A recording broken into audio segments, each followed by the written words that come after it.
Order, please. We'll now begin with the daily routine, beginning with presenting and reading of petitions, presenting reports of committees, tabling reports, regulations, and other papers, statements by ministers, government notices of motion. The Honourable Minister of African Nova Scotian Affairs. Thank you, Mr. Speaker. May I make an introduction? Permission granted. Joining us in the East Gallery today are family members of Dr. Elizabeth Cromwell and Mr. Francis Dorrington. I'd ask them to rise as I call their names, please. Miss Mary Cromwell, Mr. Wayne Cromwell, Miss Cynthia Dorrington, and Miss Joanne Wise. I'd like the House please welcome them as I read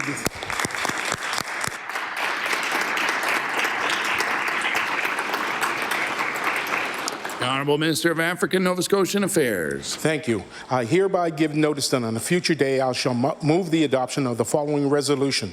Whereas the late Dr. Elizabeth Cromwell, beloved community leader from Birchtown, was a 2019 recipient of the Order of Nova Scotia, and whereas Dr. Cromwell was a member of the Black Cultural Society Board and the Black United Front, founding member and president of the Black Loyalist Heritage Society, awardee of honorary degrees from Mount St. Vincent and Dalhousie University, recipient of the Queen Elizabeth II Diamond Jubilee Medal and the Multicultural Volunteer of the Year Award from Nova Scotia, and an appointee of the Order of Canada in 2018. And whereas the Order of Nova Scotia is the highest honor of the province, recognizing individuals for their outstanding achievements in various fields of endeavors that have brought honor to themselves and others. Therefore, be it resolved that the members of the House of Assembly please join me in acknowledging the life of the late Dr. Elizabeth Cromwell and the contributions she has made to improving our society. Mr. Speaker, I ask for waiver of notice and passage without debate. There has been a request for waiver. Is it agreed? It is agreed. Would all those in favour of the motion please say aye. Contrary minded, nay. The motion is carried.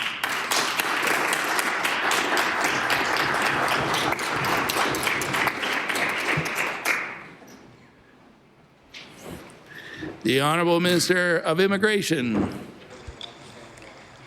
Merci, Monsieur le Président.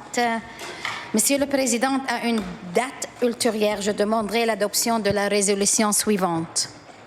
Attendu que l'Université Sainte-Anne, en partenariat avec le ministère des Pêches et de l'Aquaculture de la Nouvelle-Écosse, a récemment annoncé la mise sur pied d'un centre de recherche et d'innovation sur la qualité du homard, et attendu que ce centre de recherche contribuera à la croissance de l'industrie des produits de la mer provenant de la Nouvelle-Écosse et à la promotion de notre homard comme ressource naturelle et durable au niveau national et international.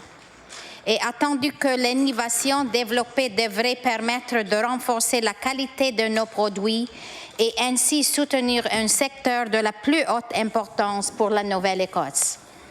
Par conséquent, il est résolu que les membres de l'Assemblée législative se joignent à moi pour féliciter l'Université Sainte-Anne pour cette initiative qui soutiendra notre industrie des pêches et contribuera à faire de la Nouvelle-Écosse un chef de file en matière d'exploitation durable de nos ressources maritimes. Monsieur le Président, je demande l'adoption de cette résolution sans préavis et sans débat. I hereby give notice that on a future day I shall move the adoption of the following resolution. Whereas University Sainte-Anne, in partnership with the Nova Scotia Department of Fisheries and Aquaculture, recently announced the establishment of a lobster quality research and innovation center. And whereas this research center will contribute to the growth of Nova Scotia's seafood industry and to the promotion of our lobster as a natural and sustainable resource at the national and international level.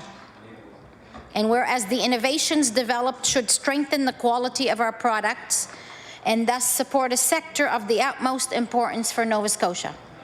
Therefore, be it resolved that members of the House of Assembly join me in congratulating University St. Anne for this initiative, which will support our fishing industry and help make Nova Scotia a leader in the field of sustainable use of our maritime resources.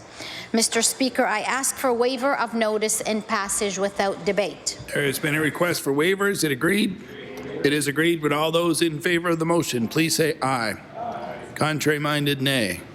Motion is carried. The Honourable Minister of African Nova Scotian Affairs. Thank you, Mr. Speaker. I hereby give notice that on a future day, I shall move the adoption of the following resolution.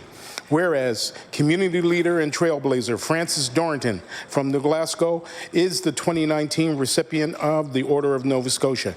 And whereas Mr. Dorrington was the first African Nova Scotian elected to public office in New Glasgow, serving as town councillor for 21 consecutive years, serving as deputy mayor and acting mayor, as well as being the key member in establishing the New Glasgow Black Gala Homecoming Committee, and in working to ensure diverse representation in public service hiring. And whereas the Order of Nova Scotia is the highest honor of the province, recognizing individuals for their outstanding achievements in various fields of endeavor that brought honor to themselves and others. Therefore, be it resolved that the members of this House of Assembly please join me in congratulating Francis Dorrington for receiving the Order of Nova Scotia and for the contributions he has made to improving our province. Mr. Speaker, I ask for waiver of notice and passage without debate. There has been a request for waivers. Is it agreed? It is agreed. Would all those in favor of the motion please say aye. Contrary minded, nay. Motion is carried.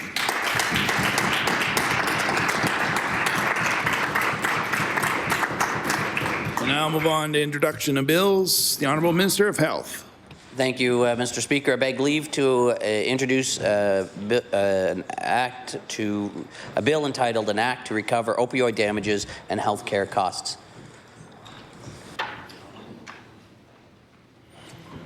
The Honourable Minister of Health begs leave to introduce a bill entitled An Act to Recover Opioid Damages and Healthcare Costs. Bill number 246, an act to recover opioid damages and healthcare costs. Ordered that this bill be read a second time on a future day. We'll now move on to notices of motion. Statements by members. The Honourable Member for Inverness.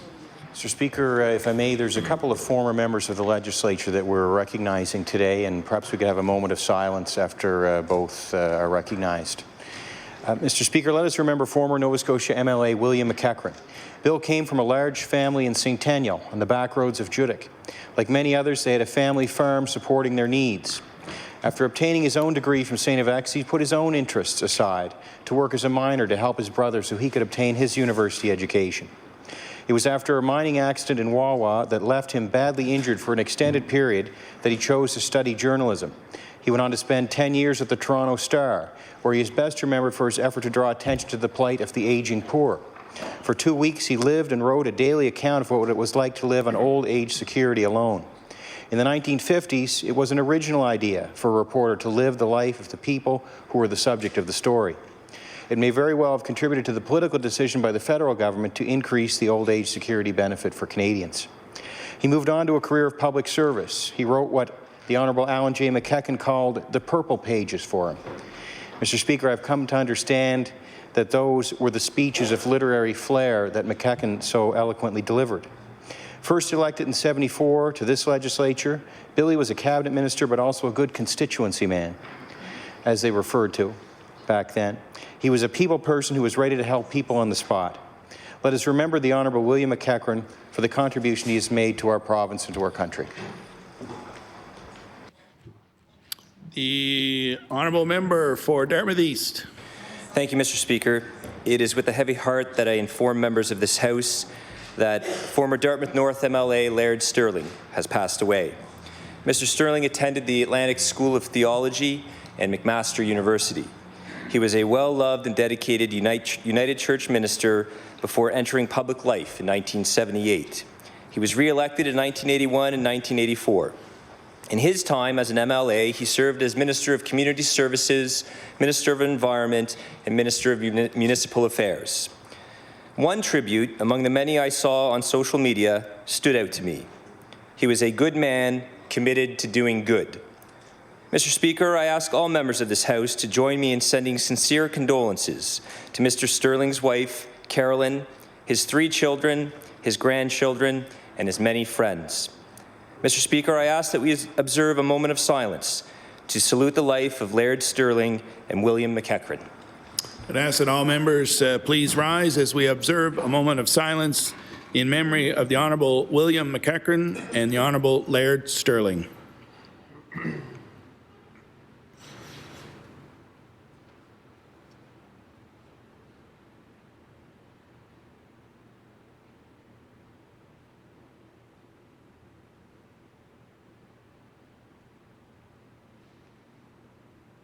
Thank you. The Honourable Member for Waverley Fall River Beaverbank. Thank you, Mr. Speaker. It was with great disappointment that the residents of Waverley Fall River Beaverbank learned that the January 2020 edition of the Laker newspaper would be lost.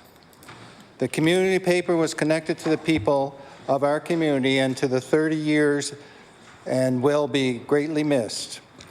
I wish we give special thanks to editor A.B. Cameron and reporter Pat Healy. The Laker newspaper provided the news and the stories of the people of our communities, young and old. The newspaper was an important part of our community and will be greatly missed. Mr. Speaker, please join me in thanking Abby Cameron and Pat Healy for their dedication to our community and producing a heartfelt newspaper each month. Thank you. The Honourable Member for Pictou West. Mr. Speaker, I rise today to congratulate the Pictou County Rivers Association for a successful fishing derby held February 16th in Garlock, Pictou County. This event has been taking place annually for 13 years and has grown steadily in popularity. 236 people registered for the Derby, including many first-time participants eager to get on the ice and enjoy the winter weather. This year, the event was named the Bob Ferguson Memorial Ice Fishing Derby. 30 years ago, Mr. Ferguson was a founding member of the Pictou County Rivers Association. It is a volunteer organization dedicated to protecting and conserving the waterways of Pictou County through hands-on projects and education.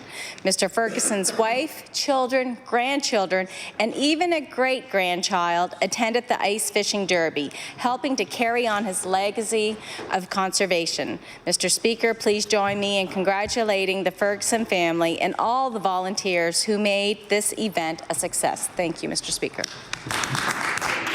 The Honourable Member for Halifax Atlantic. Mr. Speaker, I'd like to take a moment to recognize Marlene Duggan and her husband Barry, the last fisher folk of Purcell's Cove. During lobster season, Marlene and Barry are up at 4:30 a.m. and out the door where they jump on their 23-foot Cape Islander, the Kerry Lynn. Marlene, one of the few fisher persons in our community, female fisher persons in our community, is a trailblazer. She got the fishing itch in 1970s and has never looked back. Marlene was a captain for 16 years from the 80s to the 90s, and Barry, her husband, was her deckhand. Marlene and Barry have been through many storms and cold weathers, but their love for each other and their love for the ocean has remained strong. Thank you, Mr. Speaker. The Honourable Member for Northside Westmount. Thank you, Mr. Speaker. Mr. Speaker, later this month, the 31st annual Vince Ryan Hockey Tournament will commence. Each year, over 160 teams and 1,000 players from across Canada and the United States descend on the CBRM to take part in this 4-day, 10-rink tournament. As one would expect, Cape Bretoners eagerly roll out the welcome mat to the teams and the players. This is surely the reason that so many teams return year in and year out. Mr. Speaker, the organizers and over 200 volunteers continue to ensure an enjoyable time is had for participants and spectators alike. This tournament serves not only to spread many good stories about the CBRM, but injects an estimated $5 million into the community each year. Mr. Speaker, I wish the organizers all the best with the 2020 edition of the Vince Ryan and look forward to welcoming the teams and participants to our community in a few short weeks. Thank you, Mr. Speaker. The honourable member for Lunenburg. Mr. Speaker, I rise today to recognize Shannon Stewart of West Northfield, who in November 2018 launched the Santas for the South Shore Seniors program.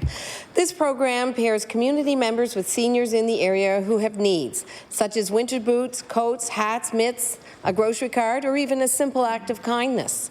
Stewart describes this program as community members helping community members. People are encouraged to notify Santas for the South Shore seniors if a family member, friend or neighbour, or someone in a nursing home has something they need at Christmas. The seniors can also reach out to the program directly. In its initial year, there were 12 seniors who were given gifts by South Shore residents. This past year, we saw 228 seniors receiving Christmas presents. Mr. Speaker, I ask that you and the members of this House of Assembly please join me in recognizing Shannon Stewart for the work she does to support seniors on the South Shore. Thank you, Mr. Speaker. The honourable member for Cole Harbour Eastern Passage. Thank you, Mr. Speaker. I beg leave to make an introduction. Permission granted. Thank you, Mr. Speaker. I would like to draw everyone's attention to the East Gallery, and I'll ask them to stand as I introduce them. I'd like to introduce Michelle Myers and Danica Ocasio, who are two parents from the Island View High School, who, along with their children, fundraised to send them on a school trip over to Europe. And they're here today looking for answers as to when their children's trip is going to be either cancelled, postponed, or diverted. Thank you, Mr. Speaker. The honourable member for Cole Harbour Eastern Passage. Mr. Speaker, I rise today to recognize Michelle Myers, an amazing and passionate community advocate and volunteer extraordinaire. Michelle serves on the Island View High School Enhancement Committee, the New Eastern Passage and Area Action Committee, its 3 subcommittees, and she also co-chairs the Communications Subcommittee herself. She also serves on many other committees in our community that all enhance the lives of our students, their parents, our schools, and the rest of our fellow community members. Including everyone who fundraised for the high school trip, I'd like to recognize Michelle Myers for all of her hard work throughout the past year. I am so very proud of Michelle Myers and all that she does for our community, and I ask all members of the Nova Scotia Legislature to join me in recognizing and thanking Michelle Myers for all that she does for our community. Thank you, Mr. Speaker. The honourable member for Clayton Park West. Mr. Speaker, in honour of International Women's Day on March 8th, I would like to recognize an outstanding businesswoman in Halifax West, Ghada Jaber. Ghada is a highly accomplished pharmacist and business owner of 2 Shoppers Drug Mart stores in HRM. She brings over 15 years of experience to the pharmaceutical industry in our province. After Ghada completed her bachelor's degree in pharmacy in Egypt, she graduated with a Master's of Health Informatics degree from Dalhousie University and continues to develop her professional skills. Ghada has organized several events with her at her Halifax stores to raise funds for ADSM Women and Children, IWK Women's Mental Health Unit, and the IWK Women's Breast Health Unit. Mr. Speaker, I am so grateful to have for all that Ghada provides to our community. Her contributions are appreciated by so many. Thank you. The honourable member for Cumberland North. Mr. Speaker, today I rise to recognize Basil and Julie Hicks, owners of the Bicycle Specialist in Amherst, Nova Scotia. They've recently celebrated 5 successful years in business. Basil and Julie have created a small business that specializes in customer service. They specialize in bicycle and winter recreation sports, encouraging their customers to achieve active and enjoy an active lifestyle. Mr. Speaker, Basil and Julie have put a lot of work into maintaining their customer base, and I'd like to congratulate them on this anniversary, wish them continued success as they continue to do what they love. Mr. Speaker, another successful business in Cumberland North because of 2 special entrepreneurs that put in the work day in and day out. Thank you, Mr. Speaker. The honourable member for Kings South. Mr. Speaker, in 1981, the New York Islanders won the Stanley Cup, the Boston Celtics won the NBA championship, and the Acadia men's swim team were named Atlantic University Sport Champions. 39 years later, the men's swim team have returned to the top of the podium, winning the 2020 AUS Swimming Championships held at Dalhousie University last month. Led by head coach Gary McDonald, the Acadia team enjoyed top place finishes from Brett Liam in the 100-meter freestyle, Andre Walcott in the 100-meter breaststroke, Kenny Shane in the 50-meter butterfly, Gordon Short in the 200-meter IM, and Dean Sangster in the 200-meter backstroke. The men also recorded a new AUS record in the men's 4x10 medley relay, and Brett Liam earned Male Swimmer of the Meet. I invite all members of the Nova Scotia House of Assembly to join me in congratulating the Acadia men's swim team for once again rising to the top of the podium as 2020 AUS champions. Thank you, Mr. Speaker. The honourable member for Sydney River Myra Lewisburg. Mr. Speaker, I would take this opportunity to talk about a locally owned and run coffee shop in my constituency of Sydney River, which celebrated its 7th year of business this winter. The Ugly Mug Cafe and Emporium was brought to life by Terry Black Hanratty and Lori Latimer Merlin, who decided to take their dream and make it a reality. The coffee shop offers fair trade organic coffee and has some of the best baked goods on the island, which are baked fresh each morning. The friendly service is without a doubt one of the main reasons this place of business is as busy as it is day in and day out. I would like to stand here today, Mr. Speaker, to congratulate these women on their success with their cafe and wish them all the best in the future. Thank you, Mr. Speaker. The honourable member for Lunenburg West. Thank you, Mr. Speaker. Mr. Speaker, I rise today to acknowledge the incredible success of the 10th annual Gift from the Heart Radiothon. On February the 14th, the Radiothon began with a goal of raising $150,000 to purchase and install 25 ceiling lifts at South Shore Regional Hospital. These lifts afford patients an easier way to get out of bed, allow them to be more mobile during their stay, and give medical teams the tools they need to prevent injury and provide the highest standard of care.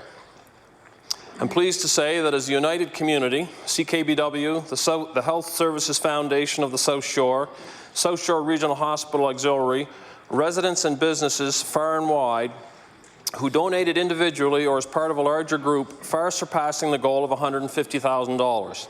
The day ended at over $200,000, and donations are still rolling in, now exceeding $250,000.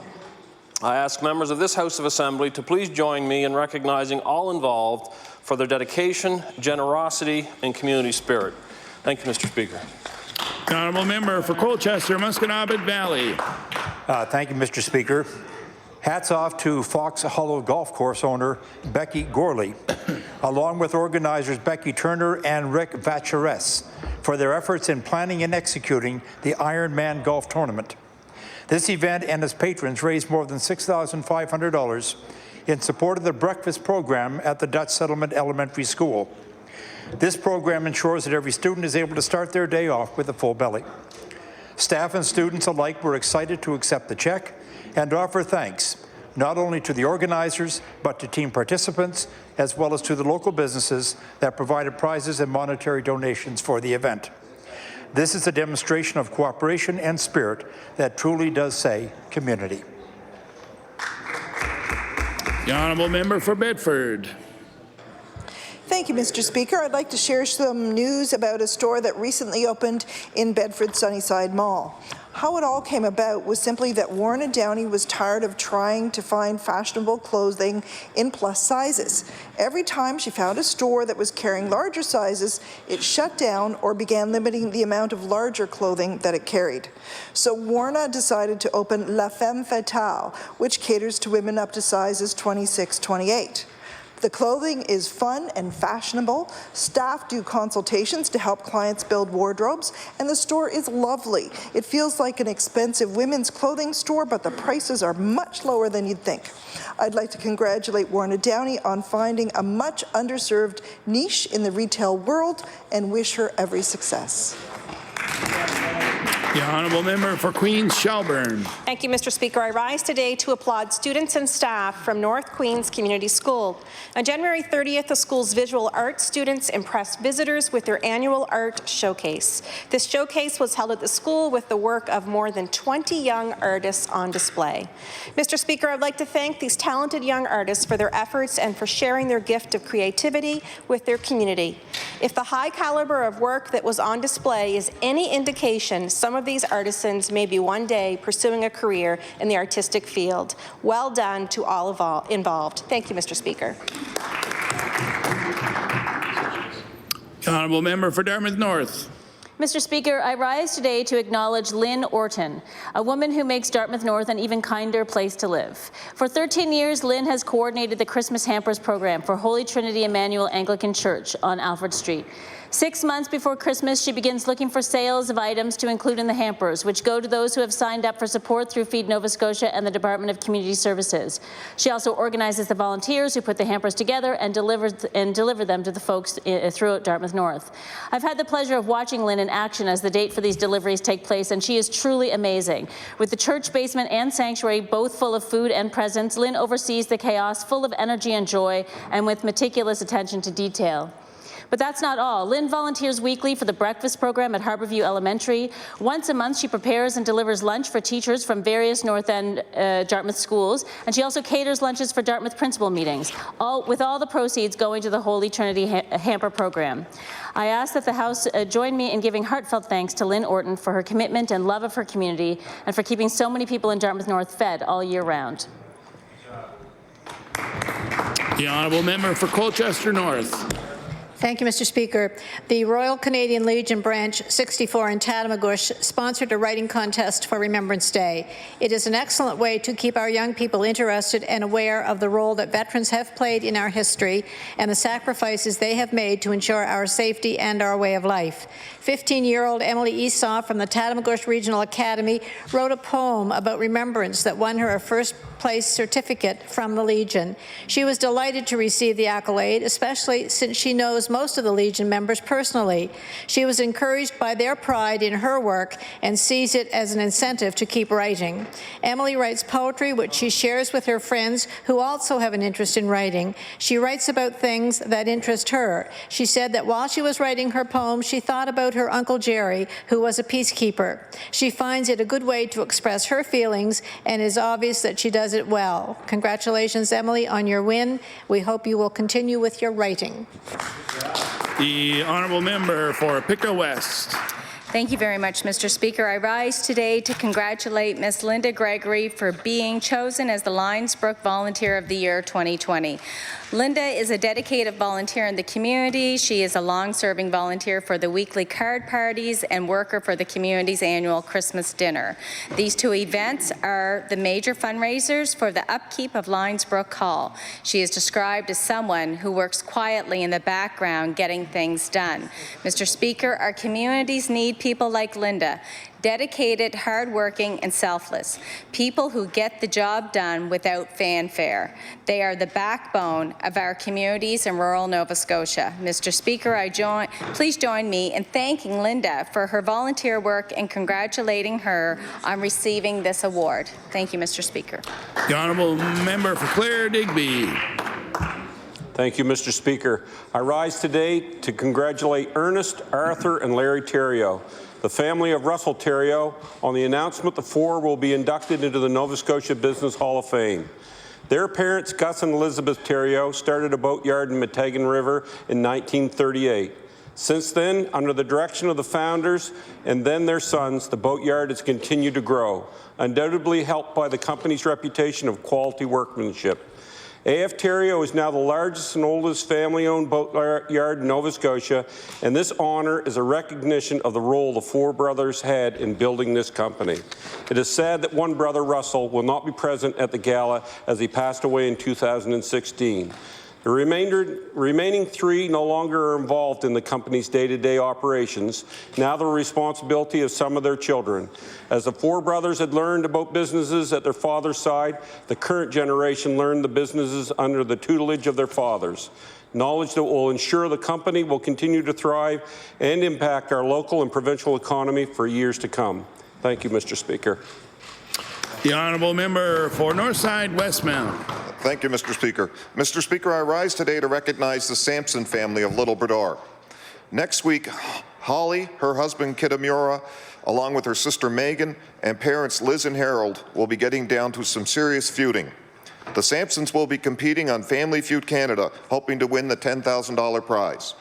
When CBC sent out the call last summer for contestants, the Sampsons sharpened their pitchforks and applied. Families were required to submit a 5-minute video. The Sampsons chose to provide a video of the family singing "We Are the Sampsons," a slight revision from Queen's "We Are the Champions."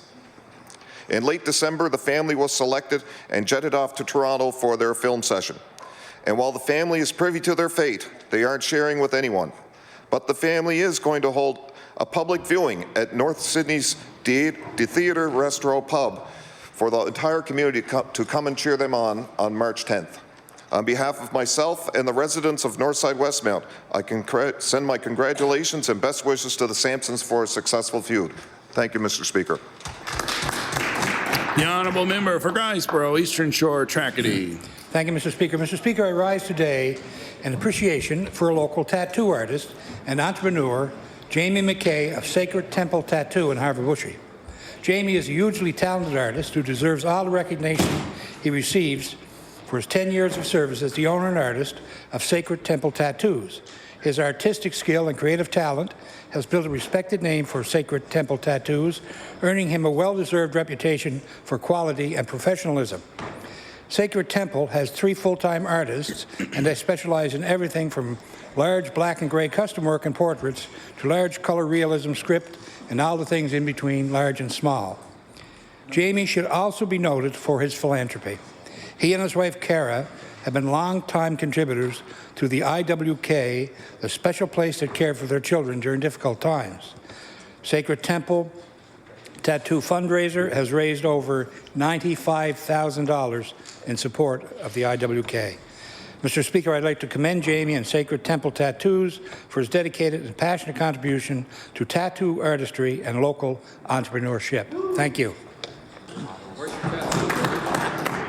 The honourable member for Cumberland North.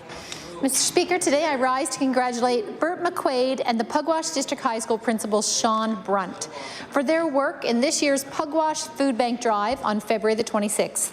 This year, they raised $2,700 and a half-ton truck of food was donated to the food bank. They have used the Man in Black, Johnny Cash, as their theme, dressing in black and serving fried bologna sandwiches. Bert's efforts have raised over $10,000 for the food bank since 2014.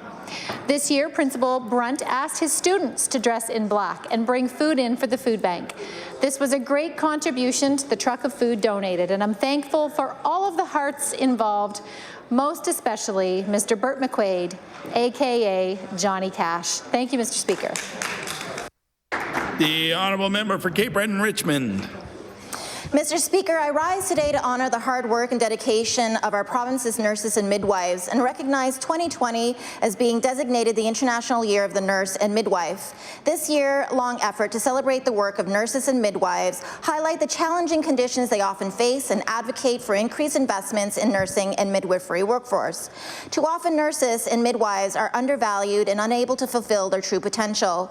Mr. Speaker, nurses and midwives play a vital role in providing health care to Nova Scotians. These professionals devote their lives to caring for others, giving life-saving health advice, tending to essential health needs, and playing a critical role in emergency settings. They are often the first and only point of care in their communities. Mr. Speaker, I call upon the members of this House to join the World Health Organization's aim in 2020 to ensure that all of the more 7,400 registered nurses, licensed practical nurses, and nurse practitioners and midwives working in Nova Scotia operate in an environment where they are safe from harm, respected by their colleagues, have access to a functioning healthcare service, and where their work is integrated with other healthcare professionals. Thank you, Mr. Speaker. The honourable member for Dartmouth North. Mr. Speaker, I rise today to recognize the vital work done by the Nova Scotia Brotherhood, who offer essential health care in Dartmouth North. Funded by the Nova Scotia Health Authority, the Nova Scotia Brotherhood is a free program for African Nova Scotian men which allows them to access tailored health care from other Black men. Through the Brotherhood, African Nova Scotian men have access to a family doctor, Dr. Ron Milne, a psychiatrist, Dr. Jacob Cookie, a social worker, Mary O'Roll, and a community liaison officer, Dwayne Winter. The Brotherhood offers services in Dartmouth, Hammonds Plains, North Preston, East Preston, and Halifax, and runs programs like the Walking Group, Black Men Walking, Men's Health League, and Anger Management and Emotional Intelligence. I am truly grateful for the good work that the Brotherhood does for African Nova Scotian men in my community, and extend my thanks to the wonderful team of healthcare professionals that make up the Dartmouth North team. Thank you. The honourable member for Halifax-Armdale. Mr. Speaker, just before Christmas, I had the opportunity to join the great team behind the Owl Project at Job Junction on Mumford Road for their Christmas with the Owls open house. For those who don't know, the OWL is the acronym for Older, Wiser Labour Force, and they offer a 5-week employment readiness program designed specifically to assist mature workers to return to work. Job Junction offers a great deal of helpful programming to my community.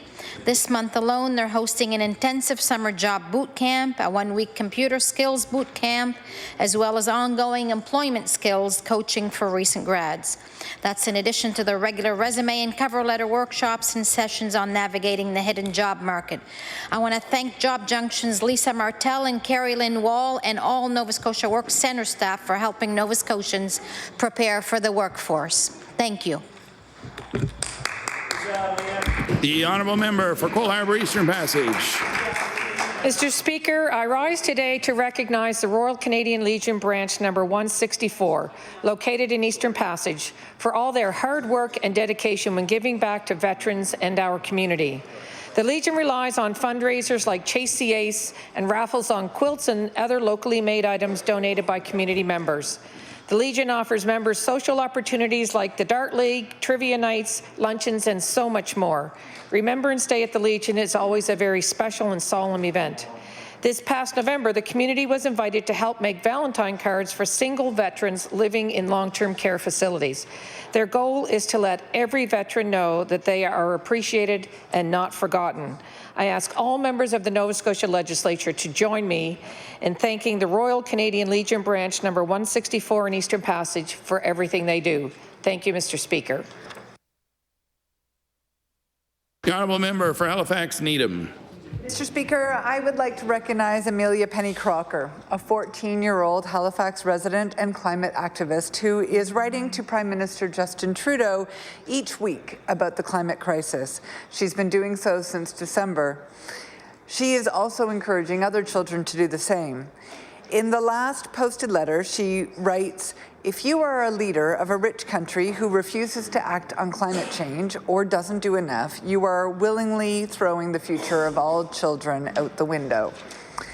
As a chamber of leaders, not of a country, but of a province, I assert that we are debating a budget that does not do enough.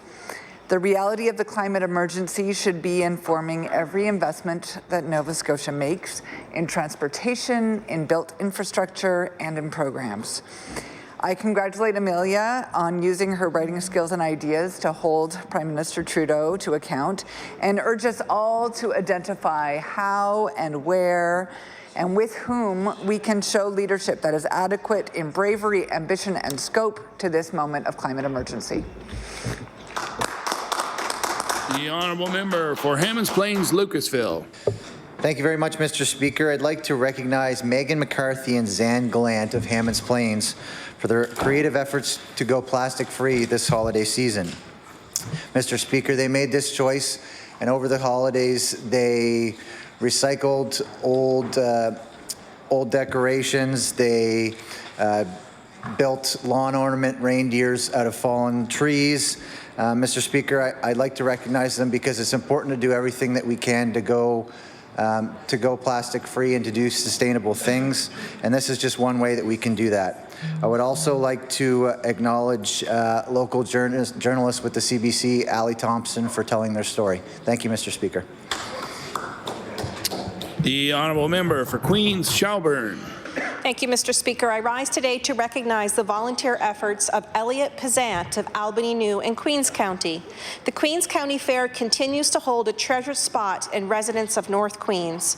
On January 16th, the board of the long-running and well-respected Queens County Fair honored Elliot for his involvement with their organization since the year 1962.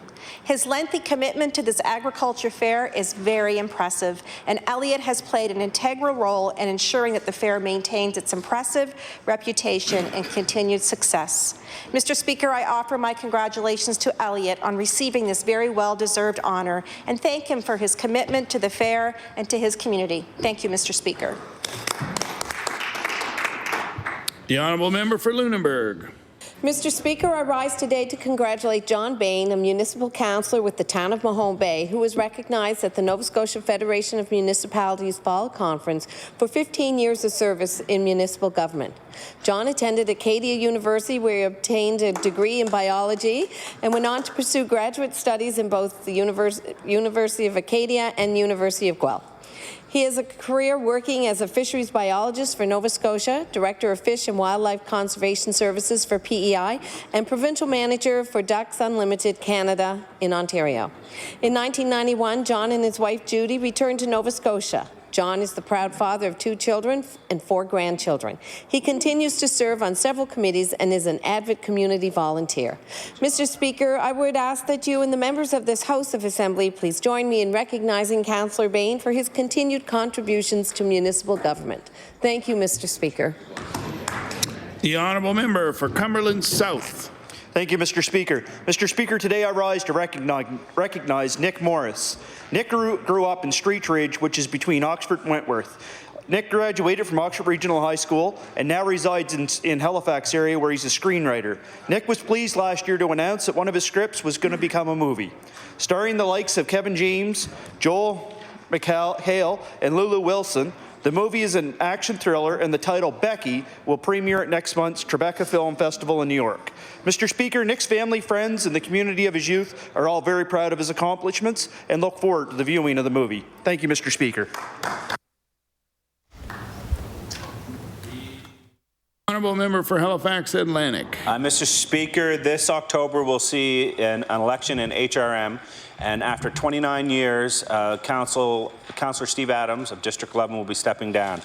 So far, Mr. Speaker, there's 12 candidates that have stepped forward to try to take the position, and I think all combined probably can't do the work that Steve has done over the last 29 years. Steve has worked tirelessly for the people of the community. He's made many great investments in the community. He will be missed, and I wish all 12 candidates the best of luck. Thank you, Mr. Speaker. The honourable member for Cape Breton Richmond. Mr. Speaker, today I would like to recognize the official opening of Nanny's Aesthetics and Laser Centre on September 16, 2019 in Port Hawkesbury. Esthetician Nanny Venus left the Philippines 20 years ago for the United Arab Emirates, where she met her business and life partner, Abby Mackey. Together they moved to Canada in 2013. Mr. Speaker, despite the trials of becoming accustomed to a new country, a different climate, a new language, Nanny and Abby were able to find support from the Strait area community and ultimately found happiness. Mr. Speaker, an example of how the community supported Nanny and Abby is by generously donating the equipment to assist them in the startup of their business. They now have plans to expand and hire new employees and have more than 200 clients and are booked a month in advance. Mr. Speaker, I call upon the members of this House to applaud the Strait area community for welcoming and supporting all new immigrants to our constituency and to congratulate Nanny and Abby on their grand opening. May they have many years of success and happiness.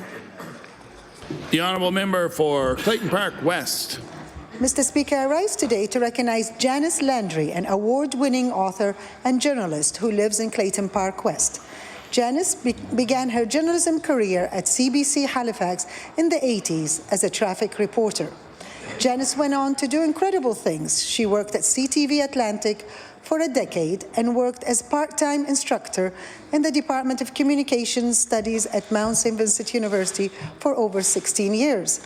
Her focus now has been to pursue her passion of writing. Her most recent book, Silver Lining, highlights the importance of gratitude and resiliency in studying mental health. Mr. Speaker, Janice's work has shed a much-needed light on the importance of mental health and wellness. I ask the members of this House to join me in congratulating Janice on the success of her book. Thank you. The honourable member for Lunenburg West. Thank you, Mr. Speaker. Mr. Speaker, fetal alcohol syndrome spectrum disorder is the leading preventable development disability in Canada. It can occur when an unborn child is exposed to alcohol during pregnancy. FASD has potentially far-reaching effects, including physical, mental, behavioral, and learning disabilities that results in increased costs in health, education, and justice, yet it remains largely stigmatized and unrecognized as a disability. Individuals with FASD will experience some degree of challenges in their daily living and need support with motor skills, physical health, learning, memory, attention, communication, emotional regulation, and social skills to reach their full potential. I'd like to ask members of the Nova Scotia House of Assembly to join me in spreading awareness that fetal alcohol syndrome is a serious and preventable disorder. Thank you, Mr. Speaker. The honourable member for Guysborough Eastern Shore Tracadie. Thank you, Mr. Speaker. Mr. Speaker, I rise today in recognition of Connie Haynes of Little Dover, who does the little things that mean so much to the children of her community. An avid crafter and artist, Connie has been painting stones and creating other unicorn and dolphin-themed crafts which she hides around her community boardwalk for the enjoyment of passers-by of all ages, but are especially loved by the children of Little Dover. Connie says she loves to work on her art projects, but they never last long once she puts them out, with the local children taking them home to enjoy the small painted rocks and other crafts she makes almost as soon as she has a new batch ready. As a big fan of dolphins and unicorns, they always feature heavily in her work. Mr. Speaker, sometimes we forget the importance of art and the little things in life that make it so special. So I'd like to applaud Connie for her brightening up our community and the days of those who have passed by and had the chance to pocket one of her small treasures she has left for them. Thank you, Mr. Speaker.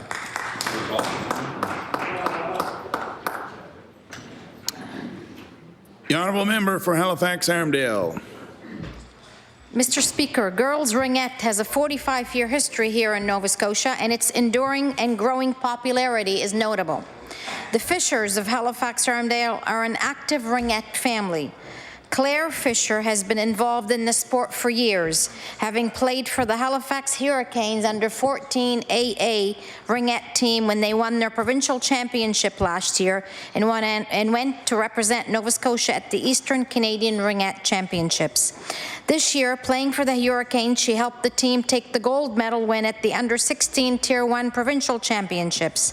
I'm also proud to share that she's been selected to play for the Team Nova Scotia Under-16 AA team as they participate in the Canadian Ringette Championship from April 5th to 11 in Ottawa. I know her father, Mike Fisher, the Under-16 Tier 1 team's head coach, is proud, and I've been happy to support the teams in their fundraising efforts. Mr. Speaker, I want to wish Claire and Mike Fisher and the entire team all the best next month in Ottawa. Go, girls, go. Yes. The honourable member for Hammonds Plains, Lucasville. Mr. Speaker, I'd just like to recognize the McDonald's in Tantallon for partnering with First Books Canada and putting on an event for the community on Family Literacy Day on January 29th. They partnered with a local author, Nancy Rose, for live reading of her books, The Secret Life of Squirrels. She did 3 readings, one beginning 3 subsequent hours. Ms. Rose is a retired school guidance counselor with a love for nature and wildlife. She started taking photos of little red American squirrels who raided her bird feeders and discovered their curious nature, which led to her writing 5 books on their antics. I would also like to recognize local general manager Jason Durrett for his efforts to help facilitate this event. Mr. Speaker, I would ask all members to join me in thanking the local McDonald's for helping host this event and in celebrating the important Family Literacy Day. Thank you. Good job, Benjamin.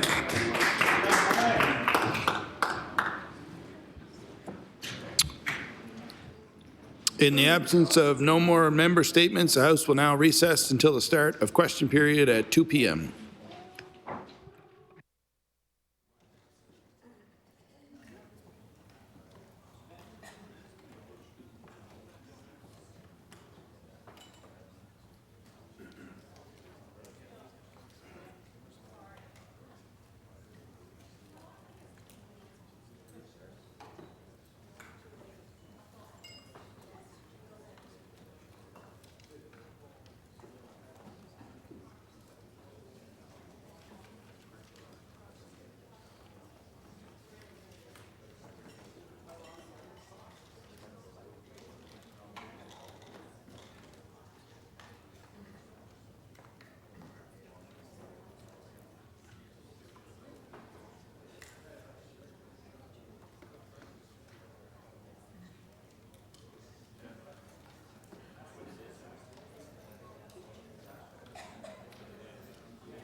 Order, please. We'll now get ready to move to oral questions put by members to ministers, and we'll begin with the Leader of the Official Opposition. Thank you, Mr. Speaker. Mr. Speaker, in any business, in any household, there are two numbers that people pay attention to. That's the top line and the bottom line. The top line tells you what you're bringing in. The bottom line tells you what you have left at the end of the day. The Premier doesn't talk much about the bottom line reality for Nova Scotians of this province, but the bottom line in this province says that Nova Scotians have the lowest after-tax take-home pay in the country, that Nova Scotians see the highest child poverty rates in the country. Mr. Speaker, the bottom line is that our economy is not thriving. I'd like to ask the Premier, how does the Premier square his rosy talking points with the bottom line reality that Nova Scotians are living? The Honourable Premier. Speaker, thank the Honourable Member for the question. He knows, Mr. Speaker, our population is all-time high and our unemployment is all-time low. He knows that more young people are choosing to live and work and stay in this province to help build our economy. He also knows, Mr. Speaker, more entrepreneurs are choosing to stay in Nova Scotia and build their businesses here. He would also know, Mr. Speaker, the exports are up in our province. Nova Scotia companies are recognizing that from this part of the world, Mr. Speaker, they can have a global business. But I do want to recognize, the Honourable Member raised a point around child poverty. It's concerning. We made investments early on in our government that hasn't had the impact we'd hope. That's why in this current budget, he'll see a substantial increase in the child tax benefit. And I hope the Honourable Member will stand in his place and vote for the kids of this province and vote for that budget. The Honourable Leader of the Official Opposition. We will be voting for a future of this province, Mr. Speaker. And Alberta, which Canadians are familiar with the struggles that Alberta is suffering. Alberta's GDP forecast for this year is 2.5%. Bear that in mind with the struggles that they're facing, and keep in mind that Nova Scotia's GDP forecast, 0.4%. 2.5 in Alberta, 0.4 in Nova Scotia. And that 0.4 is before an uncertain outcome for those workers displaced by the changes in the forestry industry. It is before the threat of a worldwide recession as a result of the coronavirus. Mr. Speaker, the future is not looking all rosy for Nova Scotia with a 0.4 GDP forecast. So I'd like the Premier to clarify for Nova Scotians just how close is this province to a recession? The Honourable Premier. Thank you, Mr. Speaker. It's the same song he sang last year, Mr. Speaker, and the reality of it is we continue to grow the economy of our province. More people are finding work living in this province. More young people are providing hope, Mr. Speaker. As a government, we invested in young people. The pre-primary program that they voted against is giving every 4-year-old, regardless of socioeconomic circumstances they're born into, the same start, Mr. Speaker. This budget will reflect our commitment to families across the province who are struggling. We're going to continue to do that. And I also, and I'm glad the Honourable Member raised the Alberta government, Mr. Speaker. He should also go look at the Federal Budgetary Office that says, Mr. Speaker, this province is one of the few provinces on a sustainable path, Mr. Speaker, that can afford to pay the bills at its head. Our debt to GDP is declining, Mr. Speaker, and one of those four is not Alberta. The Honourable Leader of the Official Opposition. Well, thank you, Premier, for that response, because as we all know, as Canadians know, a province that relies increasingly on federal sources of revenue is a province that is falling behind the rest of the nation. And guess what's happening here, Mr. Speaker? Increased reliance on federal transfers. The lowest after-tax take-home income, growing rates of child poverty, and double-digit unemployment in pockets of this province. 0.4% GDP outlook says the story. The Premier can try to write a different reality, but the reality comes up in the Premier's own budget estimates. Will the Premier acknowledge for Nova Scotians that the stats that he's touting aren't having a positive impact on the lives of Nova Scotians? The Honourable Premier. I want to thank the Honourable for the question. The reality is, Mr. Speaker, child poverty is going down in Nova Scotia. That's the fact of the matter is we left the country with our increase. We still know there's more work to do, and we'll continue to do that, Mr. Speaker. It was not the Nova Scotia Premier that went to Ottawa with the cap in hand, Mr. Speaker. It was the Alberta Premier looking for a change in the fiscal stabilization program, Mr. Speaker, looking for money from Ottawa to deal with their issues. Since we came in 2013, Mr. Speaker, we made some very difficult decisions, and every one of them They tilted their head, they turned away, Mr. Speaker, just like they do when they're in government. They're afraid to take on the issues that matter to Nova Scotians. They're afraid to make tough choices, Mr. Speaker. They believe in the status quo, Mr. Speaker, and depending on who they're talking to, they have one position, and then when they talk to someone else, they change. That's not leadership, Mr. Speaker. That's a windmill. The Honourable Leader of the New Democratic Party. Mr. Speaker, addressing the spread of COVID-19, Dr. Strang, Chief Medical Officer, said recently that one of the best things people can do to protect themselves is, he said, to stay home when you're sick. Now, many people in Nova Scotia don't stay home from work when they're sick, not because they don't want to follow Dr. Strang's advice, but because if they don't work, they don't get paid. Mr. Speaker, this is a situation with a simple remedy: paid sick days for all employees in Nova Scotia. As a public health protection, does the Premier agree with me that paid sick days should be immediately introduced? The Honourable Premier. Thank you, Mr. Speaker. As he would know, Mr. Speaker, many private companies across this province continue to provide support. Those things are negotiated at the bargaining table with their employer. He would also know, Mr. Speaker, there are many self-employed people in the province who want to be self-employed, continue to grow their business, make decisions for that business. I don't believe it should be government that imposes that. As someone in this House, Mr. Speaker, and I join with him in supporting the collective bargaining process in Nova Scotia, I'll let the employers and their representatives come to the determination of what benefits they want. The Honourable Leader of the New Democratic Party. Mr. Speaker, the World Health Organization has changed its assessment of the risk of COVID-19 infection from high to very high. And when it strikes, according to the WHO, containment is going to be very challenging, and it's rather going to be a situation of management. In other words, people who are sick need to be able to stay at home. Now, one way we could help would be to stop patients from having to make unnecessary trips to the doctor for the sole reason that their employer requires a doctor's sick note. Will the Premier agree, given the dangerously contagious nature of this infection, that the government should end employers requiring sick notes from employees? The Honourable Premier. Mr. Speaker, I agree with the Honourable Member. I don't think it should just be for this. I think we need to have a serious look at whether or not, regardless of whether it is the current virus or other ailments that happen, I think we need to have a look at whether or not we should be asking our employees to go get a sick note.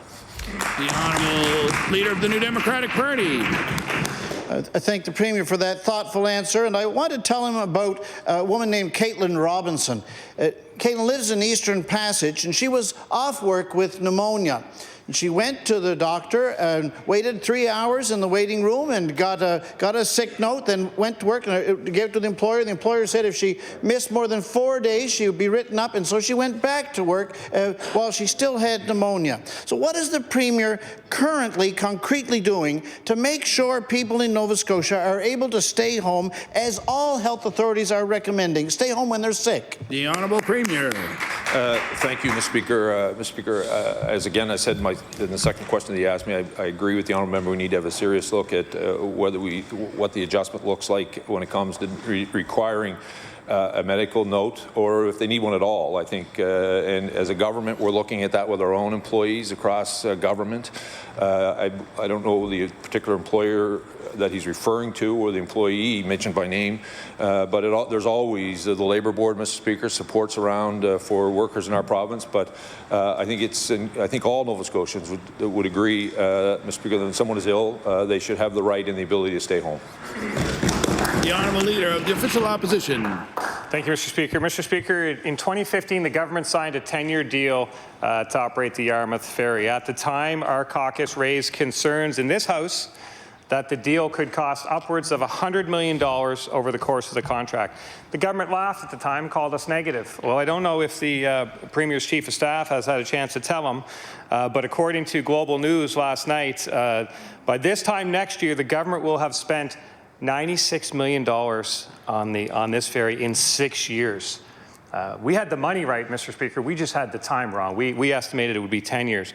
But my question for the Minister of Transportation is, for the Premier, is will the Premier apologize to Nova Scotians for the mismanagement of this file where they've spent $100 million and there's no stability after 6 years. The Honourable Premier. Thank you, Mr. Speaker. I will continue to be consistent with Nova Scotians. I'm just going to tell them that we support Nova Scotia's international link, Mr. Speaker, from Yarmouth to the United States.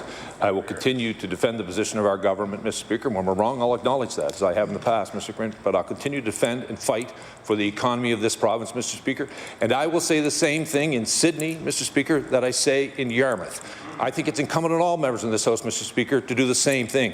Unlike the leader of the Conservative Party, who when he's in Yarmouth, he's in favour of the ferry. When he's everywhere else, he's against it. The Honourable Leader of the Official Opposition.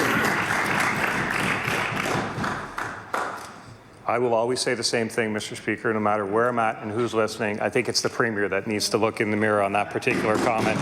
The reality is, the first 2 years of this deal were expected to cost an average of $16 million.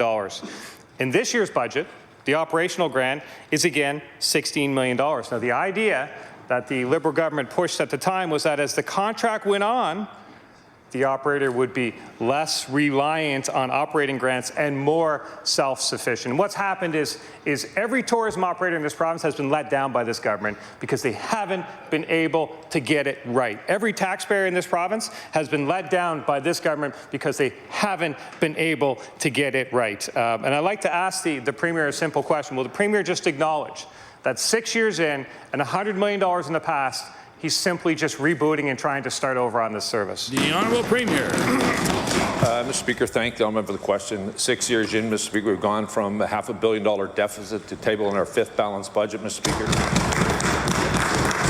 6 years in, Mr. Speaker, more young Nova Scotians are planning their future in this province than they were in 2013, Mr. Speaker. 6 years in, Mr. Speaker, our population is at an all-time high and we're continuing to grow, Mr. Speaker.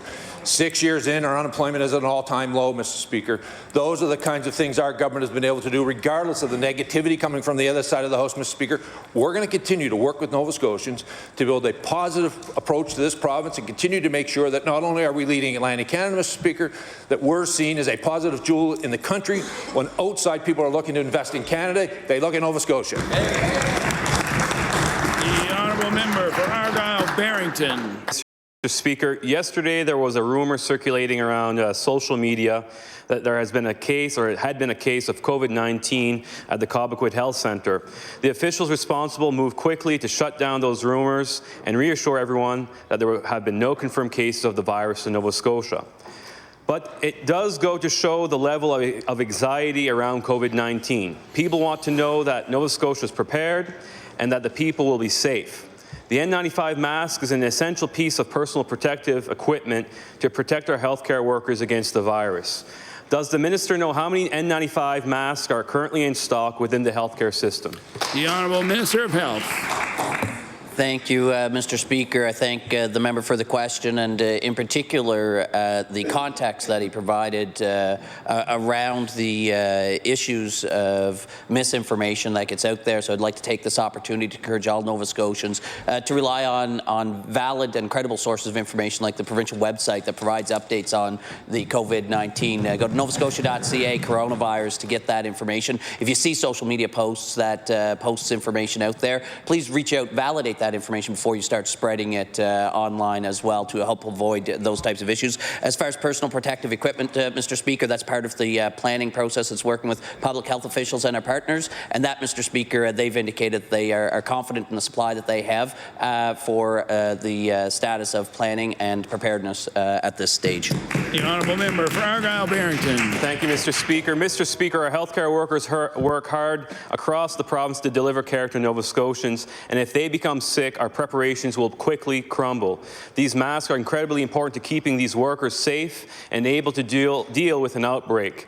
Being specific on the extent of the supply may give Nova Scotians a good indication of the overall preparedness, as will knowing how much more can be brought in if needed. Can the minister provide the source of Nova Scotia's supply of N95 masks and where they are manufactured? The Honourable Minister of Health. Thank you, Mr. Speaker. I thank the member for raising the question of preparedness for the COVID-19. Obviously, we continue our preparations. We're following, Mr. Speaker, the pandemic planning protocols that have been established and updated based upon past instances like SARS and H1N1. At the current status, Mr. Speaker, the threat remains relatively low in a Nova Scotia context, but we recognize on the global scale the spread is growing, and we anticipate that there will be cases here in Nova Scotia. But at the present time, we still remain at a low threat level, but the preparation and the work for both protective equipment and supplies and resources, Mr. Speaker, continues to follow along in accordance with the planning of public health officials as outlined in the preparation materials.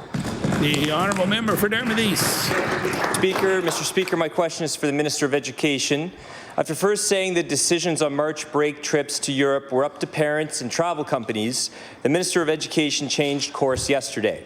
Yesterday, the Minister indicated that government was considered cancelling international travel because of COVID-19, and he'd make an announcement within the next 48 hours. My question to the Minister: why is the Minister leaving students and parents hanging for 48 hours when the CSAP has already made a decision? Thank you, Mr. Speaker. The Honourable Minister of Education. Thank you very much, Mr. Speaker. As I mentioned, the situation is fluid. We are still taking our lead from the opinions on the front lines, from our school communities, from parents. It is that feedback which has informed where we're at today. We need to take time to evaluate the options, the positions that are coming in. We will have a decision on this that's released later today, and I look forward to chatting with the member and the press once we release that. The honourable member for Dartmouth East.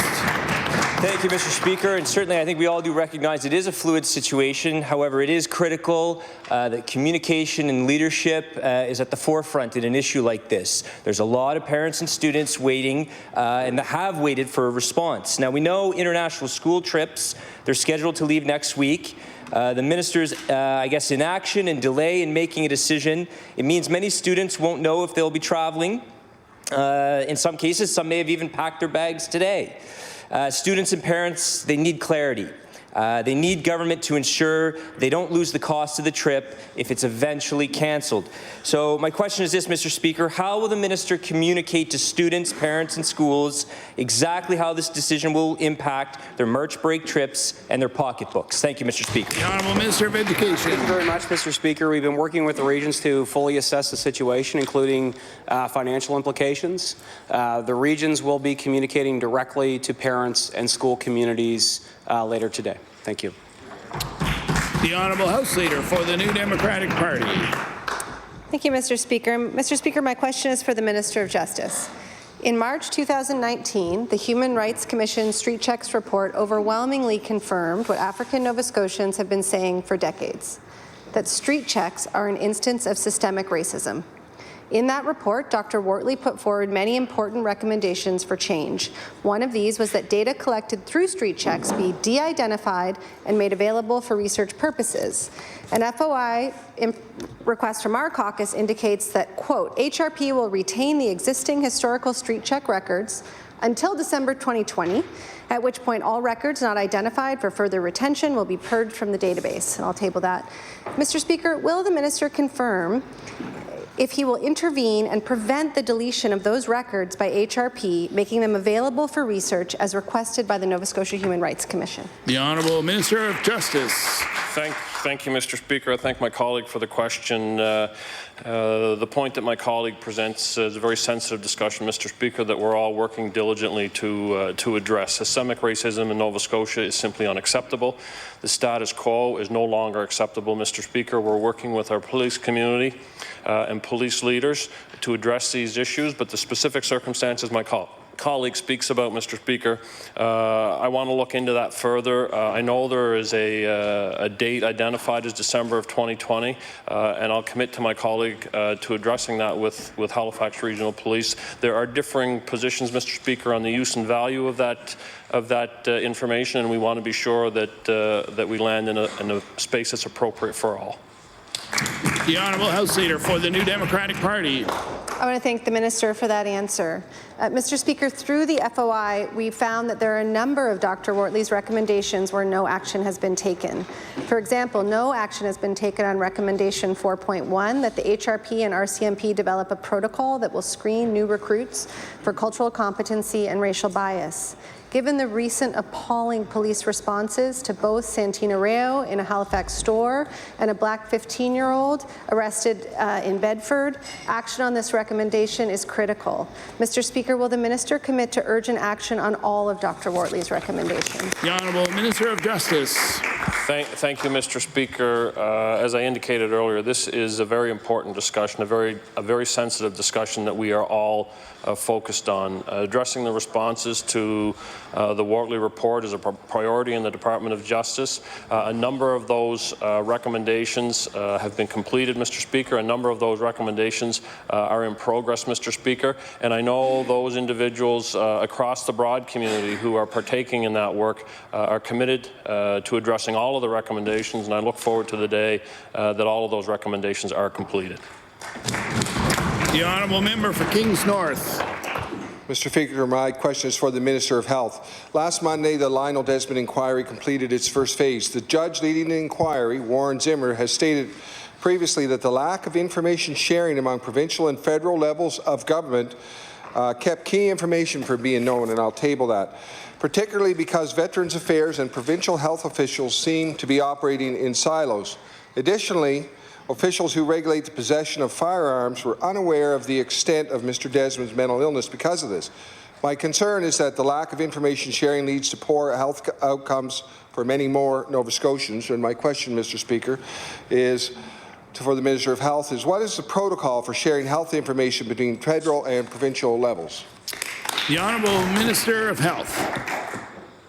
Thank you, Mr. Speaker. Certainly the circumstances of that tragedy for which the inquiry is investigating to evaluate and bring forward recommendations for enhancements to avoid a tragic situation like this. Again, as that work is ongoing, what I would advise the members that we look forward to the final conclusions of that inquiry so that we as government can engage to address any potential shortcomings and recommendations to improve the situation so that, again, a situation does not befall another family in this province. The Honourable Member for Kings North.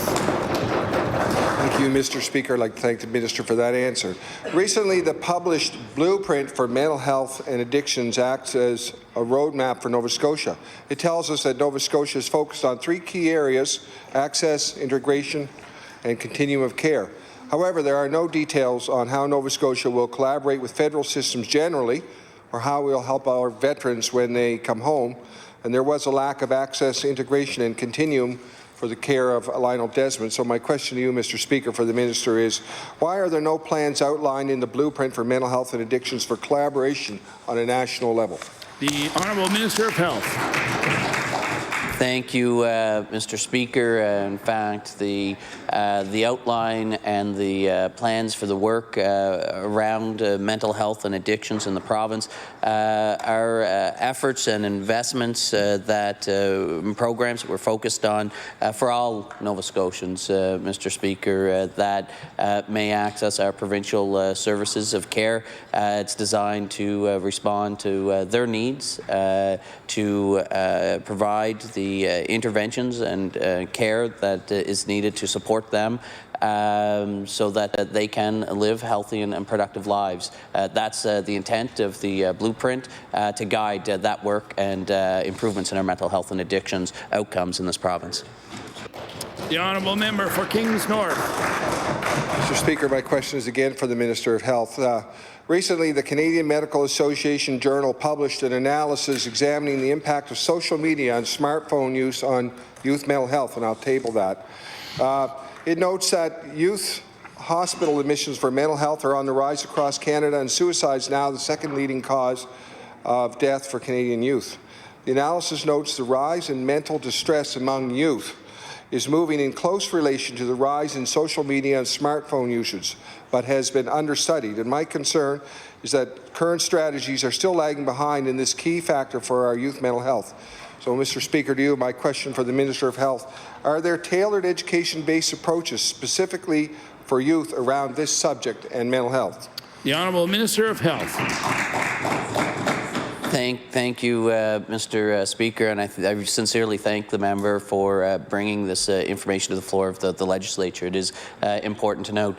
I believe within the Department of Education, which is the department that has the most direct access to Nova Scotia youth, provides as part of their curriculum opportunities to engage with youth on the social media and content online. So there is work in that regard, and again in the health system for reaching out and engaging. We've expanded a number of youth-centric mental health programs and initiatives that I'd be happy to provide more information about in the next response. The Honourable Member for Kings North. Thank you, Mr. Speaker, and I appreciate having that extra information or being provided more information.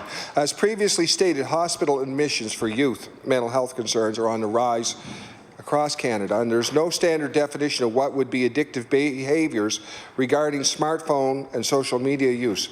However, concerns have been raised about social media platforms specifically for youth being designed to promote behavioural reinforcements and behavioural addiction. My concern is that Nova Scotians are being affected by this, and it requires a tailored approach. Mr. Speaker, my question for the Minister of Health: has his department looked into the addictive design of social media platforms targeting Nova Scotian youth? The Honourable Minister of Health.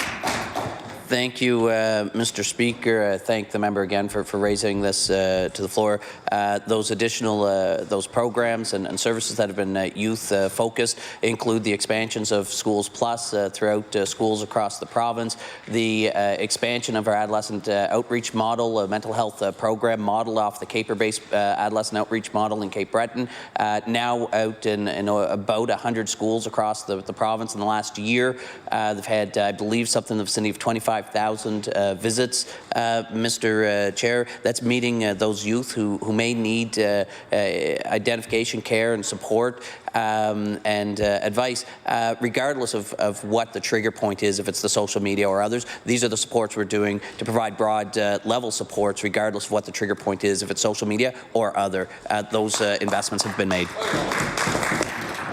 The Honourable Member for Sydney River Myra Lewisburg. Thank you, Mr. Speaker.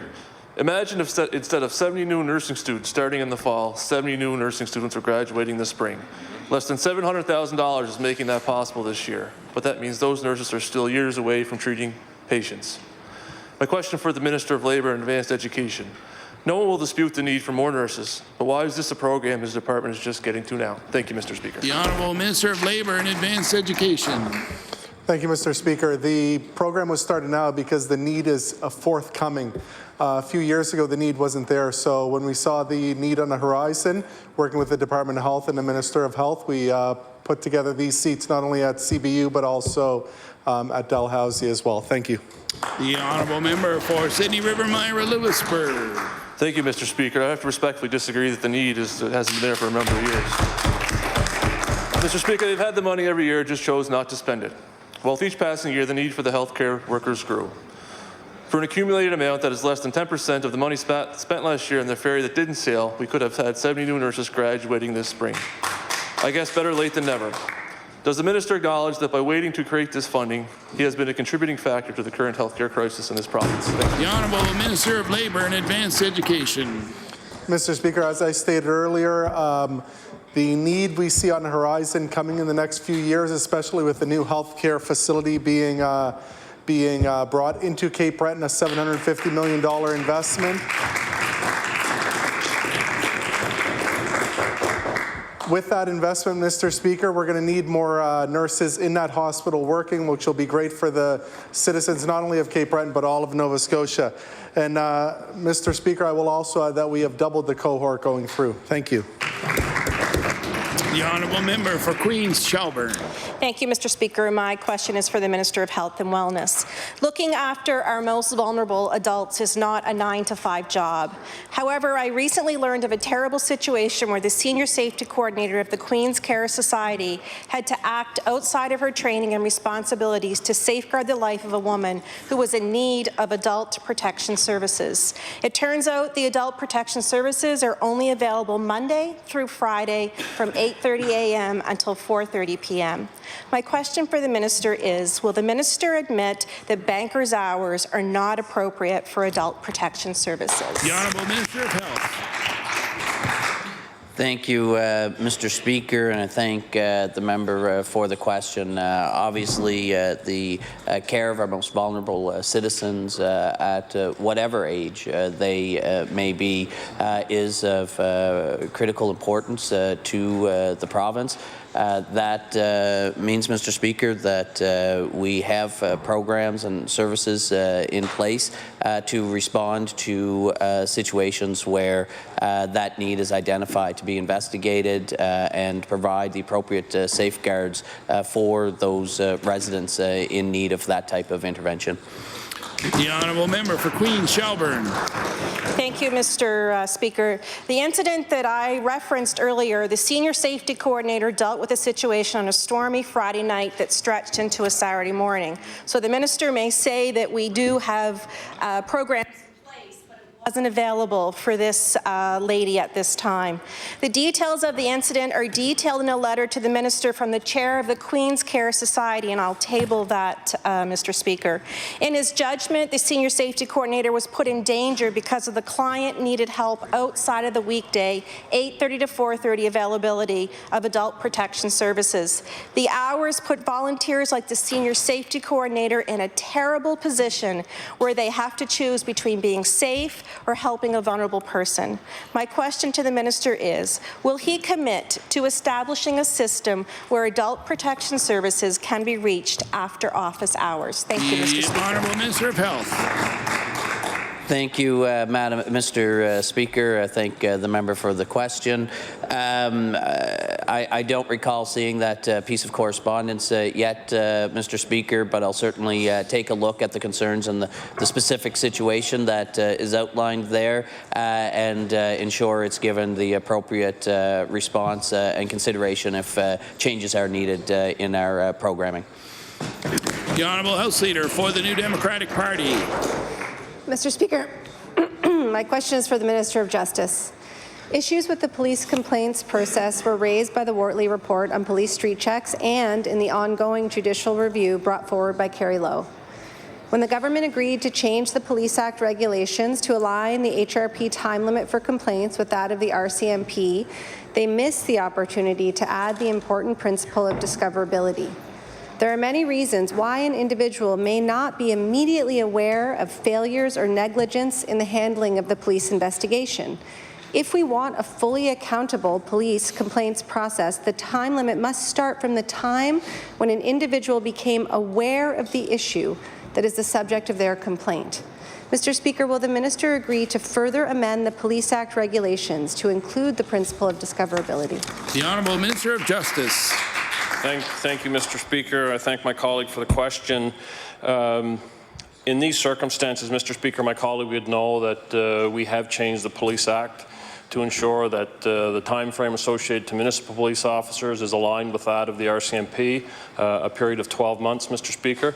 We've also addressed, Mr. Speaker, in those amendments to the bill, the issue of discoverability that my colleague references by allowing the Police Complaints Commissioner to use his or her discretion, Mr. Speaker, in extending that time frame, which speaks to the point my colleague references. We've had multiple legal eyes on this particular subject, Mr. Speaker, with the objective in achieving what my colleague has identified, and we believe that the amendments we've made address discoverability. The Honourable House Leader for the New Democratic Party. Thank you, Mr. Speaker, and I thank the minister for that answer. I would say that discretion addresses the issue, but it doesn't solve it. Mr. Speaker, the Limitation of Actions Act was introduced in 2014 in order to acknowledge a nearly universally accepted principle that time limits in legislation ought to start from the time the alleged wrongdoing was discovered. That act amended the Land Registration Act, the Marketable Titles Act, the Personal Property Security Act, the Sydney Steel Corporation Sale Act, but not the Police Act. This troubling omission is well illustrated by Carrie Lowe's situation. Mr. Speaker, when will the government take action to close this important legislative gap? The Honourable Minister of Justice. Thank you, Mr. Speaker. As I indicated earlier, in the assessment of our amendments to the Police Act, we had significant legal expertise review the Act, review the proposed amendments, Mr. Speaker, and we believe, based on the flexibility that the Police Complaints Commissioner has, that the issue of discoverability is addressed in the most recent amendments. The Honourable Member for Kings North. Mr. Speaker, my question is for the Minister of Transportation. Mr. Speaker, Highway 359 is one of two numbered highways that run north-south and carry the bulk of the north-south traffic in eastern Kings County. That includes thousands of cars and hundreds of 18-wheeler trucks each day. Lobster, farm produce, farm supplies, farm equipment, a grain centre, the major fertilizer plant supplying Kings County are all on that road. It's so rough a highway that people's homes shake when the trucks go by. My constituents were disappointed that this road was again passed over in the 5-year plan, so my question for the Minister, Mr. Speaker, is when will the very rough Highway 359 be repaved? The Honourable Minister of Transportation. Thank you, Mr. Speaker, and I'm very pleased to see that we have tabled in the budget the largest capital projects in the history of Nova Scotia for the Department of Transportation. We can't get to all of them, though, Mr. Speaker, but I will certainly undertake to see where that particular road, which is of vital importance to our farmers in the area there, is on that plan. Thank you. The Honourable Member for Kings North. Mr. Speaker, I just want to point out to the Minister that we already have a fertilizer plant on that road, so my constituents might be forgiven for thinking the Minister's answer is more of the same. Mr. Speaker, if not this year, will Highway 359 get paved next year or the year after that? Or maybe we can just give it an Annapolis County postal code and that'll help. Thank you. The Honourable Premier. Thank you. Thank you, Mr. Speaker. I know many of the people in the honourable member's constituency, and I agree with them. They need better representation. I would also say to the honourable member, Mr. Speaker, if there's paving that is currently happening in his riding that he would like to redivert to that road, I would encourage him to go to the member, and we will cancel those tenders and put the tender the honourable member would like. The Honourable Member for Sackville-Cobequid. Thank you, Mr. Speaker. Mr. Speaker, I recently met with a constituent whose parents both died from lung cancer. She was inquiring about whether there's a plan to have lung cancer screening here in Nova Scotia. It's an excellent question. According to her, Japan offers annual screenings by ways of x-rays and blood work. With breast cancer screening and colon cancer screening here now in Nova Scotia, she would like to see lung cancer screening added. Through you, Mr. Speaker, to the Minister of Health, does Nova Scotia offer regular lung cancer screening? The Honourable Minister of Health. Thank you, Mr. Speaker. I thank the member for bringing this important question to the floor of the legislature. Obviously, many of us have likely been touched by cancer in various forms, either directly or through loved ones. In this particular case, I don't believe there's an existing specific I guess broad level screening, the lung screening program as the member is referring to. However, it's my understanding that there have been some recent developments in other jurisdictions in Canada that are being monitored by the Cancer Care Group, who would be responsible for building the business case and learning from those best practices to help inform when and how such a program may be considered in a Nova Scotian context. The Honourable Member for Sackville-Cobequid. Thank you, Mr. Speaker. Minister, thank you very much for that answer. I've been touched by cancer. My wife has, my daughter has, and my mother-in-law passed of lung cancer. I think this is another situation where we find that screening and early detection just won't pay for itself with the lives saved. It'll pay for itself in the treatments and the future treatments that patients would have to endure with this awful disease. In 2016, lung cancer accounted for 26% of cancer deaths here in Nova Scotia. It seems to make sense that breast cancer screening and colon cancer screening are just wonderful things that have improved and helped increase the longevity and quality of lives of our citizens here in Nova Scotia. So it too makes sense that we would look at lung cancer screening. Minister, through the Speaker, will the upcoming budget, the 2020-2021 budget, reflect any movement to advance screening for lung cancer? The Honourable Minister of Health. Thank you, Mr. Speaker, and again, thank the member for the question. I know we've broadly discussed the budget and estimates, but in this case, we recognize as a government as well the important role and the need to make more progress in the area of cancer treatments. We don't have a dedicated program, as I've mentioned in my previous response. It's something being looked at, but no program being designed or advanced in this budget that's being debated now. However, as a government, Mr. Speaker, we as a government do recognize the importance of progress, and especially in areas that have been underrepresented and under-researched. That's why we have $1 million dedicated to ovarian cancer research, Mr. Speaker, very first for advancing very important cancer research for women's cancer in that space. The Honourable Member for Cape Breton and Richmond. Thank you, Mr. Speaker. I am hopeful that the new agreement between doctors and the province will improve doctor recruitment and retention for the province, but low wages are not the only reason that doctors are leaving. In 2016, the government announced it would begin conducting exit interviews with doctors who are leaving, and it was widely reported in 2017 that few doctors were actually participating in the voluntary exit interviews. According to notes from the 2019 Doctors of Nova Scotia Members Forum in June 2019, the NSHA is not currently conducting exit interviews. So can the Minister of Health please confirm, is the NSHA conducting these interviews, and how many doctors are participating? The Honourable Minister of Health. Thank you, Mr. Speaker. In fact, the NSHA should be conducting those interviews. As the member noted, there's not a process to force or require the healthcare providers to participate in those interviews. But as one of the opportunities that I think is presented before me is part of my discussions with Doctors Nova Scotia to engage with them to see if they have suggestions and thoughts on how the Nova Scotia Health Authority can engage and work with physicians who may be leaving the province to encourage a higher degree of participation with those interviews. The Honourable Member for Cape Breton and Richmond. Mr. Speaker, I didn't quite hear an answer on how many doctors were participating. But doctors are on record as being dissatisfied because they feel they haven't been supported professionally and are not having their concerns addressed by those in leadership.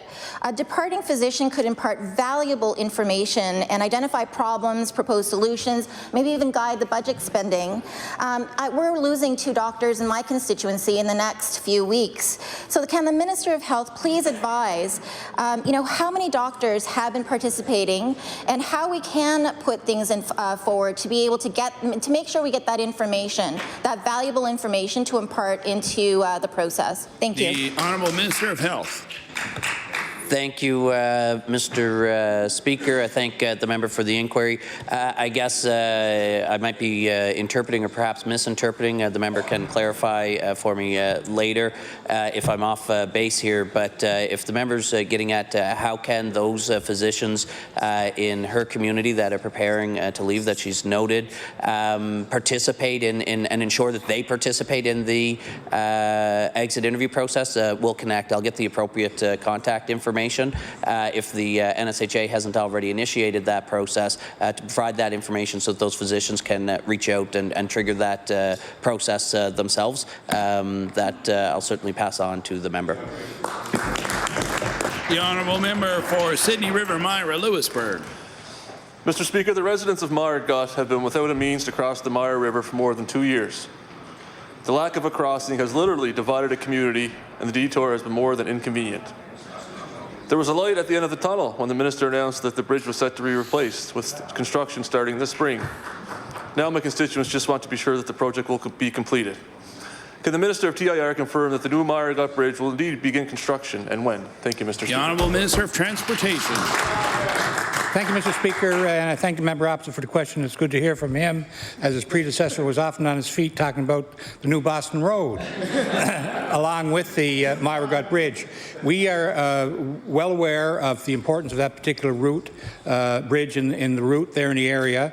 We have plans to replace it. I believe it's on next year's capital plan, if you want to check the 5-year plan. And part of the issue there is the implication with the federal government to get the approvals because they also have a say in the authority associated with that. The honourable member for Sydney River Myra Lewisburg. Thank you, Mr. Speaker. I thank the Minister for that answer. Obviously, the people in the area are concerned about the type of bridge that will be constructed. They want to know that it is the right design for the road traffic and for the river. Also, they want to be sure that the new bridge can withstand the winter and the weather in the area. Are there plans for continued consultations about the Meyer-Gut Bridge, and when will these consultations take place? Thank you, Mr. Speaker. The Honourable Minister of Transportation. Thank you, Mr. Speaker, and thank the member opposite for the question. And I sincerely appreciate the indication that the community is interested in this. Of course they are. It's an important route. It's been there for a long time. You know the history of the crossing. It was an old railway bridge that got converted to a highway bridge when the rail was pulled out, and we are definitely going to replace that bridge. Part of the process is the design, which in that instance was fairly elaborate because of the need to accommodate the river traffic and the upstream activity there. So I'm pretty sure that we landed on a height which would be the same as the bridge that's further up the river, and we would definitely be talking to the community to inform them what we're going to do when we have the design completed. Thank you. The honourable member for Pictou Centre. Thank you, Mr. Speaker. Mr. Speaker, my question is for the Minister of Health. Mr. Speaker, several residents of Pictou County are currently receiving dialysis treatment. Approximately 50% of these residents receive treatment at the Sutherland Harris Memorial Hospital in Pictou. The wait list is currently growing, and the other 50% must travel to Truro, Antigonish, sometimes Halifax, for treatment. I realize that projects are underway, and it is necessary to get these new chairs operating before announcing more. The question to the Minister, are there any of the previous announced dialysis sites near completion? The Honourable Minister of Health. Thank you, Mr. Chair. Thank the member for advocating and raising this important topic. In the legislature, we speak about it often. Obviously, it's a concern for many of our constituents, especially those who have to travel for dialysis treatment. In fact, Mr. Speaker, we do anticipate, as noted in this year's budget, a fairly significant increase in dialysis treatment because we are expecting several of our ongoing projects to complete and become operational this year, which means it required additional operational investment through the Nova Scotia Health Authority to deliver the additional dialysis at those sites. So the member would know that we are nearing the next phase of planning and preparation for the next round of potential dialysis sites. The Honourable Member for Pictou Centre. Thank you, Mr. Speaker. Mr. Speaker, the 4 units at the Sutherland Harris Memorial Hospital are insufficient to meet the growing demand in our communities. We all know it is terribly inconvenient for residents to travel outside Pictou County for this treatment. Due to the aging population in my area, demand for dialysis services is only increasing. Aging patients, increased distance, and more uncertainty is a dangerous recipe. Recently, 6 additional chairs were added to the Halifax Infirmary. Mr. Speaker, I know the Minister agrees that dialysis treatment is hard on patients and he wants to make it easier for more Nova Scotians to receive this treatment. My question to the Minister, will the Minister commit to placing Pictou County on his radar for additional dialysis chairs as soon as some of the other sites are completed? The Honourable Minister of Health. Thank you, Mr. Speaker. I thank again the member for this important topic. As previously noted in the past, And as the member rightfully noted in his preamble to the question, we need to get the work completed on these existing projects as we then can move to the next phase, which is planning for any future expansions. Obviously, Mr. Speaker, communities across the province with need, whether that be Pictou County or Argyll-Barrington or other communities across the province, Mr. Speaker, will assure that assessment takes into account those sites as part of the provincial assessment as to where we might expand programming and dialysis seats going forward. The honourable member for Dartmouth East. Mr. Speaker, my question is for the Minister of Health. In the November 2017 Auditor General report, it stated that Dartmouth General is the only regional hospital in the province without a crisis response service and no psychiatry support to the emergency department. My question to the Minister through you, Mr. Speaker, will the government commit to provide mental health services to the people of Dartmouth at the Dartmouth General? Thank you, Mr. Speaker. The Honourable Minister of Health. Thank you, Mr. Speaker. I thank the member again for raising this important topic of mental health and wellness services at the floor of the legislature. Certainly this government recognizes the important role that the Dartmouth General Hospital plays in the delivery of health care for the residents in and around the Dartmouth community. But in fact, the recent investments and expansions at that site, Mr. Speaker, I think you'll recognize that we also recognize the valuable role that facility plays in providing care for other broader communities as well. That, Mr. Speaker, I believe shows in the same way that the delivery of healthcare services is an integrated process, Mr. Speaker, to meet the needs of... Just before time allotted for oral questions put by members to ministers has expired, just before we move on to opposition business, the Honourable Minister of Fisheries, Agriculture and Aquaculture on an introduction. Thank you, Mr. Speaker. Mr. Speaker, I would like to draw the attention of the members to the Speaker's Gallery to recognize Charmaine Williams, Assistant Liaison Officer for the Eastern Caribbean Services, which assists with processing requests for foreign seasonal agriculture and fisheries workers. Charmaine is visiting Halifax and attending the first annual Ministers' Conference in Agriculture on behalf of the Minister King of St. Lucia from the Consulate in Ottawa. Mr. Speaker, I would like to all members of the House to offer Charmaine the warm welcome of the House and ask her to rise.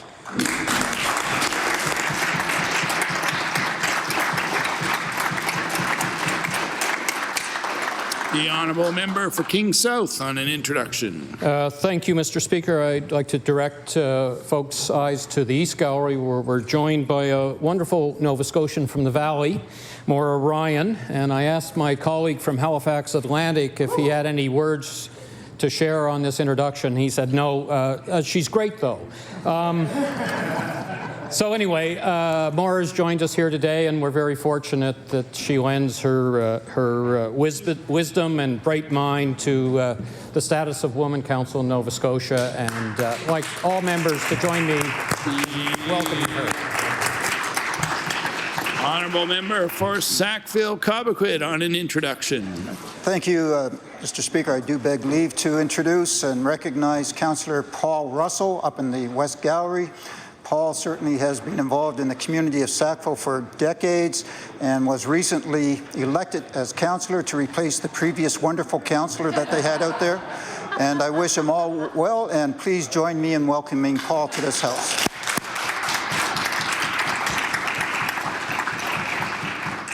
Barring no more introductions, we'll move on to opposition business. The Honourable House Leader for the official opposition. Mr. Speaker, would you please call bills for second reading? We'll now call bills for second reading. Would you call Bill number 244, an act to amend the Education Act, mental health wellness kits? We'll now call bill number 244, classroom mental health kits. The Honourable Member for Dartmouth East. Thank you, Mr. Speaker. Mr. Speaker, I'm honoured this afternoon to rise to speak on Bill 244, an act to amend Schedule A of Chapter 1 of the Acts of 2018, the Education Act, respecting mental health wellness kits. Mr. Speaker, sometimes the simplest solution has a lot of merit and wisdom to it. We know, Mr. Speaker, that the demands and needs of the classroom here in Nova Scotia and throughout Canada have changed dramatically. in the last 10 to 20 years. Certainly when I started teaching in 2001, mental health was rarely talked about with teachers and with their students. And certainly in the early to mid 2000s, Mr. Speaker, we started to see a profound shift, a very positive shift, I believe, in encouraging our young Nova Scotians, our young Canadians to talk about mental health, to take ownership of their feelings, to take responsibility for how they are, and to talk about that. And that's important because for a very long time, within the education system, that wasn't always the case. The case certainly was that our young people were expected to, I guess, leave their feelings at the door. That no longer happens. You know, Mr. Speaker, we have thousands of teachers in this province, and I commend them for this, that actively engage our students to talk about their mental health. The issue, of course, Mr. Speaker, is that the supports have not always kept up to, I suppose, the demand that our students have to talk about mental health. And certainly we have seen with Schools Plus and various other programs in our public system improvements. However, Mr. Speaker, I think we need to focus also on the most important unit within our school system, and that is the classroom. That is where it matters, because it's in the classroom that our students remember either a wonderful learning experience within the public school system or a very negative experience. This bill before the House would put an accessible, direct resource in the classroom to assist teachers in supporting students who may be going through a very difficult time, a period of mental distress. In no way is this bill attempting to offer a long-term solution to an individual who is in crisis, but this is meant as a preventative measure. This is meant to have this resource in the classroom to help support. So mental health wellness kits, Mr. Speaker, this idea came right from the grassroots.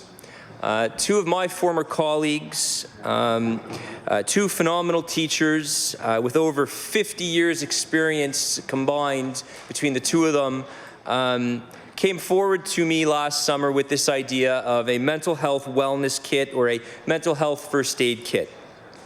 And I want to thank John Stewart and Francis Abbas for their advocacy work with this. Certainly they know, Mr. Speaker, how helpful a resource like this would be in the classroom. I can remember about 10 years ago, first aid kits being brought into our classrooms. I mean, I can remember a time when the first aid kit was simply maintained in the office with the admin assistant and the vice principal and principal. But of course, common sense prevailed. Why not have a first aid kit in the classroom? Well, if there's a first aid kit in the classroom, there should be a mental health first aid kit in the classroom as well. We know through our expanding knowledge of neuroscience, you know, the correlation, Mr. Speaker, between the body and the mind, and how we have to have the attitude moving forward that the mind is just as important as the body. And certainly I have seen that, Mr. Speaker, play out in the classroom, and we have made gains. I want to acknowledge that in terms of our attitude, we have made gains in talking about mental health. So let the resources keep up with the new realities that exist in our classroom and the new positive attitudes that are out there about mental health. Mr. Speaker, we have to always be asking ourselves, what supports can we put in place to minimize anxiety in our students, but also to give them opportunities to learn to cope with anxieties, supports to overcome immediate symptoms of panic attacks. And this falls in line very much, Mr. Speaker, with my view on education, which has always been to build the individual in spirit, mind, and body, to build the individual so that they can achieve their full potential. And in order to do that, schools need to have the resources to teach young people how to cope with anxious feelings. And certainly and this is just anecdotal, I certainly saw a growth in anxious feelings among our young peoples. And no doubt we're starting to see studies now, Mr. Speaker, the correlation between smartphones, social media, and the anxiety that we're seeing in our youth. So it is becoming more and more imperative, Mr. Speaker, how critical it is to have the resources, to have the approaches to teach our young people how to cope with anxiety. And of course, Mr. Speaker, we all acknowledge there are different levels of anxiety, and it impacts people differently. Having these resources in the classroom, of course, would also invite a conversation about this, that no person, I believe, is immune to anxious feelings. The degrees in which it impacts a person varies, but certainly we need to recognize that school is a place and should be a safe place where we can learn to cope with those feelings. Mr. Speaker, this idea, upon the research that I've done, besides it being put forward to me in Dartmouth East by two amazing teachers, John Stewart and Francis Abbas, it was actually Tina Chan at the University of Waterloo who, in 2018, she is a master's student in public health, initiated this at the University of Waterloo. And there's a fantastic article here from Maclean's magazine, an article written by Emily Barron-Kadloff.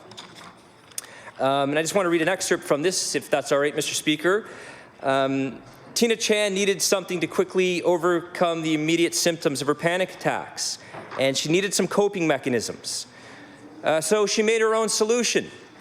Quote, "I thought if there's a first aid kit for physical trauma, logically there should also be one for mental health symptoms," Chan recalls. And I'll table that, Mr. Speaker.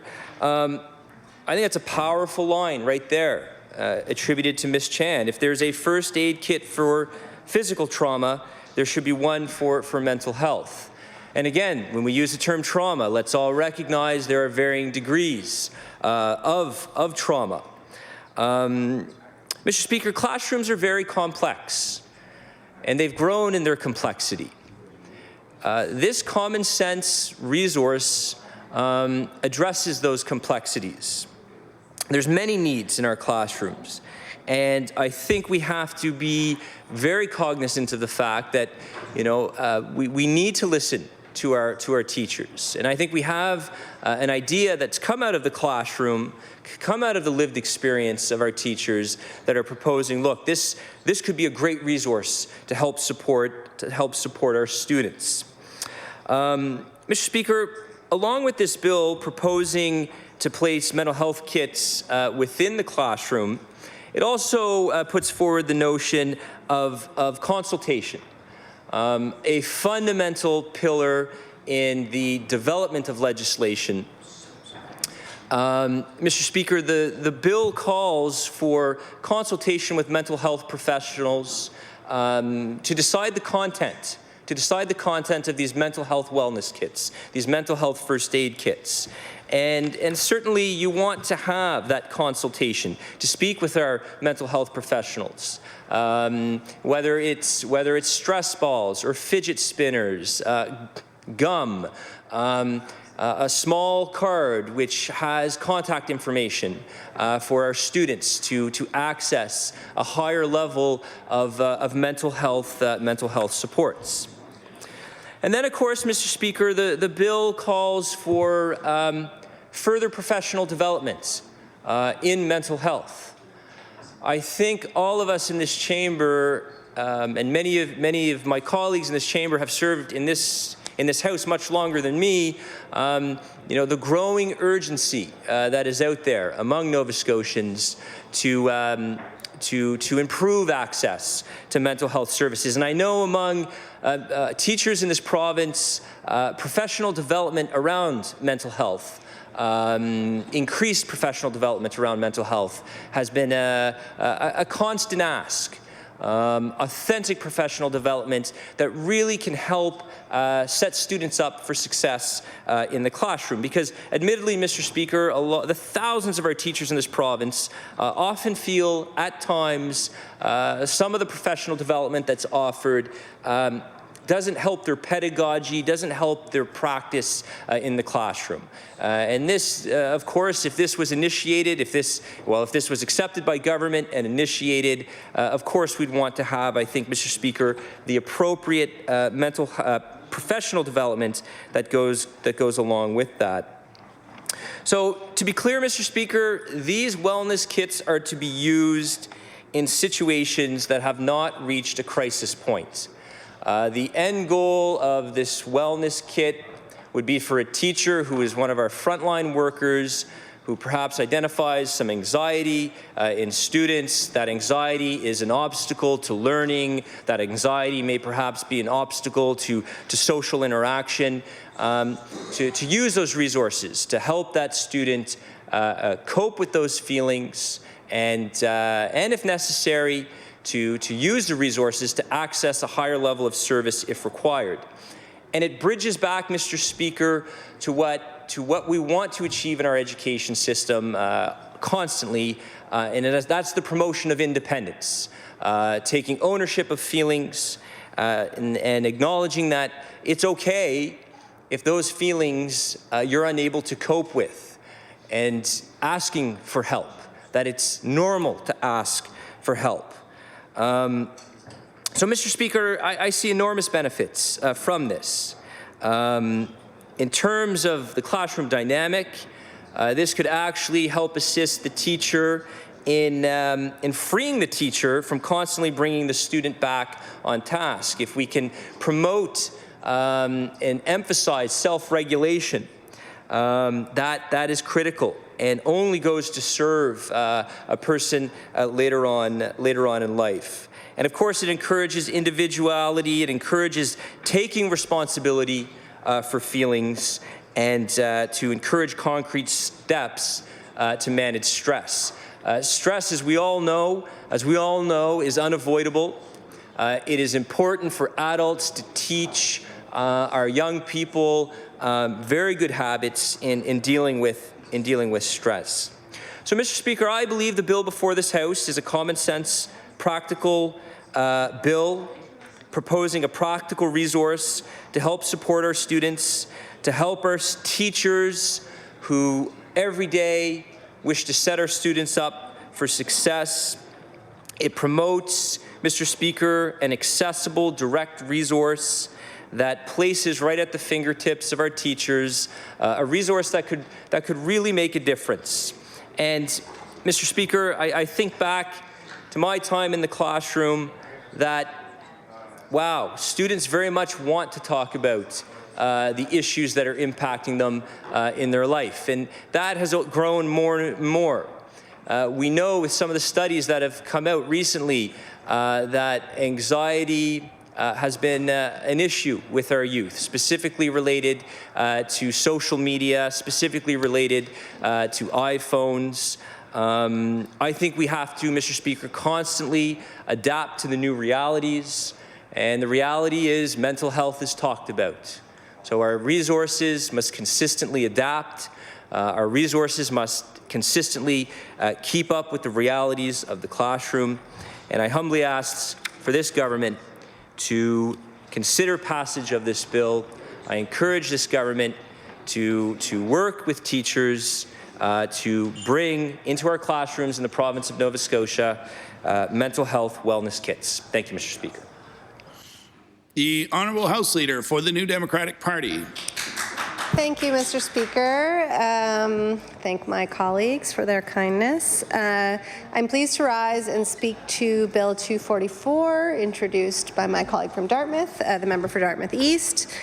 And I think there's a lot we can agree with him on. To begin with, that we need to make children's mental health a priority. We know that. We've been talking about that for a long time now.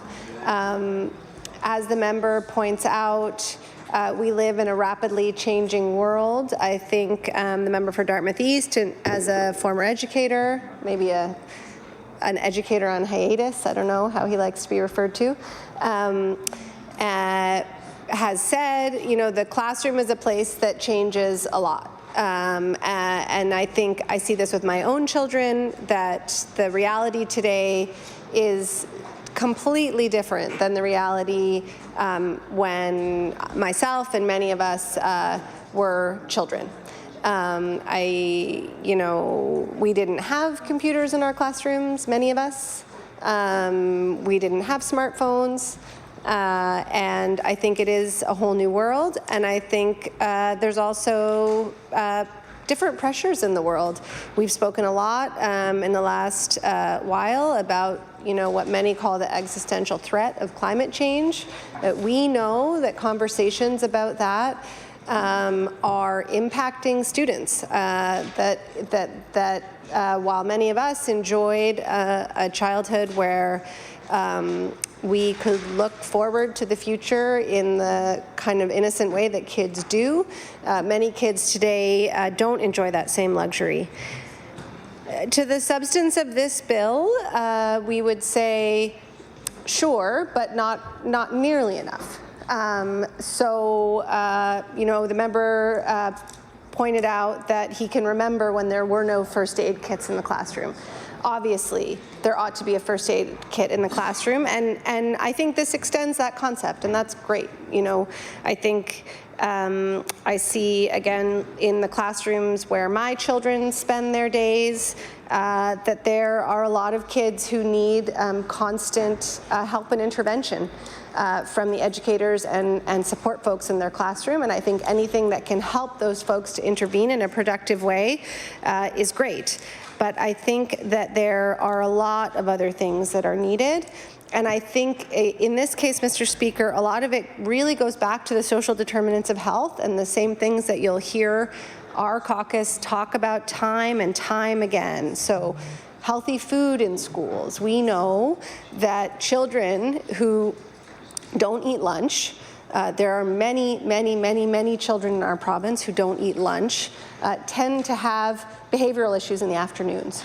So even in my district, Mr. Speaker, I talk to librarians, I talk to principals, and they say, I talk to teachers, and they say, everything's kind of okay till noon, and then all bets are off.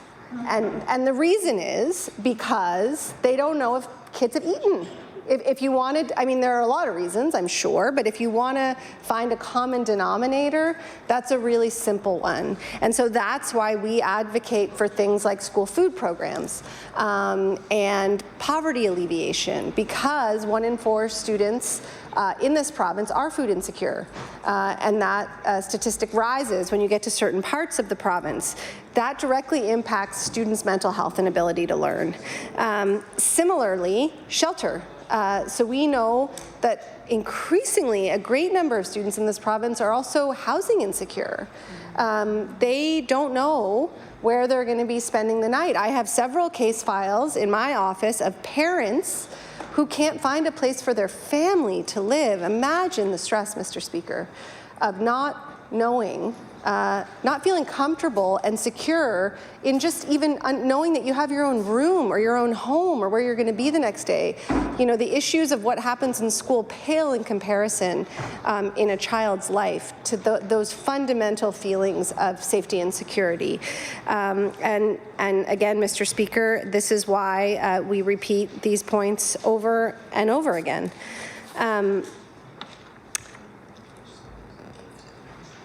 Our solution to this problem, and again, you know, we support the member's bill, but if we really want to get into the issue of child mental health, you know, we have advocated for and introduced legislation towards a child and youth advocate in Nova Scotia.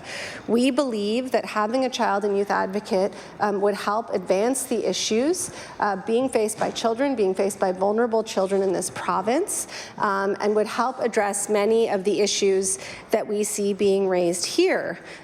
We also support raising income assistance rates. There are many children whose families are supported in this way, and again, who are housing insecure, who are food insecure, a $15 minimum wage, Mr. Speaker.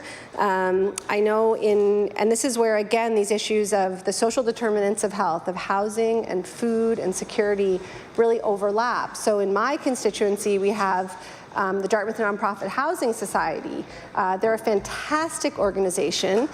They manage a ton of below market rate units as a nonprofit. And when I talked to Nick Russell, their director, when I first took office, and I said, well, Nick, what do you do? And he said, well, you know, we manage this portfolio of below market rate rentals. Typically they're townhouses, typically they're 2 or 3 bedrooms. He said, you know, our bread and butter is the single mom with 3 kids who works at Tim Hortons, because that single mom doesn't have a hope in heck of finding an appropriate place to live for her family. It's not possible. This was years ago. This was before we were in our current rental market, Mr. Speaker. This is what I hear from folks like that. And so this is why we push for funding for these folks. This is why we push for support for these folks, and this is also why we push for the establishment of some control on rising rents. All of this is directly connected to student mental health. One of the points in this bill is that the kits will contain access information, contact information for provincial mental health services. But my question, Mr. Speaker, is what happens when the teacher or the student or the EPA makes that call?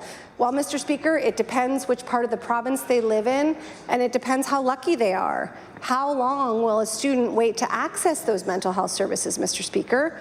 It could be quite quickly for a choice appointment if they're in the catchment of the IWK here in HRM. It could be 41 days, it could be 210 days. It could be longer in parts of Cape Breton, Mr. Speaker. 210 days, Mr. Speaker, is longer than the entire school year. So picture a student in distress and the teacher accesses this kit and it helps for a little while, but this student, as with many, many students, needs more help than that, Mr. Speaker. They need to avail themselves of the public mental health system. So picture, Mr. Speaker, that they make this call and they are told that next school year they'll get an appointment. These are the issues that we are pointing to, Mr. Speaker. These are the interventions in wait times, in access to mental health that could make the material difference in lives of students and children who are suffering from mental health issues. Other maritime provinces, Mr. Speaker, have next-day walk-in mental health clinics. We need same-day, next-day clinics here. Our caucus has also repeatedly called for a mental health bill of rights here in Nova Scotia. This would help us to unpack issues around mental health and act on them accordingly. I think, again, the bill that the member brings forward highlights that there are major issues arising in the classroom around mental health. I think it's one sensible piece of a toolkit. But I think there are so many really big interventions that need to be made to really crack the code on this. We currently spend 4%, Mr. Speaker, of our very large healthcare budget on mental health. Our Bill of Rights would call for that percentage of funding to increase to 10%. And Mr. Speaker, mental health and physical health are not disconnected. We know that people who suffer from mental health, particularly untreated, tend to avail themselves of all kinds of other parts of our healthcare system much more frequently than if their issues were dealt with, and if there were more upstream interventions, and if we could appropriately triage and treat and support folks who are coming forward with these issues, especially children, Mr. Speaker. So we have also, in that vein, called on the government to provide clarity on the investments in inclusive education. We are happy to see those investments. We are glad to see $15 million in this budget. We want to know how it's going to be spent, Mr. Speaker, because we continue over and over and over again to hear issues around students in classrooms not being appropriately supported and not being able to learn. That is the issue that was at the heart of the report on inclusive education and the excellent outreach and consultation that was done around that report. That's the nut we're trying to crack and the problem we're trying to solve. We're just asking for transparency as we move down the road to solving that, because we're not hearing about a lot of progress. We hear anecdotes around progress from the minister and from the deputy minister. It may be too soon to see the data, but we would like to see more detail on how those plans are rolling out so that we can understand whether or not they will be successful. So, Mr. Speaker, mental health kits in classrooms is a start. Again, back to the member's early comment on this bill, that he can remember a time when there were no first aid kits in classrooms, and now we would think it was ridiculous if there wasn't a first aid kit in a classroom. Similarly, I think it makes eminent sense to have a kit with things that could support vulnerable students in the classroom. But the underlying issue, as we see it, Mr. Speaker, is much bigger and is fully in the government's purview to address. Thank you, Mr. Speaker. The honourable member for Halifax Atlantic. Thank you, Mr. Speaker, and I thank the member opposite for her, as usual, her smart, factual arguments on the issue. I do want to start by saying, I do want to say just a quick little story. Last night, was watching Last Week Tonight with John Oliver. I don't know if anyone ever watches that, and the topic on Last Week Tonight with John Oliver was on the coronavirus and the information that's being put out there. And one of the things that he said was, for world leaders and people that are in leadership positions, you need to start putting out factual evidence. You need to, when you make comments on this, you need to make sure that what you're putting out there to the public, because people are listening, is truthful and factual and doesn't lead people in the wrong direction. And the reason I bring that up is one of the comments that I heard from the Conservative Party was that teachers are not receiving funding or adequate funding for professional development. Now, I'm no expert, but Article 60 in the union contract states that we can't actually direct teachers to take the training, but it's there and it's available to them, and they get to choose the mental health training that they want to take. And then there's a $7 million budget for that training. So to be clear, the member opposite said that teachers were not getting access to the proper professional development. Article 60 of the NSTU contract states we cannot force them, but it's there. We cannot force them to take the training. They can choose the training they want to take, and there's a $7 million budget. So I would argue if the member opposite knows professionals that are not receiving the proper training, maybe they're not aware of the budget, maybe they're not aware of that they have the ability to choose the training. Training's not forced upon them. They can't be told you have to take this training. If they're uncomfortable with the training, they can go back to their school administrators, to their union leaders, to the HRCE and the Department of Education with courses.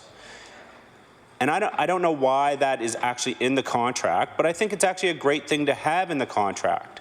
And the reason why I think it's a great thing to have in the contract is so that we don't get stuck with training people the same way over and over and over. And the truth is, for someone who has soon to be 3 children in the education system, both members are absolutely correct.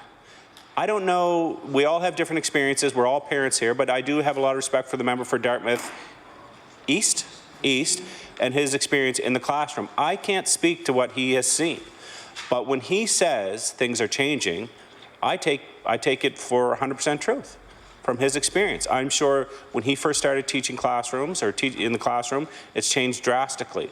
And I've just seen it from when my children go to school, especially around the social media part of it. You know, it used to be that we would go on the internet to kind of take a break from the real world, but now it's the exact opposite. We go into the real world to take a break from the internet.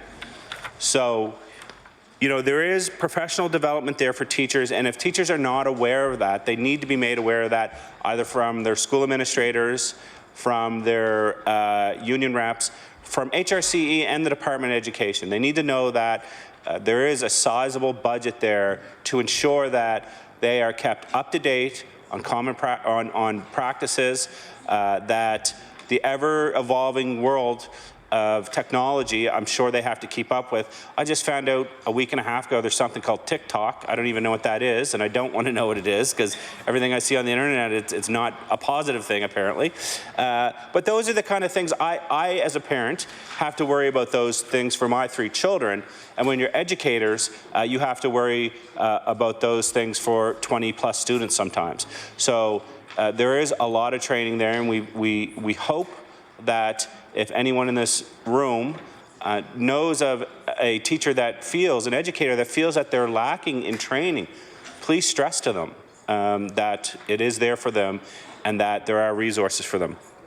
There was some comments made about actual where some of the resources are going. You know,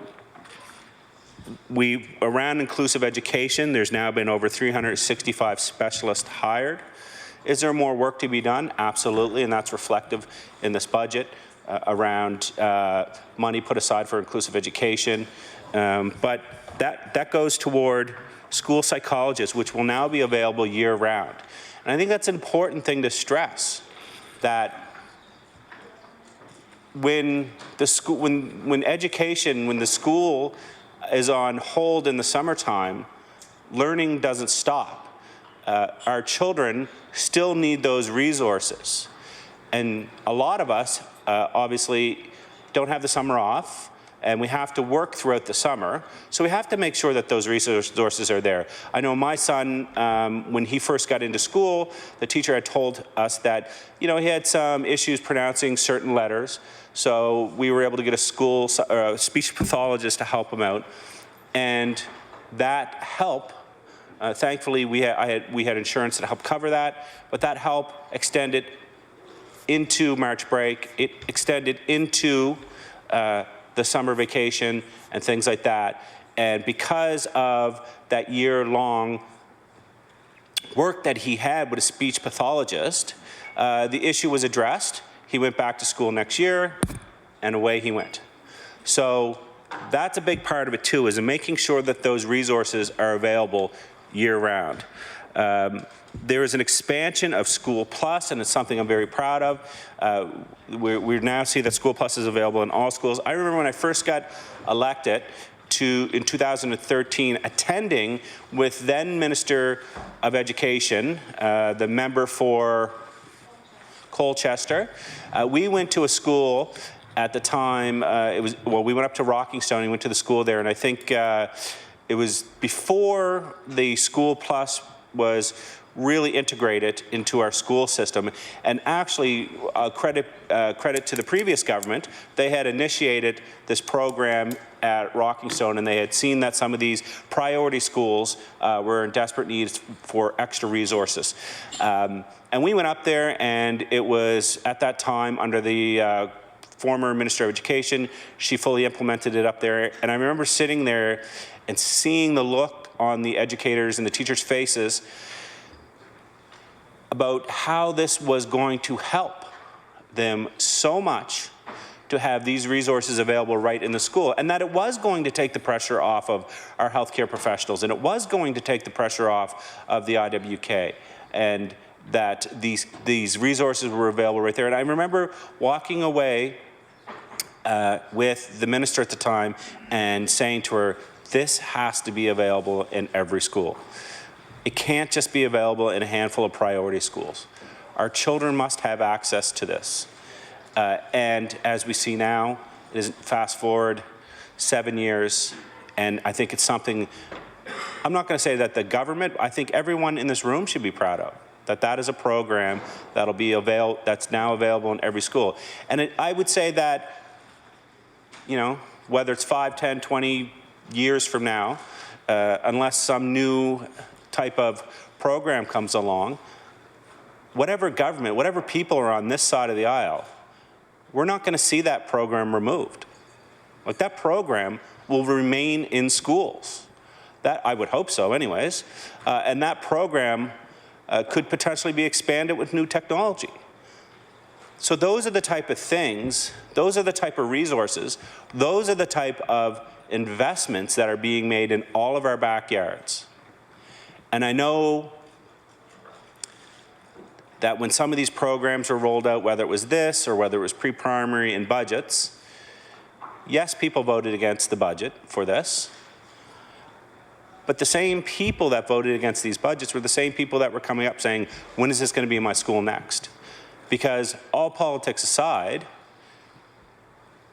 I think people realized how impactful these programs were, including programs like Reading Recovery, which is now back and fully implemented.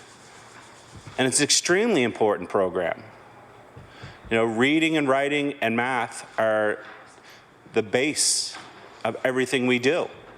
And there are children that struggle with that. And that's why the Reading Recovery program is so important. So we do have a lot of investments. And these investments, the School Plus, for example, when new buildings are being built, so I'll use the building in the school in my backyard, which is J.L. Leslie High School.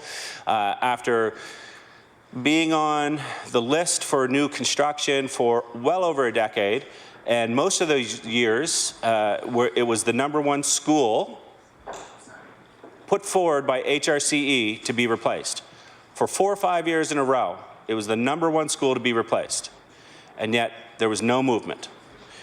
The school is finally being built, and if you drive down Drysdale or Sylvia, depending on what road you go down, the concrete's being poured. So there's no turning back. And one of the things that when they released the plans for this brand new school was an extended School Plus. So when they're building these buildings now, they're not just putting in the resources, they're now expanding it.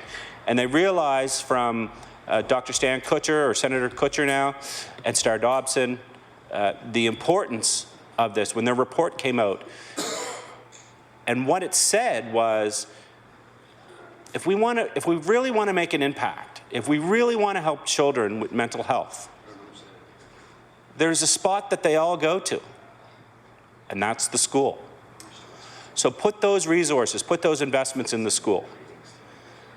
But the member for Dartmouth South was correct. This isn't just about programs. Mental health and health is a wraparound. We need to make sure that when kids in Greystone go to school, when kids in Sambro go to school, when kids in Preston go to school, or kids in the South End go to school, or wherever it may be, sorry, HRM-centric, that they don't go to school hungry. That when they get to school, there's food. And we saw the rollout of that program, and we're seeing the impact now, because let's be honest, if you're a child, whether you're in grade primary or grade 12, life's not easy. It's not easy. You're going through puberty, you're trying to make friends, you know, there's mental health issues you're dealing with, and now you have all the pressure of social media. So the last thing you should be worried about is the food in your belly. And so the breakfast program has made an immense difference in these schools. And we've seen stakeholders come out to partner with us on these programs. And they realize, and we realize, and I think everybody in this room realizes, that it will make a child's day better. And we're seeing schools step up. We're seeing schools do some amazing things. And I use Rockingstone as another example where they went above and beyond. They were having a dentist come into the school. They were having mental health workers come into the school before anyone thought that was the right thing to do. You know, we're seeing school administrators like Principal Meyer up at Chebucto Heights, who was, in 2017, was named the top principal in all of Canada.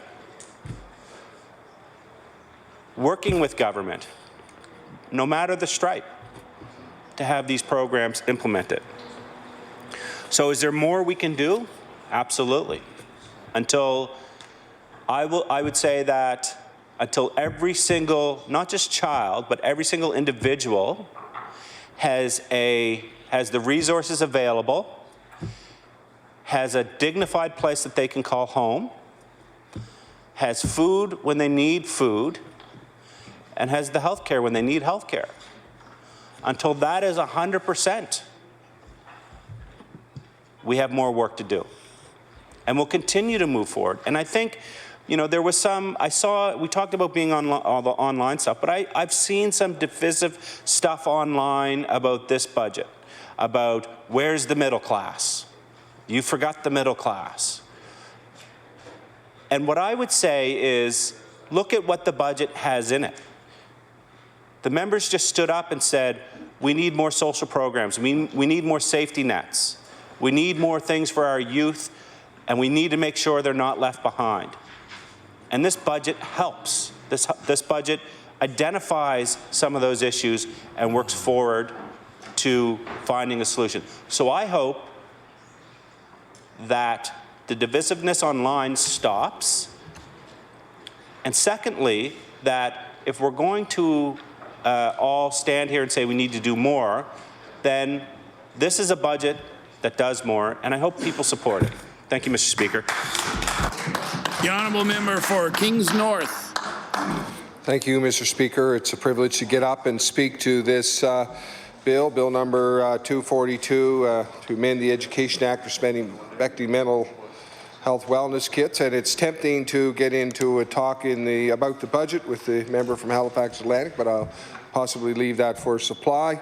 We'll have another opportunity to talk about that later. I guess what I want to, first of all, sort of just introduce the idea of the power of small changes to make a difference. And I know it was a number of years ago, and I think every member in the legislature would be familiar with the story of then Mayor Rudy Giuliani, who decided that he wanted to deal with graffiti in New York City and garbage. And those small changes had a huge impact on that city, and by doing so was able to really change New York City, change the crime rate.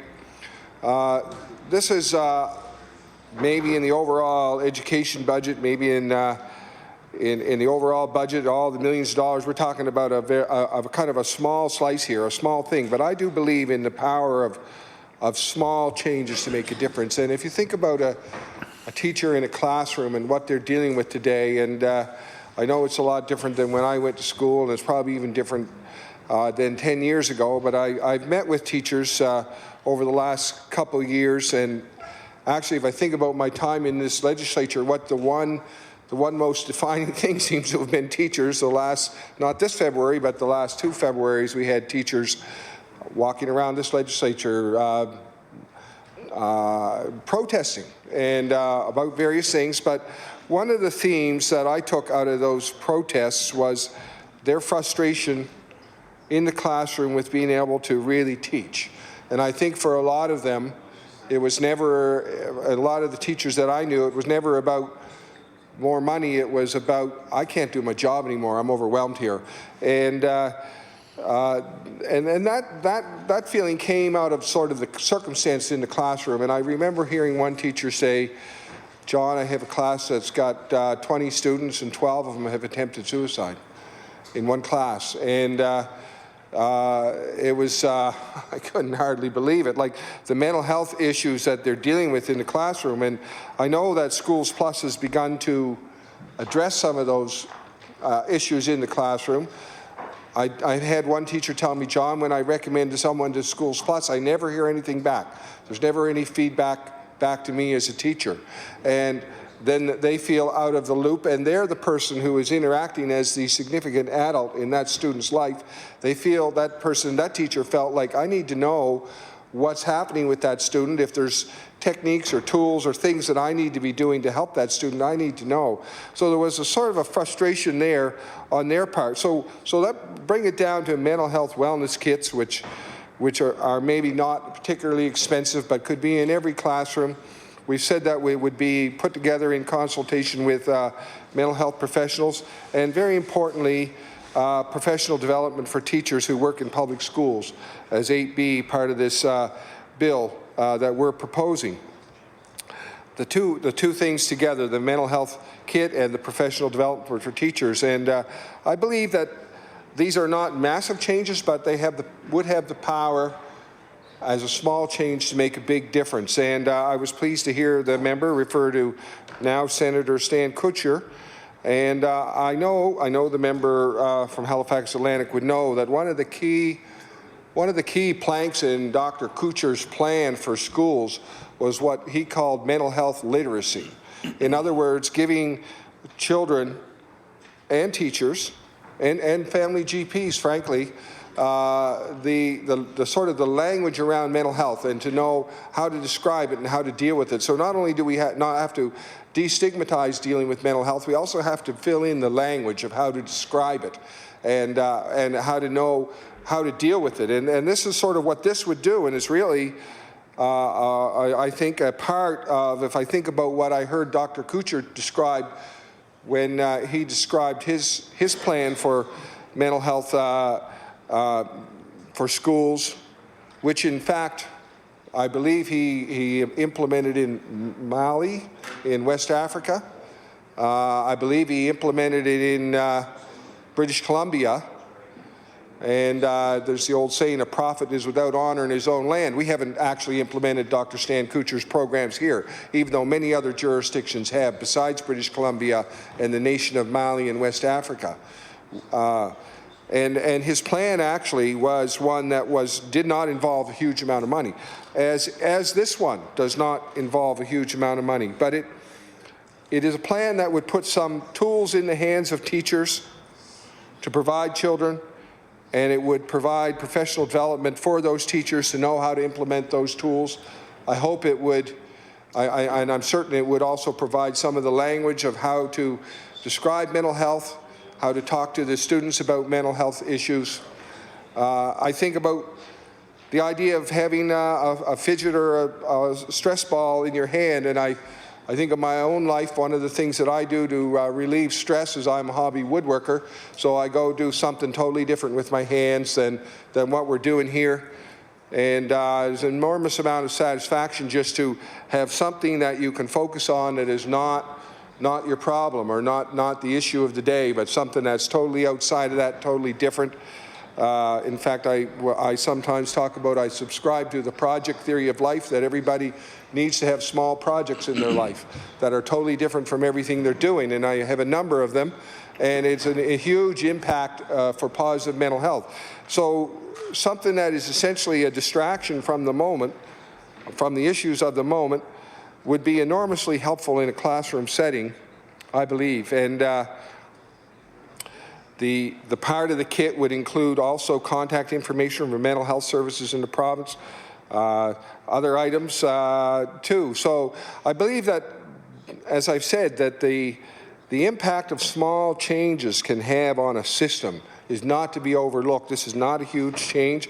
It does not involve a huge amount of money.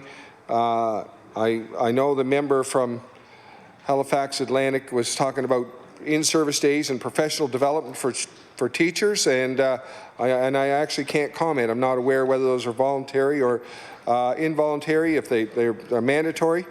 But I know that teachers would respond to something like this, which relates to problems they're dealing with every day in the classroom. And I know that the teachers that I have met with and talked with over the last couple of years, as we've gone through those February crises in education, the last two, would tell me that they really need more tools in the classroom. I remember a teacher telling me, John, I just need one more person in the classroom, and then describing her classroom, and I'm thinking, yeah, I don't know how you do that. So if we can't provide the human resources, maybe we can provide that teacher with tools that to give to that one child who is having difficulty at the moment.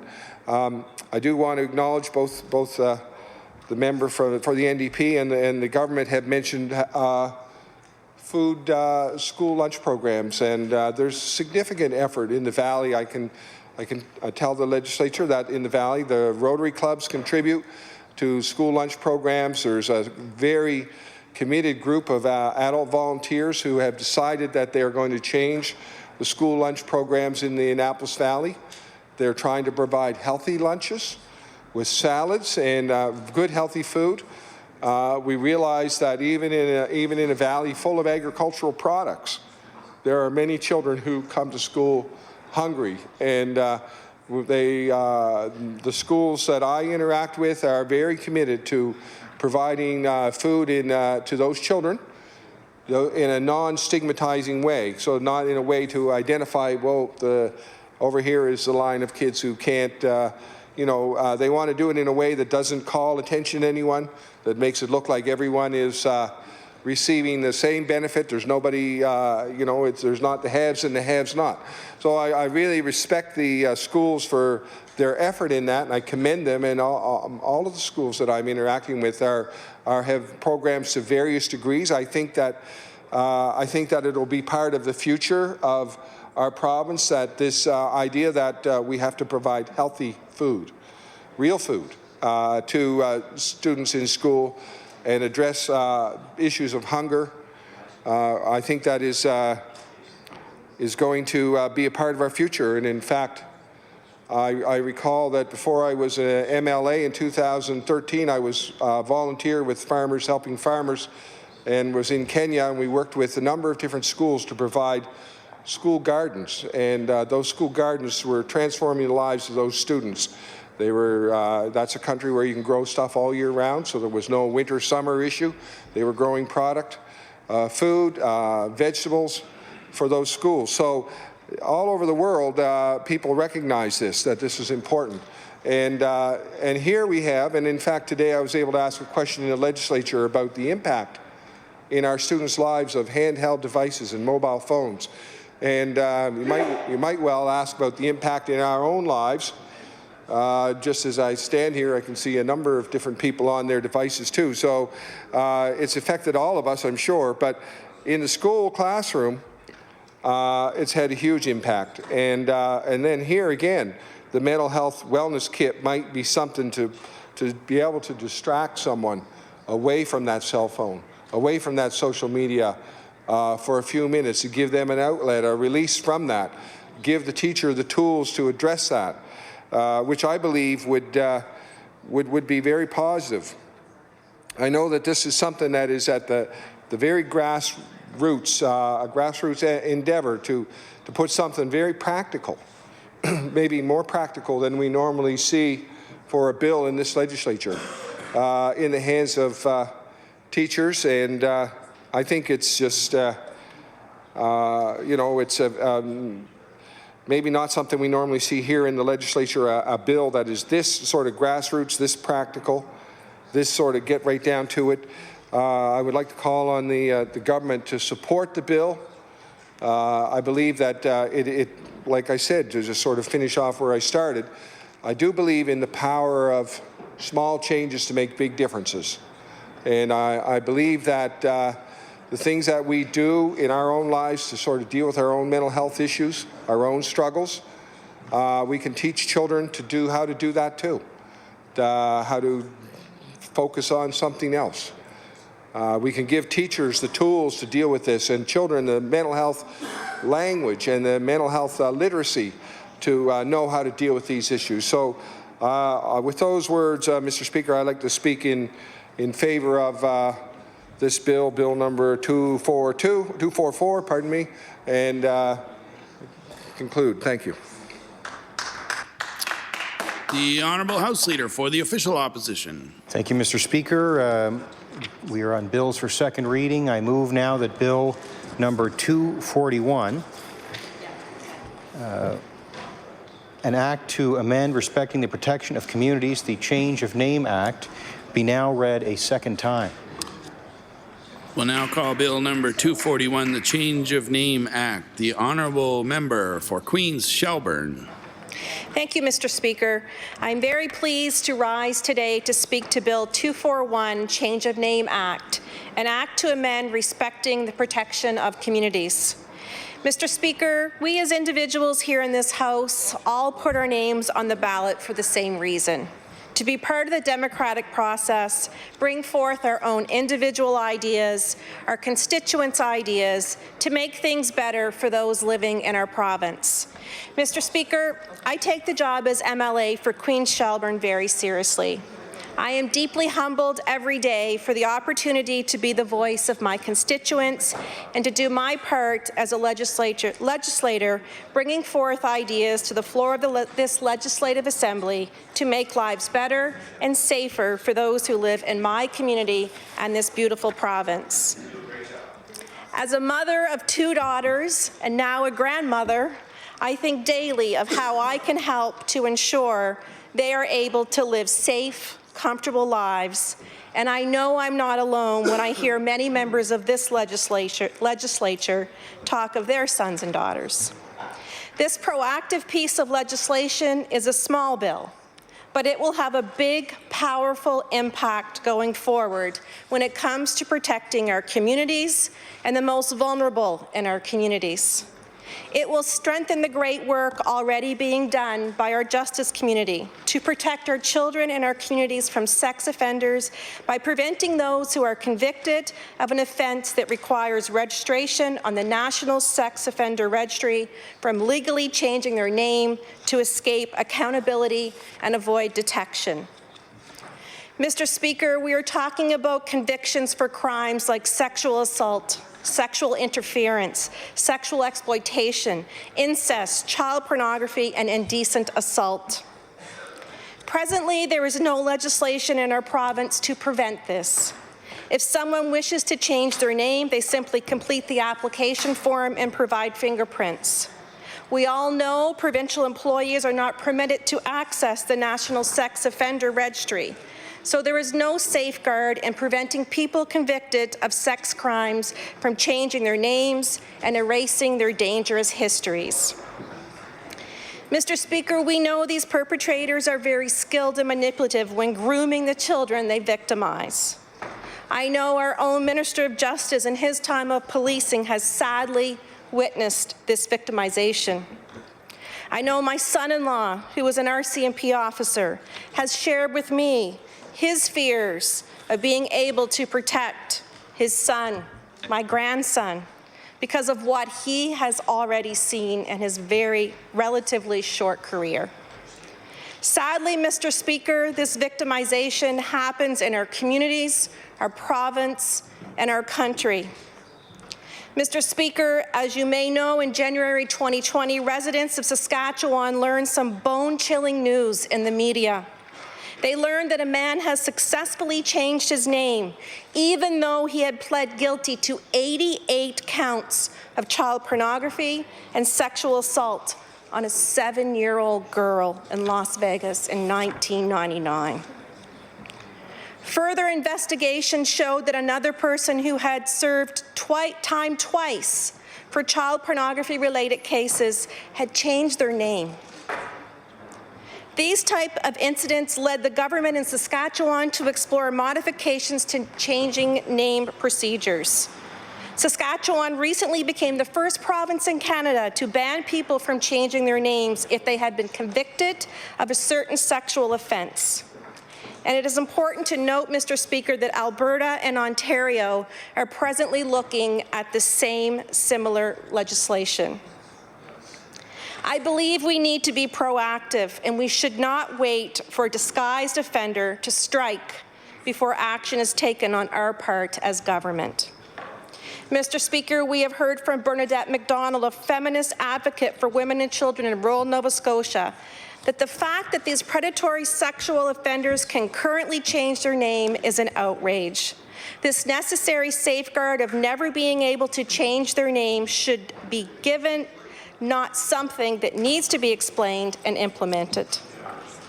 Mr. Speaker, I've received numerous messages from Nova Scotians since introducing this bill on Monday, who are shocked to learn that a sexual offender can scrub their alarming history clean.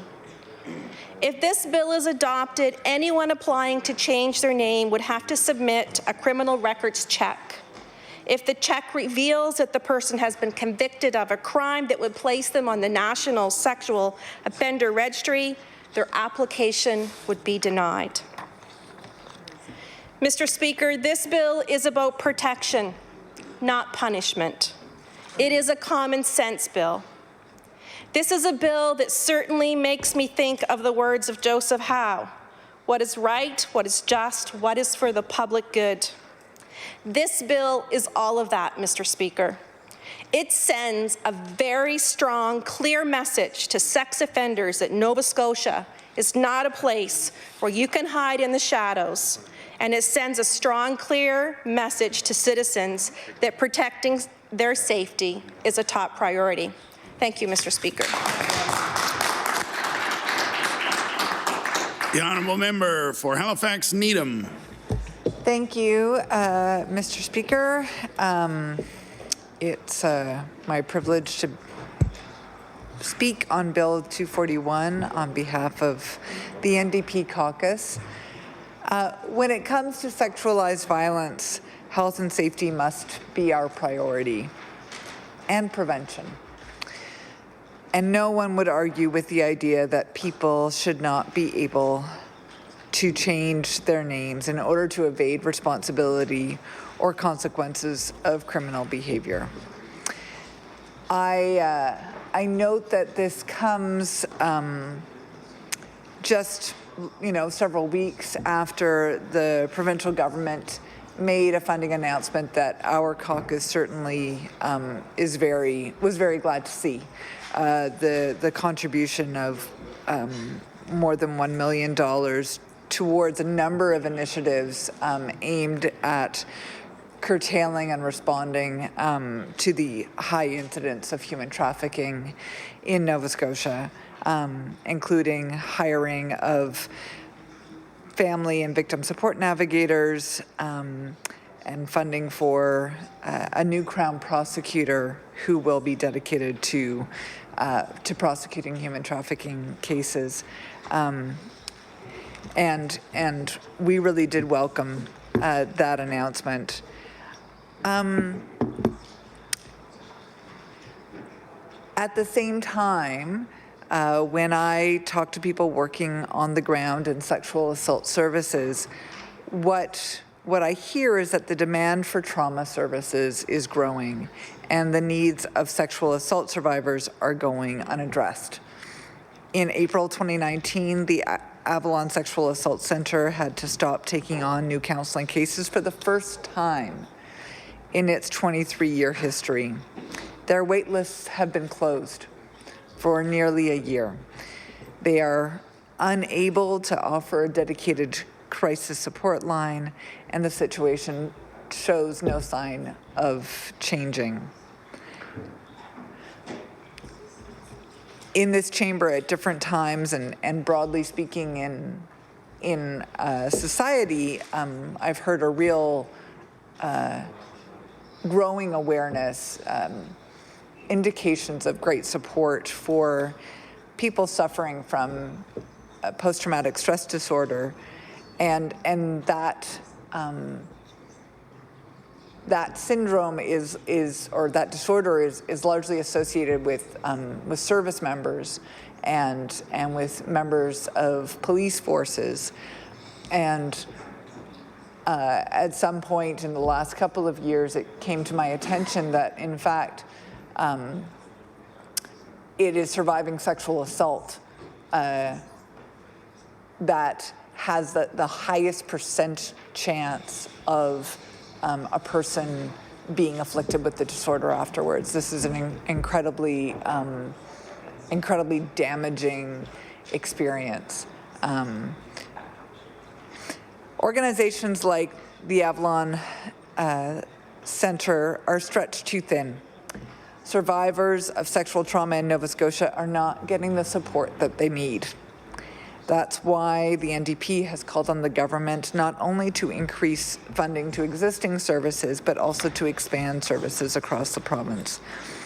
If we want to address sexual violence in our province and create safe communities, we must address the underlying causes of sexualized violence, including toxic masculinity and misogyny, and commit to providing victims and survivors of sexualized violence with the supports that they need right now. Thank you, Mr. Speaker. The Honourable, excuse me, the Honourable Member for Hammonds Plains, Lucasville. Thanks so much, Mr. Speaker, and I wanted to initiate this with my gratitude to the member for Queen Shelburne for advancing this important initiative, and certainly to the member from Halifax Needham for her contributions to the conversation today. As a government, we've been in some ways keenly focused on protecting the public with respect to specifically sexual assaults, and a couple of the ways that we've started to try and address that as an issue.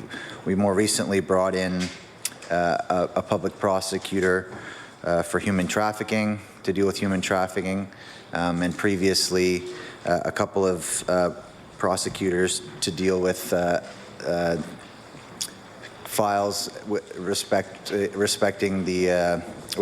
to sexual assault.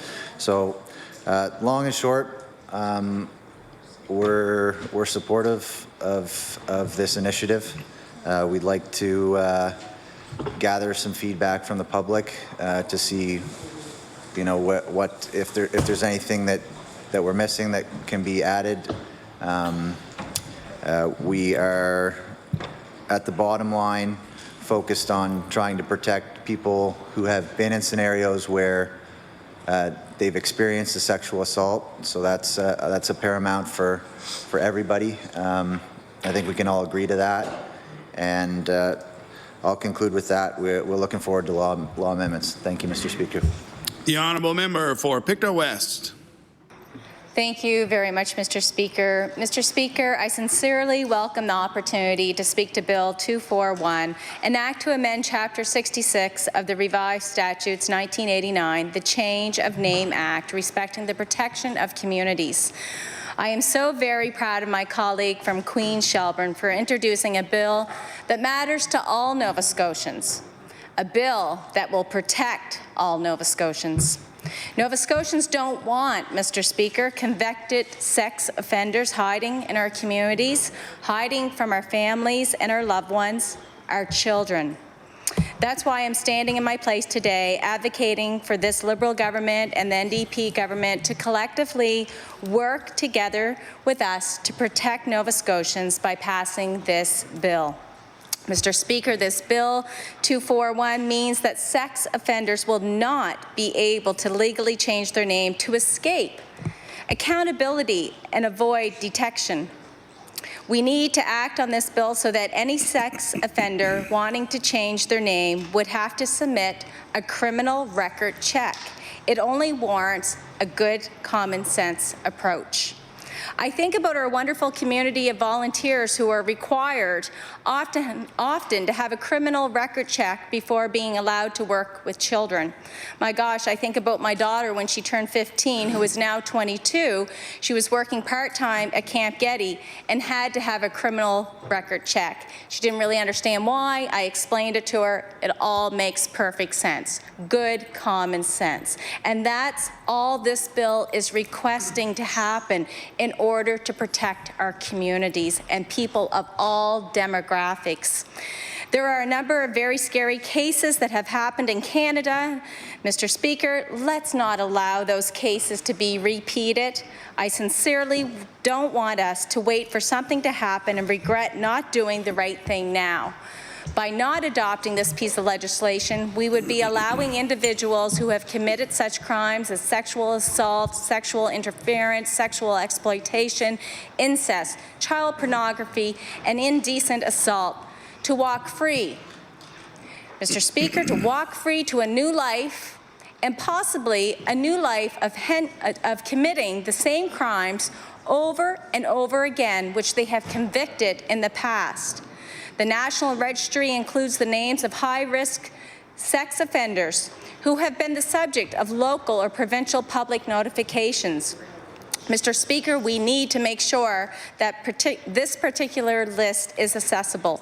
We need to create safeguards so convicted sex offenders can't camouflage their connections to their crimes. Mr. Speaker, I realize many individuals have legit reasons for wanting to change their names. I understand that. However, this should not be a matter of routine for those listed on the National Registry of Sex Offenders. They should never, Mr. Speaker, be able to morph into someone they are not. This bill would prevent them from having a new identity, where we all know, for the most part, the new identity is usually in part of a pre-calculated plan to repeat their past crimes. Taking the measures outlined in Bill 241, we are stating clearly and collectively a loud message to those who are on the National Sex Offender List. You can't hide. You can't change your name. We know who you are, and we will together protect our communities. Mr. Speaker, it is my hope that all in this chamber will see how imperative it is to pass this piece of legislation as soon as possible. It is the right thing to do. Thank you, Mr. Speaker. The Honourable Government House Leader. Thanks, Mr. Speaker. I think that, and I do thank the members of the House on both sides for their comments with respect to this bill tabled by the member from Queens Shelburne. I think it's, for me, from a personal perspective, again, I think it's timely, it's important, and I think it's extremely reasonable to ask in terms of this legislation and how it fits in with the National Registry and the changing of names and how that impacts the community at large that would be specifically affected by something of this nature. So I think, again, congratulations to the member opposite. I think, as my colleague referenced, the law amendments process will bring out debate and conversation about this, and I think that's a good thing. So with respect to that, the government is in favour of this motion for second reading. And Mr. Speaker, I ask that you now put the question to the House. Just before I do put the question to the House, I'd like to ask, for purposes of clarity for the record, the honourable member who tabled the bill, the honourable member for Queens Shelburne, to rise in her place and ask for a second reading of this bill. Thank you, Mr. Speaker. It's an honour to rise, and I thank everyone for their comments today. And I ask for a closed second reading of the bill, please. Motion is for second reading of Bill number 241, the Change of Name Act, an act to amend respecting the protection of communities. Would all those in favour of the motion please say aye. Aye. Contrary minded, nay. Motion is carried. Bill number 241, an act to amend Chapter 66 of the Revised Statutes 1989, the Change of Name Act, respecting the protection of communities. Ordered that this bill be referred to the Committee on Law Amendments. The Honourable House Leader for the official opposition. Thank you, Mr. Speaker. That concludes our business on this opposition day, and it's not often that we get a bill passed, so I'd like to thank the government for seeing to it. Thank you. The Honourable Government House Leader. Thank you, Mr. Speaker. Would you please call public bills for second reading? We'll now call public bills for second reading. Mr. Speaker, would you please call bill number 242, the Protecting Access to Reproductive Health Act. We'll now call bill number 242, the Reproductive Health Act. The Honourable House Leader for the New Democratic Party. Thank you, Mr. Speaker, and I am pleased to rise on this unusual day of collaboration in this chamber to speak to Bill number 242, the Protecting Access to Reproductive Health Care Act. This is an act put forward by our caucus in order to protect people's right to access reproductive health care. We know, Mr. Speaker, that here in Nova Scotia, but across the country, around the world, and even here in the Maritimes, there have been issues with people accessing reproductive health care. Although it remains in some circles a divisive issue, the fact is that women have fought hard and won the right to full health care under the Canada Health Act. But we know, Mr. Speaker, that sometimes that health care cannot always be accessed equally. We talk in this chamber, Mr. Speaker, about differential access to health care. We talk about that geographically often, but here we have differential access to health care at times based on gender, where predominantly women are not able to avail themselves of what is already a very difficult choice in many women's lives. Mr. Speaker, I refrain generally from talking about my personal connection to bills, but I'm going to just spend a couple of minutes on this rare and maybe singular occasion of moving a bill through this House and say that I first want to point out Megan, the amazing young activist who was profiled in the Coast and who took it upon herself. She walked by the Women's Choice Clinic at the Victoria General Hospital. She saw protesters and she decided that that was wrong. And so all by herself, she wrote a petition and she walked around Halifax asking people to sign it. And when I talked to her about that yesterday, when we tabled the petition in this House, she said, you know, it was a difficult decision because the whole issue with protesters, anti-abortion protests in particular, is that it's traumatizing. And so you have women making what is already sometimes a traumatic, difficult choice, and they're re-traumatized as they attempt to access that health care. And she said, so I felt conflicted asking people to sign this petition because I worried that I too was guilty of this same re-traumatizing action. And she said, but you know, at the end, I did it as gracefully and kindly as I could, and I decided that it was probably worth a little bit of discomfort for me and for the folks I was talking to if there was a payoff at the end. And so I'm so pleased to stand here and thank Megan and many other like her for their efforts. So many times when legislation moves through this chamber, it's not because one of us thought of it or one of our excellent members of the public service thought about it. It's because someone in a community on the ground discovered that there was an issue and pushed and pushed and pushed until finally that issue makes it to the floor of this chamber. And this is one of those cases. But Mr. Speaker, in my own life, this is a really resonant issue. And so if you'll forgive me for a few personal anecdotes, my grandmother, Selda Chender, as I think I've spoken about before in this chamber, escaped the Holocaust without most of her family. She came to New York City on a boat alone at 16.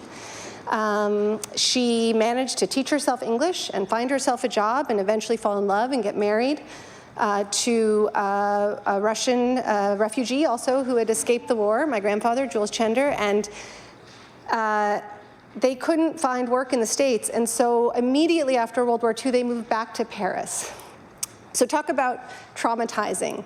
My grandmother often talked about those years as, in fact, the worst of her life, not the years in the war, but the years after the war, living in a war-torn country that she had so recently escaped from. She actually escaped from Nice.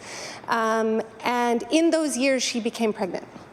And she said that although she thought about it until the end of her life, the decision that she made at that time to get an abortion was one that she never regretted, because she said, at that time in my life, I was in love with your grandfather, but I was so emotionally incapable of being a parent that I couldn't possibly have given birth to a child. And she said, and I knew that. And we talked about this when I was a teenager. And for that, I am so grateful that I had a family with whom I could have these conversations. She had the proverbial back alley procedure, Mr. Speaker, because that was the only option at that time. And luckily, she survived and went on to have 2 more children. But fast forward, Mr. Speaker, my mother, who didn't work much outside the home. She raised us, and she was a fantastic mother. She had 3 children, but she spaced us by 13 years, so she had like a lot of work to do for a long time. But she, when we were all getting older, decided that she wanted to be engaged in her community, and the place that she sought out to be engaged in her community was what was at the time called the Metro Planned Parenthood Clinic. And my mother served on the board of Planned Parenthood for many, many years, including as the chair of that board. And it was always a little bit, not surprising, but I didn't know what the nexus was for her. And she just said, you know, Claudia, this is absolutely important, that women can access health care, and that they can access it without intimidation and on their own terms. Because at that time, Mr. Speaker, the Planned Parenthood Clinic was a place that many women, including myself as a teenager, went for health care because they didn't want to go to their doctors. It was still taboo to talk about things like birth control, to talk about things like abortion or any other reproductive services. These were, you know, as a young woman, especially if you had a male doctor, these were conversations you didn't want to have. And so that clinic, which still persists today as the Metro, I don't know what it's called now, but maybe the minister will remember that name and say it in her remarks, you know, provided such an important service, and I'm so proud that my mom was a part of that. And it was unfortunate, but lucky, that when my sister was a teenager, she herself availed herself of the services of the Planned Parenthood Clinic and also of the Women's Choice Clinic. And I called her this morning and I said, you know, I'd like to mention you in my remarks, but I don't want to do that if that makes you feel uncomfortable. And my sister, who is currently working for the Ontario Midwives in Ontario, said, no, I want you to mention me in your remarks. It's important that you mention me in your remarks. Because, Mr. Speaker, I'm just one person in one family.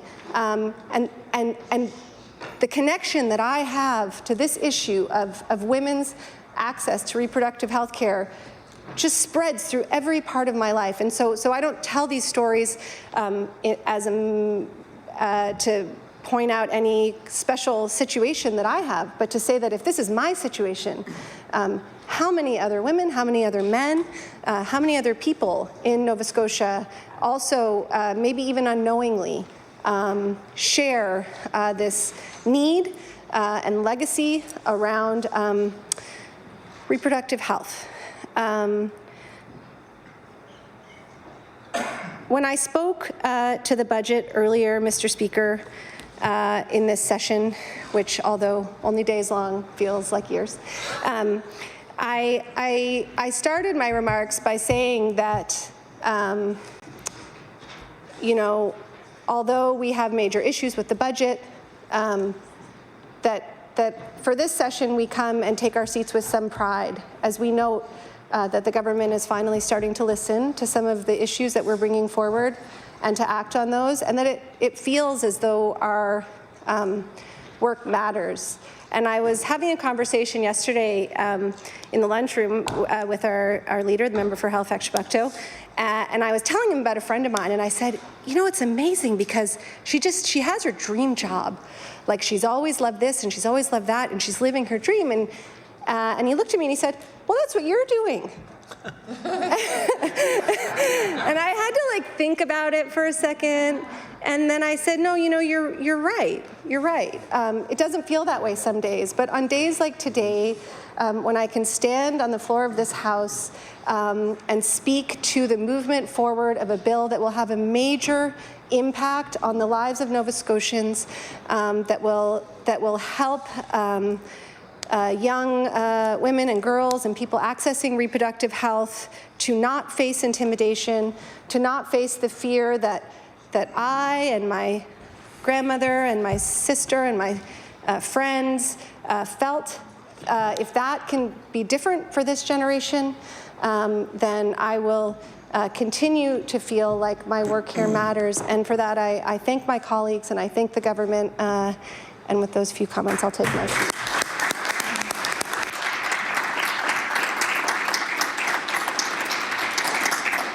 The Honourable Leader of the Official Opposition. Thank you, Mr. Speaker, and I thank the member for bringing this bill forward. Nobody in this province accessing medical care should have fear that somebody will protest against them as they go to enter that building. Nobody should worry that somebody is going to protest their right to receive the medical service, and women should not be subjected to interference, intimidation, bullying, or harassment on what is, no doubt, Mr. Speaker, the hardest day of their lives.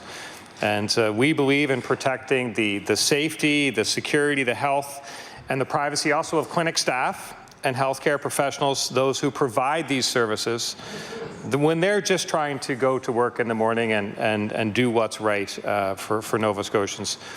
Of course, freedom of expression is important, as is the right to protest and to voice opinions.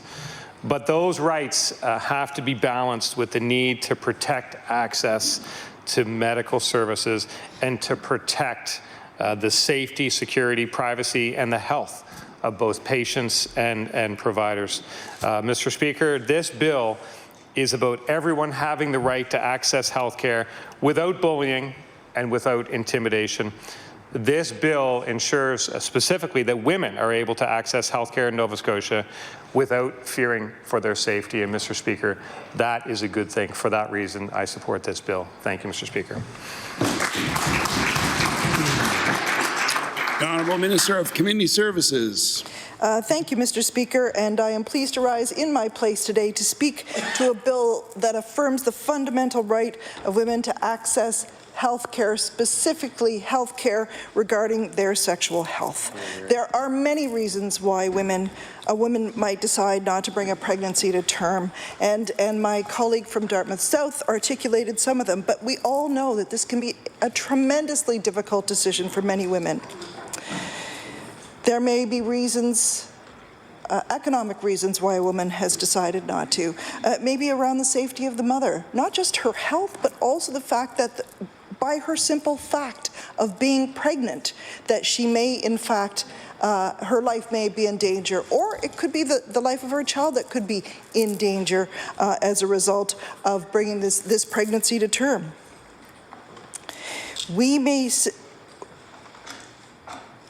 It may be that the fetus isn't viable, but for whatever the reason is, for a woman seeking to terminate a pregnancy, she should not have to face protesters on her way in to receive that care. One of my colleagues noted that in some communities around this province, women have not had access to safe abortions. And so for many years, they were performed in back rooms and back alleys, and women ended up dead, sick, or sterile, or some combination thereof, as a result of the fact that they could not access this fundamental piece of health care. Having made that difficult decision to end a pregnancy, no woman should have to run the gauntlet of protesters who really have no idea of the individual situation of that woman who is heading into the hospital that day. It's funny, and even from the time I was a teenager, and again, hearing the member for Dartmouth South discuss this brought back a lot of memories. Even from the time I was a teenager, I knew that for me, access to abortion was an important fundamental right for me, for my daughters, for my friends, for everyone.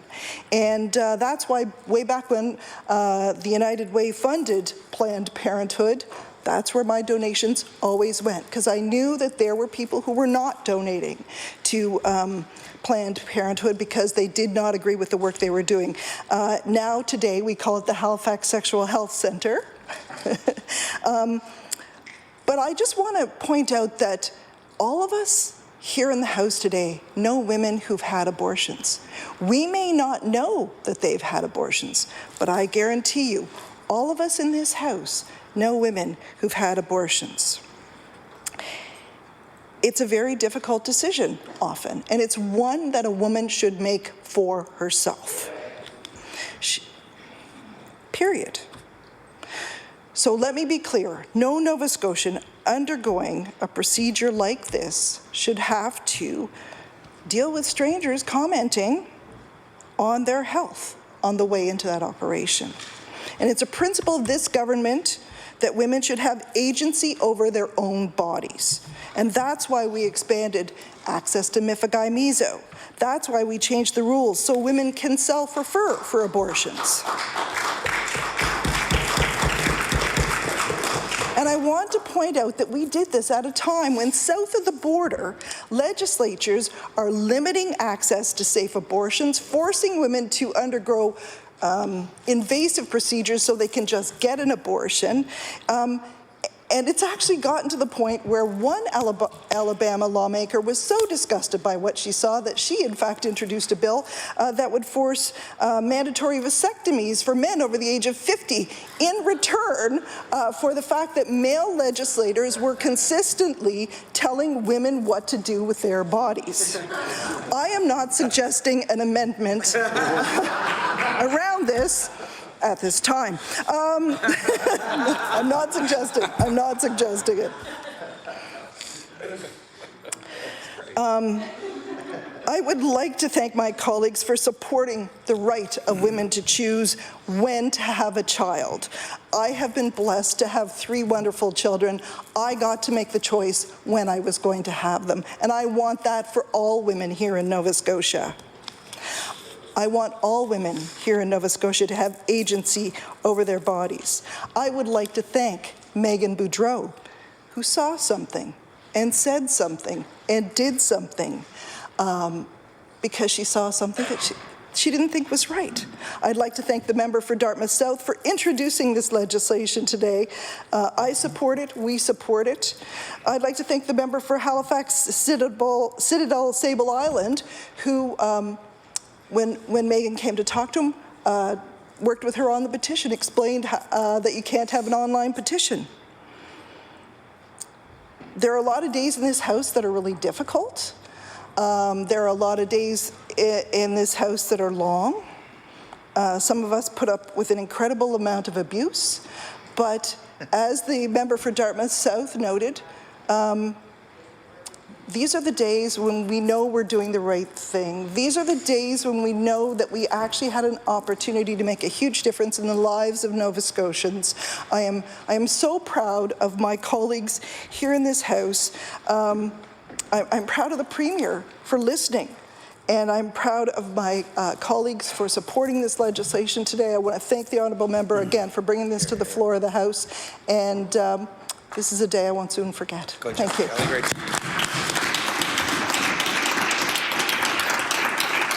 The honourable member for Pictou West. Thank you very much, Mr. Speaker. Mr. Speaker, I rise today to join on the debate of Bill 242, the Protecting Access to Reproductive Health Care Act, introduced by the member of Dartmouth South. And I will say that my words will not be as eloquent as hers, nor do I have any personal stories to share. Like our member as well from Bedford. I listened, I enjoyed both stories, and I thank you for speaking. Bill 242 is about protecting women. This is an important bill.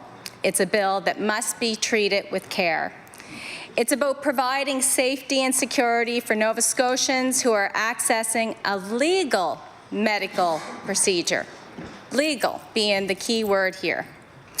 Some will say that this bill stifles the free expression. It does not.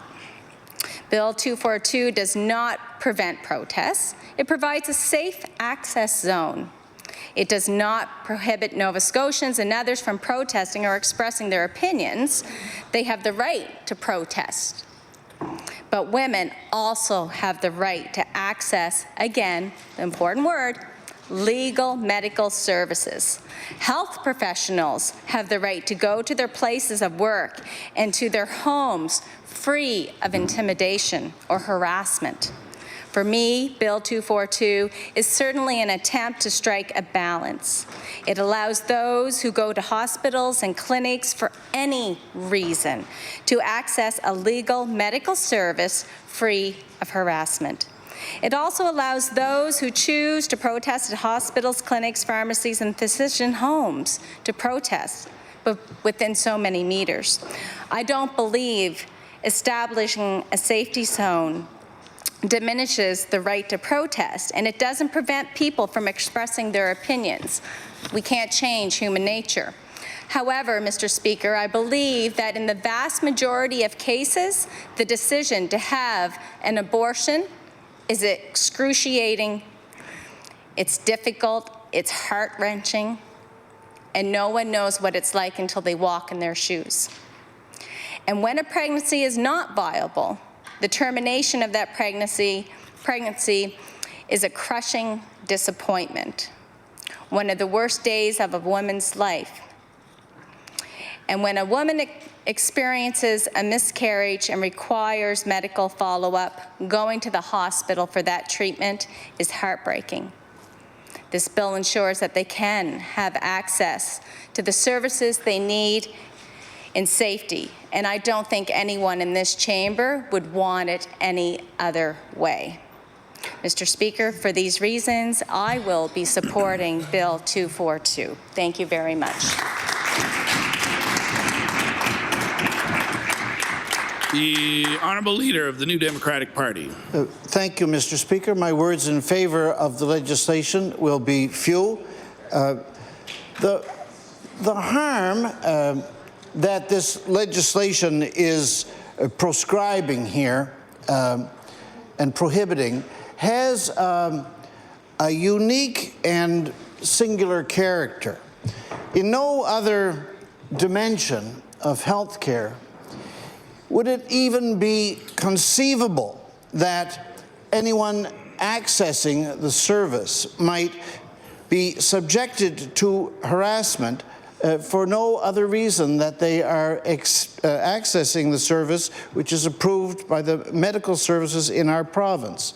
It is inconceivable that a person might, under any circumstances, face harassment for accessing services to do with, let's say, prostate surgery, or that a person might face harassment attempting to dissuade them from accessing services related to orthopedic or cardiac or any other surgery for that matter.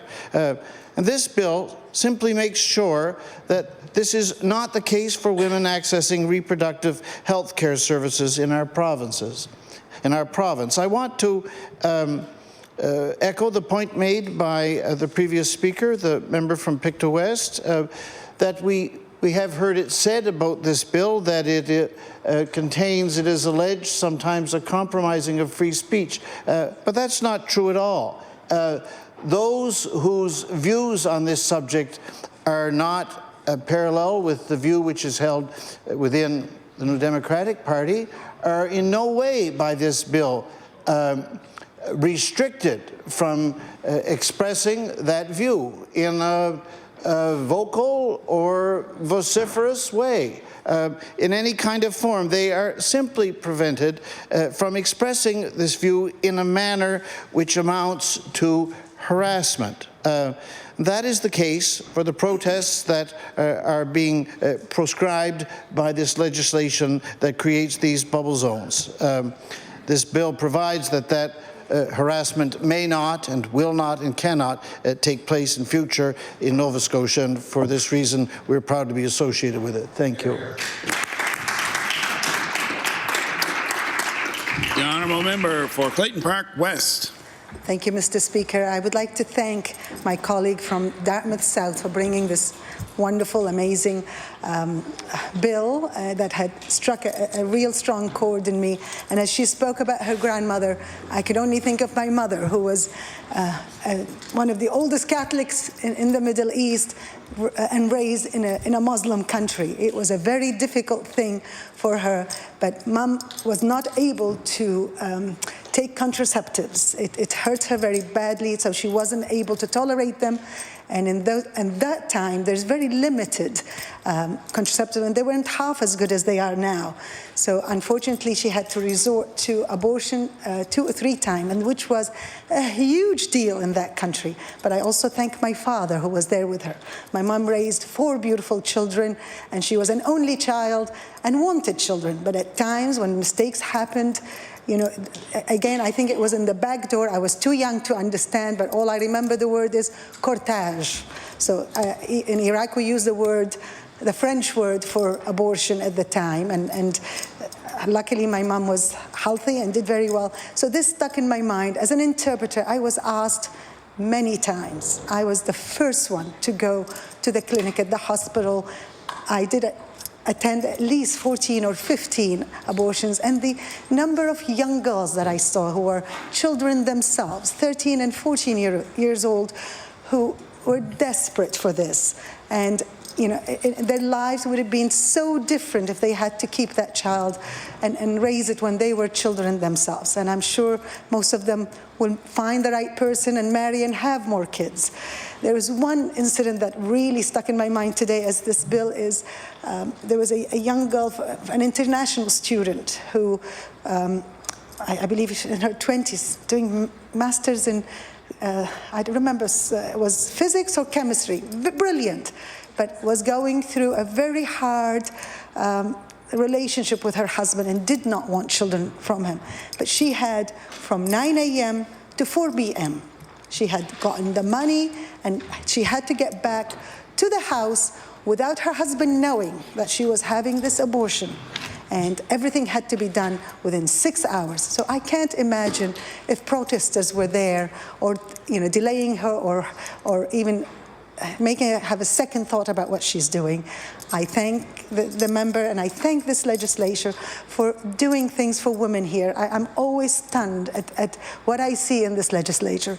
And I say to all my friends, I said, I couldn't say the word period to my relatives and friends, let alone having 50 men or 51 and talking about menstrual products in the legislature. I thank you. This is amazing, and I support it with all my heart, and thank you.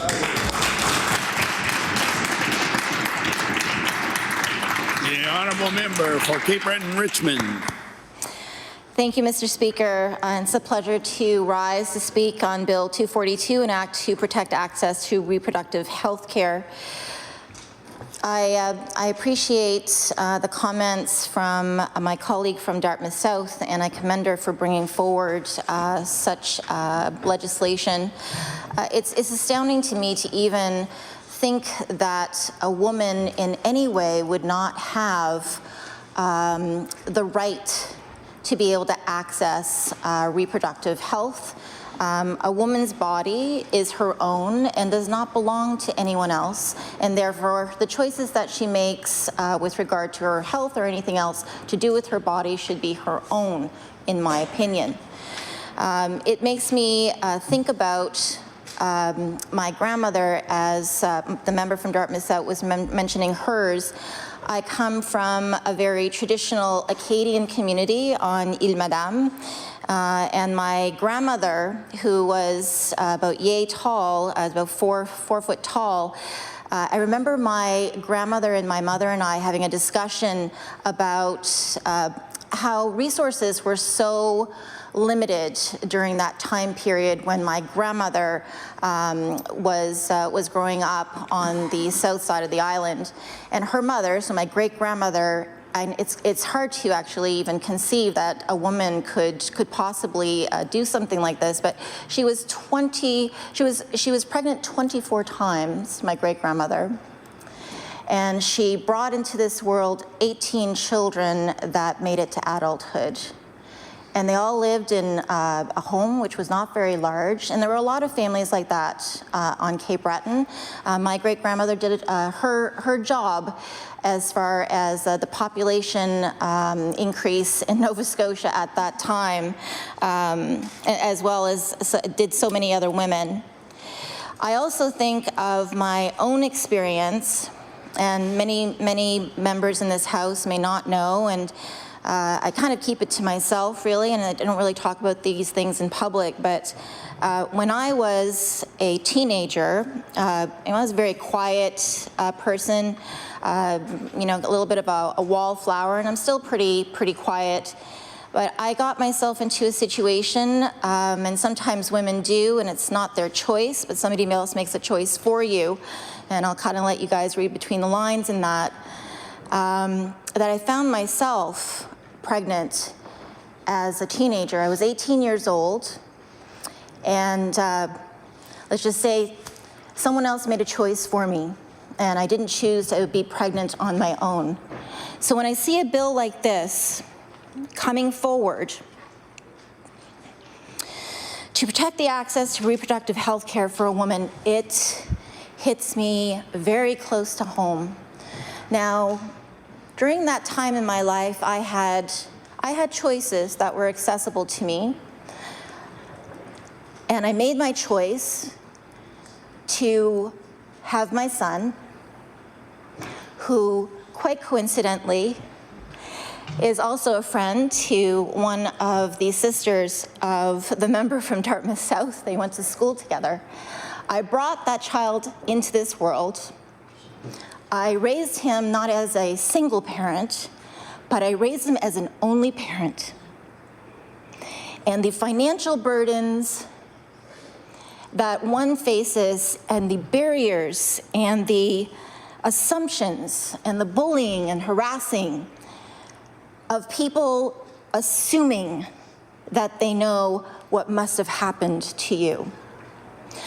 I can assure you, Mr. Speaker, when I see again a piece of legislation like this going forward or coming into the House, it reminds me that we need especially to give access and also give the right of choice to women who have been sexually assaulted. We don't talk about that enough.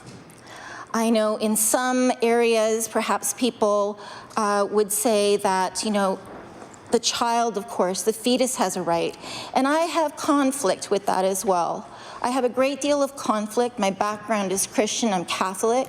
And so, but it was my choice to have my son based on my faith and my beliefs. But for someone else, that may be very different. And they need to be able to have the freedom of being able to choose what's right for them at the time, depending on the circumstances and so forth. So I have raised a child, a son, who I hope is reflective of the generation to come and is reflective of the values that I try to instill in him to respect women's bodies, to respect women's choices, and just to try to be respectful altogether as a human being. And so I would ask this House, and I'm fully supportive of this bill, I would ask this House to please unanimously look at passing this bill. And to me, this, you know, for lack of a better way of saying it, it's a no-brainer. It's an absolute no-brainer. Healthcare, as another member said, we would not be coming forward and trying to bar access in any way to someone who is trying to access medical help for any other procedure or healthcare. So if someone doesn't agree with and they want to protest, by all means do so, but do so within a zone, an access zone where the person who is making that choice, which it's a tough choice. I mean, in my situation, I was getting people saying, don't have that child. If you have that child, Lana, you're 18 years old, your life is done. You'll never be able to go to school. You will not be able to achieve what you want to achieve in life. And I can tell you it is very difficult. It was a rough road, and I wouldn't wish it on anyone. But I will never say that I am not thankful to have the child that I have in my life. But other people may choose something different. So, Mr. Speaker, keeping in mind what my grandmother went through, what my great-grandmother went through. I'm one of 5 children, and my mom, you know, was not on any kind of birth control either. So I'm kind of, like I say, the last hurrah. I was 10 years after everybody else. Surprise. I really want to make certain that women, that we've progressed. You know, it's not that long ago that women didn't even have a bathroom in this house. We have progressed. We have come so far. And this is just another step that we need to take, again, on the eve of International Women's Day. How much better could it be? How much more timely could it be than to pass this legislation for the betterment of all women in this province? Thank you, Mr. Speaker.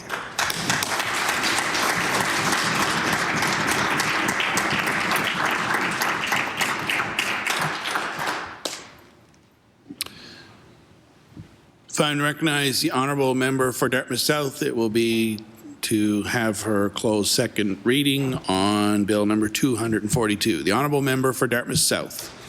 Mr. Speaker, I move to close debate on Bill number 242, Protecting Access to Reproductive Health Care Act. Would all those in favour of the motion please say aye. Aye. Contrary-minded, nay. Motion is carried. Bill number 242, an act to protect access to reproductive health care. Ordered that this bill be referred to the Committee on Law Amendments. The Honourable Government House Leader.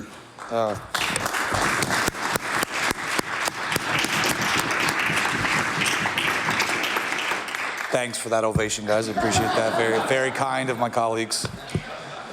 Mr. Speaker, would you please call Bill number 243, the Financial Measures Act? We'll now call Bill number 243, the Financial Measures Act. The Honourable Minister of Finance. Thank you, Mr. Speaker. I move that Bill 243, the Financial Measures Act, be now read a second time. Mr. Speaker, today I am speaking to the Financial Measures Act, which provides legislative authority to implement measures in the budget 2020-21 and other legislative measures which have financial implications. This bill will make changes to 3 pieces of legislation: the Gaming Control Act, the Income Tax Act, and the Revenue Act. The first change is to amend the Gaming Control Act. This act is to ensure gambling in Nova Scotia is socially responsible. It allows for a regulated environment for Nova Scotians to engage in gaming activities.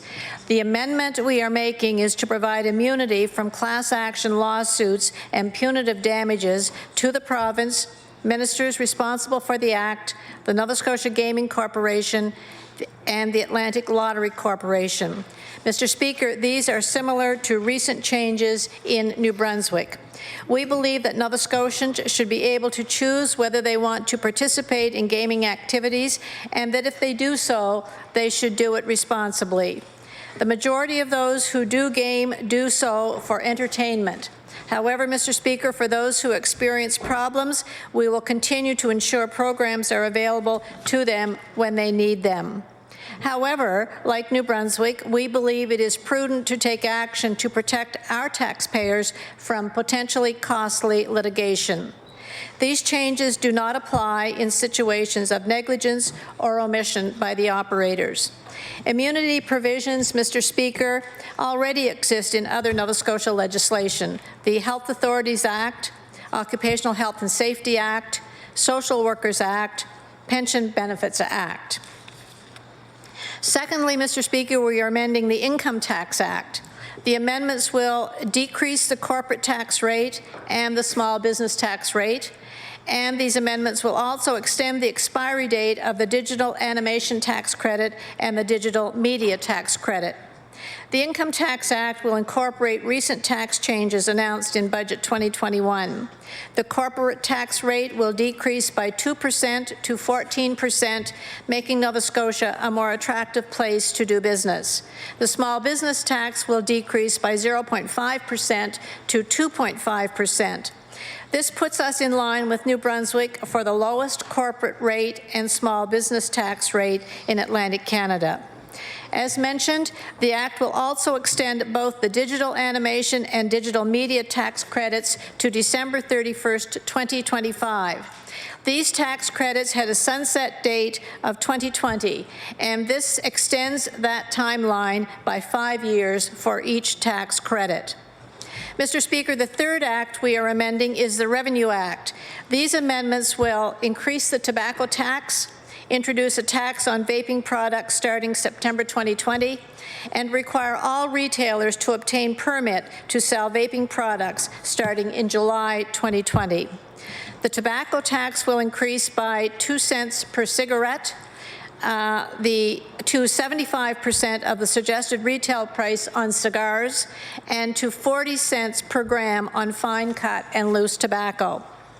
Mr. Speaker, vaping products are popular among youth in Nova Scotia, and given the increasing amount of vape-related illnesses in Canada and the U.S., we know we need to do everything we can to make sure these products do not appeal to younger Nova Scotians.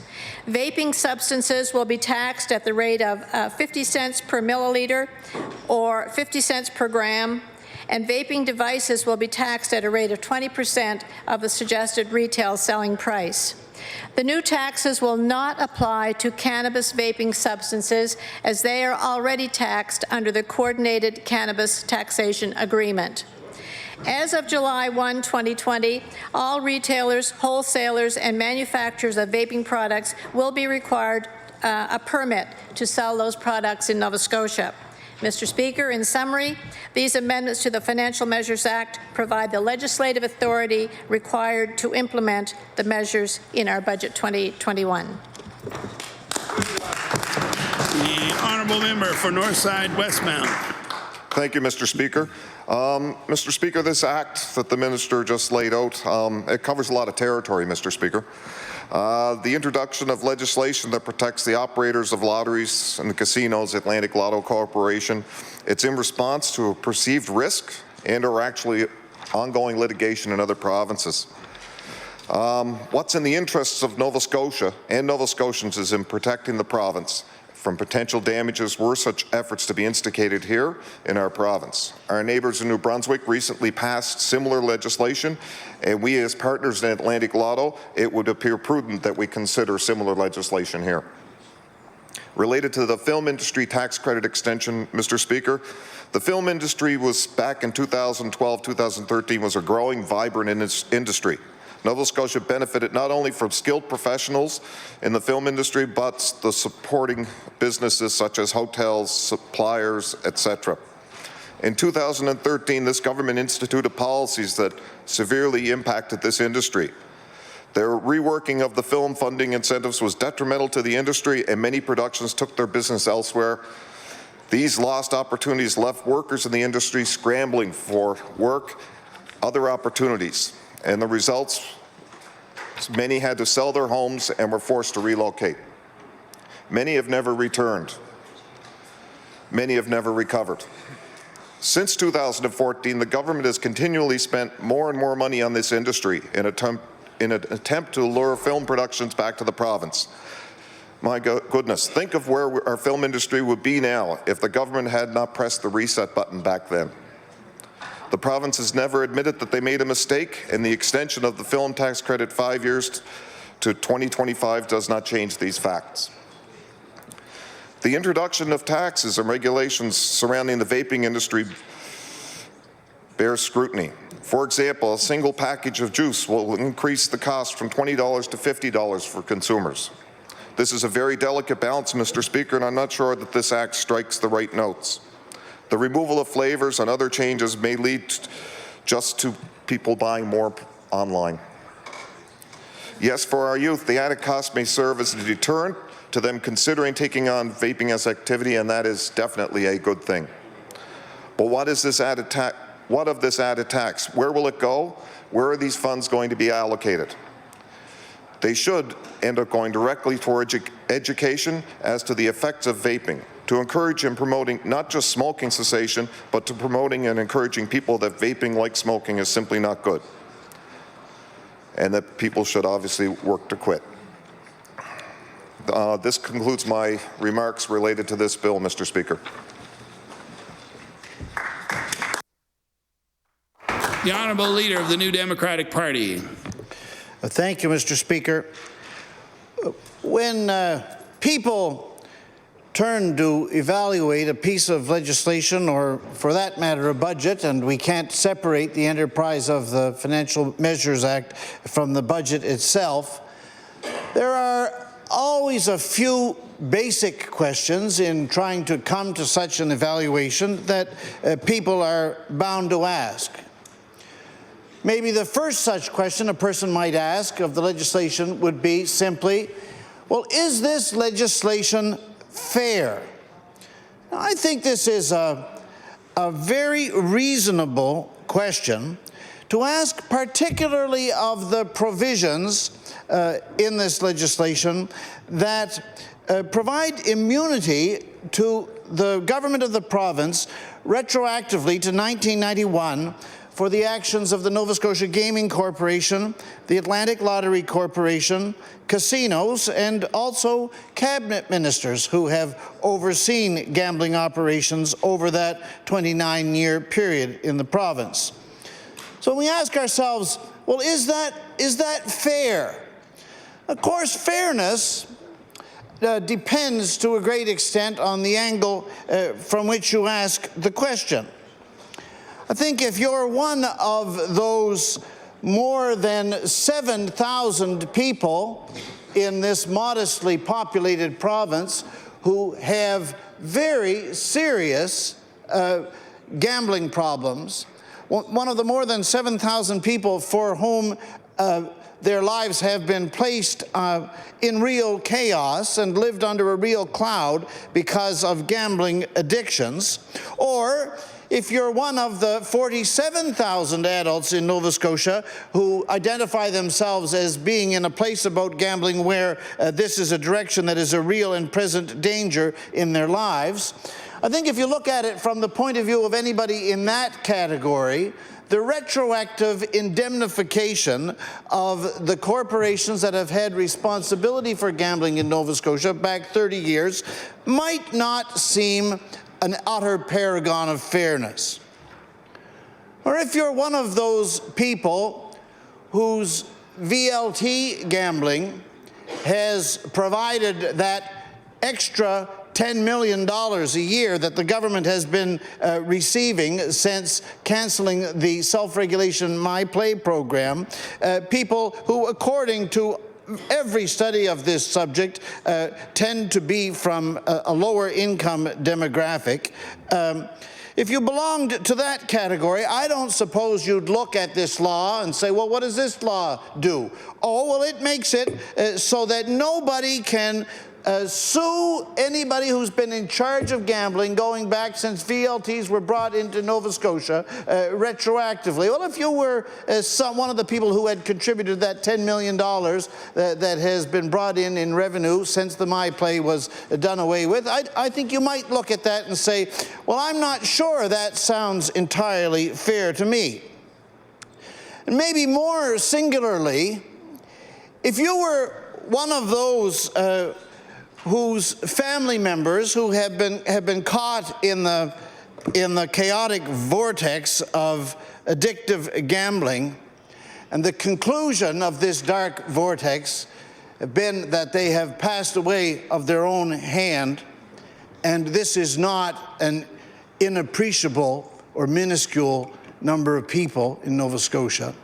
If you are one of the members of the family of such people, and one of those, therefore, who live under the weight of this accumulated trauma decades later, it seems to me that from that point of view, the answer to the question, is this a fair piece of legislation, would probably be no. And maybe related to the question of fairness is the question of fundamental worthiness. Is this a worthy piece of legislation? Is it an honorable piece of legislation?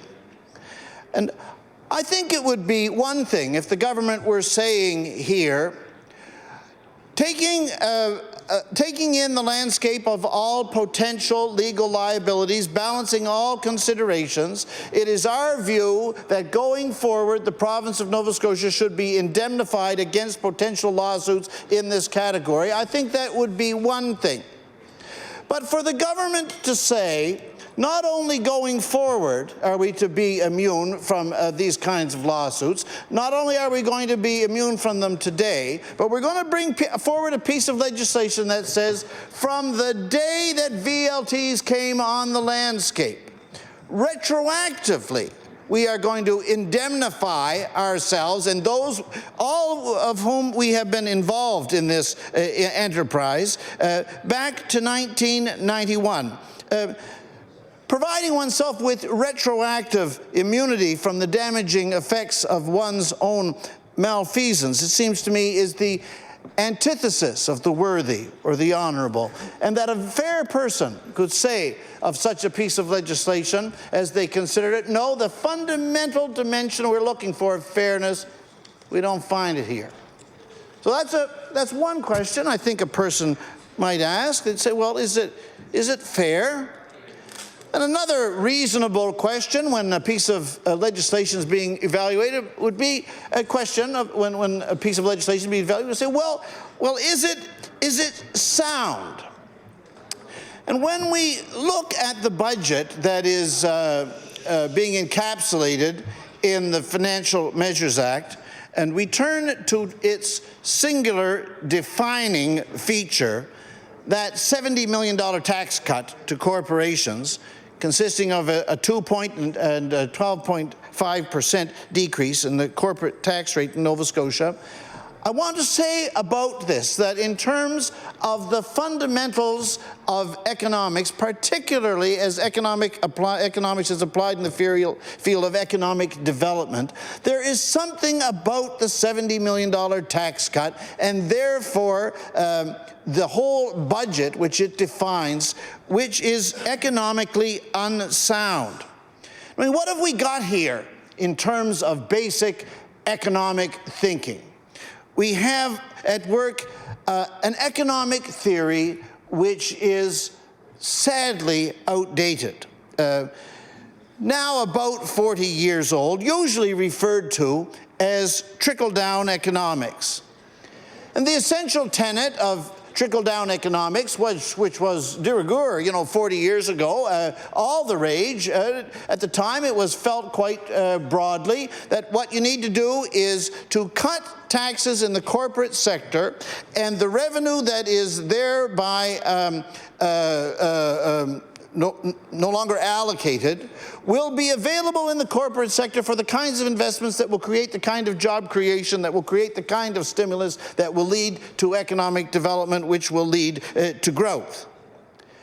I don't think the government could bring forward a single credible economist in the year 2020 who would make that argument for trickle-down economics. There isn't a single credible economist who's making this argument anymore because the evidence is incontrovertible. 4 decades of the economic history of the Western world has demonstrated in a conclusive way that what you get with trickle-down economics, that is the alleviating of taxation responsibilities on corporations, is not investment, not job creation, not growth, but the exacerbation of inequalities and inequities in the economy as a whole. And that there is a negligible role played as a result in the fostering of economic growth. Internationally, this is the consensus to such a degree that the approach has now been jettisoned by the organization with which it was originally associated, the International Monetary Fund. And if we think about just in Canada, my friend, the member for Dartmouth South, in responding to the budget some days ago, spoke about the research of Canadian economist Jim Stanford, who has conclusively demonstrated that in this country, for every $1 of tax cuts to business from 1961 to 2010, only 10 cents of actual private job-creating, economic development-inducing investment actually ensued. And so, throughout the Western world, as this theory has been jettisoned and set to one side, another theory has come into its place. A theory which is not anywhere in evidence in this budget, but which is the best practice in development economics at the moment, and that is to say that where government needs to make its investments is in the enhancement of the productivity of labor. And when investments are made in the enhancement of the productivity of labor, the centerpiece of that is investments in improving access in your population to post-secondary education. We know that for every dollar invested in removing tuition for a student at the community college, over $7 is returned to the province in the course of that student's tax-paying working life. And it is because of this economic thinking that we see all our neighboring jurisdictions having made signature investments in enhancements of the productivity of labor. So why is today tuition so much cheaper in Newfoundland and Labrador? Why is it that so many of young people from our communities choose to go to university in Newfoundland? Because in Newfoundland and Labrador, the economic thinking was developed some years ago that we have got to make a signature investment in enhancing the productivity of labor through investing in post-secondary education. The same thinking was the case in making tuition free for families making less than $50,000 a year 2 years ago in New Brunswick. The same thinking applies at the moment in Quebec, which made those same kinds of investments a number of years ago. It is not at all rare that young people from our communities go to Quebec to university for reasons similar to the reasons that they go to Newfoundland. All of this is a reflection of an economic understanding of where governments need to make investments in order to generate economic development and growth. We have no investment, however, in this budget to rectify the situation in which we find ourselves where we have not only the fastest rising tuition in the country, we've got the highest absolute number tuition in the country.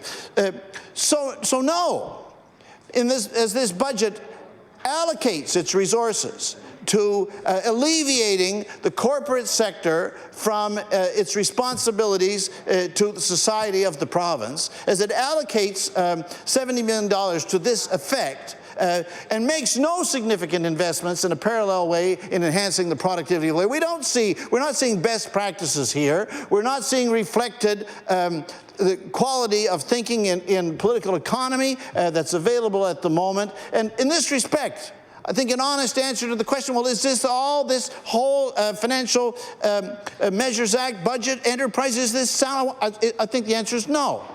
It isn't fair, and it isn't sound. And it also, to a great extent, isn't true. I think that's a question we want to ask whenever we evaluate anything.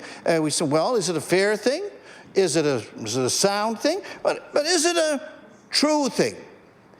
And here, I want to speak about the discourse with which the government has surrounded and wrapped up the enterprise of this entire budget. And this is the discourse with which particularly the Premier presents the budget and the budget's thinking as though we were in a moment in Nova Scotia of some kind of unprecedented economic positive conjuncture.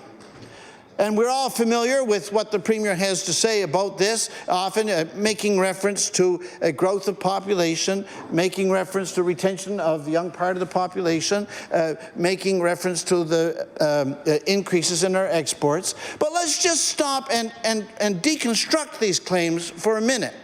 So the population is increasing. What decade in Canadian history has the population of Nova Scotia not increased? There's 15 decades in Canadian history. There's only one of them when they didn't increase, and that was the decade of the unprecedented crash after the First World War. It is no great sign of anything that the population is increasing. Or young people are retained. Well, let's think about that. What happens when young people are retained in an economy like ours, which throughout its history has supplied a great supply of labor to other regions of the continent or the country? In an area like this, and this is the signature feature of our economy for a long, long time, young people are retained in the economy in periods of recession in the areas to which we have traditionally sent the younger part of our population. So, when were youth retained in big numbers before? The Great Depression. In the Great Depression, in fact, we had a net return of young people because of the economic flatness that was taking place at the time in New England. That is to say, we see at the moment we're dealing with the recession in Alberta. A parallel circumstance to the depression as it happened in New England so many years ago. This results in a retention of young people in our province, but this isn't a sign for us of economic vibrancy or economic growth. And I want to say something similar about exports. Now, exports, of course, are important. Nobody is questioning that. But it is not the case that an increase in exports is on its own merits proof of the pudding of vibrant economic performance. My own people came to this country from Ireland in the 1840s. My grandfather's grandfather came here at the height of the Great Potato Famine. Anyone familiar with Irish economic history knows that the Great Potato Famine was also one of the times of the most unprecedented rise in Irish economic exports, grain and corn to England. Exports do not define, Mr. Speaker, you'll be good enough to claim the floor for me.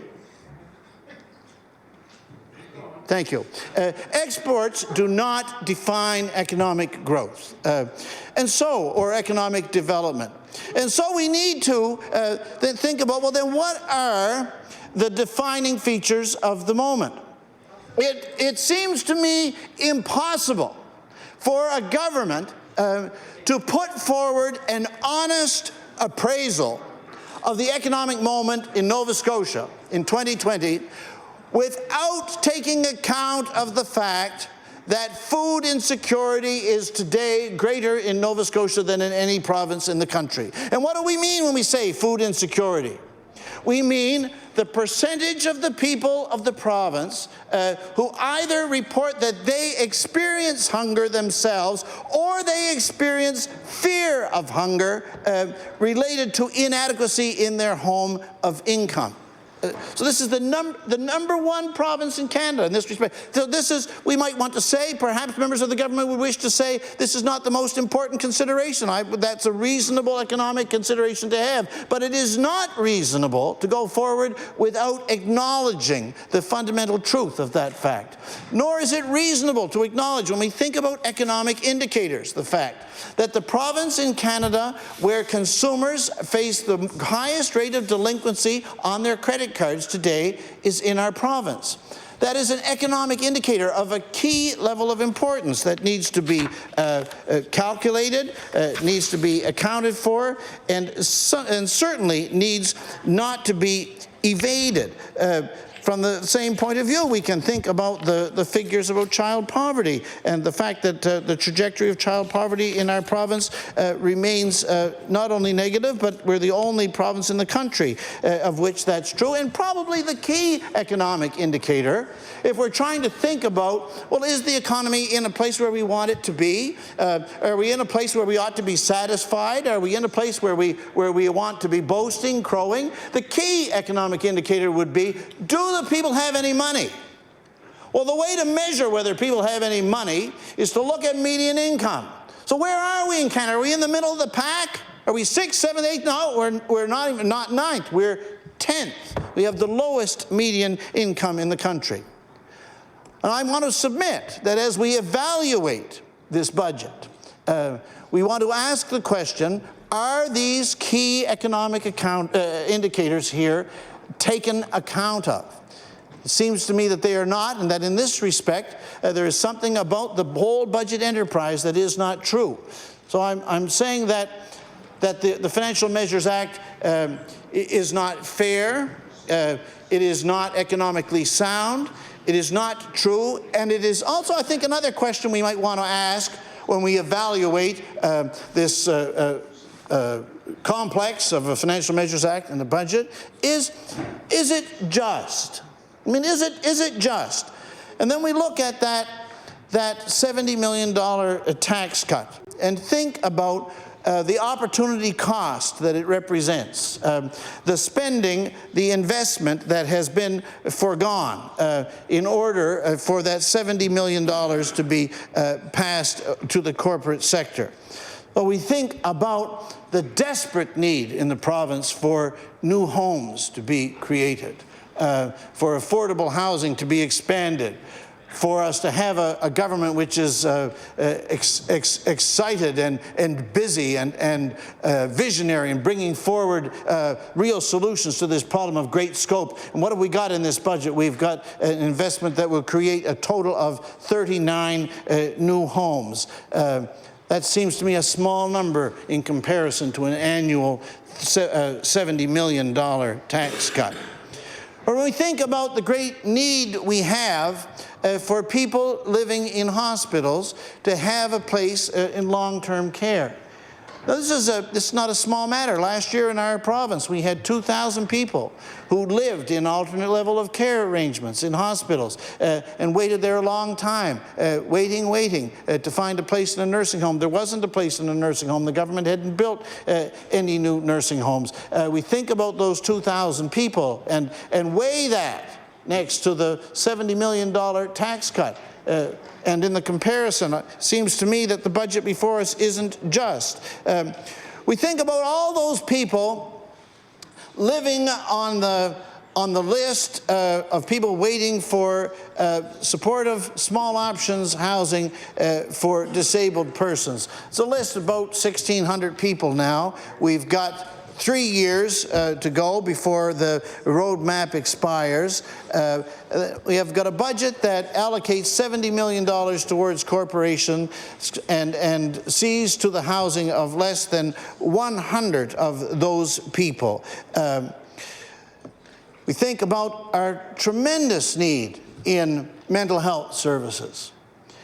You know, today in Eastern Canada, if a person is overcome with depression, let us say, or anxiety, and they want to reach out for professional counseling support, if they live in New Brunswick or PEI or Newfoundland and Labrador, that's available to them. They go and someone will see them today or tomorrow, because those provinces, as they have invested in the productivity of labor and post-secondary education, have also made the signature investment in same-day, next-day, walk-in basis mental health. But that's not available to us. So we have 2,000 people living in hospitals waiting for nursing homes. We have a population of people with mental health needs which are not being attended to. We have 1,500 people living, waiting for small options homes that haven't been constructed.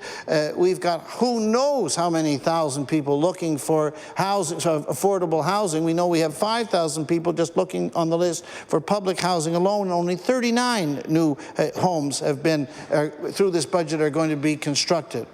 So I want to say, Mr. Speaker, that in this respect, the whole enterprise here of this Financial Measures Act in this budget is also not just. It's not fair, it's not sound, it's not true, it's not just. And I want to go back to the day that the budget was presented. And the great contrast was put before the province of the crumbs that were being spent and offered on social spending in comparison to the magnitude of that $70 million tax cut. And I drew that comparison at that time to what it seemed to me is a budget feast, a banquet feast rather, laid out on the table of the corporate sector of the province compared to crumbs cast on the floor for everybody else. And that's an image, Mr. Speaker, that is drawn from my own scriptural tradition. It comes from a story in the New Testament about two people, only one of whom is named. One of them is Lazarus, and the other one is called a rich man who's dressed in linens and expensive purple. That's all the story says about it. And it says that in the story that the rich man dressed in purple had a wonderful grand banquet set before him, and that on the floor beside him was what the story called Poor Lazarus, who was passed from time to time some crumbs. And I won't go into the theological details of the story, but I want to point out that the story doesn't say that Lazarus didn't get anything to eat. It doesn't say that, that the man in purple and dressed in the fine linens wasn't spending anything on the needs of Lazarus. What it said was there was an unacceptable contrast between what was on the table and what was on the floor. It seems to me that what we've got in this budget is an unacceptable contrast between what is on the table and what is on the floor in terms of the spending of this government, which means that we've got a budget that is in a Financial Measures Act that isn't fair, it isn't true, it isn't sound, it isn't just, and these are the reasons for which we'll be voting against it. Thank you, Mr. Speaker. Unrecognized, the Honourable Minister of Finance. It will be for second reading of Bill number 243, the Financial Measures Act. The Honourable Minister of Finance. Thank you, Mr. Speaker. And I've listened. I certainly have to do some checking of facts here from the member opposite. Population, according to my records, did decline between 2009 and 2011.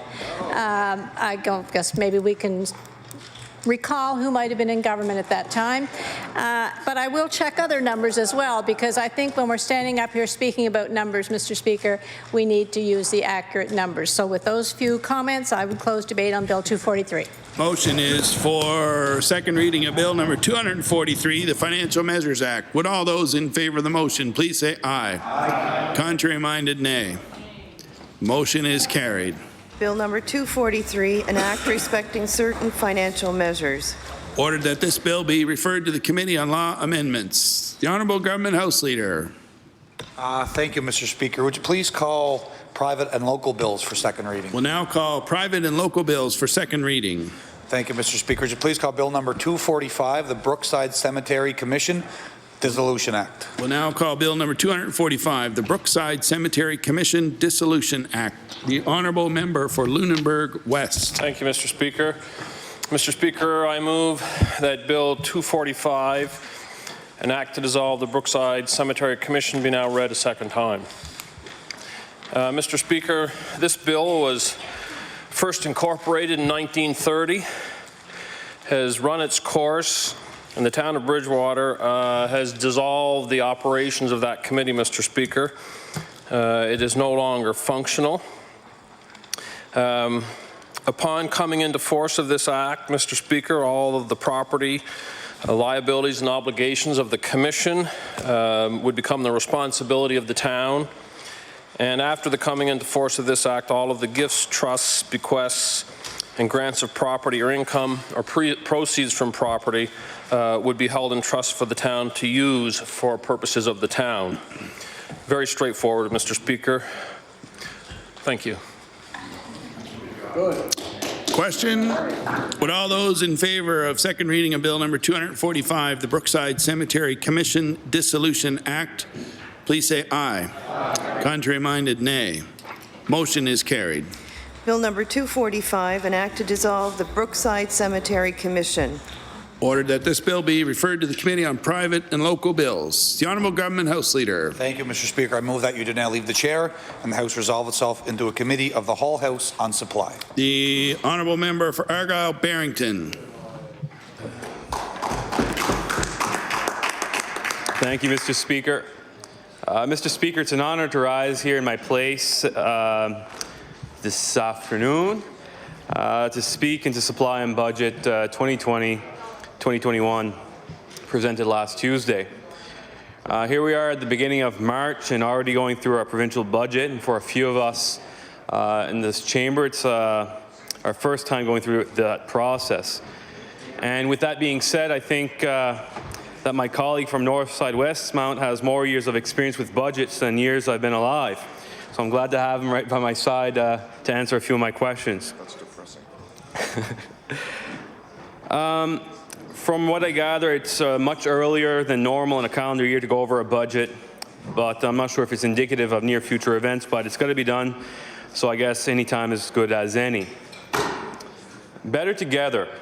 the government's message? Is that a statement or a question, Mr. Speaker? Constituents of Argyll-Barrington, residents of southwestern Nova Scotia will answer that question. But they feel left behind and taken for granted by this Liberal government, and they are not better with this Liberal government.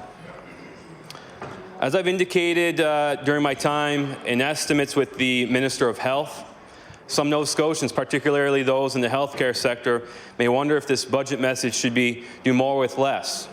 For paramedics, for example, this is noting the cut to the emergency health services budget of $6.336 million. That's almost 9.6% from this year's budget, over target budget, compared to next year's estimate. In my opinion, based on the current state of the system, it requires desperate investment.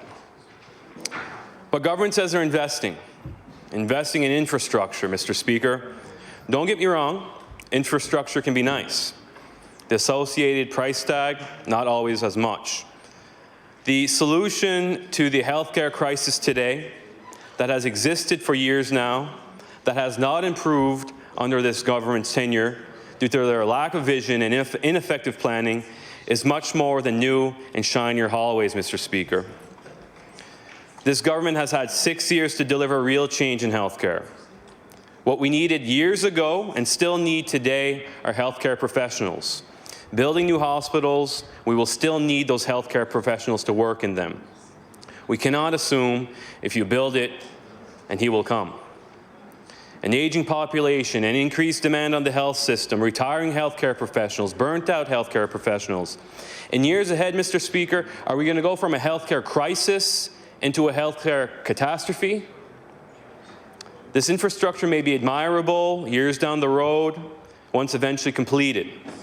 However, what won't be admirable is the cost of these projects left for my children, my children's children, and future generations of this province to pay, all slapped on the province's credit card courtesy of the Bank of Good Debt. Unfortunately, due to this government's lack of vision, our crisis isn't going anywhere soon.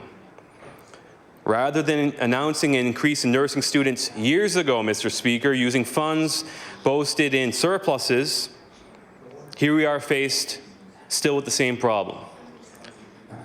That there, Mr. Speaker, is a failure to anticipate on behalf of this Liberal government. Mr. Speaker, at the end of the day, Nova Scotians are paying $4.82 billion out of their pockets, nearly 42% of the provincial budget for a healthcare system that is failing them. Poor access to mental health services, to paramedic services, to family doctors, to specialty services, to cancer care, to dialysis, to overburdened emergency rooms, to closed emergency rooms, to long-term care, and I could go on, Mr. Speaker. Nova Scotians do not feel as though they are getting their value for a $4.82 billion healthcare system. Mr. Speaker, as the opposition party, we, along with thousands across the province, are often being criticized by this government for being negative about Nova Scotia's healthcare crisis. Mr. Speaker, we're not speaking so-called negativity. We are speaking the unfortunate reality for thousands of Nova Scotians from the Hawk in my constituency to beautiful Meat Cove in Cape Breton, who want and deserve better. And this comes from the very same government that promised a doctor, a family doctor, for every Nova Scotian back in 2013. Mr. Speaker, I would be remiss if I didn't address the concerns from my constituents of Argyll-Barrington that I hear regarding the Department of Transportation and Infrastructure renewal. Deplorable road conditions, whether it be gravel or asphalt roads, potholes, gravel road grading, missing road signs, and winter road maintenance, to name a few. There are many coastal roads in my constituency that are susceptible to flooding, such as the Rocco Point Road, the Tittle Road, le Chemin de la Prée. These roads are in desperate need of attention and action to provide safety to these communities and its residents. I've previously addressed Exit 32 along Highway 103. It's a priority for me, and I hope that it will become a priority for this government, and I look forward to eventually seeing it on a capital plan, hopefully sooner than later. Mr. Speaker, I want to take a moment to speak about an important piece of transportation infrastructure in southwestern Nova Scotia, one that has unfortunately been mismanaged and has failed to be effective for my region and our province. I'm talking about the ferry between Yarmouth and the United States. Although I was happy to finally hear of a projected start date for this year in June of 2020, I do not want to fill myself with too much optimism. Similarly to the optimism that was conveyed by the government last year to business owners and residents of southwestern Nova Scotia during a failed season. This ferry needs to be open. This ferry needs to be transparent to Nova Scotians. We need to see the approved Homeland Security certificate approving the new port of Bar Harbor. Mr. Speaker, we need this connection. But Mr. Speaker, again, it must be reliable, accountable, transparent, and an effective service for all Nova Scotia. This service has a huge potential if it's done right, if it's done correctly. Our party supports this connection, Mr. Speaker. Monsieur le Président, la Nouvelle-Écosse est un fantastique endroit à demeurer, avec encore plus d'occasions de s'épanouir. Je suis fier de mon patrimoine acadien et de ma langue française. Les Acadiens de la province vivent en milieu minoritaire, assimilés et font face jour après jour avec l'insécurité de leur langue. C'est important que notre province fasse de son mieux de continuer les efforts à voir l'épanouissement de notre langue française et de la culture acadienne ici en Nouvelle-Écosse. Nous devons nous pencher sur les stratégies pour que nos communautés acadiennes et francophones peuvent prospérer davantage dans tous les sens ici en Nouvelle-Écosse. Monsieur le Président, c'est un vrai honneur et privilège de prendre ma place ici dans cette Assemblée législative. Mon rôle comme député est d'écouter. D'écouter aux préoccupations de mes citoyens et de m'assurer qu'ils sont entendus. Cette tâche est toujours une tâche avec grande responsabilité que je tiens à cœur. Mr. Speaker, I'm very proud of my constituency and all the communities of Argyle-Barrington, and there are far too many to mention. It is the people and the numerous communities that make Argyle-Barrington a great place to live. It's their love for their communities, it's their amazing hospitality, their community engagement, their empathy for their neighbors, their support for local organizations, causes, and businesses. Mr. Speaker, it is truly an honor to have a seat in our province's legislature. It is also an honor to work with my fellow progressive conservative colleagues. With various backgrounds from across this beautiful province, we make a great team. I'm very proud to be part of that team and of my colleagues' hard work and vision for a better Nova Scotia. Mr. Speaker, my job as MLA for the constituency of Argyle-Barrington is to be their voice in this legislature. It is about listening to their concerns and making sure that they are heard. It is about debating on the floor of this legislature ideas and solutions to problems facing our province. For me, it's about making Argyle-Barrington an even better place to live. It is about making Nova Scotia a better province to live safely, work, raise a family, and thrive in all aspects. It is a job that I've taken seriously since first being elected and will continue as long as I am serving my constituents. Mr. Speaker, this budget is much more than just dollar figures. It's also about examining a government's plan and vision, and in this case, the lack of. The unprecedentedly divisive government has failed Nova Scotians. Mr. Speaker, we stand with the thousands left behind without a family doctor, despite the Premier's promise in 2013 of a doctor for every Nova Scotian. We stand with those who do not believe that the Premier and his government's building plan will be the fix-all solution of our healthcare crisis. Mr. Speaker, we stand with those who do not have the trust or have lost trust in the Premier and his government. We stand with those who have had enough of this government's inaction, secrecy, poor accountability, and lack of transparency. Mr. Speaker, we stand with Nova Scotians. Thank you, Mr. Speaker. The honourable member for Northside Westmount. Thank you, Mr. Speaker, and I don't know if I want to thank my colleague for his opening remarks about my tenure in the workforce compared to his age, but anyway. Mr. Speaker, it seems 47 years ago since the government introduced its budget. A budget that on the surface would paint Nova Scotia as a province that is firing on all cylinders, that is growing and robust. Spending is up. Most departments can speak to added resources deployed into a variety of new programs, and a capital budget plan that is the largest in the province's history. But it's also a year of anemic growth at 0.04%, added debt, and a modest surplus. Mr. Speaker, we are entering spring, and aside from the snow receding, the days are getting longer. Flowers and trees will soon begin to stir to life. Another rite of spring is home repairs. Some tackle needed repairs, others to prepare their homes for sale.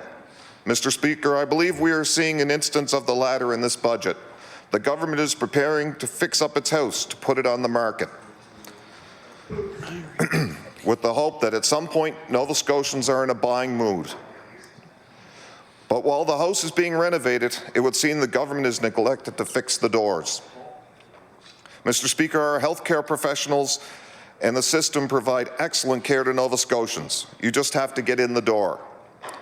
Up to exceeding 12 hours for emergency, 12 months for mental health care, years to get a family doctor.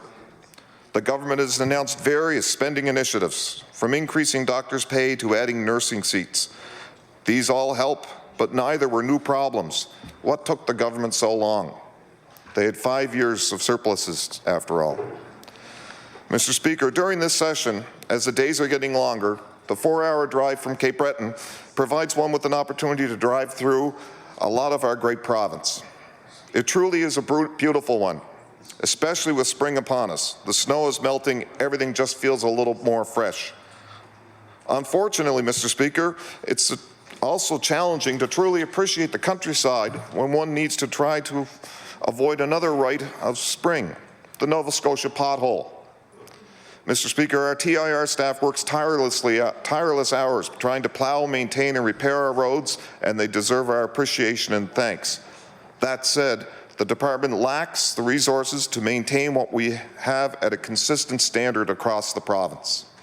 Each region must balance their budget and priorities to the challenges and maintenance lists that they have, and as a result, make trade-offs, all in an effort to do more with less. We have ruts in many highways. The infamous Highway 125 in my riding, those ruts are continuous, and they've directly contributed to many accidents, some fatal. We have communities who have been separated as a result of bridge failures, delays in replacing them, ferries removed from service for repairs.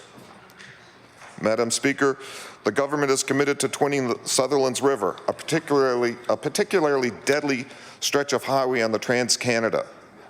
But, Madam Speaker, on the Cobequid Pass, drivers must still pay to get through the doors. Madam Speaker, our future rests with our youth. They have great potential and offer us hope. This year, education will benefit from an additional $49 million in additional funding that will expand efforts towards inclusiveness, added support for adults and children with disabilities. Well, once again, the house looks good, but the doors won't open. But they will once we have mobile classrooms rolled out, once grade 5 students are moved up to middle schools. The pre-primary program offers great promise and potential for our young. But once again, as I said last week, it was rolled out faster than a kid heads for the door when the school bell rings. This year, the province is also committed to purchasing 166 P3 schools. They had no real choice in this matter. It was preordained many years ago. It was either purchase them or close them. Once again, no doors. The government is starting or continuing construction of 16 schools. In my area, in 2016, Thompson Middle School in North Sydney closed its doors after over 50 years in operation. Students were relocated to Sydney Mines Middle School, and the community was promised a new middle school for the north side. 5 years after the announced, students are still being bused to Sydney Mines. While the new middle school appears on the list of 16, there has been no information related to potential sites or much of anything else related to this school. If the current projections are to be believed, the school will be completed sometime around 2024-25, almost 10 years after promised and 8 years after the two schools were consolidated. Once again, Mr. Speaker, in this case, the doors don't open, but at least it's because the school doesn't exist. Mr. Speaker, Madam Speaker, my apologies.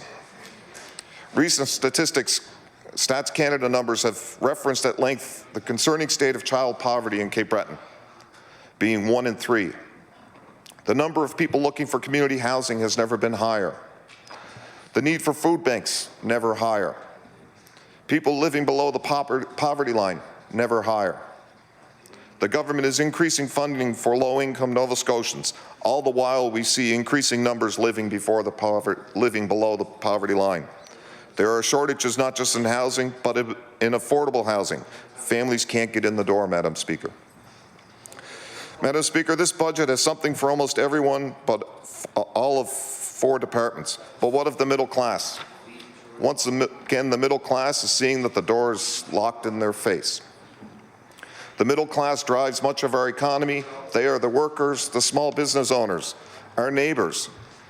And yet they and all Nova Scotians have the lowest after-tax income in the country in the face of ever-increasing costs of living. That will conclude my speech to supply. Thank you, Madam Speaker. Thank you. We will now recess while I leave the chair and the House resolves itself into the Committee of the Whole House on Supply.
Order.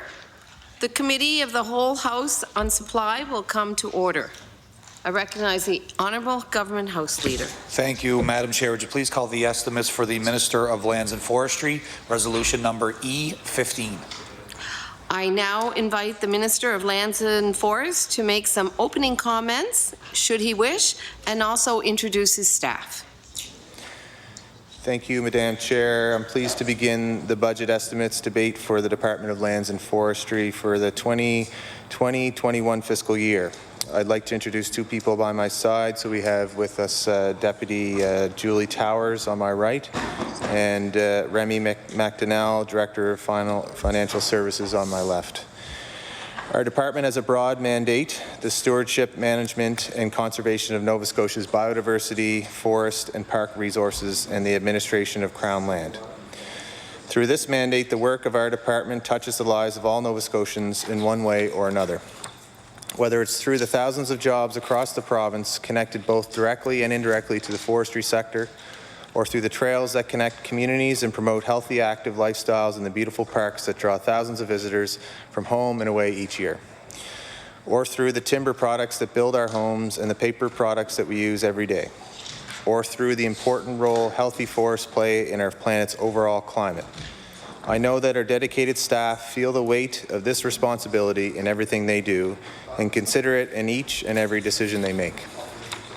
Indeed, the decisions we make today can have implications for future generations to come. Government's role is to value both the ecological and economical aspects of our natural resources, to ensure future generations have access to the same abundant forests and biodiversity that we have today. We are doing this through the investments that you see laid out before you in this year's budget. There's no doubt that we are in a time of change and transition for the forestry sector.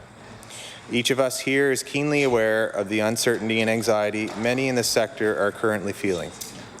We had already been looking to the future through our implementation of ecological forestry recommended by Professor Leahy and his review for forestry practices. Recommendations from the independent report show us how we can achieve an ecological forestry model here in Nova Scotia, one that will focus on protecting our forest biodiversity alongside a sustainable forestry sector. But the loss of a major link of the supply chain has also shifted government's focus to the immediate needs of the present.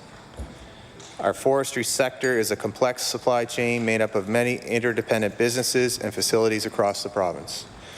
The loss of one market can ripple out and greatly affect the viability of sawmills, woodlot owners, harvesters, truckers, equipment dealers, and so on down the line.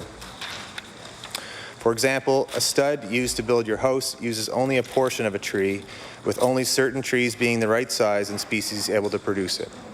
For the supply chain to be economically viable, the rest of the materials from that tree are used for other products such as pulp and paper, often shipped and processed at different destinations into catalogs or tissue paper with little going to waste. As such, the disruption to one aspect of this can threaten the economic viability of the entire supply chain. Knowing this, government acted quickly following the hibernation of northern pulp. On December 20th, Premier McNeil made a commitment to the people who worked in the sector that he would support them through this adjustment and transition to a strong and sustainable sector, which is an important economic driver across rural Nova Scotia. I just I remind. just got that. Okay. Yeah. Thank you. I didn't write the speech, but just edited. That day, he committed to a $50 million transition fund and announced his intention to create a transition team led by Deputy Minister of Internal Government Affairs and Trade, Kellyanne Dean. This created a forum where the best ideas can be brought forward with a variety of voices and perspectives. With a significant initial investment and collaboration across government, programs have been developed, funded, and accessed quickly by those that need it the most. But we know that each aspect of the sector has its own unique challenges and needs in times like this. Not only does the team have representation from both government and the sector, it has also invited those with experience and expertise in a variety of areas to help feed into discussions and development of the programs. Since its first meeting on January 9th, the team has met almost weekly, 9 times as of today, and they have gathered at NSCC Institute of Technology campus, at Ledwidge Lumber in Enfield, and here in Halifax. Transition team members have also been out to communities to hear directly from people on the ground through the regional meetings that have been organized. They attended Forest Nova Scotia's annual general meeting to take questions and hear directly from the members. All of this has fed into the decision-making and programs that have been rolled out, and that work continues. One area we are seeing immediate impact has been the $7 million invested in roads and silviculture work.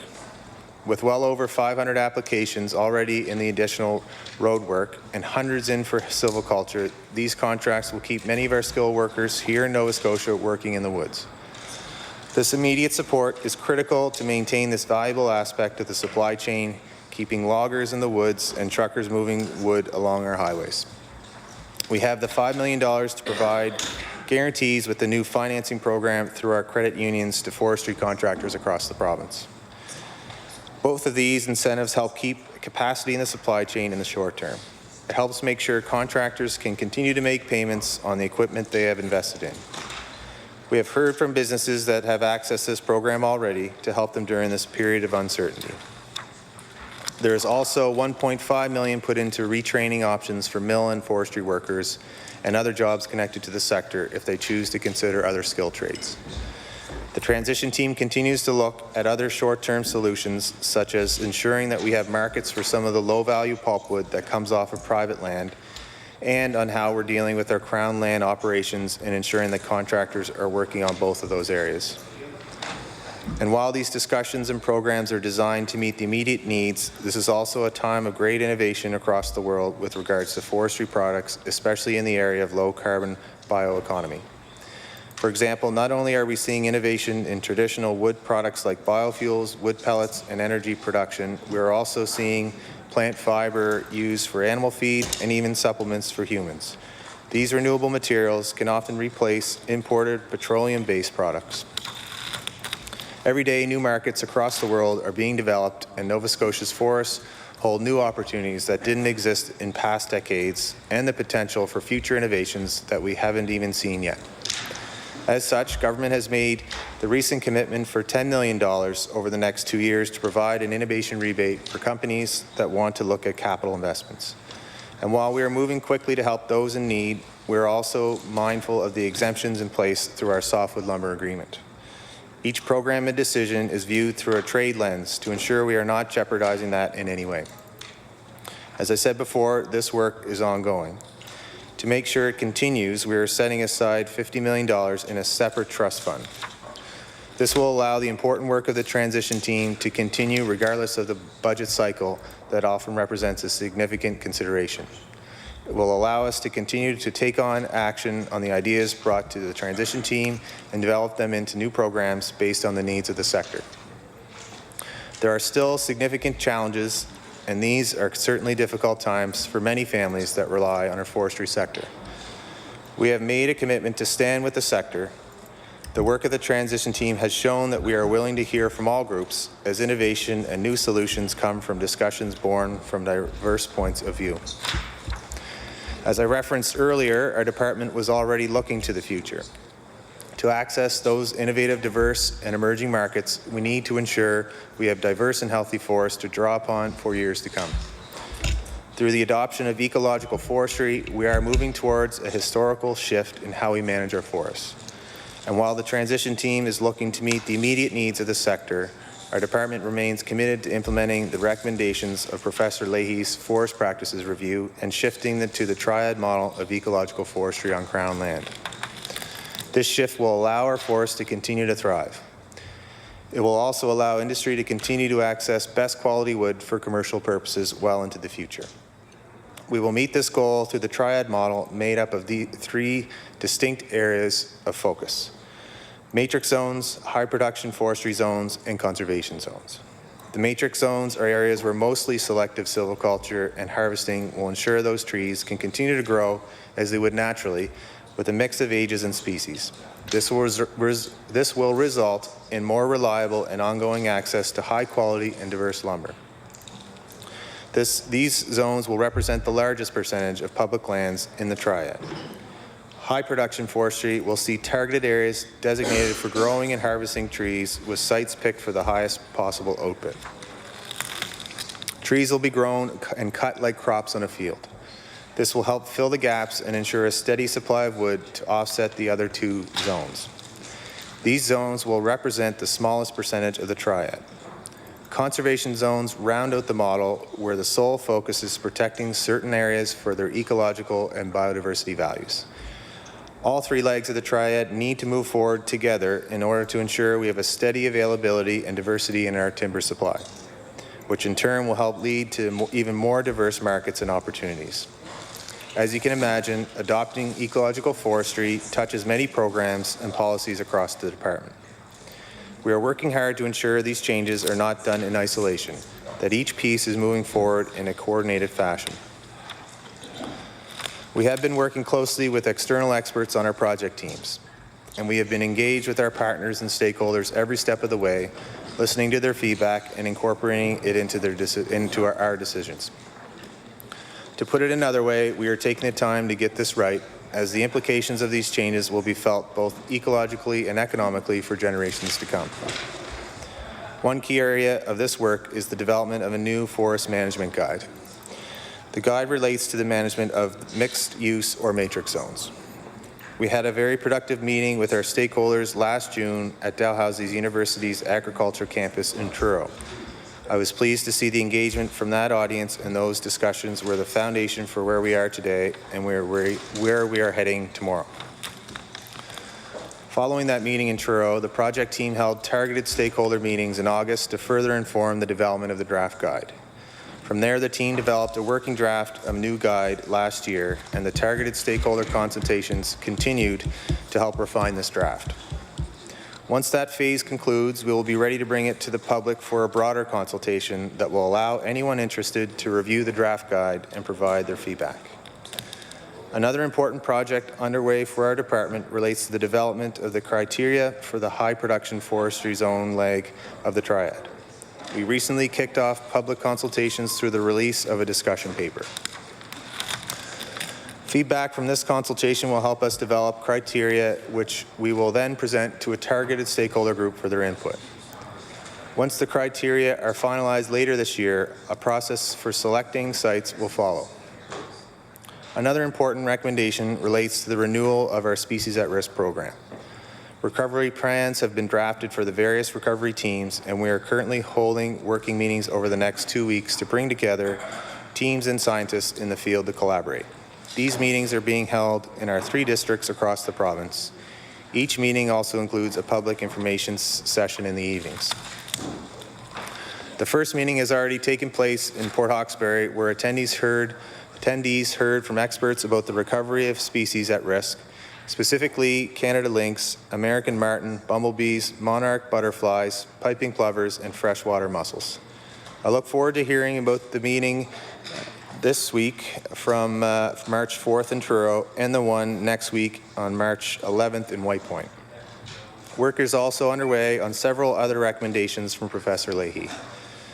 Staff have drafted a scientific paper on natural disturbance agents. These would be things like wildfire and pests that can affect the health of our forests. This paper has been submitted to a scientific journal for peer review and publication. Planning for the next phase of research is underway. This highlights the close collaboration our department often does with academia. Our department has issued a request for proposals in January to hire a consultant to develop a guide for the preparation of longer-term harvest agreements. This will provide more clarity for the sector and increase transparency for public in how these plans are developed and approved, similar to the Class 2 environmental assessment process. We've also filled a new position dedicated to stakeholder relations with a specialist now in place with the department. The focus of this position is to enhance communication and engagement with our stakeholders, making it easier for people and groups to access information from our department. Another important recommendation from Professor Leahy ties into the need to find markets for low-value wood products. This is the small-scale wood energy project. This initiative will help us replace imported fossil fuels with a locally sourced renewable resource, while at the same time creating a new market for lower grade forest fiber and reducing the carbon footprint of public buildings. This project is a collaboration across several departments, and we recently announced the first 6 sites. Hants East Rural High School, Perennia Park Atlantic Centre for Agri-Innovation, Bridgewater Provincial Park, Centre of Geographic Sciences, Memorial High School, and Riverview High School. A tender is out now to pre-qualified bidders that will see them move away from older fossil fuel heating systems to new, efficient wood chip heating systems. These systems will use locally sourced wood chips from private land, creating a long-term market for that lower grade wood. We anticipate these systems will be in place and operational by next heating season. We've based this initiative on the successful model already in place in PEI. And while these 6 sites are the first to be converted, there are opportunities for other facilities and even potential district heating systems in the future. This will help create even more new markets and options in the supply chain for woodlot owners. Progress on other recommendations include improving the state of the forest report, reviewing and revising the old forest policy, and developing an outcomes-based approach to forest management. Planning for new areas of project work such as the silviculture review and accelerated landscape level planning is underway. Another important initiative was the formation of a Minister's Advisory Committee. That will help bring together the best available science and perspectives from people and organizations from across the province. This committee is made up of 14 members from environmental, non-government organizations, industry, the Confederation of Mainland Mi'kmaq, and academia. They met for the first time on February 18th, and I had the pleasure of speaking with this group along with Professor Leahy, who also attended. The rest of the meeting was focused on ensuring a shared understanding of its mandate, roles and responsibilities, and the skills, knowledge, and abilities each member brings to the table. I look forward to hearing from this committee on a range of programs and policies in our department, especially during this time of transition as we adopt ecological forestry. We know that many groups view and value different aspects of our forests, and we need to make sure we are hearing from a diverse collection of voices. Whether it's recreation, conservation, or commercial interests, we all benefit from a healthy and sustainable forest. Implementing the Forest Practices Review is laying the groundwork for healthier, more diverse forests with greater emphasis on biodiversity and ecosystem protection. This year, we will continue work to pass and implement the Biodiversity Act. The Act will help us address emerging challenges and opportunities facing biodiversity. My department is building on the progress made last year, and we have had useful meetings with stakeholders and gathered their thoughts on legislation. I look forward to bringing this Act forward once we have fully considered feedback we've received and made necessary amendments. From there, the implementation of the Act will continue to be supported by the Biodiversity Council. In May 2018, the department appointed independent experts to provide advice on the legislation, work with stakeholders to craft new regulations, starting with invasive species, and recommend new actions that promote biodiversity in Nova Scotia. The department will continue to provide outreach and education on the Biodiversity Act to support its effective implementation. Crown Lands Act. Our role is to ensure public lands are managed for the maximum benefit of Nova Scotians. We are reviewing the Crown Lands Act to improve efficiency in the administration of Crown lands. We made this commitment in our response to the independent review of forest practices. This work will entail a review of department business processes like the application for the use of Crown lands to support consistent operational and service excellence. This will include public and stakeholder consultation. We are targeting amendments to the Act in a future session. These amendments will help lead to a more efficient and effective Act while ensuring decisions are made in the best interest of the public and long-term stewardship of our natural resources. As we previously announced, we have set aside $48 million to begin to address a long-standing historic issue related to abandoned mines on public land.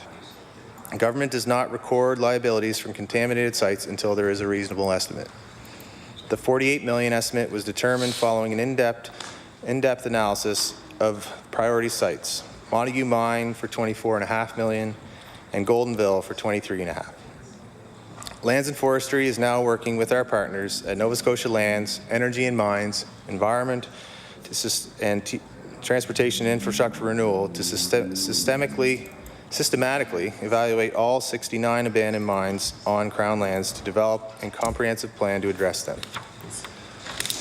This work will allow us to identify contaminants, potential risks, both human and ecological, and prioritize required remediation activities. There is much work to be done on this, but we have made a significant investment to finally address an issue that has been around for decades. Land titles. Government continues to support residents of North Preston, East Preston, Cherrybrook, Lincolnville, and Sunnyvale to get clear legal title to their land. Clarifying land title can be an expensive legal process. Under the Land Titles Initiative, most fees are covered at no cost. While this work crosses several departments, all survey work for the land title clarification applications are conducted by the department, and they have been completed. In the year ahead, Lands and Forestry will continue to support the implementation of this important initiative by providing additional survey work by our dedicated survey team and by processing applications under the Land Titles Clarification Act. Provincial parks are spaces where Nova Scotians and visitors can live active, healthy lives and appreciate nature. They also drive tourism and economic development in rural areas of our province. Nova Scotia is a destination for outdoor adventure, and demand continues to grow for our campgrounds. Camping park attendance continues to grow each year and is up 30% in the past 5 years. We will continue to invest to meet the growing needs of our province. This year, the department will advance its multi-year plan by identifying initiatives for park system improvements that reflect current operational needs and renewing aging infrastructure. We are committed to promoting accessible and inclusive facilities and experiences that draw residents and tourists to all corners of our province. We will continue to promote and support accessibility, inclusiveness, and sustainable public use of our parks. This work aligns with the province's Access by Design 2030 strategy. The department started accessibility audits in 2019 at camping parks and district offices and will continue in 2020. Our investments are working. Capital improvements have demonstrated higher attendance and satisfaction. Reservations for our next camping season begins in April, with many of our campgrounds opening in May and June. I'm looking forward to another record-breaking year. In the past year, land area for Dollar Lake and Crystal Crescent Beach Parks were expanded and protected. Cape Split is one of Nova Scotia's famous coastal hikes with an important ecological and cultural value.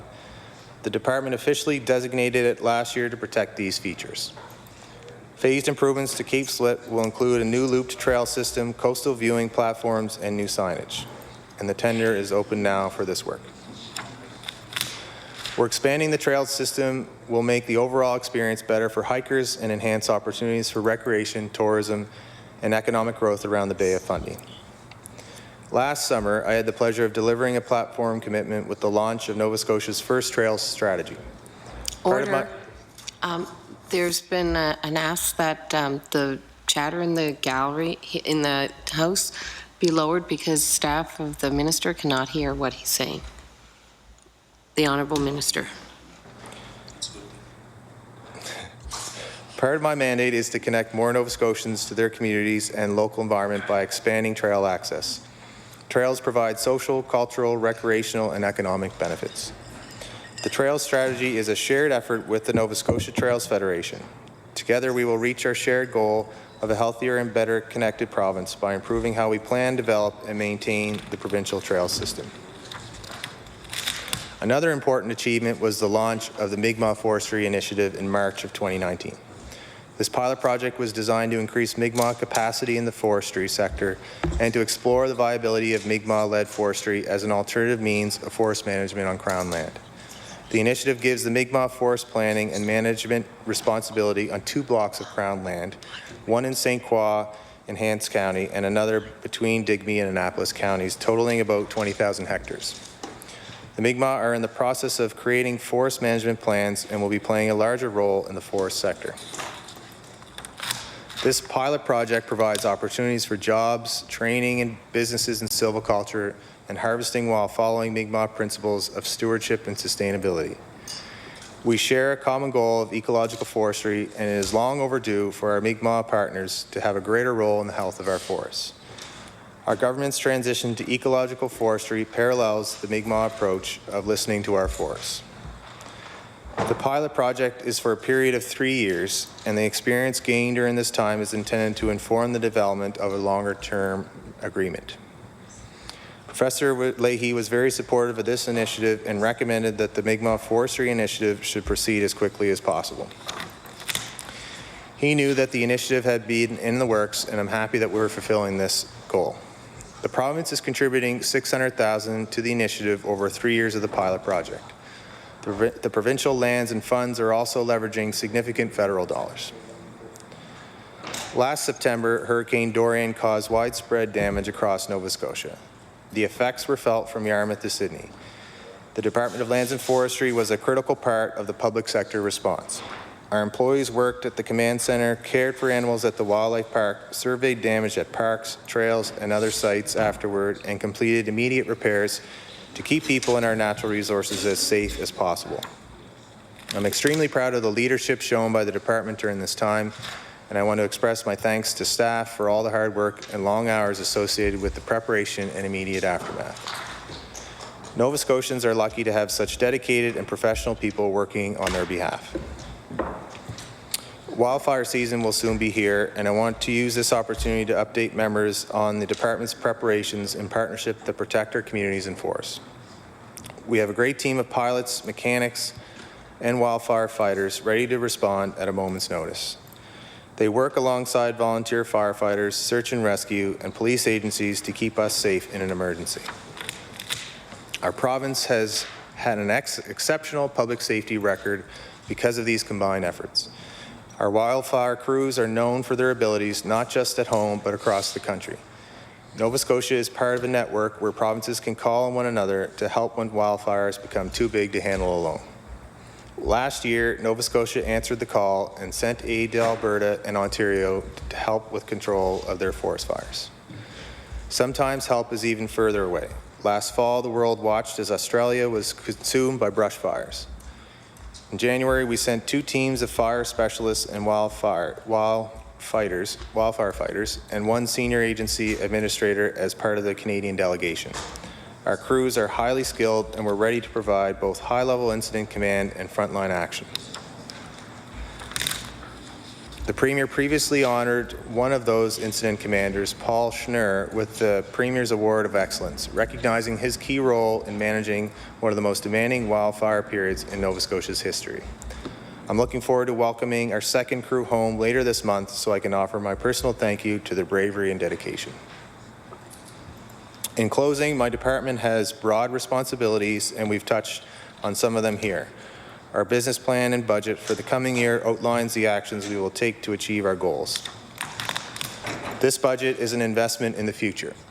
It will help us improve Nova Scotia's stewardship of natural resources, protect and enhance ecosystems, and implement ecological forestry. I want to thank the women and men in the department for their incredible commitment to this work.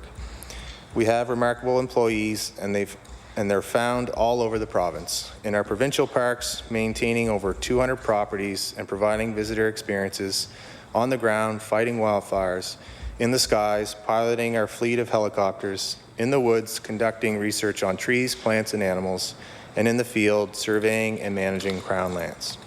Every day, they're building a stronger province and improving the lives of Nova Scotians. Their work matters. It touches everyone in our province. Together, we will ensure a healthy environment for future generations. We will continue engaging our stakeholders and the public on the management of our natural resources, and our decisions will continue to be guided by the best science and research and best practices. So with that, I'll be welcome to take questions. Thank you, Minister. I now recognize the honourable member for Cumberland South for the PC caucus. Thank you, Madam Chair.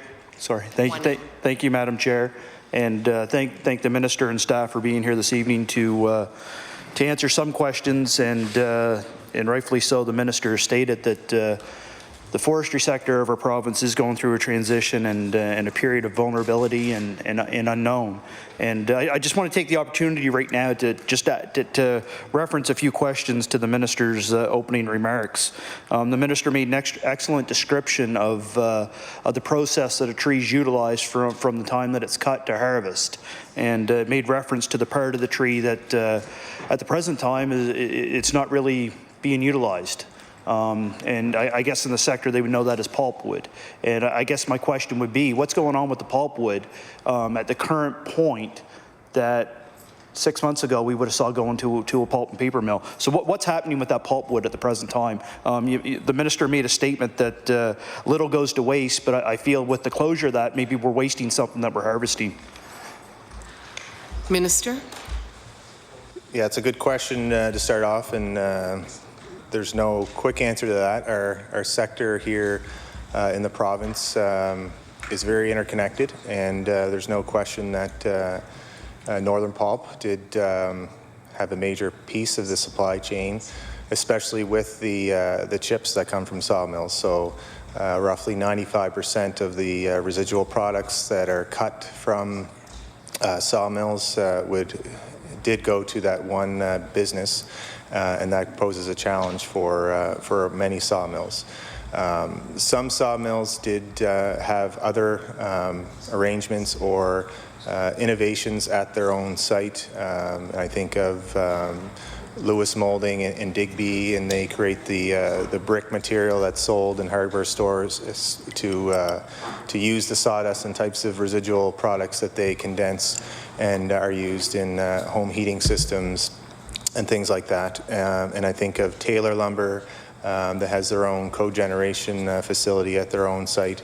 And then of course, depending on the geographic area that each sawmill is in, they look at other opportunities that are around them domestically, and then we have companies that export out some of the pulpwood, and I think of Great Northern Timber Company that mostly exports hardwood type pulpwood.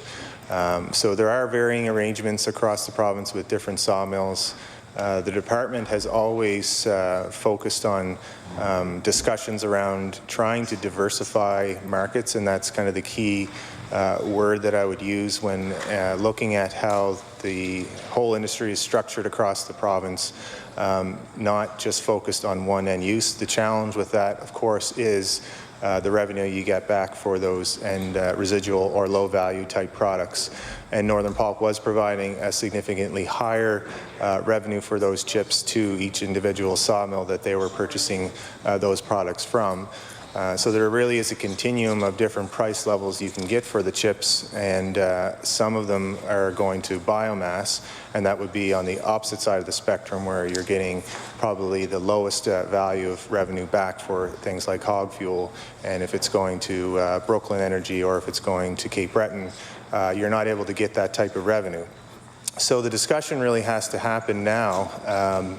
How can government assist, or what is government's role in assisting in the short term to try to help with discussions with different companies, both domestically and abroad, to where to put those types of products and how can we assist companies. It is their role to find those types of markets for their business, but we, of course, understand when there's a market disruption like there is today, how can the government be of assistance to reach out to organizations or utilities that use biomass as part of their energy compilation. So to the question, some of the pulpwood or low value product we understand is being used domestically. We do know Port Hawkesbury Paper has taken some of that from some sawmills. I won't reference which sawmills they are. We do know that some of it is being exported to other provinces. We do know that Shaw pellets are taking some of that product. Again, we can't really speak to the exact dollar figures that those business arrangements have been able to achieve through their agreements. But I do know that some sawmills were hedging their bets leading up to the time when Northern Pulp did decide to go into hibernation because they didn't get their approval. We do know that there was talks amongst the sector to see where some of the product could go, and I referenced some of those options, but Really, that's where we are today.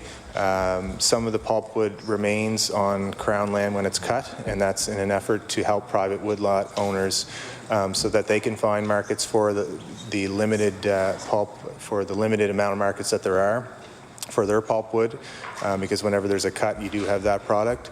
So we are allowing for some pulpwood to stay on the ground on Crown, which has some biodiversity value. And then some of it is going to different domestic markets, potentially looking at exports, and that's kind of the status as of today. But that's an ongoing conversation, and that's one of the prime considerations at the transition team table, looking for markets for that low-value product. Cumberland South. Thank you, Madam Chair, and I thank for the answer. I just want to dig a little deeper. The minister spoke about sawmills. I want to go directly to where the harvest is taking place as well.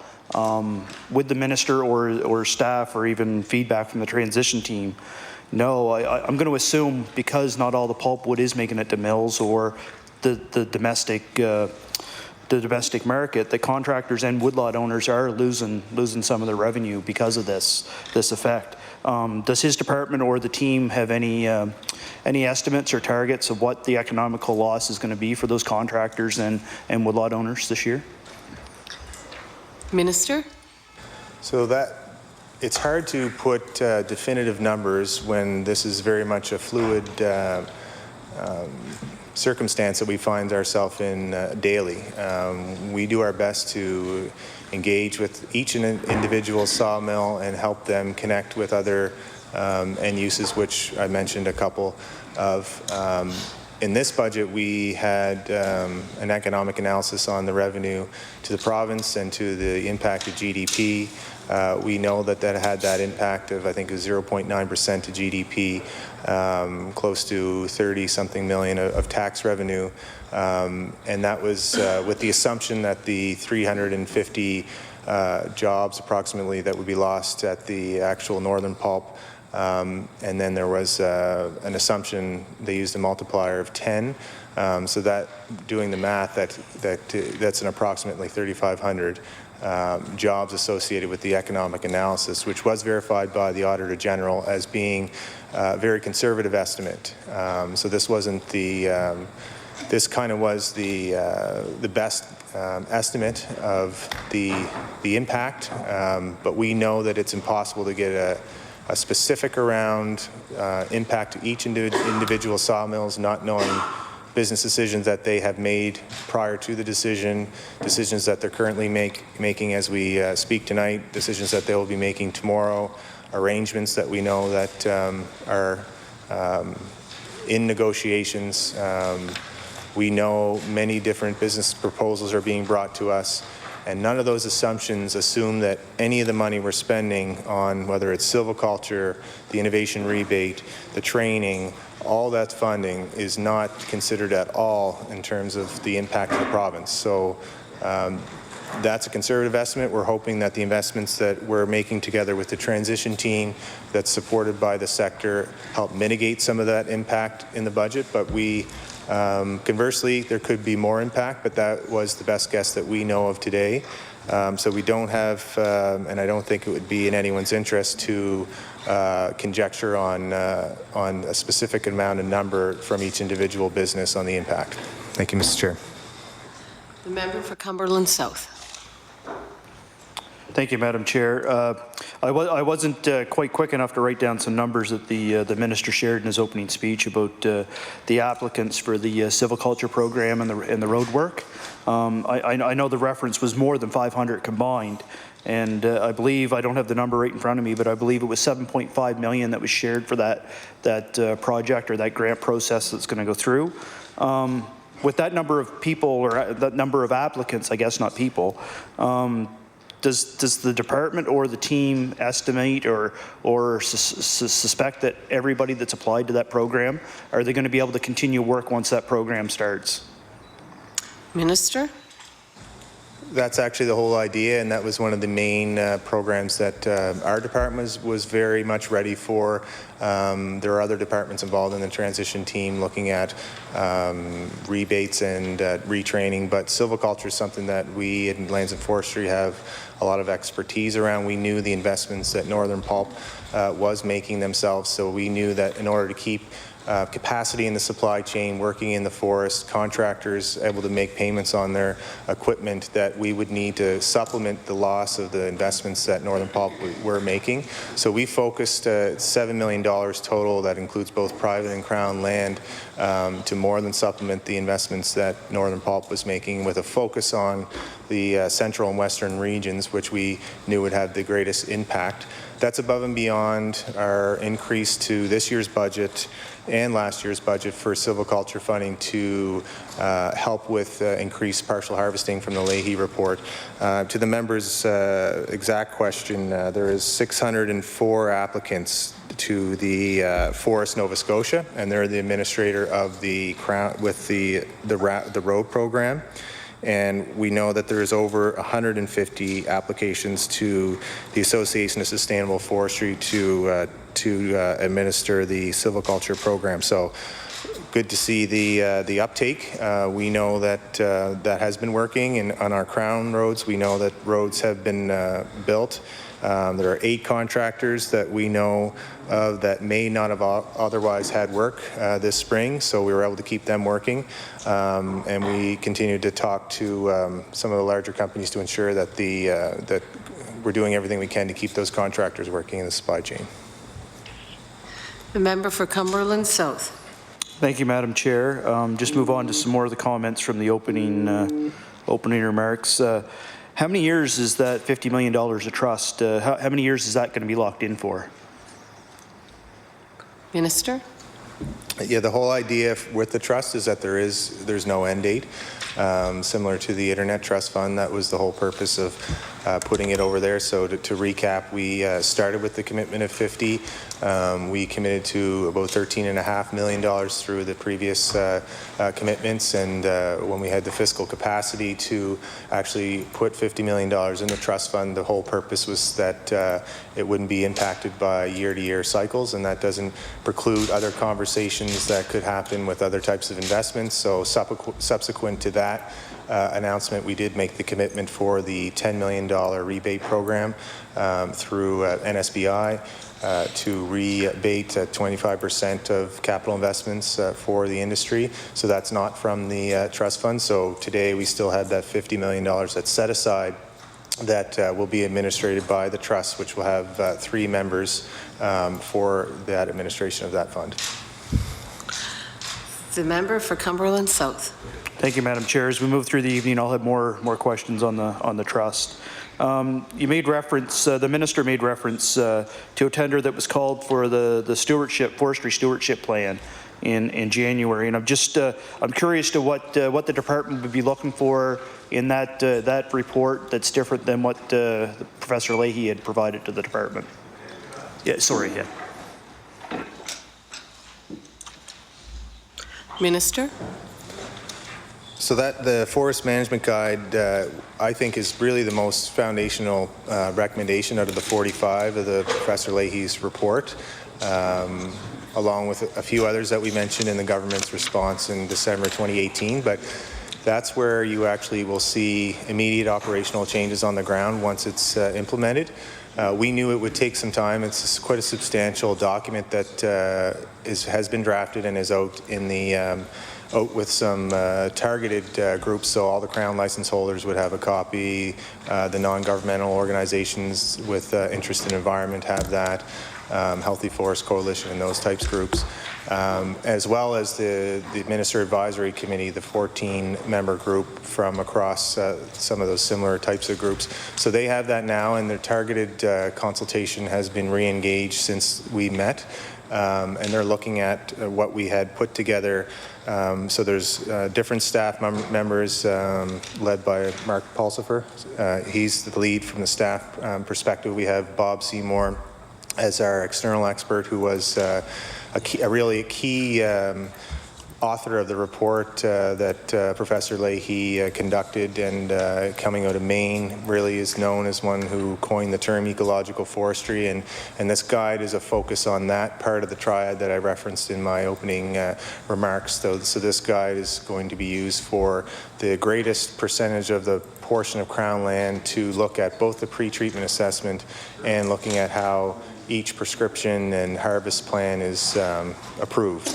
And so to get to the point of what you achieve with this new guide, especially from the public's interest, is a reduction of clear cutting. That's really the outcome. That's not the recommendation. But when you're focused much more on ecological values, protecting biodiversity, the guide is there to assist in restoring and to the extent that we can, maintaining the multi-age type of management system and protecting the multi-species, especially when it comes to long-lived shade-tolerant species. So we're moving, and the paradigm shift is really away from even age management to multi-age management. And the high production leg of the triad won't be using that guide. They will have a different system, and they're more focused on even age. So you'll see relatively higher amounts of clear cutting in the high production leg of the triad, whereas once this guide is implemented, you'll see a reduction of what the public refers to as clear cutting, but really even age management. We've already seen a reduction in the last year through the interim retention guidelines, so we now have between 10 and 30% mandatory retention on any clear cut. So with the new guide, you're going to see a minimum of 20% retention. So that's already an improvement, but you'll also see a drastic reduction on how many times that a clear cut is actually chosen as a prescription. So you won't see any overstory removal, not to get too technical, but you won't see overstory removal at all anymore. And this is really a continuum of a paradigm shift away from where we were a few years ago, where clear cuts or overstory removal was leaving 2% on the ground. Currently, we're leaving 10 to 30% on the ground. With the new guide, we're going to have minimum 20% retention on the ground, and vastly reducing the actual prescription keys going to a clear cut. And what, if I could, and it's hard to get into this without being technical, but the main prescription change is something known as an irregular shelterwood. So there's different levels of irregular shelterwood throughout the guide, and that's based on a lot of what Bob Seymour recommended, and that's why he's a key external expert on that team. The member for Cumberland South. Thank you. I just realized in my notes here, Madam Chair, that I do want to go back to the transition just for one quick second. Have the trustees been named for the finances yet? And if not, when and will the sector be hearing from that? Minister? So my understanding is that is imminent. I loathe to put a specific date, but I would guess that you would see that coming out in the following few weeks. And again, I think it's one member from that government chooses, and two members, the transition team themselves will choose who those trustees are. And again, just to remind the member, there is a representation from the forestry sector, both with the sawmill operator and with Forest Nova Scotia through Jeff Bishop at that transition table that will have a say in who those trustees are. Okay. The member for Cumberland South. Thank you, Madam Chair. And there is an agreement here that there is people that are from the sector, but certainly I know I'm copied on letters that the minister gets as well, that there are certain people in the sector that don't feel represented at that table, and they just want to hear as well. I'm gonna leave the rest of the comments and go right into our questioning for the department. And with the vulnerability going on within the sector right now, the unknown, and quite frankly, many of the people in the forestry sector quite scared right now. And I read in the CBC News today that the government will be moving forward with the Biodiversity Act, whether it's this session or in the fall session. And I want to be very clear that our caucus was not opposed to a Biodiversity Act. We were certainly opposed to the consultation that we heard from the sector, Madam Chair, that they didn't feel that they got, which was why at Law Amendments we made a motion. I was glad to hear the department took it back for further consultation. But the headlines, and I'll table this from CBC, Minister concerns will be addressed, but Bill's intent won't change or weaken. I just wonder if the minister and his department, Madam Chair, feel that the collaboration and full consultation was done with all stakeholders. Minister? Just to go back to the previous point, I am aware the transition team they had over 26 meetings with different industry groups, so all the major different industry groups have been represented, but of course if there are those that feel like their voice isn't heard at that transition table, of course if members want to bring some ideas to me for who they should be listening to that haven't been met with yet, we can certainly do that. With respect to the Biodiversity Act, it remains an important piece that the government continues to work on. I was asked if it would be brought forward this session. I just wasn't sure at that time, and I'm not trying to be enigmatic, but I want to make sure that we do get it right, and those discussions are very active. They currently are from a day-to-day. Because we did do some consultation recently with an external expert on that consult.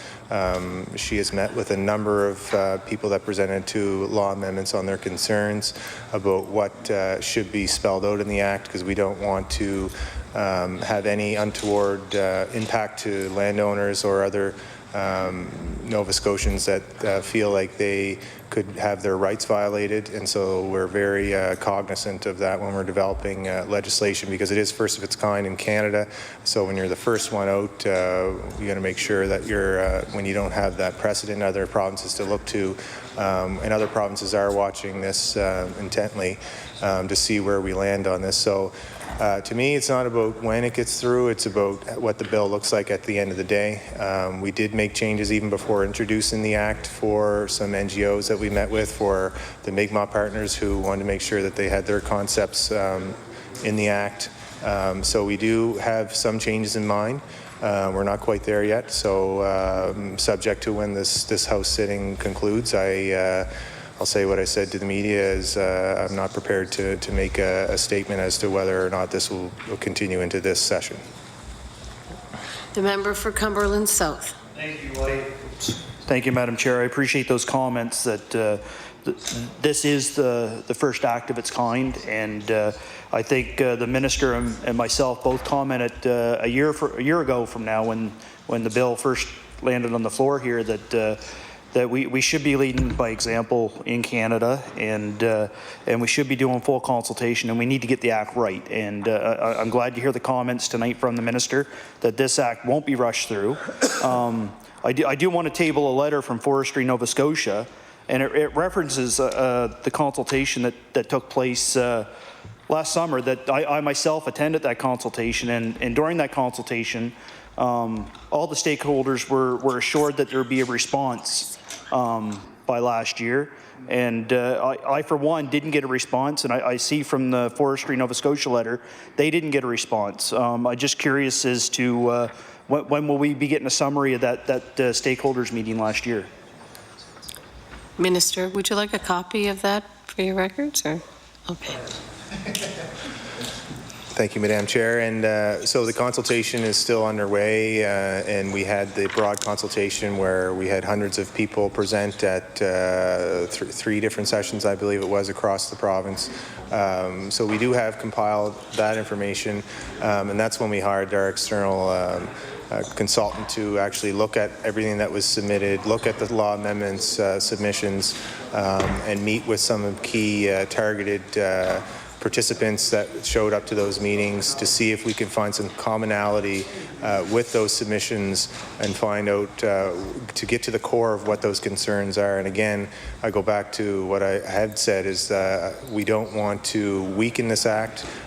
We want to make sure that it's something that works for protecting biodiversity both on Crown and public lands, but the consideration that we have to give to landowners, because much of Nova Scotia's land is privately owned and people make their livelihoods off of off their land.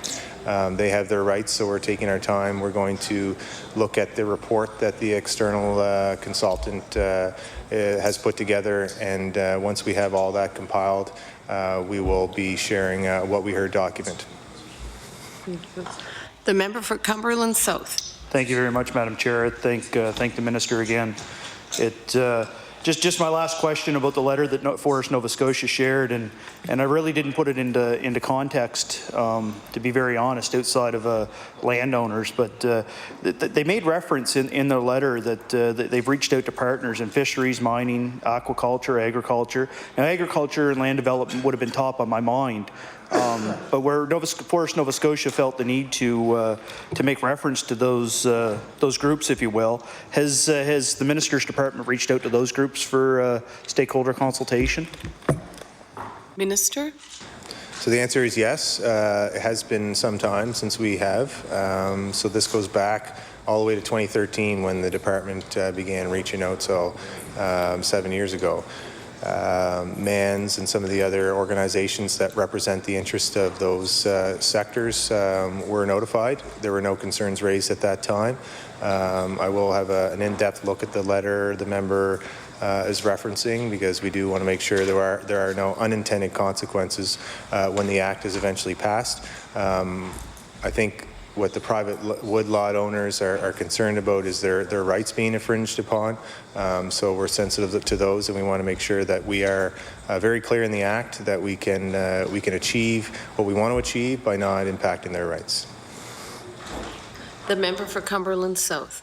Thank you, Madam Chair. I want to switch over now to the transition team, and I guess it's top in the mind of many people that are involved with the forestry sector, and some of them still are reaching out even as late as this afternoon, curious as to how and where were the terms of reference set for the transition team.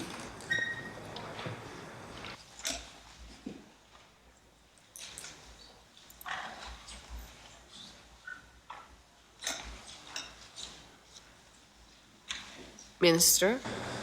So the terms of reference are public. They can be accessed online. They would have been drafted originally by Intergovernmental Affairs as a member. Order, please. There's too much chatter in the chamber. There's already been a request that members sitting in the legislature please keep the conversation low, because it is very difficult to hear the minister. Minister. Thank you, Madam Chair. And so, yeah, the terms of reference are available. They were drafted by IGA with, of course, input from the other departments involved in the transition team. And then at the first meeting is when the terms of reference were reviewed by all members of that team. Member for Cumberland South. Thank you, Madam Chair. And can the minister please explain as to who the transition team reports to? Is it the minister himself, the premier, or is it council, executive council? Minister. So the transition team, as the member could probably appreciate, is a lot larger than just the Department of Lands and Forestry. Of course, we're a strong part of that team with our expertise in the sector, so our deputy is there. That's my conduit to the team, but the forestry transition team, chaired by Kellyanne Dean, would report to the Premier. The member for Cumberland South. Thank you, Madam Chair. As I said on the floor of this legislature earlier this session, as opposition, people do reach out to their critics to be a voice that they may feel the government may not be listening to, and I asked it prior through question period, although time ran out. So I'll ask it here again. Does the minister feel that all areas of this province are being represented to their full capacity on that transition team? Minister. I think it's a challenge to put a definitive, like all everyone's represented. It's and I saw that when the advisory committee group for forestry practices and the Leahy committee was put together, it ended up being quite large because we wanted to make sure we had all those voices. So there's 14 members. So the larger it gets, that's the balance where you can't get as many conversations and quick action. So we had to balance the size of the group with ensuring that we had quick action because it meets weekly. We wanted to make sure members were there every week. And as you can see with the initiatives rolling out every single week, we're able to do quite a bit with that because we have decision makers right at that table vis-a-vis deputies, so the administrative leads of those departments that could take quick action, get analysis done. But we do have Forest Nova Scotia, so they are known as the group that represents the sector. Jeff Bishop's there representing the sector. We also have a sawmill operator there at the table. We also have 2 different representatives from woodlot owners or large industrial woodlot owners through Debbie Reeves and Greg Watson.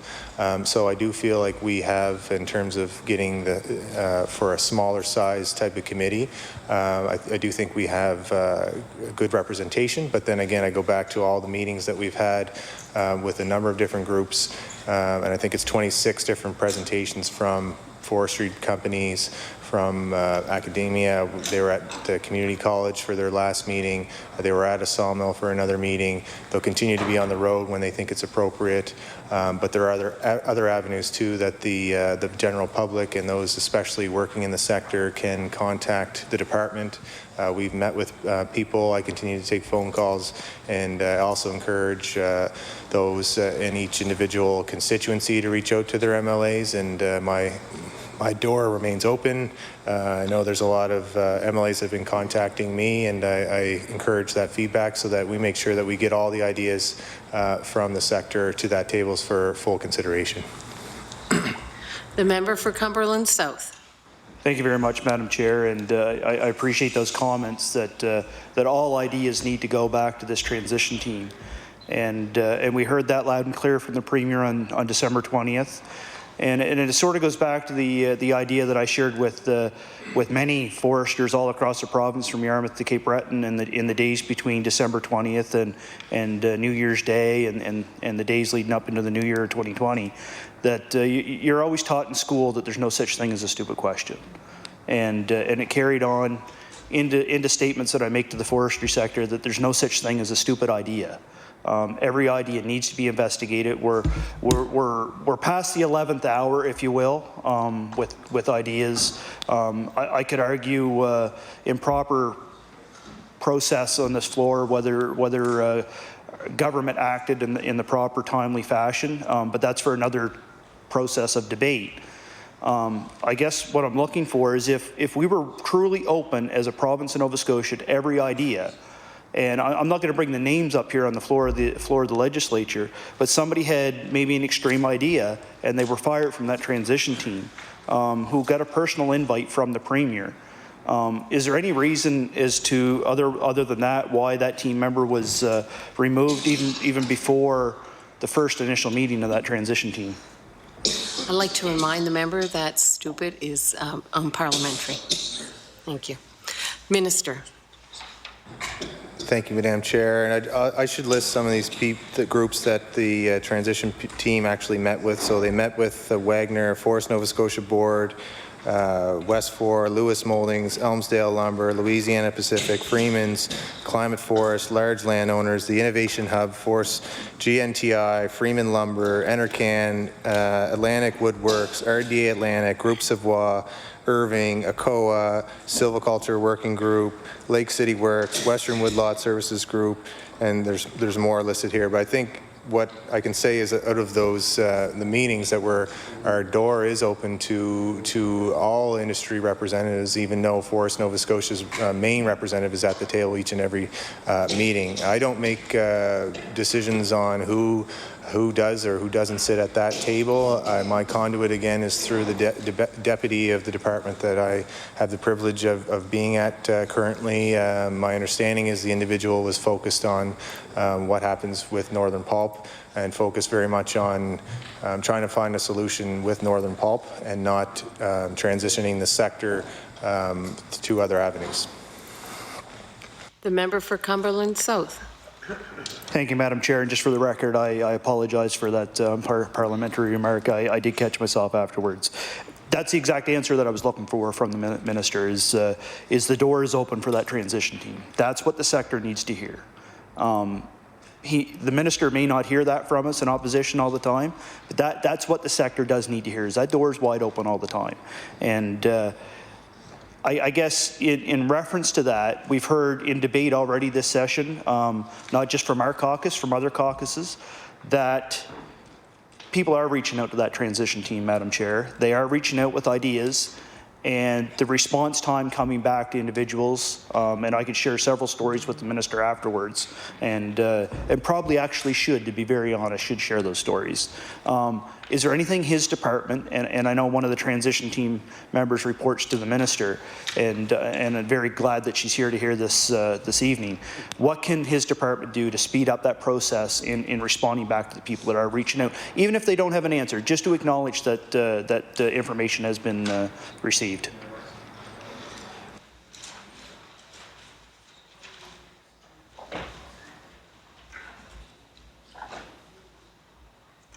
Minister? Thank you, Madam Chair. And what we are aware of is there's been 580 phone calls to that number that was put, the 1-800 number, which we monitor daily. And our staff, my understanding is, get back to each and every one of them. The ones that are more oriented towards trading and looking at different skilled trades are handled by Labour and Advanced Education. We will check back to see, and if there's specifics around people that aren't being called back or written back to, then I would like to know that, and we'll follow up. There is consistency across some of the ideas, so we're compiling that in a type of spreadsheet to see what opportunities we have, and they all are given full consideration. Of course, everyone wants to see the sector succeed, so we are tracking that centrally, and our department's very involved in that. The member for Cumberland South. Thank you, Madam Chair. I don't know if there was confusion with the minister about the 1-800 number, people reaching out to the 1-800 number, or groups or individuals reaching out to the transition team. But now, so my question was, Madam Chair, about the transition team and responses coming back. Just at least to acknowledge, yes, we've received your idea. We'll table it for a further meeting. But since the minister did talk about the 1-800 number, when those days that opened up, there was panic. I mean, it is what it is. There was panic. And there were certain things that I think that the call takers may not have been prepared for. And credit where credit's due, things have changed. Information is getting back, and yes, I agree with the minister. His department is getting back to the people now. But could the minister share with us, for the benefit of the whole province, what information was collected by those call takers on that 1-800 number line? Minister? Thank you, Madam Chair. And again, everything gets responded to, whether it's through the 1-800 number or the website that's been set up, or emails or letters that go to Deputy Minister Dean or myself as Minister. As the member could probably appreciate, there would be a large volume of inquiries that took place after December 20th with interested Nova Scotians. So in any varying departments, it could take a couple of weeks to get back to people, but we do our best in both my department and the transition team.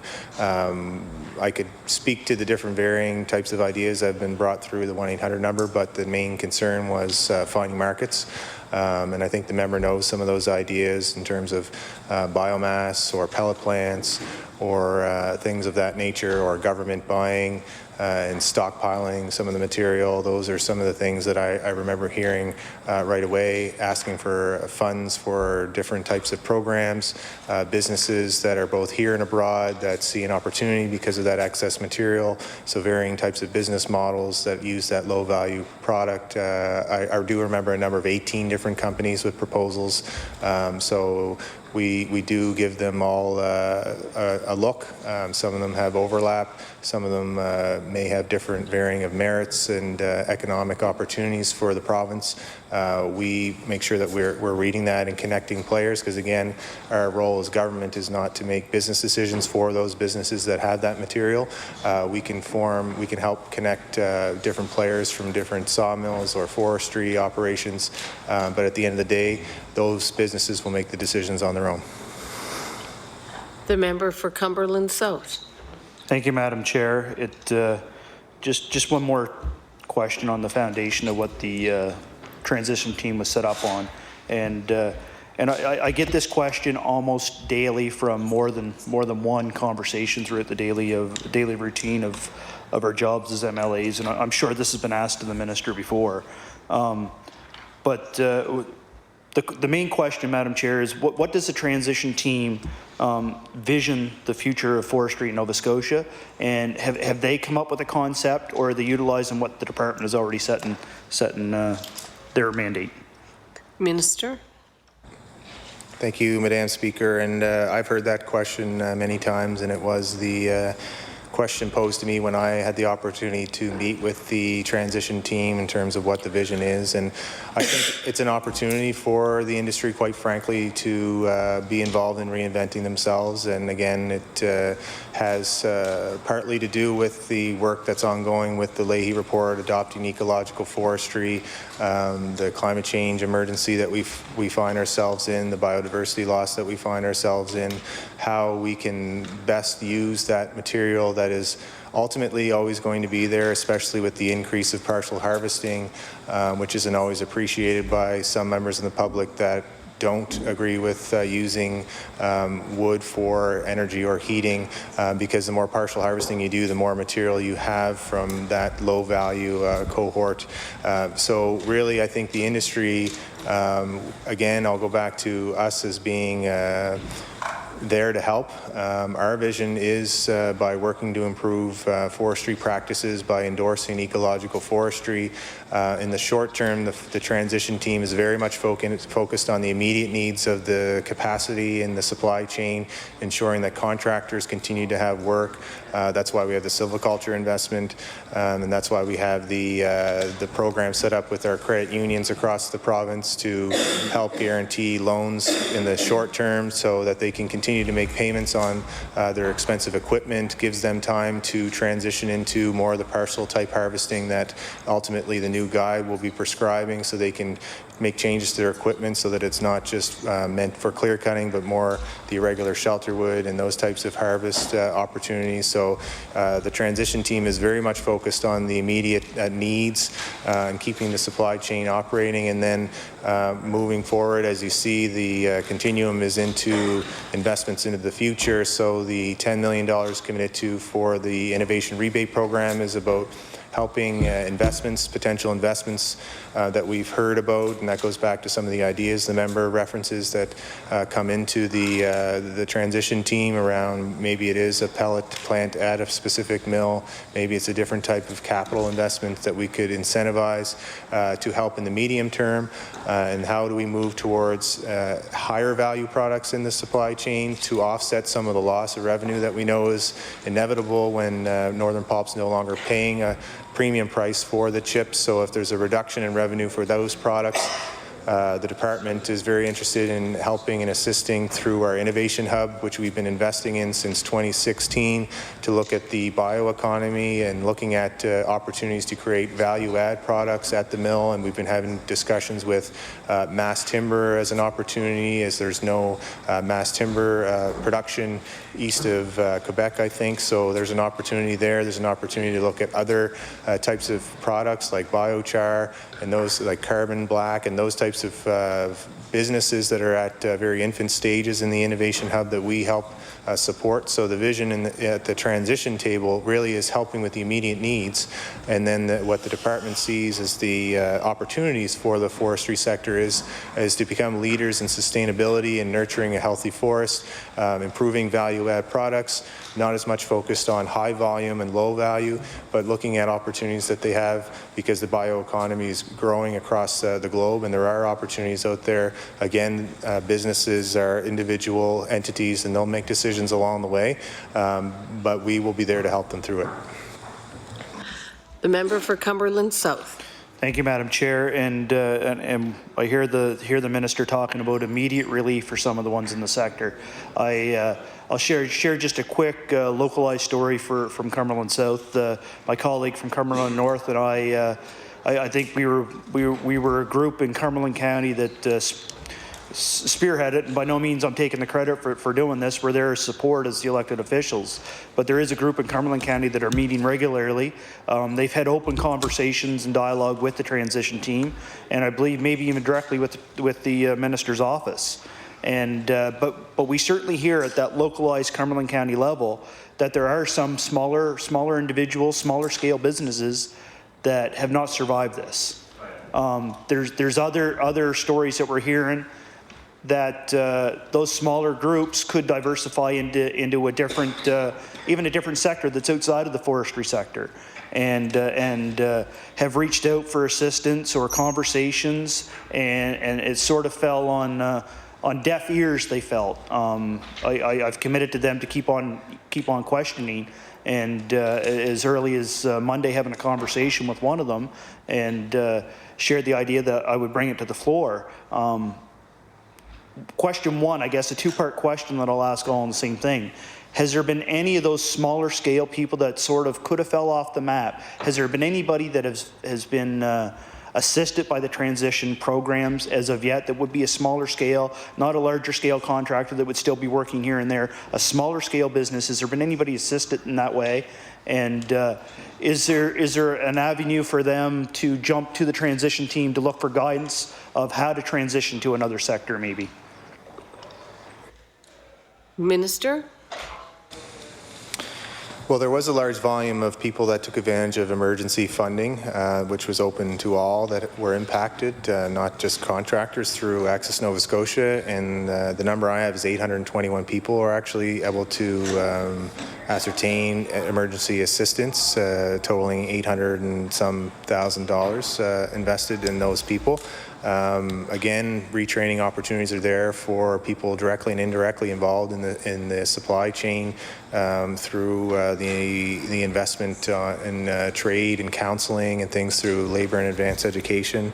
But of course, I go back to the door being open. I was present at the Forest AGM, as were many MLAs from all three parties. I recognize to have those conversations. Deputy Dean and Deputy Towers were there for a 3-hour session for question and answer around that, and ideas have always been brought up through from colleagues, again, all sides of the House, particularly member from Lunenburg West and member from Lunenburg, continue to bring up conversations around what's happening in the Western region, and members from the Members Caucus also bringing things forward. The group that the member references that he's part of, I've spoke through via Ian Ripley, gave me a call at the department, and I called him back that day.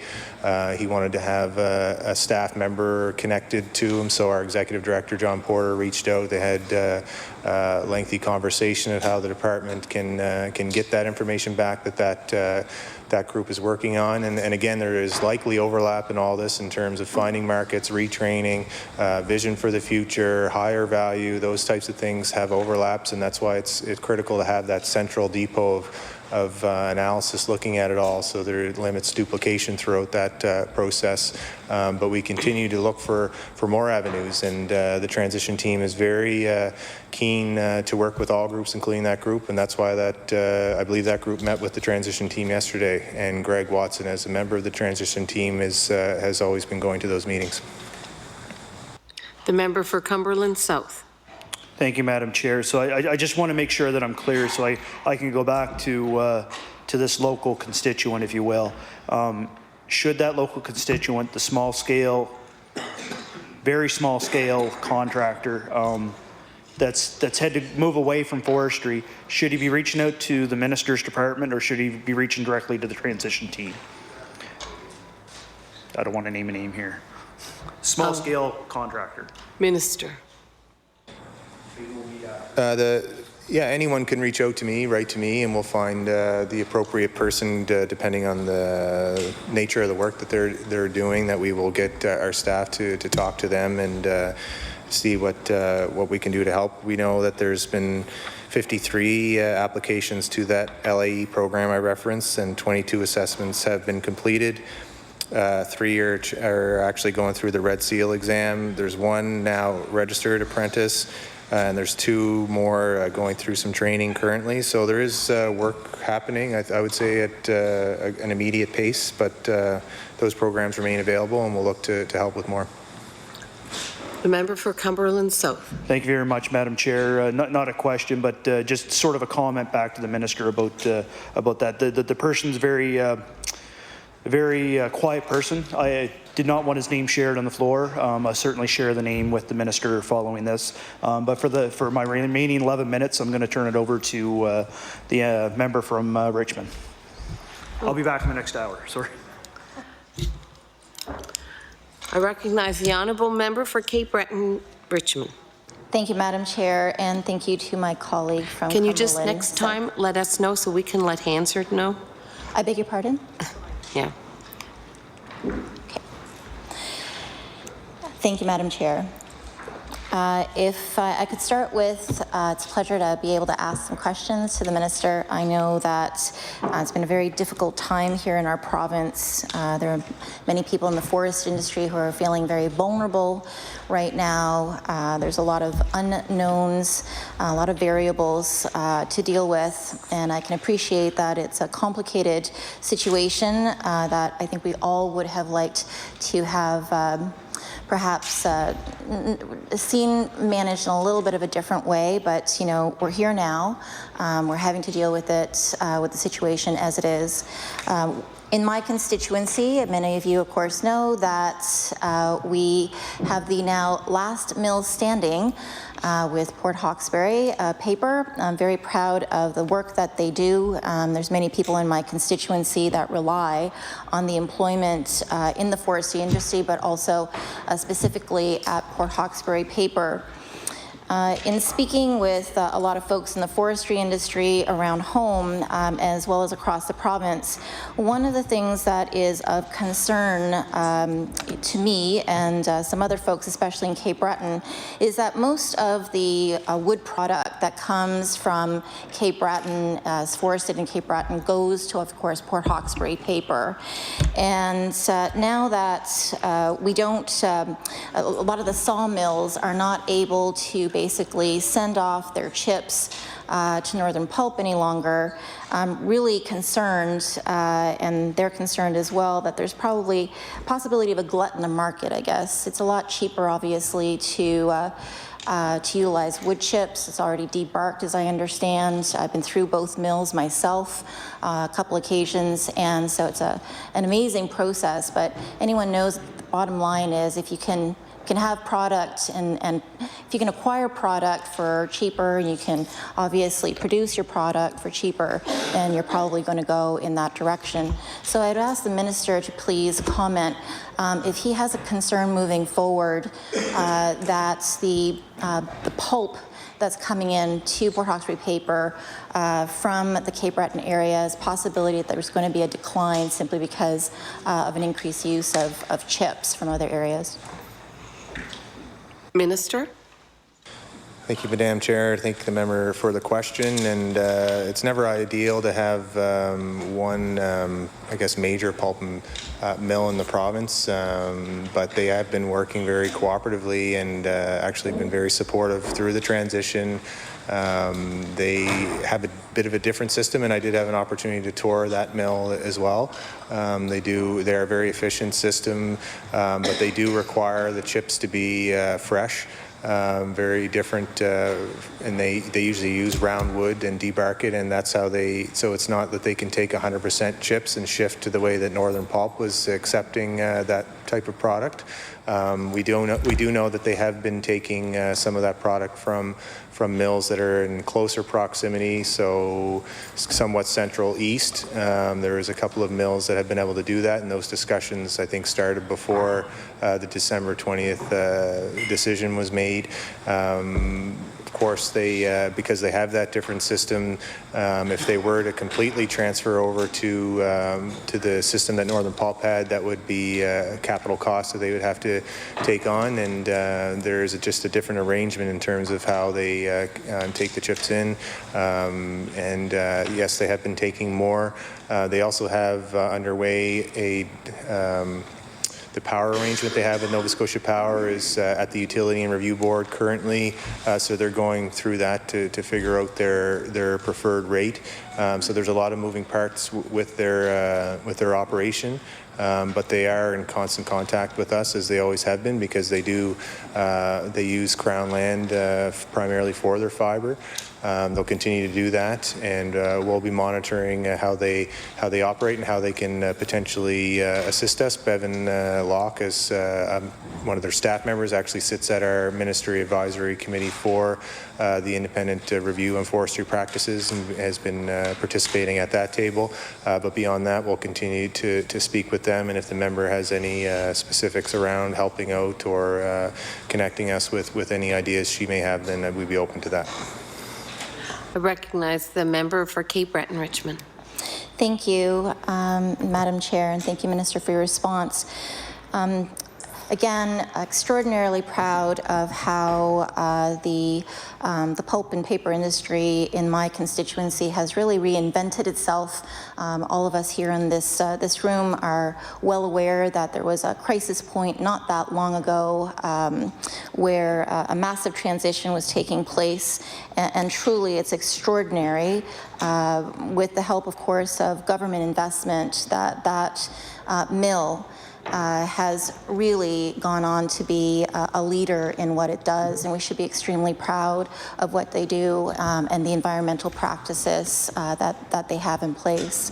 So if the minister could please kind of shift focus here just a little bit, I wanted to talk about the transition team that's in place, because we hear a lot with regard to the folks in the forestry industry that are in Cumberland, folks that are going to be affected in Pictou, Antigonish, all the places that are kind of closer, near proximity to Northern Pulp. But of course, we also know that we have a vibrant forest sector in Cape Breton.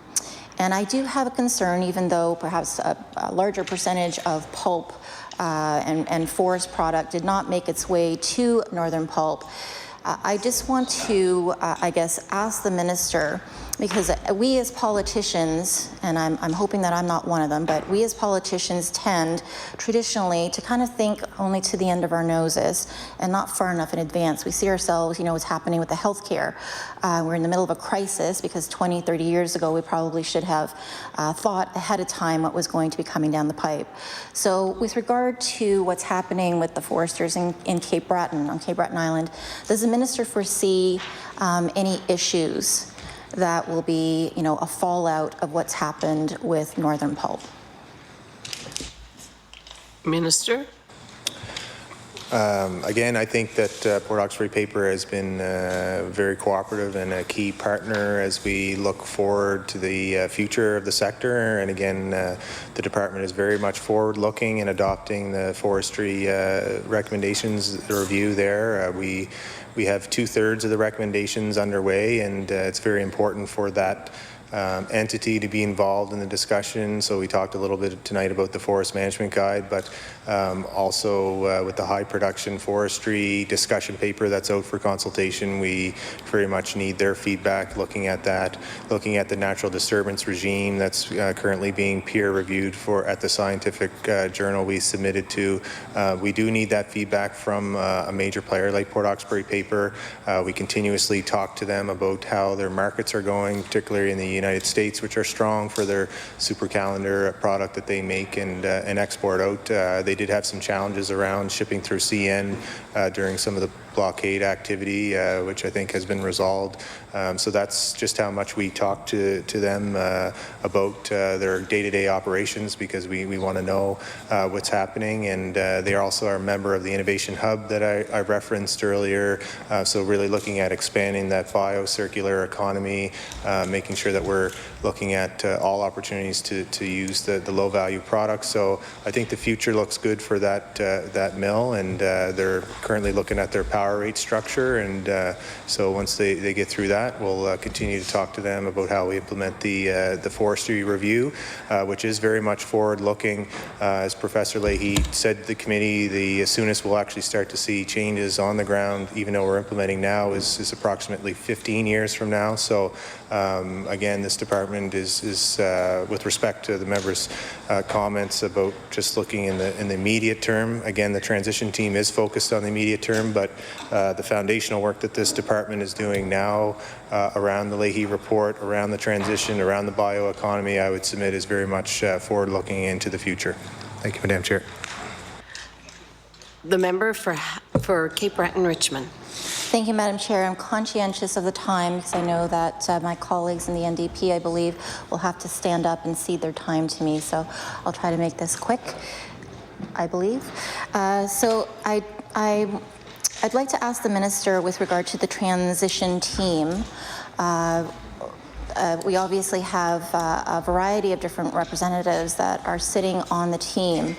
I'm going to try to make this fast and get in underneath the time. Could the Minister please tell me what percentage of representation, how many people are actually on the transition team in representation of foresters on Cape Breton Island?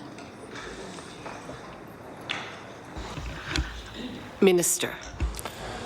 So there is no specific member from Cape Breton. There's Forest Nova Scotia is represented at that table through Jeff Bishop, which is the representative for the sector provincially. Thank you, Madam Chair. I recognize the member for Cape Breton-Richmond. Thank you, Madam Chair. Shall we just keep going? For 10 minutes. Okay, thank you. No. 10 seconds. Okay, well, I'll just 2, 1, there we go. Order. Time has expired for the member. I recognize the honourable member for Halifax Needham. Thank you, Madam Chair. I will allot my first 10 minutes to the member for Cape Breton-Richmond to continue with her questioning. Do you wish for me to call order when that 10 minutes is up? Okay. Okay, great. I recognize the honourable member for Cape Breton-Richmond. Thank you, Madam Chair, and thank you to my colleague from the NDP caucus. As I continue on with this, with regard to the road programs, and it's great to see that there's continued investment, obviously, in that type of infrastructure. The road programs and the silviculture program that's currently available. I believe that the minister earlier said that there were 604 applications for the road program, 150 applications to the silviculture program. Again, specifically, I'm a Cape Bretoner. I'd like to know what's going on in Cape Breton Island. How many applications within those would be from forestry members from Cape Breton Island?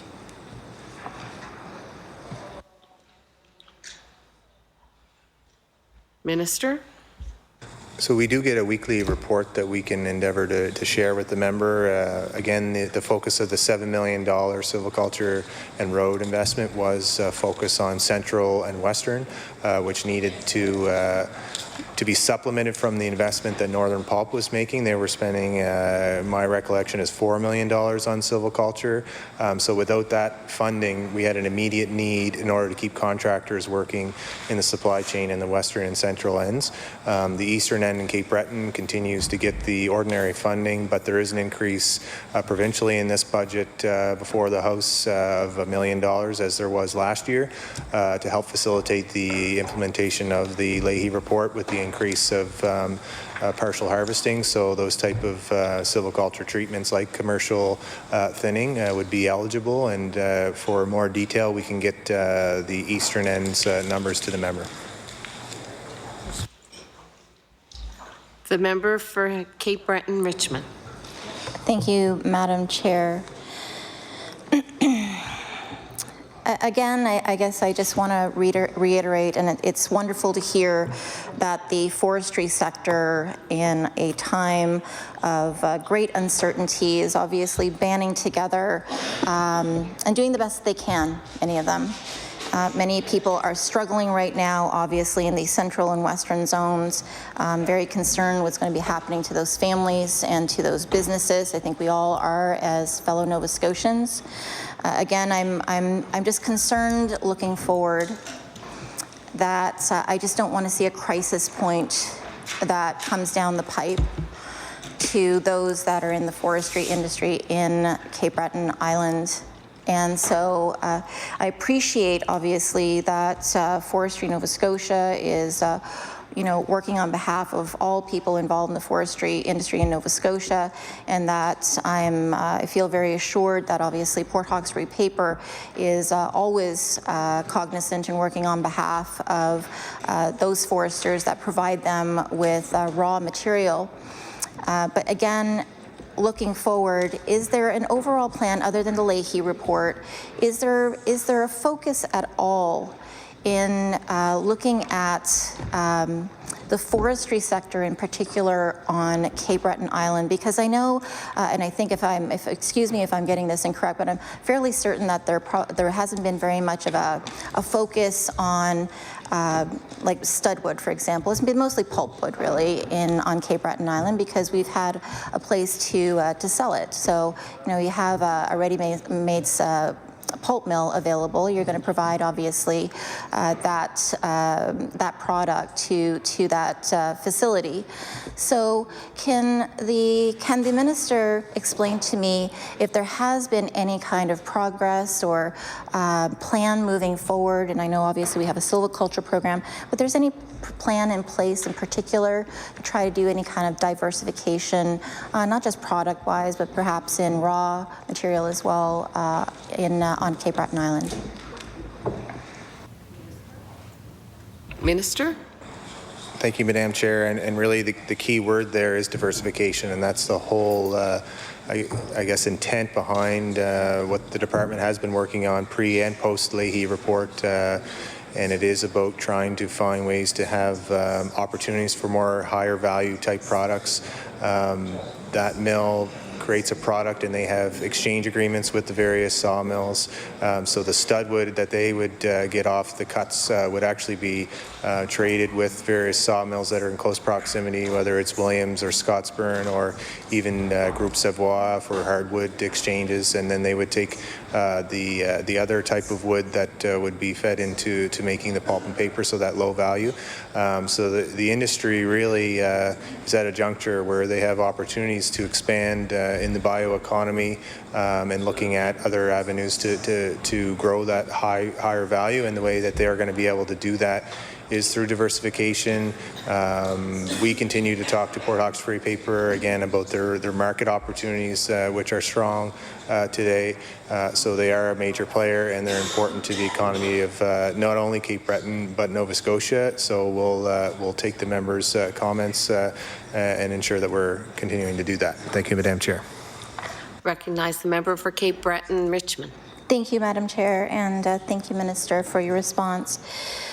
I wanted to ask the minister, and he mentioned it earlier, with regard to the program that's available through NSBI. And I'm not sure that there are a lot of people perhaps in my area that are familiar with how that program could be integrated within their forestry industry, like how into their business. So if I can be just, and we can have it on record, I would ask the minister if he could please clarify how the program through NSBI would assist kind of all levels within the forestry industry, from someone who's working, in the woods that are harvesting to all the way up to obviously a major player and major producer like Port Hawkesbury Paper. Minister? Thank you, Madam Chair. And that question probably would be best posed to business who has NSBI under their auspices.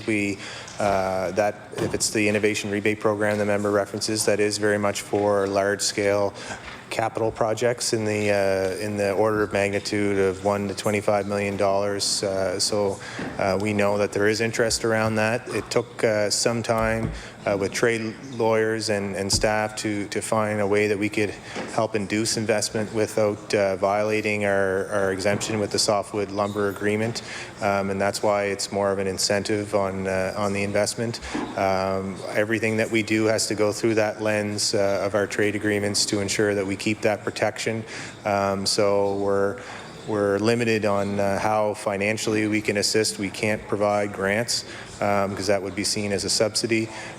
So we have to be creative when we're looking at how we assist workers and contractors, and the varying programs that are out there today are eligible for different types of projects, but if specifics around eligibility for that program would be best posed to the Department of Business. Recognize the honourable member for Cape Breton-Richmond. Thank you, Madam Chair, and thank you, Minister. With regard to the $7 million program, again, for roads and silviculture, I'd like to know, and again, I'm cognizant that there's very little time left. I believe that it's only open to second-year members to access that fund. So I'm wondering if that information is in fact correct. If it is correct, if there's anybody basically who's being left out of accessing the fund this year and potentially being kind of put in a bit more of a precarious situation. Thank you. Minister. Thank you, Madam Chair, and that's the first I heard of people not being eligible if they're in a separate year. We do have huge interest, actually. I referenced the hundreds of applicants that have gone to Forest, Nova Scotia for roads, and the 150 that have gone through the ASF for silviculture treatments. So it is a focus on the western and central region, to remind the member. That's the $7 million, but there is our existing programs on eastern, and I would point out that we are reviewing our silviculture programs as part of the recommendations in the Leahy report to look at how we can best help private woodlot owners, how we can make sure that they're looking at opportunities to practice for ecological forestry in the future. And one thing I'll point out on the committee that we have for the Ministerial Advisory Committee, through the work on the Leahy recommendations, we do have representation from both Bevan Locke from Port Oxford Paper, but also Mary Tull, who represents the Tourism Nova Scotia with interest in Cape Breton. Thank you, Madam Chair. I recognize the honourable member for Halifax Needham. Thank you, Madam Chair. I'm going to start with just a quick request. I'm wondering if the minister could share a copy of his opening remarks and also the list of who the transition team has met with so far, just because it's hard for our research staff to hear that in the gallery.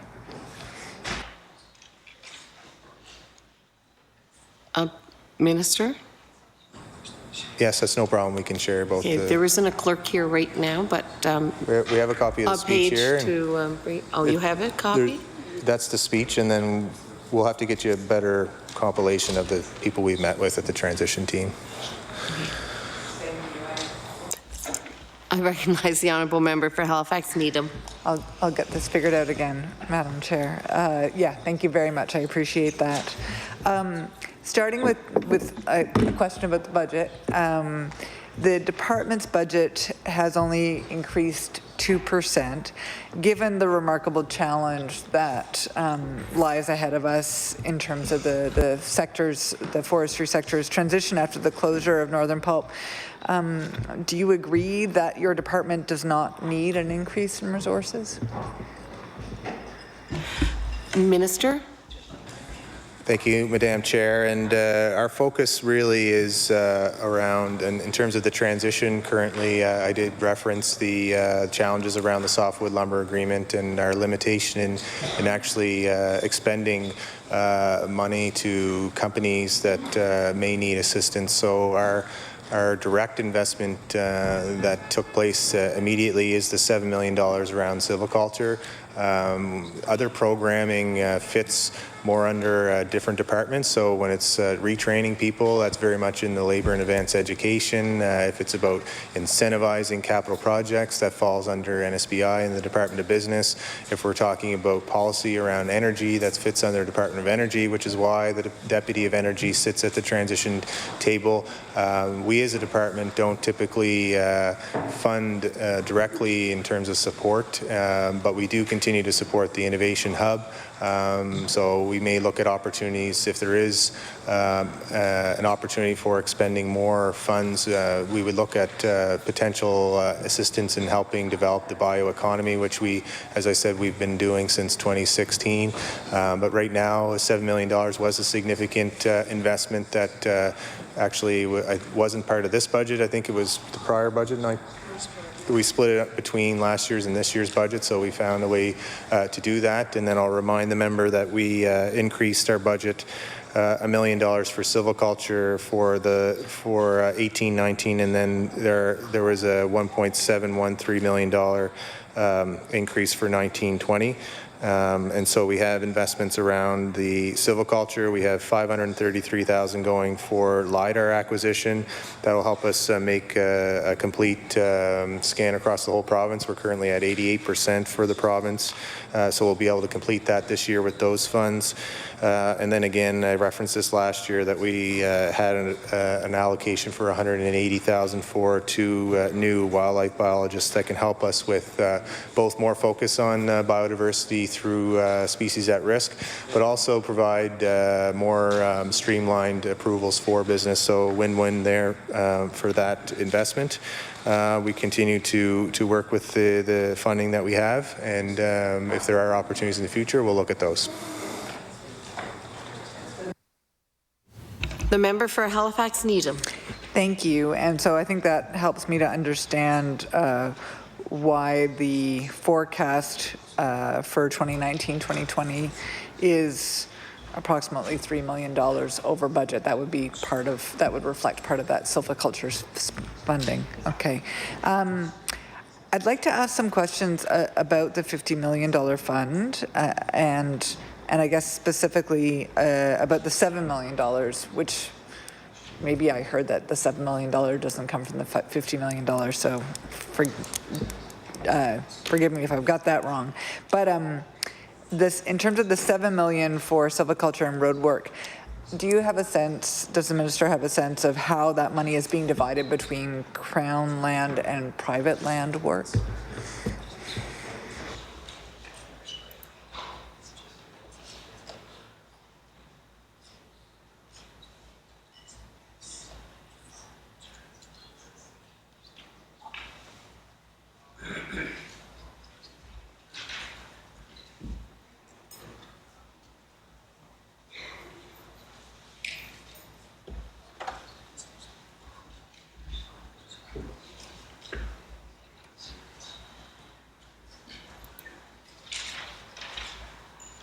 Minister. Thank you, Madam Chair. And so the breakdown is $3.5 million went into the private silviculture investment, and $1 million went into the private roads, with the remaining $1.5 million went for Crown roads, and then $1 million for silviculture on Crown. The member for Halifax Needham. Very much for that. Is it possible to break down the silviculture funding further into activities that maintain or restore multi-aged forests, and what proportion goes to planting or thinning that produces even-aged stands?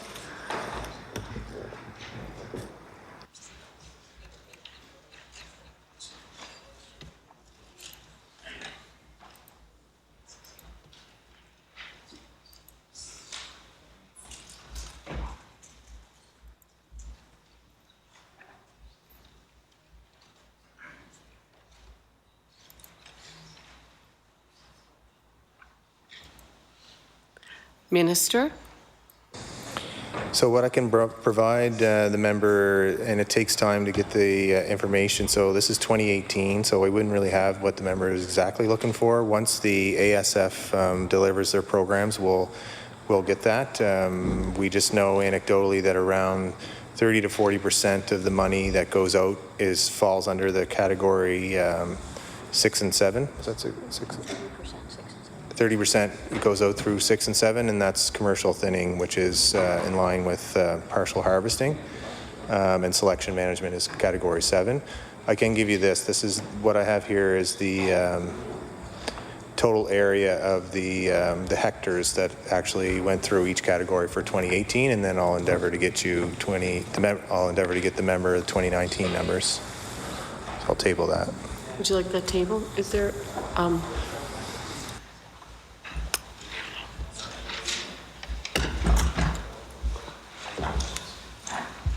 Hi, the member for Halifax Needham. Thank you, Madam Chair. I'm collecting documents on mode, and I appreciate the sharing of information. Yes, I mean, I guess really the gist of my questions is, and I'll just let the Minister finish his.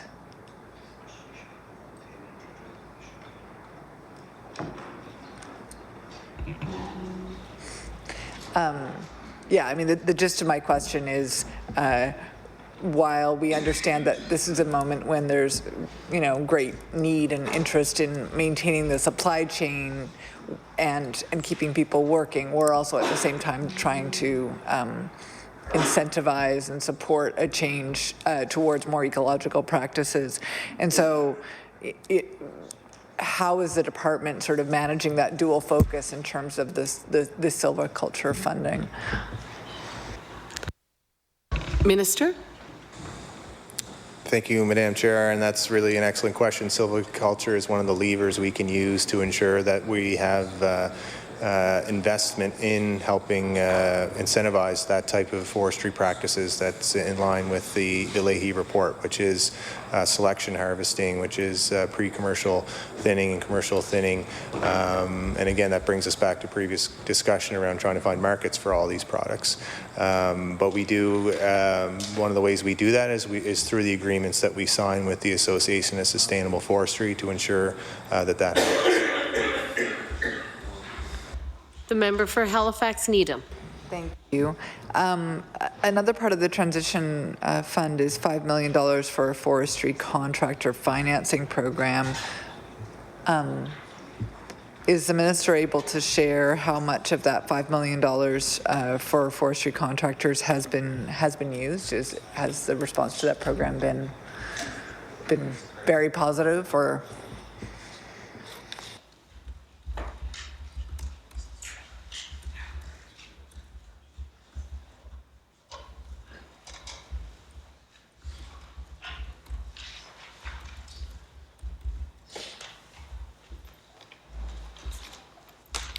Minister?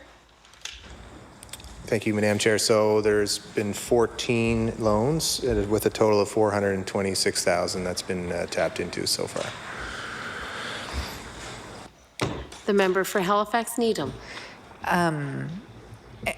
Do you have a sense at this point if that funding will be renewed, or if the pot, I guess, will be expanded to make more money available, or is the money that's been allocated adequate? And I'm also interested to hear how the success of that program will be measured. Minister?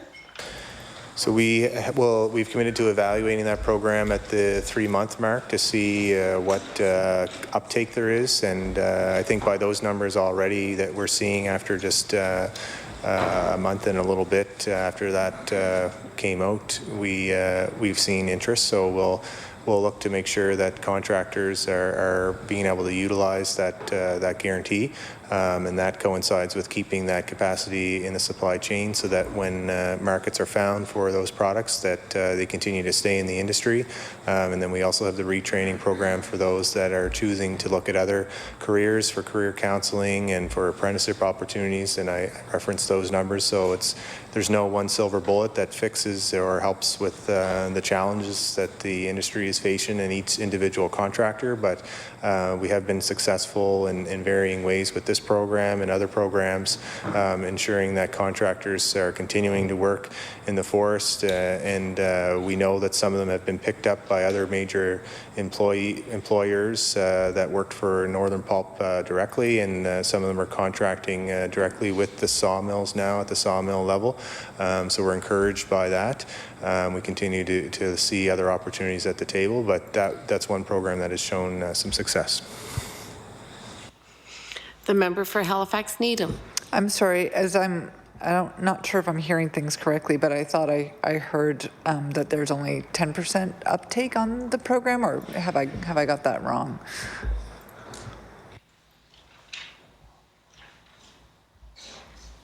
Minister? That would be correct so far. It's a new program, so we could have that program going on for many more months. There's obviously 90% capacity left into it, but we put it out there for contractors that wanted to make that type of commitment to continue to be able to utilize a guarantee on a loan modeled off of the small business type of program that our credit unions offer. Again, I go back to limitations on the softwood lumber agreement not being able or being in a position to offer direct grants. So this was one opportunity that we are able to look at in terms of not providing that direct grant, but providing the guarantee from the province's level. So we are encouraged that there is some uptake. Again, when you put that in a basket with some of the other funding mechanisms that we're being able to use, whether it's silviculture, retraining, rebate program, we continue to look at other opportunities to help, but that's only one of the programs. The member for Halifax Needham. Thank you. Could you provide some similar analysis, or I guess an update on how much demand there's been for the $1.5 million for workers to connect with training programs in the skills trade, in the skilled trades, I should say?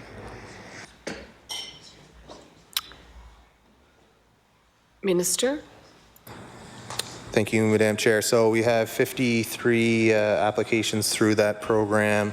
22 assessments have been completed, and 3 are going through a Red Seal exam currently.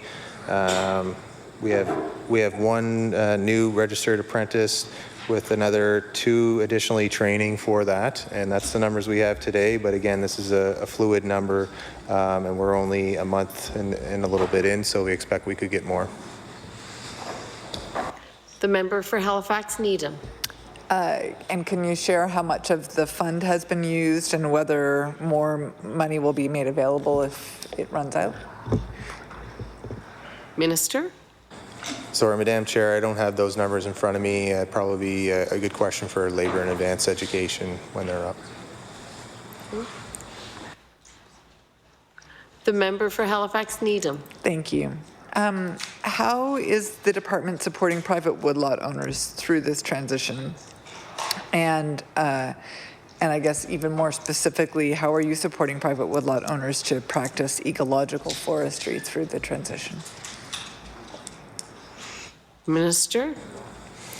Thank you, Madam Chair. So we do have good representation at the table, at the transition table, with Debbie Reeves from the Industrial Landowners Group, as well as Greg Watson from a Woodlot Owner Association.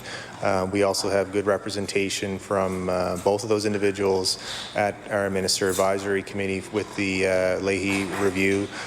We made a commitment when we responded to the Leahy report to primarily focus on Crown land, as the report also did, and so we are moving through with those recommendations that focus mostly on Crown land, with the idea that we can encourage private landowners and operators to emulate some of the work that has been underway to create the new Forest Management Guide and some of the other recommendations.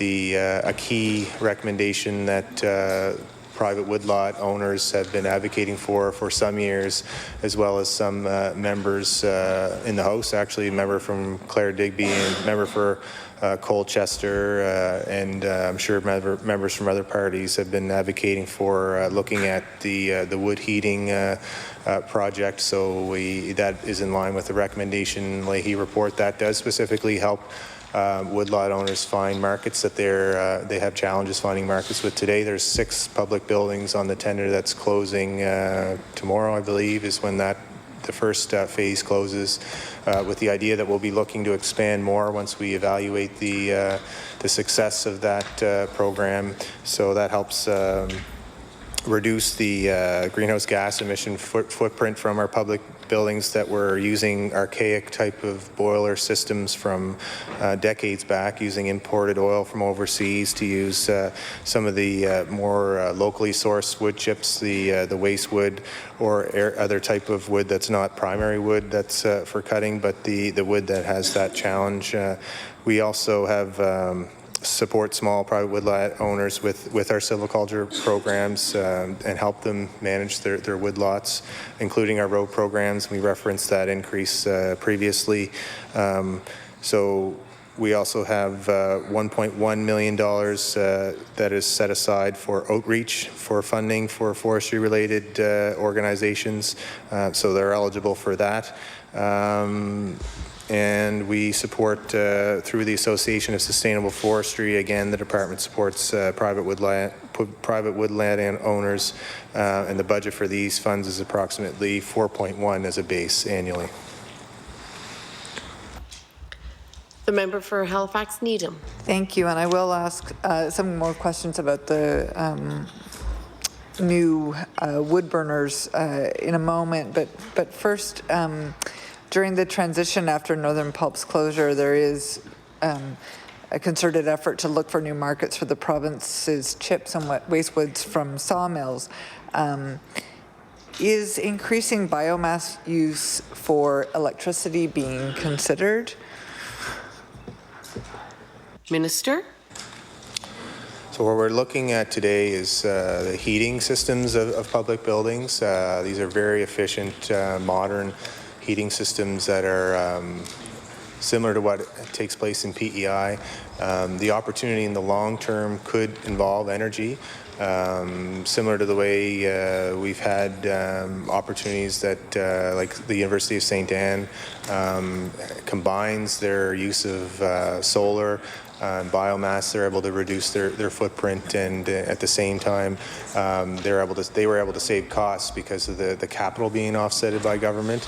The way that we set up the program for wood heating is an arrangement with the private sector, so they would be maintaining and own that asset through the lifespan of the agreement. I think it's 20 years, similar to the way that you would purchase oil off an oil truck. That entity would own the oil truck. They would pull up, deliver the oil, maintain that truck, and then leave the site. So we're purchasing the heat from that entity.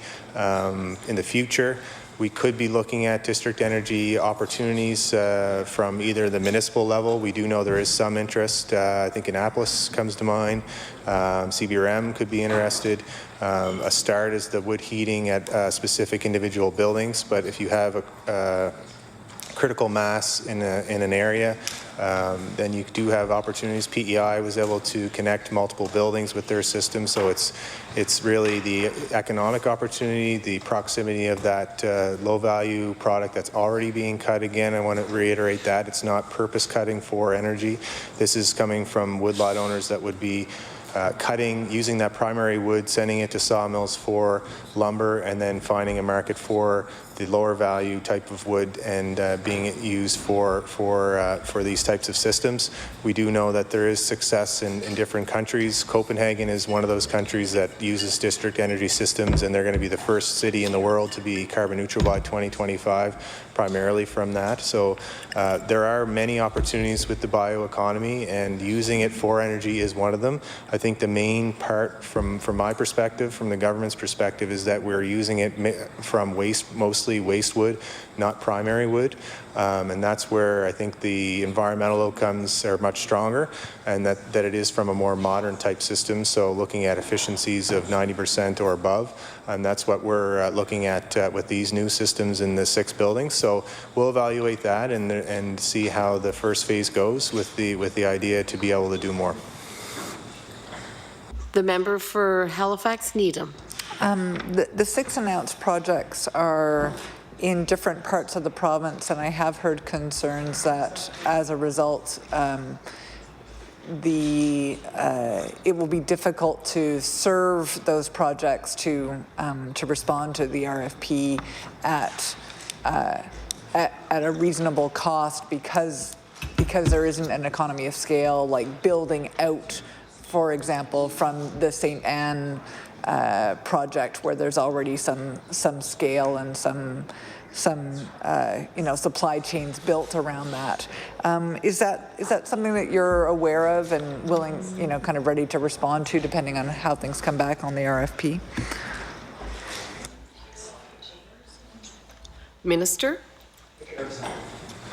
So by the interest of the request for qualifications, we had, I don't remember the exact number, but I think it was more than 10 different companies interested in this. The limitation did not present itself yet in terms of being in different regions. We purposely chose different regions of the province so that we could have an objective analysis if it's viable on its own with one building, with the opportunity to go out and potentially be a larger project. But we wanted to make sure that we were given regional fairness across the board and to see if the projects were viable on their own. The member for Halifax Needham. And who in these contracts will be sort of assessing, appraising whether those stipulations that the minister mentioned are in fact being fulfilled in terms of the supply of wood not coming from whole tree harvesting, but from partial harvesting aimed at, silviculture aimed at producing multi-age forests?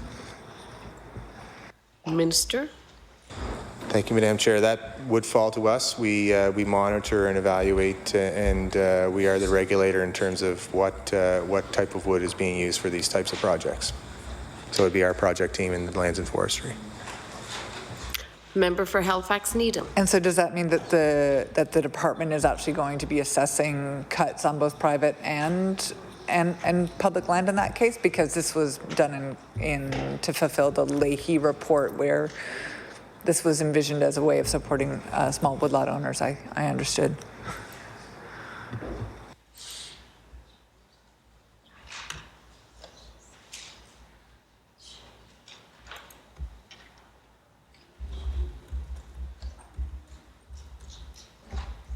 Minister.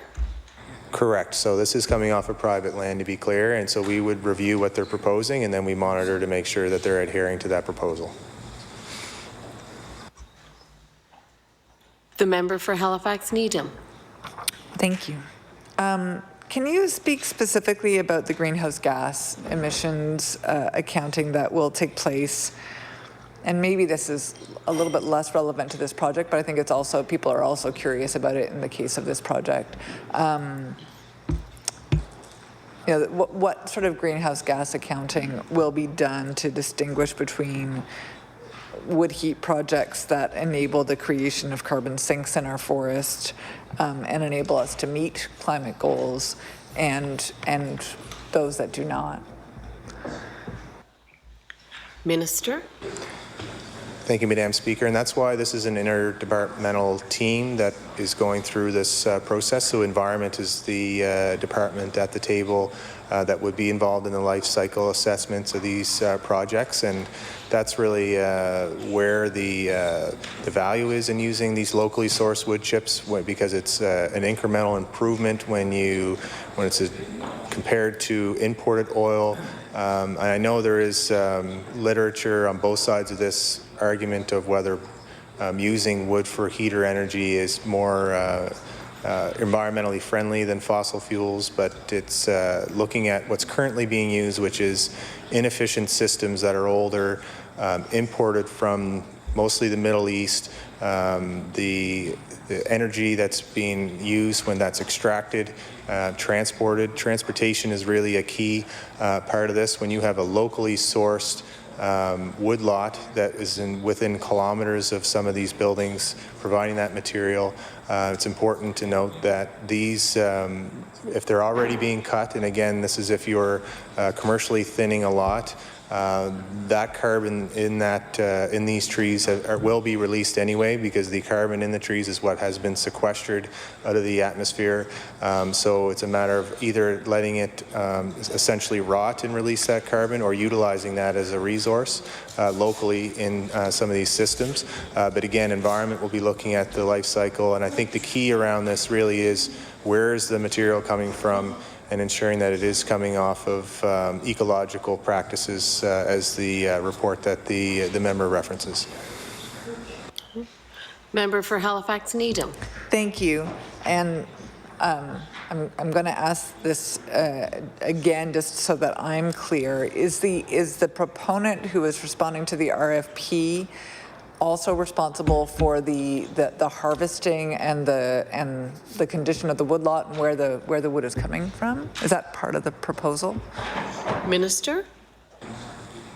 They wouldn't necessarily be cutting, they wouldn't be the landowners involved. So these would be companies, and I know that there are companies in PEI, for example, that do this, so they would have their own arrangements with different woodlot owners, and could be sawmills, but sawmills have to make sure that would have to ensure that the chips would be of the quality that these types of systems require.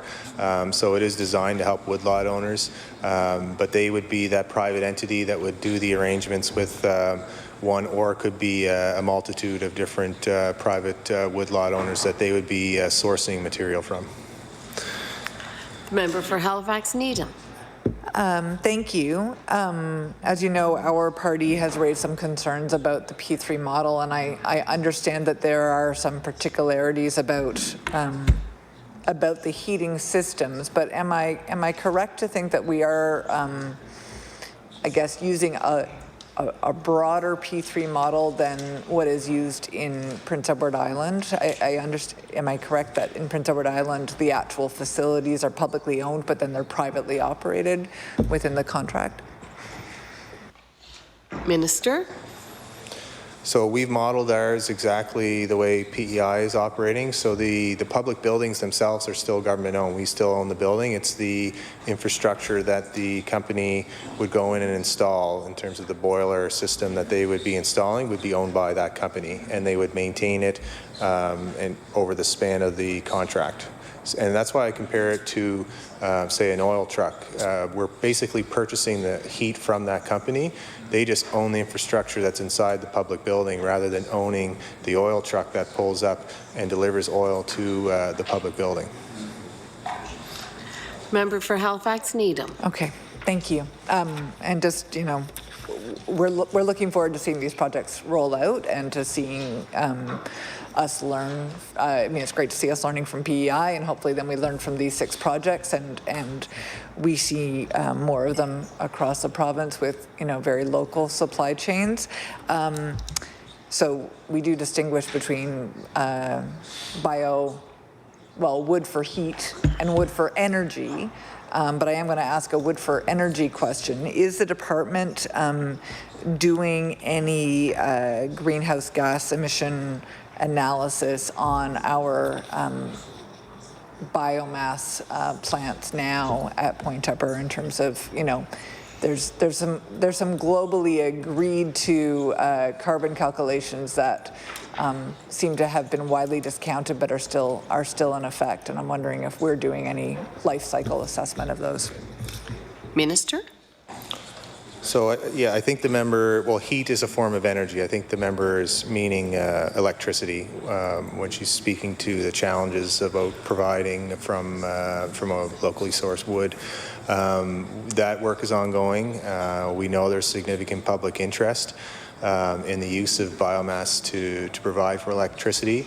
That came out in the electricity plan and consultation, and we subsequently adopted that. That's why we ended the must-run at the Point Tupper facility that the previous NDP government instituted there.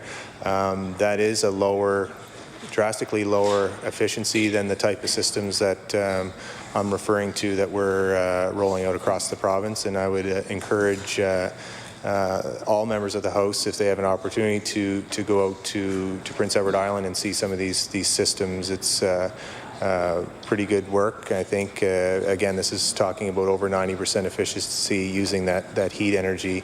And then there are future opportunities that could actually have a combination of heat and electricity at the same time. So we'll make sure that we do the full life cycle analysis. That's a cross-departmental work between us, Energy, and the Department of Environment, and that work is ongoing. The member for Halifax Needham. And can the minister provide any timeline in terms of when there might be a publicly available assessment of the, I guess, the total carbon calculation of using the biomass plant at Point Tupper, for example? Minister? I can't give a timeline. This involves 3 departments, which I'm only a member of one. We do have a dedicated staff member that looks at climate modeling in our department, and we continue to work with Department of Environment and Energy on these matters. We do know that the must-run, having taken that off, we know that there's less primary wood going into that facility, which I think is a good thing. Again, this is about trying to utilize a resource that is being cut anyway. So rather than letting it sit on the woods, and there is value to that from a biodiversity perspective, we're actually able to harness some of that energy and at the same time replace the use of fossil fuels. The member for Halifax Needham. Thank you. I've lost a little bit track of the timeline, but I think it might have been more than a year ago when there was a cut in Guysborough County that was intended for that biomass plant in Point Tupper, which was in fact a primary cut. Can you report back on the sort of the investigation that happened around that?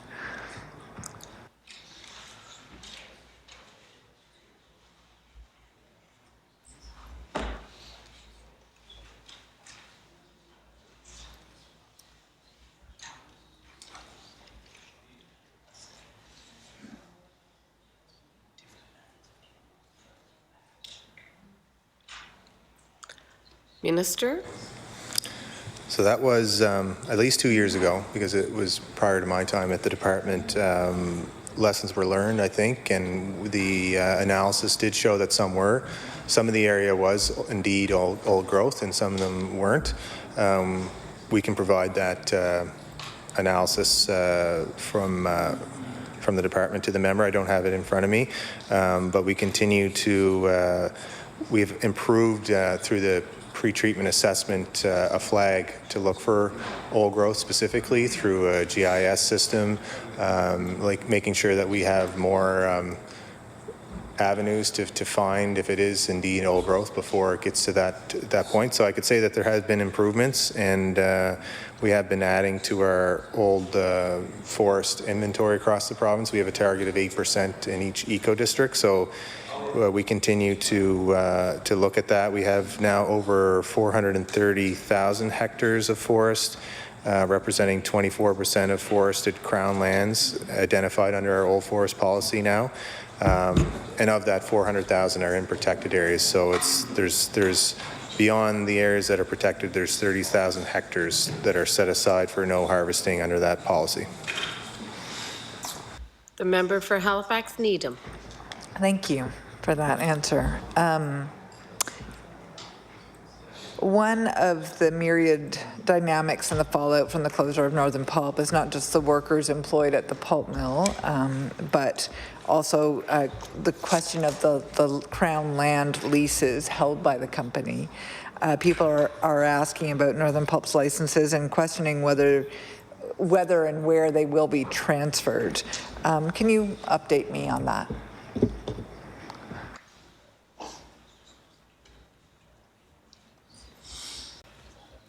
Minister? So there were a number of proposals brought forward for the area in Central. Under the Scott Maritime Act that was in place in 1965-ish, the Northern Pulp did have and does have, because that act remains today, access to the fibre. The proposal they brought forward was one that was most advantageous for the public interest because it keeps the contractors that were working for Northern Pulp continuing to work, and how the arrangement will change. And this is very much an active agreement that we've just sent to them, which Sawmill support, is the contractors, rather than working for Northern Pulp, will work for the sawmills. So Northern Pulp works as the administrator for the lands that they have in Central, but the contractors that used to work for Northern Pulp are actually going to be working for the sawmill, and the distribution of that volume is spread based on the historical, was it 3 years?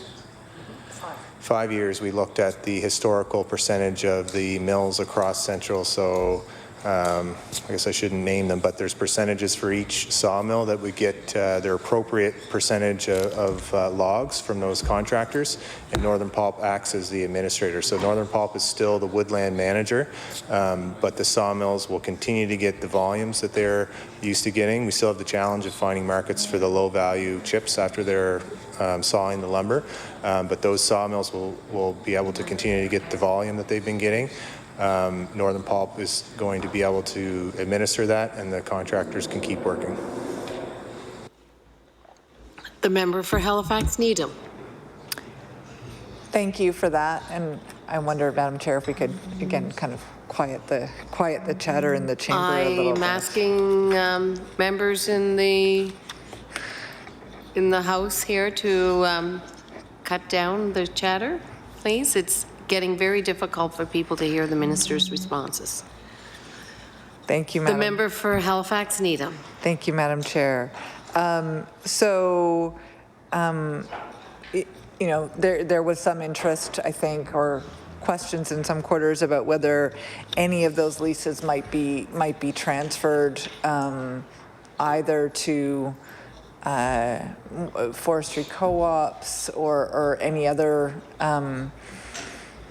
I know that at least I think one mill was interested in perhaps having direct access to management of some of that Crown land, but basically you're saying status quo. Minister?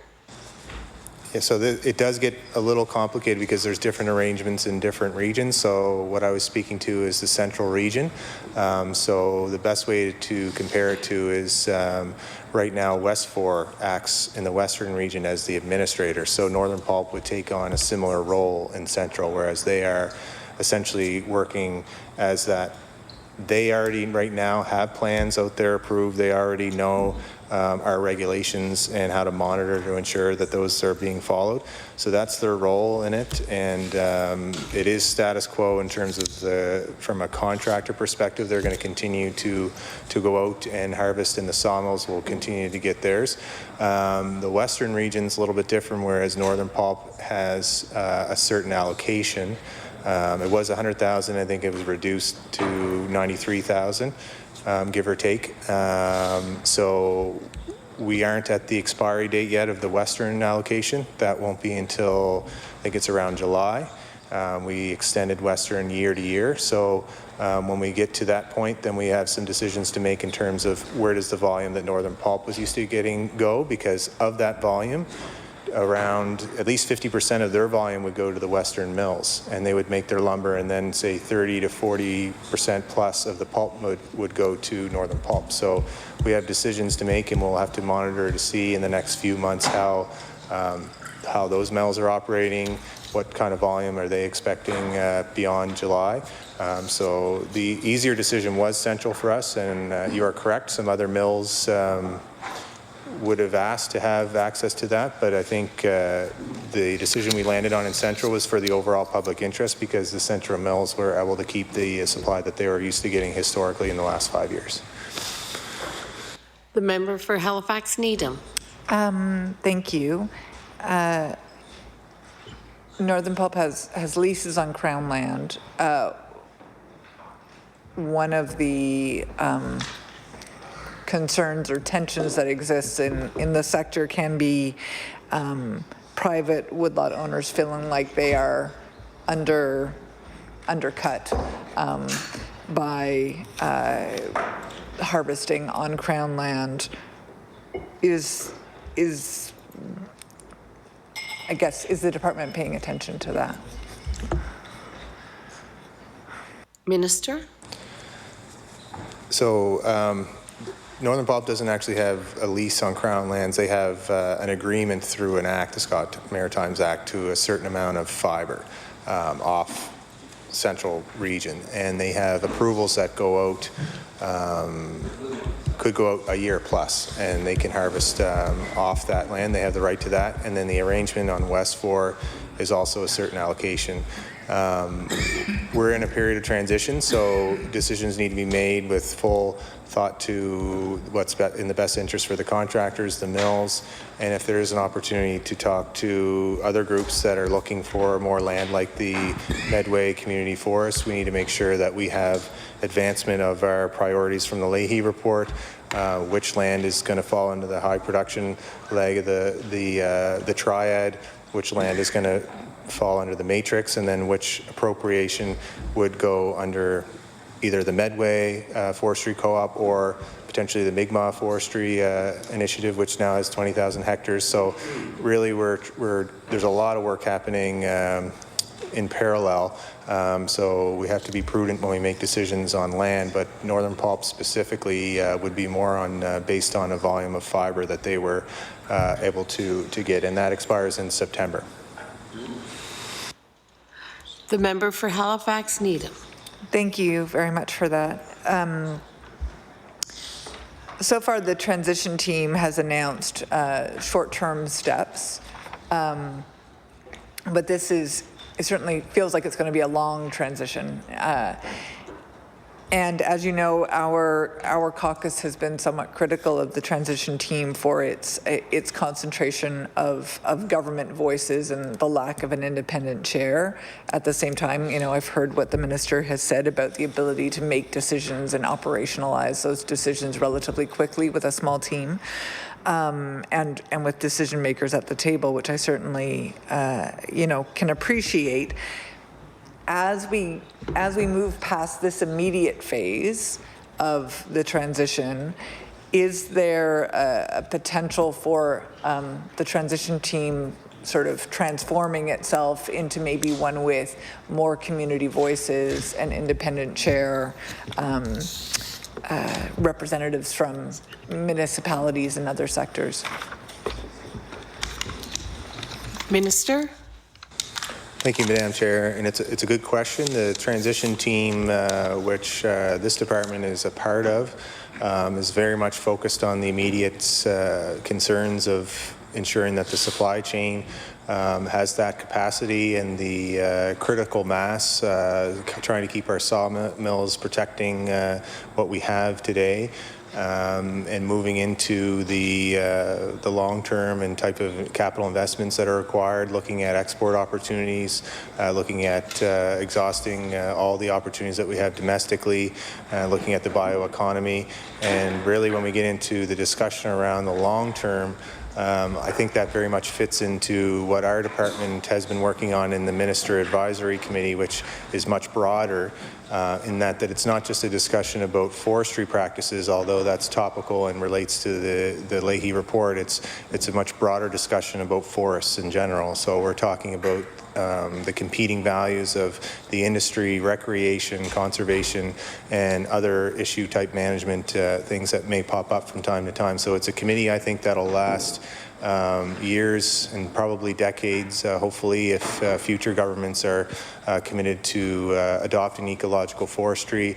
And that's a committee that's larger and does have, I think, the voices that the member is referencing. So we have 14 members that include some of the members that are at the transition table, as I referenced earlier, but we also have the Crown license holders at that table. We have a Mi'kmaq representative. We have someone from the tourist sector.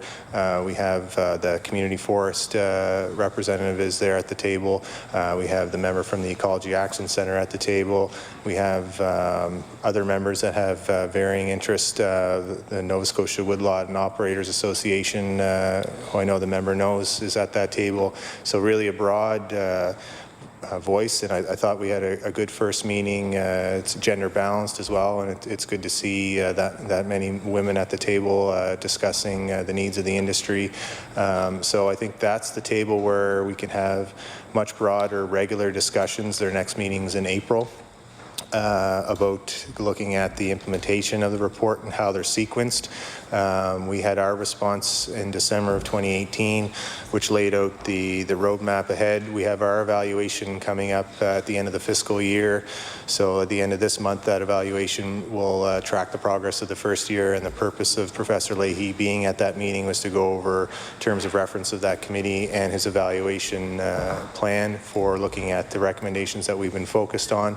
And some of the more major recommendations are what's being worked on now, and the consultations are very active around the Forest Management Guide, around the high production forestry criteria, around natural disturbance regimes, and around all the other project teams that we put together at the outset. So there's 8 project teams with external experts, and this will be very much an iterative exercise moving forward.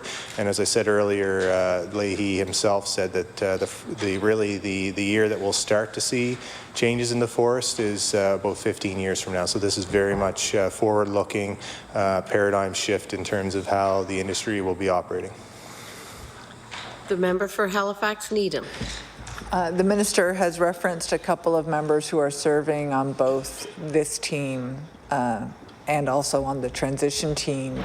Other than that sort of overlap of individuals, is there a formal mechanism for the transition team interfacing with that review? I'm not sure if I'm getting the name of it right, the Leahy review team, I'm calling it, but.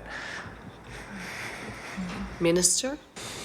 As of yet, there's nothing formally put in writing. It is an interest of mine, and it was what I talked about when I met with the transition team itself. Because we are a member, I'm not the lead on that transition team, nor am I even on it, because that really is about dealing with the inevitable outfall of losing a major player in a market. And again, I think the strength of having industry and our administrative leads at that table is showing fruition now with all of these initiatives rolling out that are helping people, helping contractors. And all of the initiatives really are coming from the ground up, from the community level, from some MLAs in the chamber that have been bringing these ideas forward and have been for a while. And so the immediacy of that work can only complement the work of the long-term vision that you see at the Minister Advisory Committee, which has been put together through work from the forest review that Leahy put together. He talked about improving transparency. So when we saw that recommendation, we endorsed it. We hired a consultant, D&G Communications, that had recommendations. So it's actually a recommendation of a recommendation to put that committee together. But it did actually fall in line with the natural resources strategy from the NDP government in 2012 when that was put together to actually have that advisory group. So we blended those recommendations so that we had stakeholders at a table that both the minister and deputy can look to and ensure that we're connecting in a better, more wholesome way with the general public when we're making decisions. The immediacy of the transition team, again, we'll look to see how that translates into the work, into the longer term vision of what's at the table at the Minister Advisory Committee. The member for Halifax Needham. Thank you. Given that I have 15 seconds, I will thank you very much for those answers thus far, and look forward to receiving the couple of documents that I requested, and I'll be back in an hour. Order. Time has lapsed for the NDP. I'd like to ask the Minister if he and his staff would like to have a short break. A recess? Sure? We'll take a 10-minute or 2-minute. Okay.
Order.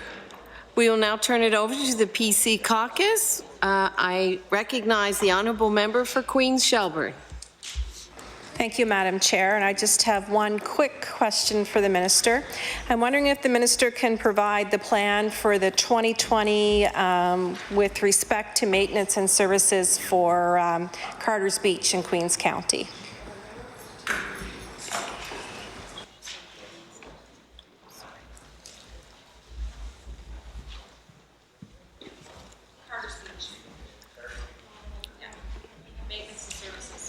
It's in Queens County. Carter's. Queens County.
Minister?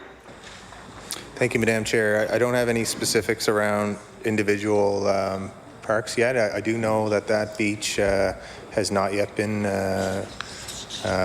protected as a provincial park. My understanding it's still in the candidate list. I know it's also a popular place for recreation, and we have done some work from, I recall my time both in environment and now at Lands and Forestry. There was some concerns around pollution and stuff around the dunes that we wanted to make sure didn't occur. I just don't recall where the conversation was left with the municipality. I think what the department was prepared to do was look at providing services around some facilities there for washrooms, and we wanted a commitment from the municipality to actually operate those, but I'm not sure if they agreed to that. That's just my recollection, but that's over a year ago, so I'm not really sure where that discussion has been left. The member for Queen Shelburne. Thank you, Madam Chair. Yes, we have had these conversations back and forth from your department and when you were in environment and now with Lands and Forestry. It is my understanding that the region of Queens have stated that they would not be servicing those porta potties there this summer, and there is serious concern about people because it's a lot of people visit that beautiful, beautiful beach, and there's serious concerns of people going through the dunes and trashing them down to find a place to use the washroom. So really important that there is a permanent structure. I know a couple of years ago there was a permanent structure at the Lands and Forestry Depot in Milton that was going to go out there, and it never did get there. Again, just to put it on the record, it's a real concern for people in Queens County. We do want to protect our beach. We know people are coming there, but it's important that we have the proper facilities and parking so when visitors come there that we are protecting the beach. Thanks. Minister?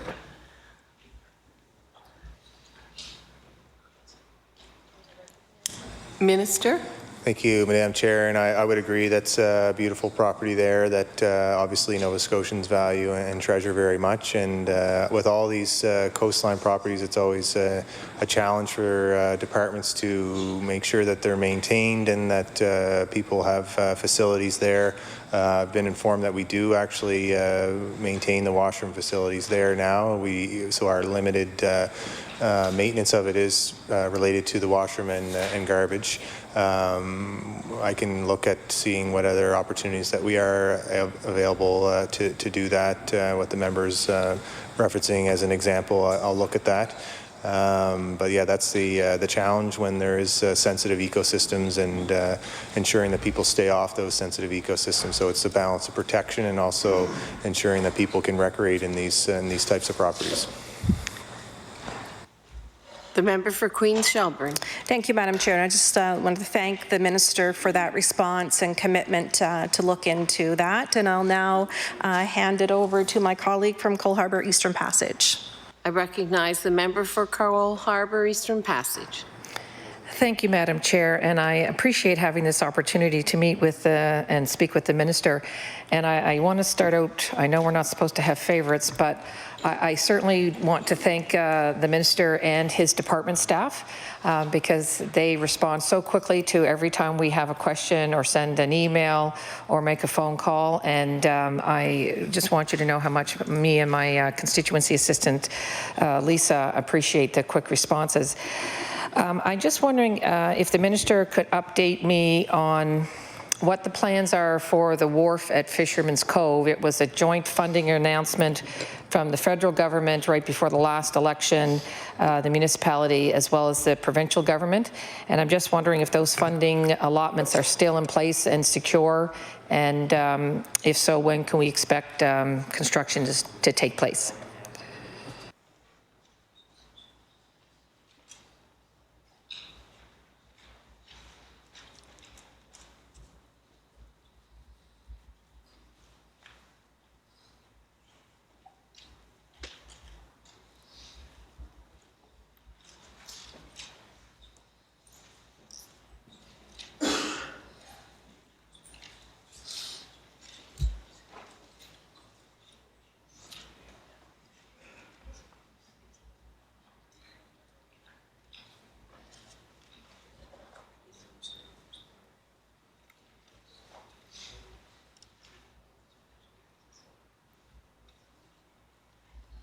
Minister?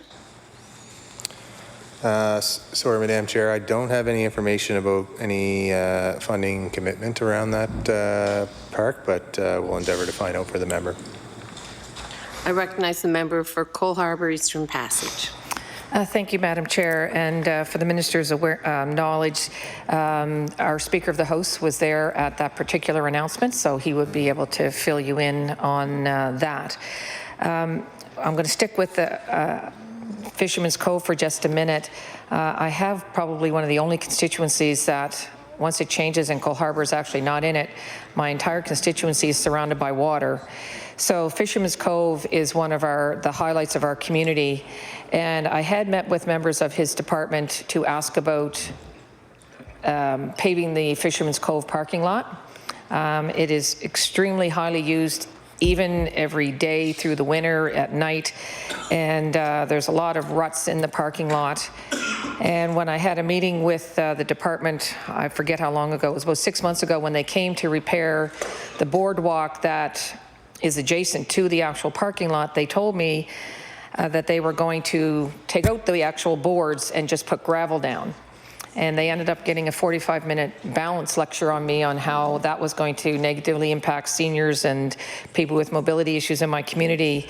And they said that they couldn't keep replacing boards all over the province. And I said, well, this is the Fisherman's Cove boardwalk, so maybe you could start somewhere else, or perhaps you could pave the parking lot at Fisherman's Cove.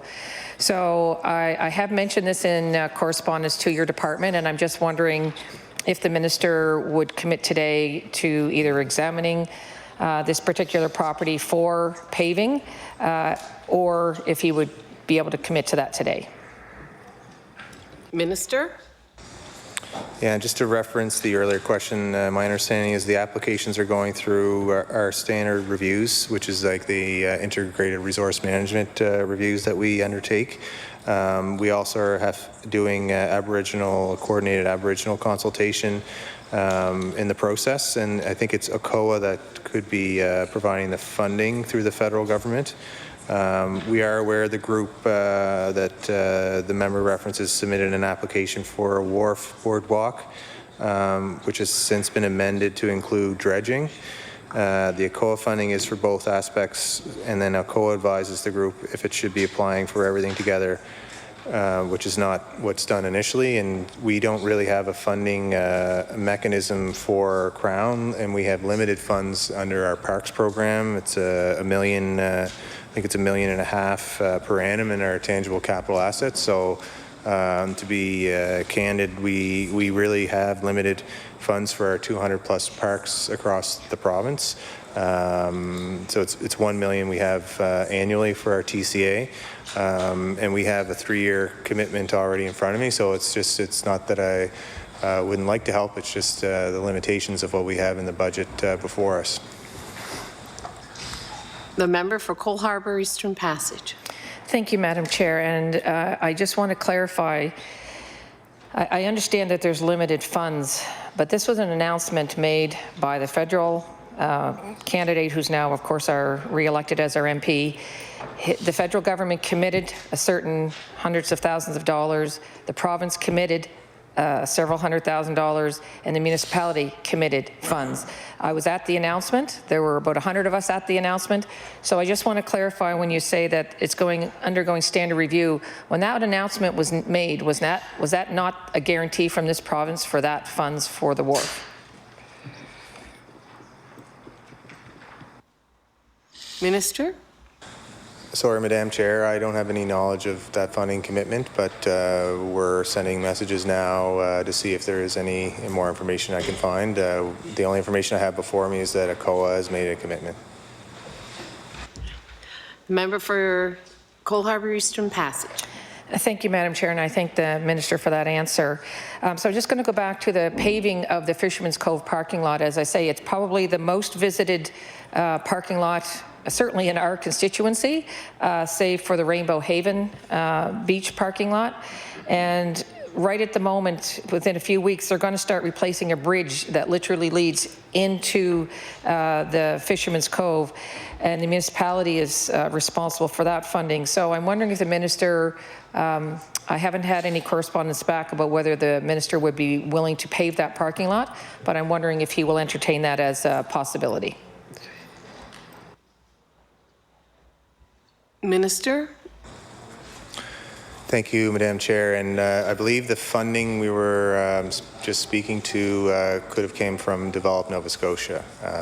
So that's not in Lands and Forestry. That's not something we would typically do, as well as the paving is not something that we would typically entertain. The member for Cole Harbour Eastern Passage. Great. I appreciate that information. So I'm going to travel around a little bit to our ATV trails. So we have two issues that I want to bring up. I'll start with the closest one to where I live, the Cole Harbour Parks and Trails Association. The member or his staff certainly are familiar with the back and forth emails and letters. The situation for the rest of the members of the House is that the Cole Harbour Parks and Trails Association had a memorandum of agreement between them and the Minister's office to manage our trails, and they had attempted to change the Shearwater Flyer Trail from ATV use as it is now to non-ATV use.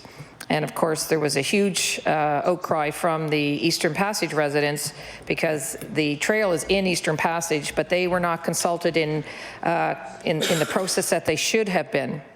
So we did go back and forth, and the minister did take action to stay changing that memorandum of understanding to allow it to be changed from ATV to non-ATV. But in a letter sent by Mike McFadden, who's the chair of the Cole Harbour Parks and Trails Association, he mentioned that your department was opening up a consultative process. And I had responded back to you, Minister, with a letter about 10 days ago approximately, asking when that consultative process was going to take place, because the issue that happened is that Cole Harbour was aware of the actual vote that was going to take place to make it non-ATV, but the Eastern Passage side was not. So they want to be sure that they are included in the consultation. So I'm just wondering if you can tell me when the consultative process is going to take place and how is it going to be run?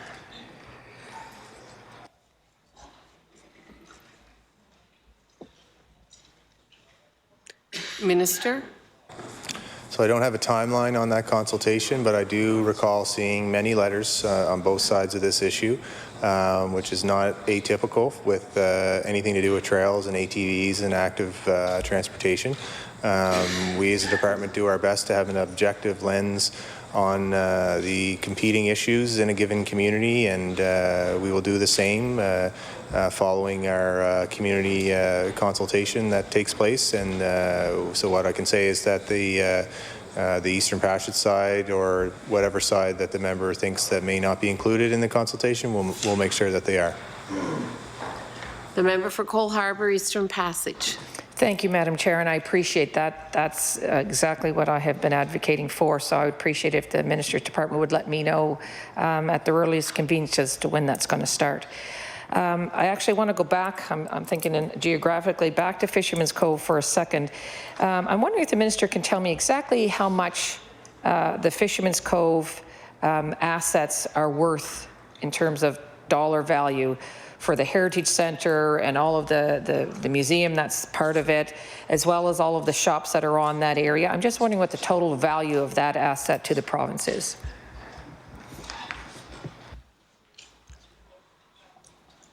Minister? Again, the specifics on like a Crown land evaluation I don't have before me, but we can get that. I do have a little bit more. I know TIR is the department that would be, if there is any consideration to paving, would be the appropriate department to speak to. We're more focused on the boardwalk. And I have some notes here. The project that I know she is aware of, that was a combination through Develop Nova Scotia, ACOA, and HRM. So they're the partners, and those would be the entities to speak to. This is about accommodating passengers going to to build the new wharf to accommodate passengers going to McNabb's Island. That's why it's something developed Nova Scotia through the tourism interest that they have, and looking at a long-term vision to access Eastern Passage and the Eastern Shore. So that's the information I have before me, but we can get more specifics on the asset valuation. Member for Cole Harbour, Eastern Passage. Thank you, Madam Chair. I'm wondering if the minister can tell me an approximate number of assets around the same value of the Fisherman's Cove area that are being managed by nonprofit organizations in the province.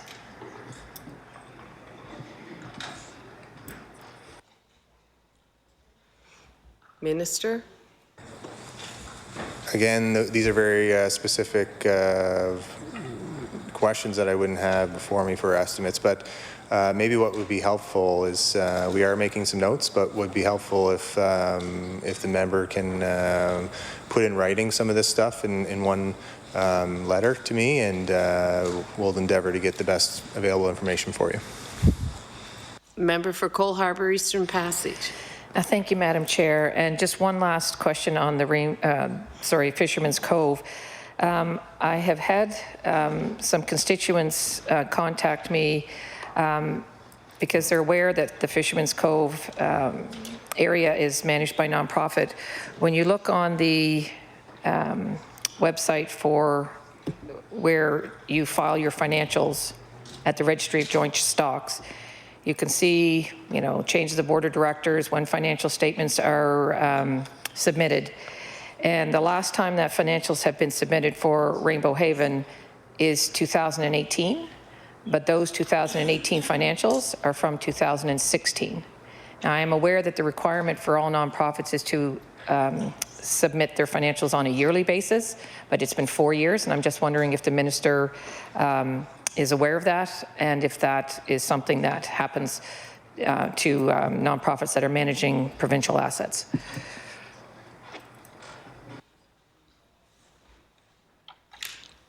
Minister? Madam Chair, that is accurate that they are, the obligation is on them to file each year, so that's another item that we'll follow up with. Member from Cole Harbour, Eastern Passage. Terrific. Thank you very much. I really appreciate that. I want to go out to the ATV groups out on the Eastern Shore, and there is the Gatesbrook Trail that SATA has the Memorandum of Understanding about.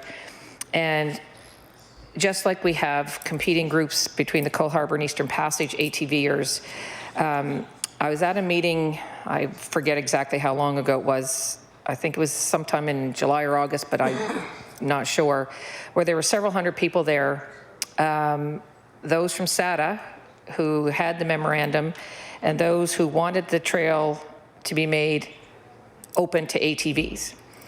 And people were, calling on the minister from that area to help mediate this process. And one of the suggestions that I made was that if people want to be involved in how trails are managed, they can join the associations that manage those trails. That's the democratic process. So I mentioned that night, and almost immediately SATA suspended their membership ability. And they said that they suspended it because they were going to wait until their annual general meeting where they could change their bylaws. So you've got a group that's been given a memorandum of understanding that is supposed to be open to all people in the community interested in those trails. They suspended membership. I went out to the AGM to observe, and when I got there, there were 5 of them who stood there to make sure that I didn't come into the room. Because I wasn't a member. And I said, well, I tried to be a member, but you blocked membership. So I'm all about fairness. Democracy should be ruling, but in this case, they suspended membership deliberately for months.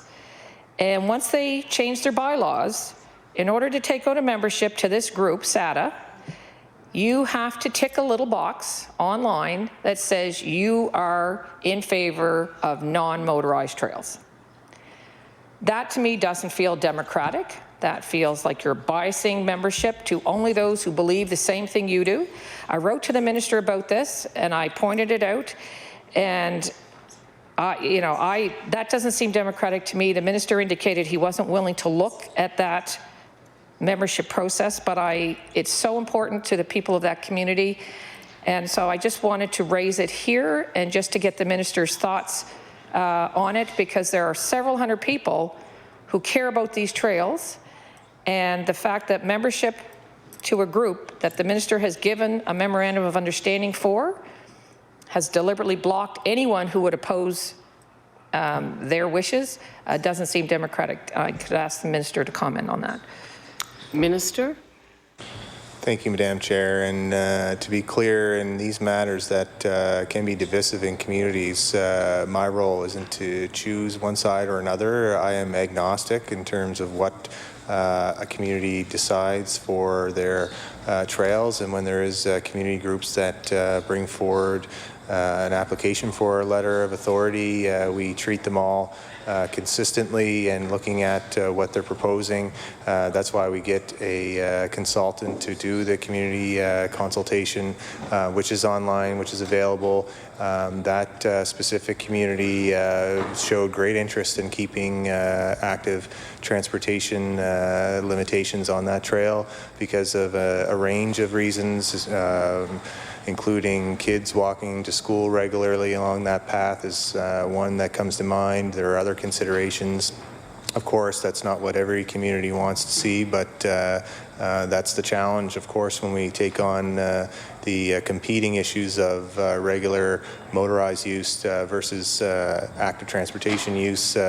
Whenever we make a decision to grant a letter of authority, there are always significant numbers on the other side that wouldn't agree necessarily with the direction of that decision. But that particular community group has made no secret that their intent and focus is on active transportation. So it doesn't really surprise me that they would have a requirement for their membership to support the whole intention of that group. Member for Cole Harbour Eastern Passage. Thank you, Madam Chair. And although I always appreciate the minister's quick responses, I don't always necessarily agree with them. I too, because I had two different sides of my community, one wanting one thing and one wanting another, I'm not imposing my personal preference. As a physiotherapist, I want everybody moving more. I count my steps every day. But with all due respect, if we are going to give the process and the consultation to be fair, then the consultative process needed to be fair, and the group that has the letter of authority should not be given a distinct advantage. And if you have a membership that has excluded anyone with a differing opinion, you have not leveled the playing field. You have completely biased it 100% in favor of one group over another. So you have already determined the outcome. So I did want to, because I've met with the group a number of times, including just this past weekend, they asked me to ask you about the consultation process, because they have FOIPOP'd or tried to FOIPOP the actual report that was prepared. They maintain that they've only been able to see the executive summary. So I'm not sure if it is public knowledge, but they haven't been able to find it, nor have I. The one concern that they raised, and this is a number of people, is that the consultative process that was done did not include public consultation. It included stakeholders, but not the actual public in the way that you would have a town hall meeting and you would allow everybody to say what they had to say. So I'm just wondering if the minister can comment on that report and if he'd be willing to supply it, as well as whether he can comment on whether there was actually public consultation or just stakeholder consultation.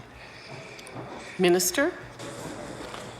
Thank you, Madam Speaker. And stakeholder consultation is a form of public consultation, and that's the process that we have to look at considering different groups and what they're proposing. In this particular circumstance, we know that there was interest submitted from an ATV interest group, and that would have been evaluated again objectively with the proposal that we authorized to the group that advocates for active transportation. I think if you consider that over 90% of the trails in the province are indeed mixed use and do allow motorized access, I think it would be fair to say that the department supports multi-use trails, and in this circumstance the evidence showed that there was strong community support for this particular trail to be limited to active transportation use. That was the recommendation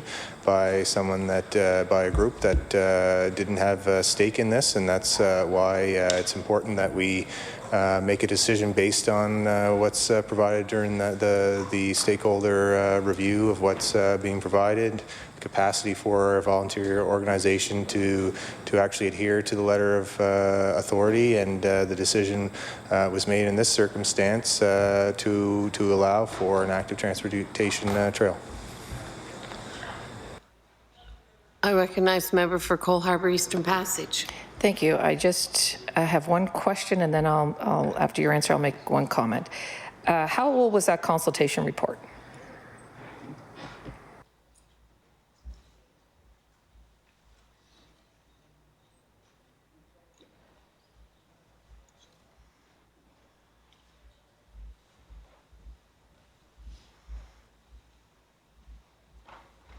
Minister? So I'm being told it's approximately 3 years, which predates my time in the department. The member for Cole Harbour Eastern Passage.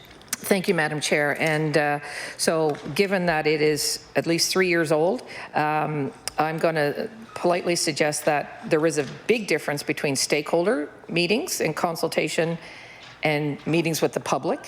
I've been part of dozens of stakeholder groups who all have a specific vested interest and a bias. And whereas the public itself, they're not pigeonholed into one or another. And I think it's important for the minister to recognize that there is a huge group out there that do want this trail opened up to ATVs. And I think the minister should reconsider the consultative process that took place, and perhaps just simply have another town hall meeting where the minister attends or somebody from his department attends, because certainly the one that I attended, there were over 300 people there, and I can tell you the majority of the people in that room wanted it open to ATV. So I think depending on how you do something, you can skew the numbers one way or the other, and I'm just wanting it to be fair and open and transparent. So with that, Madam Chair, I'm going to turn the next part of the time over to the member from Colchester Musquodoboit Valley. I recognize the honourable member for Colchester Musquodoboit. Thank you very much, Madam Chair. The minister knows that I have 5 mills in my constituency, and since Northern Pulp has gone, each one is struggling, trying to find a way to keep going, not to lay off people and so on. I do want to ask a question on one of these mills, and it is the Taylor Lumber Company in Middle Musquodoboit. They have a biomass cogeneration power plant. Is that being considered by the minister? Minister? Thank you, Madam Chair, and well aware of the concentration of sawmills around the member's area. I visited most, if not all, and including Taylor Lumber. Had many discussions with Robert and his sons and daughter, and they do great work at that facility. And the member's right, the cogeneration, they were really pioneers in developing that some time ago. So they have some diversification, although some of the chips were going to Northern Pulp. they were impacted, but they do have the cogen that allows for power to be fed out through the utility, and they did ask for a meeting to consider an expansion of the use of that, and I just asked if that meeting has been set up, and we're not sure if it has, but look forward to future discussions with Taylor and the good work that they do. I recognize the honourable member for Cole Harbour, Colchester, Musquodoboit Valley. Thank you, Madam Chair. You're right. I've had a number of discussions with that family, and I know years ago when they set it up, they offered to help the community with some power, but were refused that years ago. Right now, I think they're suggesting that there are 2 local schools and 2 lands and forest buildings within a 5-kilometer radius. So I'm wondering if that is a possibility, if they did the expansion, that they would be fed by that particular biomass plant. Minister? Thank you for the question. That's exactly the type of vision that we're looking for in the province, and that's very much a consideration that we are already engaged with. There's opportunities there because the system exists, and the challenge would be the underground infrastructure that would be required, so the pipes that would actually carry the hot water out to various buildings and then send the cold water back. But that is the future, I think, of using that low-value type of product and residuals from sawmills like the one the member references. So we will be, and already have been working, the Department of Transportation and Infrastructure Renewal is the main department that needs to look at what happens with that under the roadbed, and because they deal with infrastructure and what happens with the schools, and Department of Education will be looking at that. So we do have a specific project team that looks at biomass, and they're the ones that put together tenders for the 6 public buildings. So we are engaged already in looking at that as a possibility. So I look forward to the meeting with that mill and others.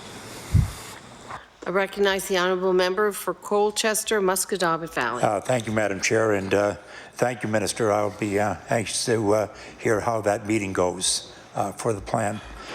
Just one other question. The pellet mill, has that been affected by Northern Pulp in any way?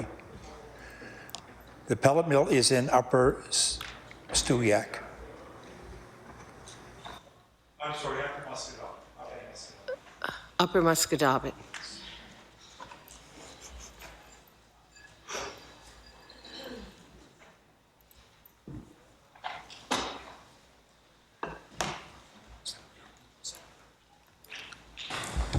Minister? So we've had many discussions with the operator of that facility, and looking at how we can potentially support growth in that particular pellet mill, and that is one of the type of products you can make from the low value stuff coming from sawmills. They did see supply challenges for sure from the closure of Northern Pulp, but they're one of the companies in the province that has a expertise on exporting those type of pellets. So whether it's that pellet mill or expanding that mill or other pellet potential projects in the province, we would look to that operator to provide expertise to help how we move around that type of product logistically, and looking at exporting out that to different markets globally. Recognize the honourable member for Colchester, Musquodoboit Valley. Thank you, Madam Chair. I just want to wish the department all the best in trying to sort all the things that are converging on the department at this time. So good luck in the future in sorting this out. I recognize the honourable member for Cumberland South. Thank you, Madam Chair. And as my colleague just mentioned, it is a major time of change, and we do recognize this department's very busy. And I guess in my opening question, when I welcomed the minister's staff, I was a bit oblivious to staff that are present in the gallery as well. I'd like to welcome them here this evening, also here to support the minister. My next question to the minister is in and around Crown lands. And last year when we met during this budget process, the minister stated that there was, I believe it was $1.6 million that was going to go out in acquiring new lands under Crown. And I just wondering if the department's going to be sourcing any new land this year at the, I guess what it would be called March Madness, for lack of better terms. But are we going to be acquiring any more lands this year?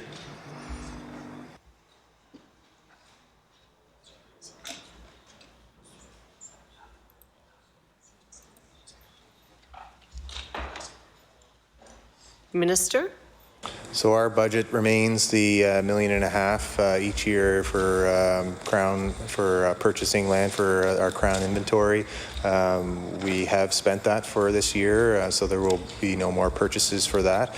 We're just finalizing the cohort for our Office of Aboriginal Affairs, which is that the land that we purchase on their behalf for an accord that will be signed at a future date. Each year we have an allotment of $1 million as well for that, which we get advice and support from the Mi'kmaq for, is it the KMKNO? The KMKNO office provides their priorities of land they want to see. So we continue each year to spend that. So we've already spent the $1.5 million this year, and we're getting close to spending the million for the Mi'kmaq. Recognize the honourable member for Cumberland South. Thank you, Madam Chair, and thank the Minister for that response. Just a follow-up question to that. If there were a resident of Nova Scotia that would have a parcel of woodland that maybe with the changes going on, that they would want the department to enter into an agreement on a purchase, how would that resident go about that to offer that and maybe come into a conversation with the department? Minister? Thank you for the question. So the application is available online for Nova Scotians to go through that process, and if they need assistance, they would be able to contact our staff, who would be able to walk them through that process.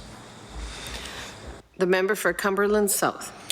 Thank you, Madam Chair. And is any of that land that we acquired as a province this year, is any of that land scheduled to be part of the protected land that we're striving towards that goal?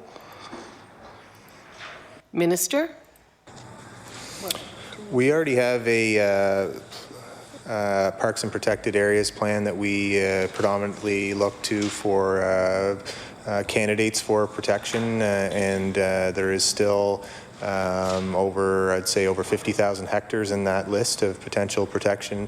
So we have a base to look to. At this juncture, we're committed to protecting 13%. Currently, once we finish consultation on the 7 pieces that are out right now for consultation, that will put us at 12.75%. So the area to get to 13% is less than what's in the candidates list. But what I can say is when we do purchase land, there are different priorities that we have when we purchase land in the province. And that's broken down as follows. 50% is for strategic forestry land. 25% is to support our parks, and that could be additions to parks, connectivity, and those types of things. 20% is for biodiversity consideration, so that could be a list of features, the coastal type land, sensitive wetlands, those types of things. And then the other remaining 5% goes to general goals and values of the department. So that's the general scope and framework when we're looking at prioritizing land for advancement for purchase. So some of that could fall under, if we're speaking to the theme of conservation, we do have value set on the biodiversity features. It doesn't necessarily mean that it will be set aside for nature reserve, wilderness area, or provincial park, which is the legal designations for protected areas. But there are various ways that we can help protect and sensitive ecosystems, our existing legislation around species at risk, or looking at special management zones and those types of things. But at this juncture, again, our commitment to get to 13%, we do have enough Crown land in our current inventory. The member for Cumberland South. Thank you, Madam Chair. And with the ongoing changes and wanting to maintain some of our forest in Nova Scotia, does the province still operate a tree nursery? Minister. Yes, we do have the Strathlone Nursery in Cape Breton, yes. Member for Cumberland South. And I guess, Madam Chair, to further into that question, how many seedlings or trees would the province put in the ground to grow our forest in the run of a year, roughly? Minister. It's based on the orders. We have approximately around 3 to 4 million planted each year. Member for Cumberland South. Thank you, Madam Chair. And with the changes with Northern Pulp, we know that Northern Pulp operated a tree nursery in Debert, and any given year it was a minimum around 6 million trees that Northern Pulp would put into the ground with their process and taking care of their land, but not just their land. It was also for contractors' land and small woodlot owners. Has the department been in discussion with Northern Pulp any to possibly maintain that nursery for not just the trees? I mean, that's a big importance, but it's also part of the economy for that small community in Debert. Minister.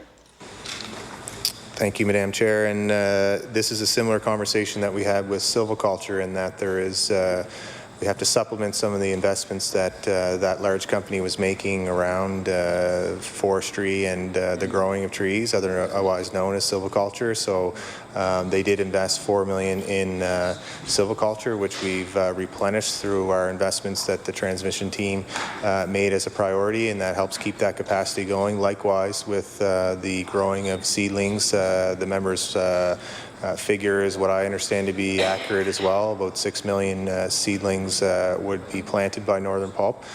So those discussions are ongoing. It makes sense to help in that regard, and with the increased investment in silviculture, which includes the category of planting, it would make sense for us to look at purchasing those, and we'll be looking at that, and I'll get a more conclusive answer once that's finalized. Member for Cumberland South.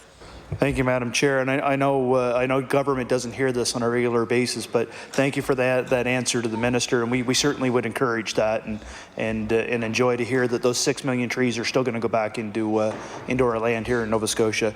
Let's spin back a little bit to the biomass projects that I believe the tender closed today, tomorrow, sometime right around this time. And I believe the minister and I have had conversations on this session, actually, one-on-one, and we're both, I believe we're both on the same board with these biomass burners and the heating facility. I believe the example would be taken from what PEI is doing with theirs, and I've had the chance to visit one of PEI's facilities and talk extensively to one of the operators. And I just wonder what the minister and his department envision this rollout to look like.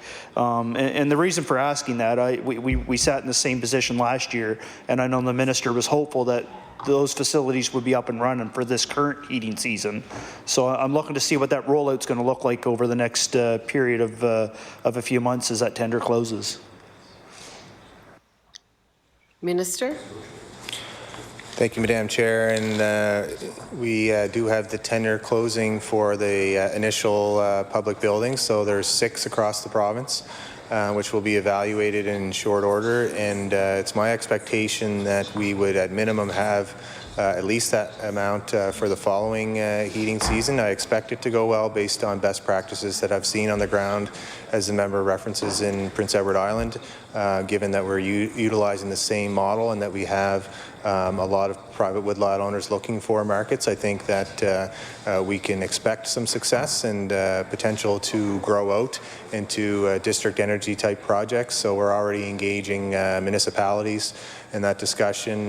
Potentially looking at some of our institutions, I think, would be prudent, and as well I've asked staff to consider with Department of Transportation Infrastructure Renewal, who are the lead on constructing new assets, for consideration for these types of systems to be incorporated in any new buildings. So these are the types of discussions that are ongoing. I'd like to thank members that have been bringing this to my attention since I've been in the department. So the member for Colchester, the member for Clare Digby have been very strong pushing for this, and I know members in the opposition also support this, and I think that's good, because not all Nova Scotians completely understand the value when you use locally sourced wood. It's a renewable resource.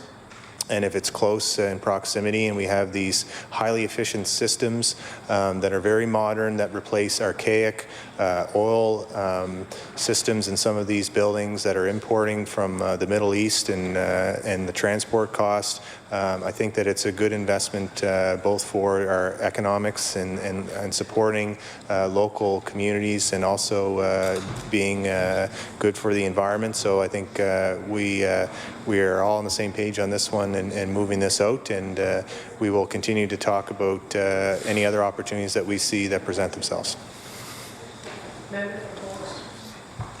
Member for Cumberland South. Thank you, Madam Chair. And as this rolls out into different parts of the province, is the department looking for one sole provider of the biomass to these facilities, or is it going to be divided up into the different areas where these burners are actually at? Minister? Thank you, Madam Chair. And this is where market forces really will dictate where supply comes from, and primarily it is to support private woodlot owners, and that's the model that has existed in PEI. The companies that are successful on the tender would be it would be left to them to find the material.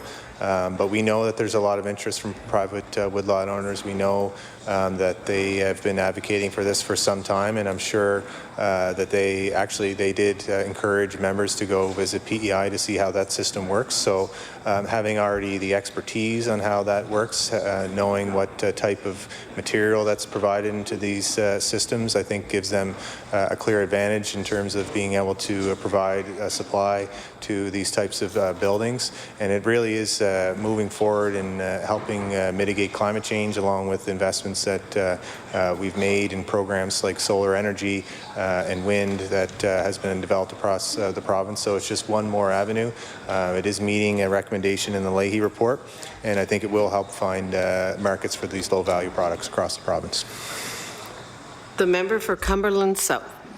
Thank you, Madam Chair, and I enjoy the excitement and the in the conversation about these projects, and I'm curious with the outlook that this is going to be a positive project for the province once we do get it up and running. Has the department, or even at this point the transition team, talked to our federal counterparts to see if there's any federal buildings that would meet the scope that we could actually work on with our federal counterparts, and switch over from those fossil fuels that we're heating federal buildings with, and take part in this whole project in our province?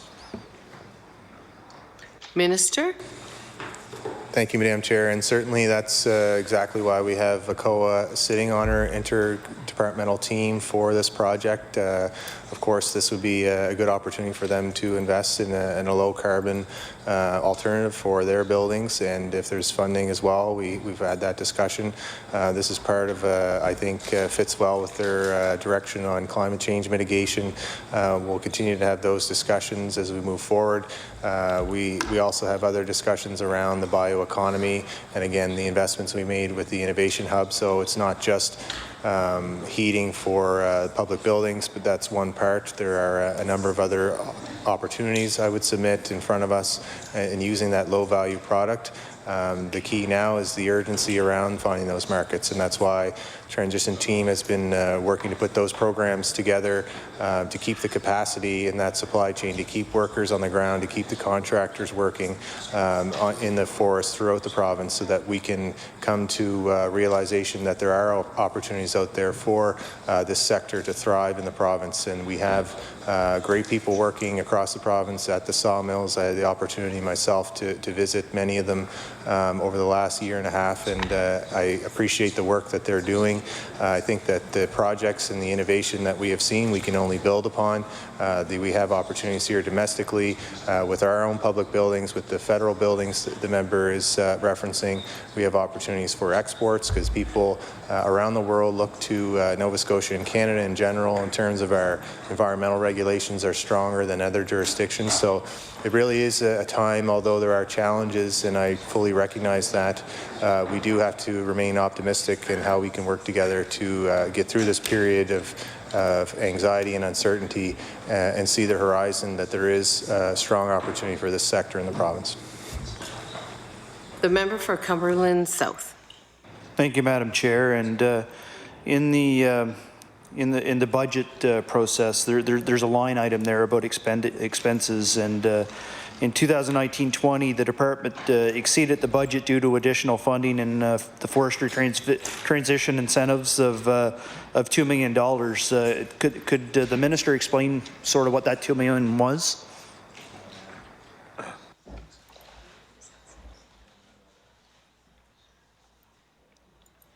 Minister?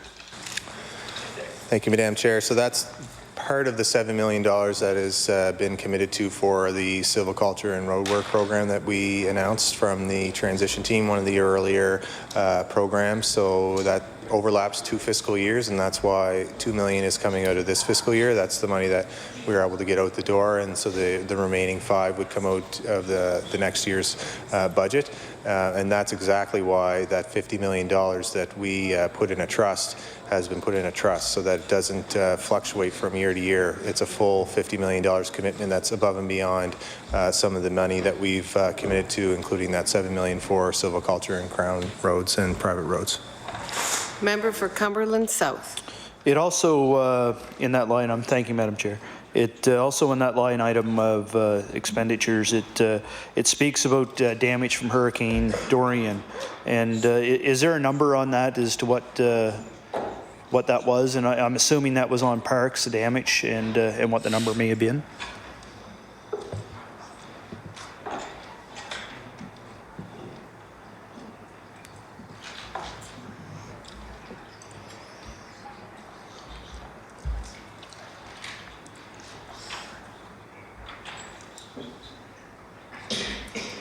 Minister?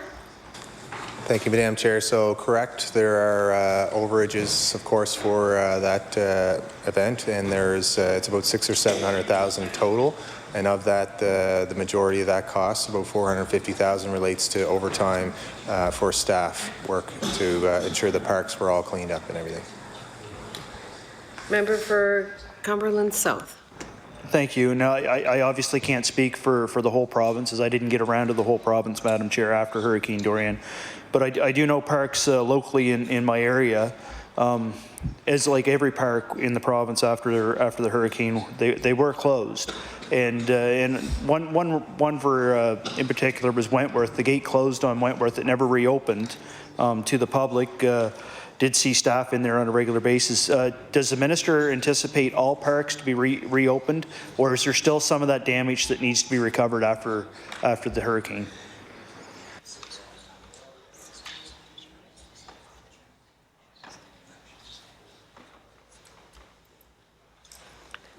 Minister? Thank you, Madam Chair. So there's an expectation that all parks would be open.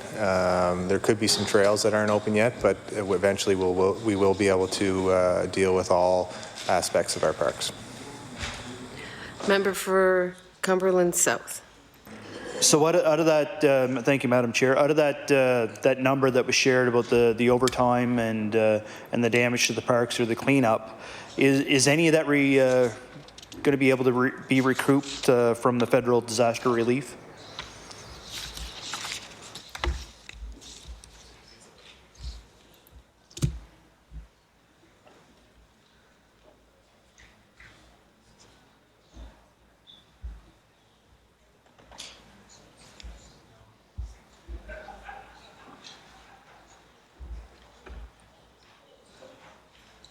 Minister? So through EMO, we've been able to recoup about $200,000, and then EMO is actually the one that's compensated through the federal government for that fund. So it's about $200,000 effectively that will be recouped from the federal government. Member for Cumberland South. Thank you, Madam Chair. And being from the profession prior to being elected to this House, I know the minister is very proud of being able to share some of our fire suppression services with what's going on in the rest of the world. Does he, the minister, anticipate any costs that's going to be incurred provincially for that travel over there? And maybe this would give a chance for the minister to speak about those services that we're sharing with the rest of the world, and how that whole process works out, and lets Nova Scotia sort of lead the charge on assisting with that.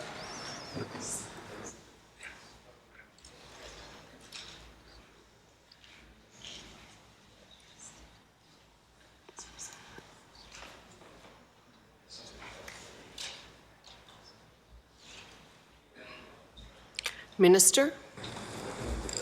Thank you, Madam Chair. So indeed, the cost anytime that our firefighters that are engaged outside of the jurisdiction, both in Canada and exterior, we do recoup that cost fully.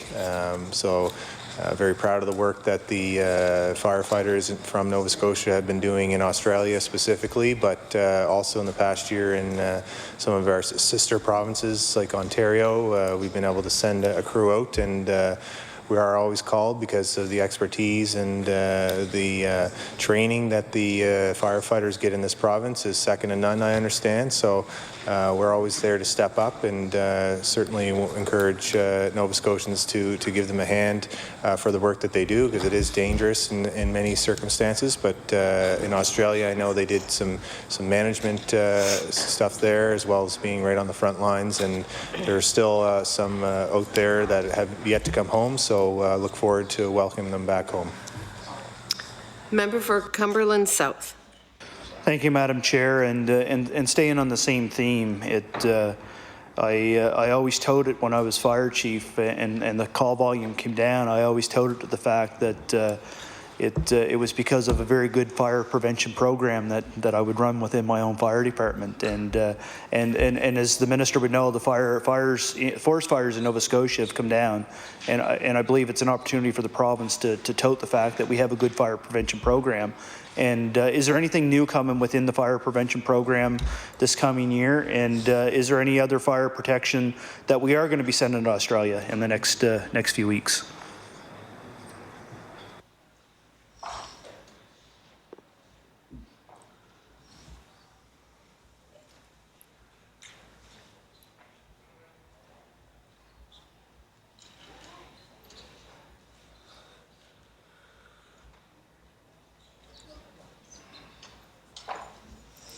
Minister? So I think I heard the last part was, is there any more going to Australia, the latter part? So that's a no. They haven't requested any more to go out that way. And the former part of the question, we are undertaking a new initiative this year, which is a commitment to work with virtually all the reserves, the Indigenous reserves across the province, to create a program of prevention in all of those communities. So I think that's a pretty exciting thing to add to the list of many prevention programs that we do with municipalities, with schools, and with community groups. Member for Cumberland South. Thank you, Madam Chair. And for the last 3 hours, I've been putting questions forward to the department, and greatly appreciate the communications back and forth. And it's certainly been a rough six months leading up to the 11th hour, if you will. And I know every MLA in this House has been receiving calls and things of the nature. It's rural Nova Scotia especially. I know it's impacting many people. Many people say that the effects of what took place with the closure of Northern Pulp really doesn't affect me if we're in the rural or urban area. But the true fact is it's affecting all Nova Scotians. And there's different views on different sides of the House. But at the end of the day, we truly do have the heart of Nova Scotia. and these rural economies and the foresters at hand. And it's been a hard few months for a lot of people. I just wanted to take the time to recognize that and thank the minister and the staff for this conversation. Thank you. Minister, any response?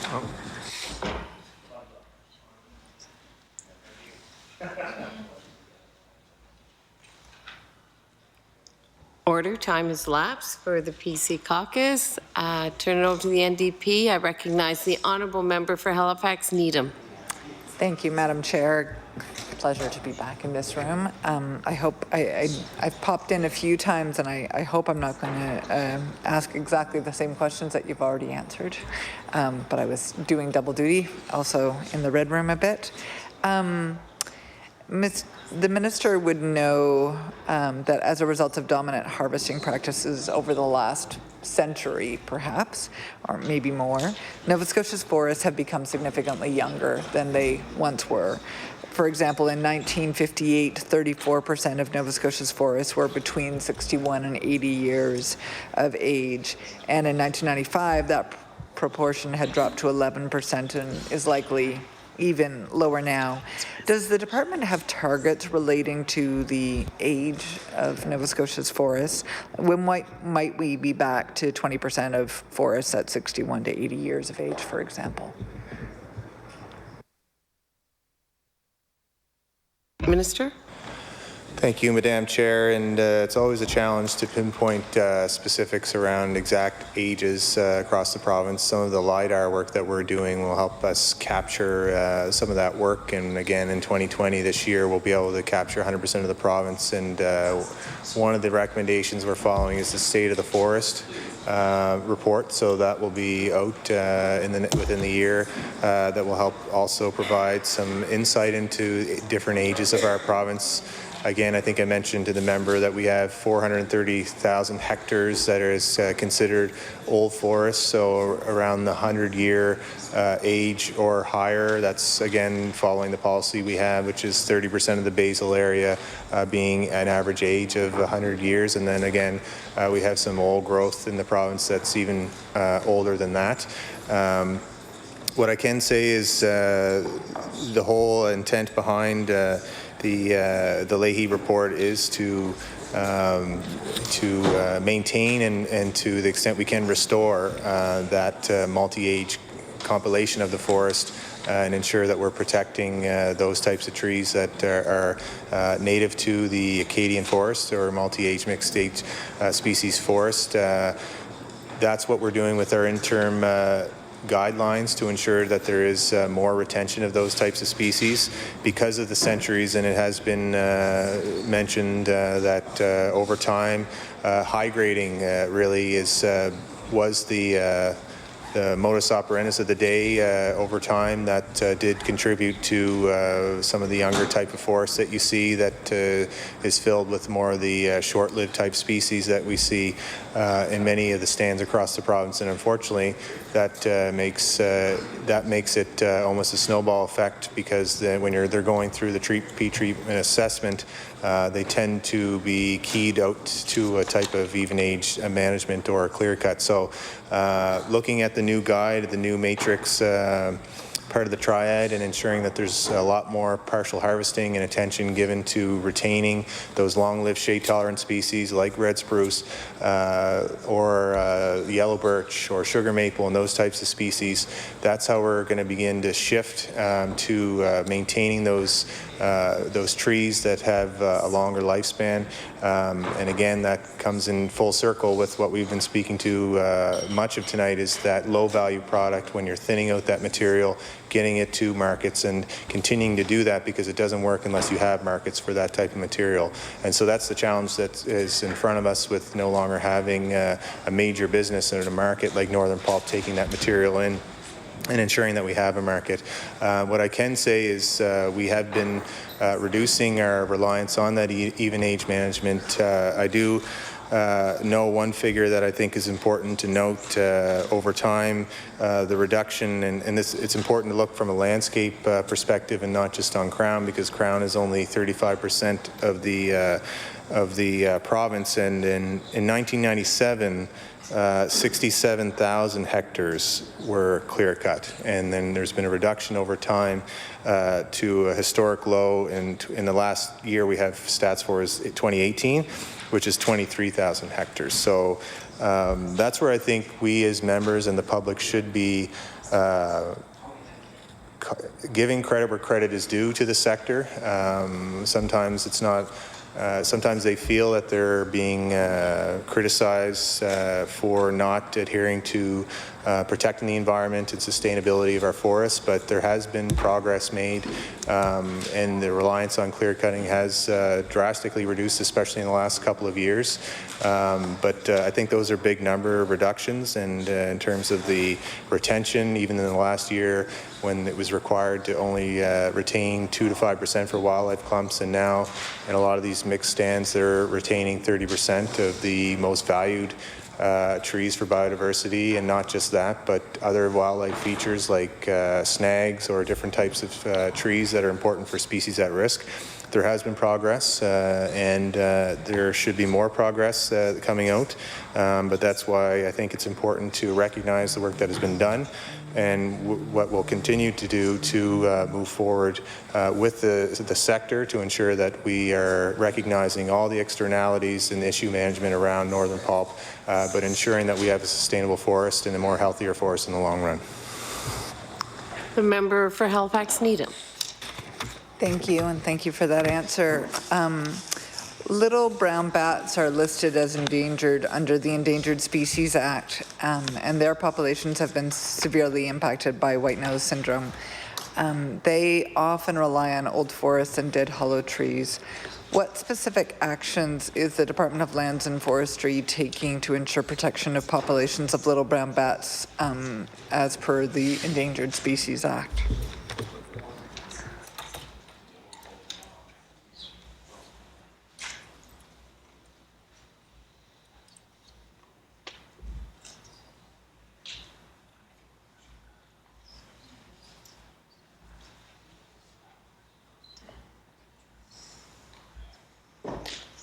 Minister? So we've been doing a lot of work around species at risk as of late, putting the recovery teams together. As the member likely knows, we've had a number of sessions in the last couple of weeks. So we fully committed to implementing the recommendation in the Leahy report, as well as the Auditor General's report, looking at improving our work around species at risk. With respect to the bats that the member references, we do a lot of work with universities, both St. Mary's and some work with Acadia, to identify habitat to ensure that we know where that is, and we continue to work with our academic community and ensure that we protect that. As the member knows, under the Act, it's illegal to disturb habitat for any species at risk, and we continue to do our due diligence around ensuring that that Act is adhered to. Member for Halifax Needham. Does the minister have a timeline for the outstanding provincial recovery plans and status reports to be complete, and will they be made available publicly? Minister? So all of the recovery plans are with those recovery teams that I referenced. They're all drafted and they're awaiting approval, and all recovery teams have been appointed and have met at least once. And again, so that's the work that we've been working on very diligently, especially within the last year, when we committed to the recommendation in the report, and we've actually also hired 2 additional wildlife biologists to have that as their primary focus in the department, and we're committed to continuing down that path as we identify more work with regards to the recovery plans. Member for Halifax Needham. Thank you, Madam Chair. Thank you for that answer. I'm recalling, and maybe the minister and the deputy minister will recall more clearly, an incident this summer where there was an approved cut well, it would have been, I guess it would have been in the spring, where it was, because of the actions of a citizen that there was footage taken of nesting in birds, and I believe that particular cut was postponed or disallowed as a result. And as I'm sure you are, I am frequently contacted by citizens who are particularly stewarding particular parts of the province, including for habitat of endangered species.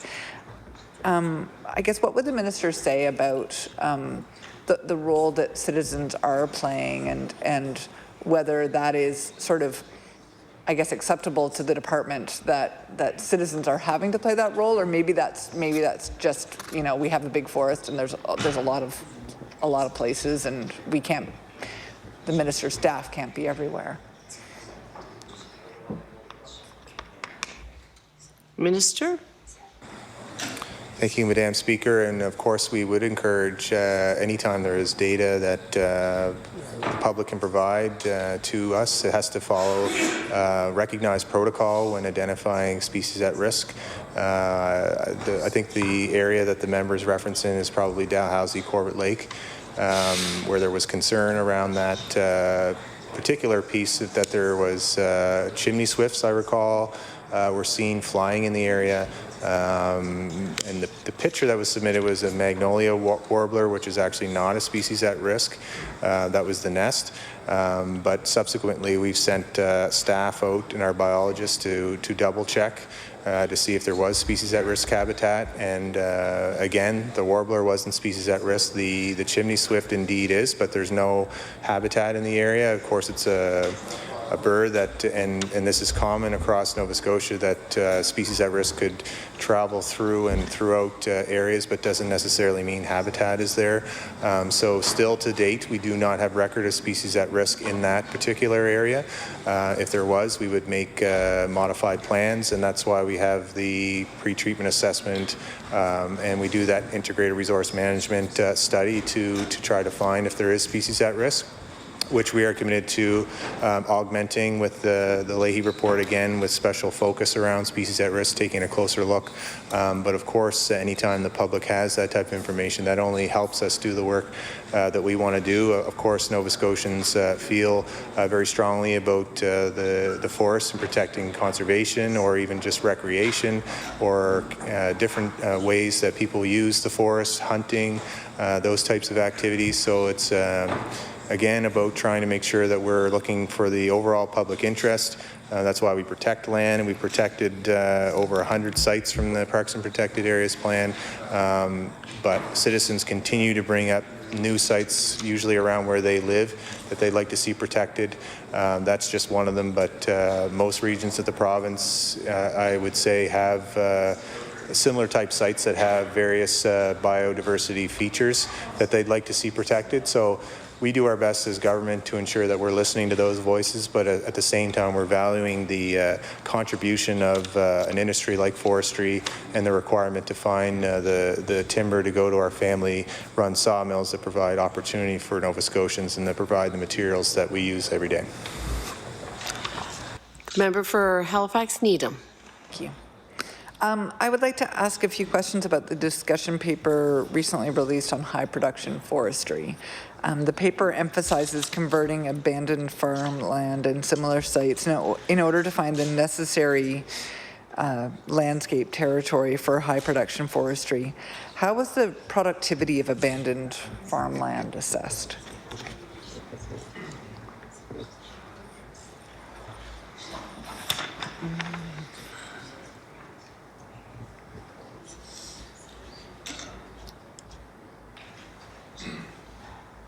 Minister? So we have our own soil specialist in the department, Dr. Kevin Keys, that would be looking at that in conjunction with some of the soil index information and data sets that we have at the Department of Agriculture for that particular piece of criteria. This high production forestry criteria is out for public consultation, and that's where we can engage the public on their feedback on what they think of the criteria proposed by our internal and external experts on this file. We had Dr. Tom Erdy working on this with the University of New Brunswick, as well as Dr. Graham Forbes working on this from the University of New Brunswick with our internal staff that are very qualified to look at what are the best pieces of land. That's one piece of the criteria. Also, proximity to different areas that help in terms of where the sawmills actually are for economic reasons, and looking at other types of criteria. What makes sense to grow more trees on less of the landscape so that we can get higher, more biodiversity features protected in the general landscape. Member for Halifax, Needham. Some have argued in the Chronicle Herald, for example, that forest restoration on abandoned farmland is a very slow process and one that does not easily result in stands of desirable species. What are you aware of? What has convinced you that these areas will become productive if they are cropped frequently?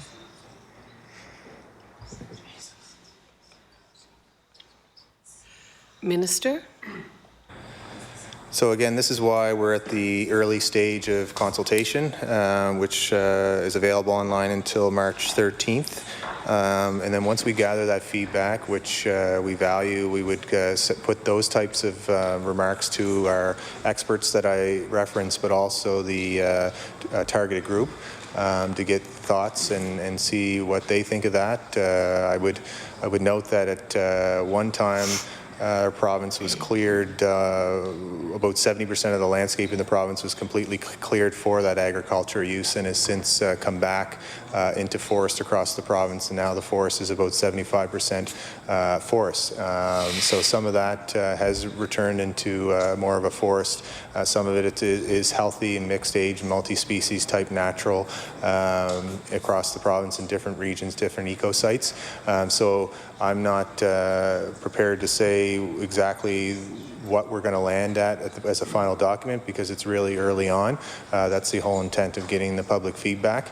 But I think once we consider some of the submissions and we look at the science within our department and within the academia world, we'll be able to come to a good conclusion before that document is finalized. The member for Halifax Needham. Thank you.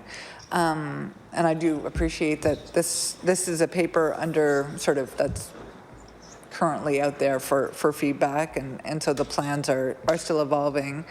The paper explains that 333,000 hectares of Crown land will be available for high production forestry, and then asks or invites people to compare that with the total land mass of the province, 5.5 million hectares. But it seems more helpful to compare that figure to the total working forest in the province, which is more like 3 million hectares. So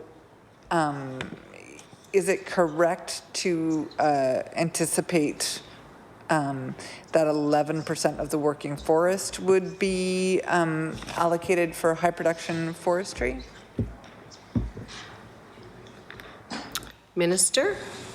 Thank you, Madam Chair. And this is, again, very early, and this is a preliminary number to look at what is possible to be allocated for this particular leg of the triad system.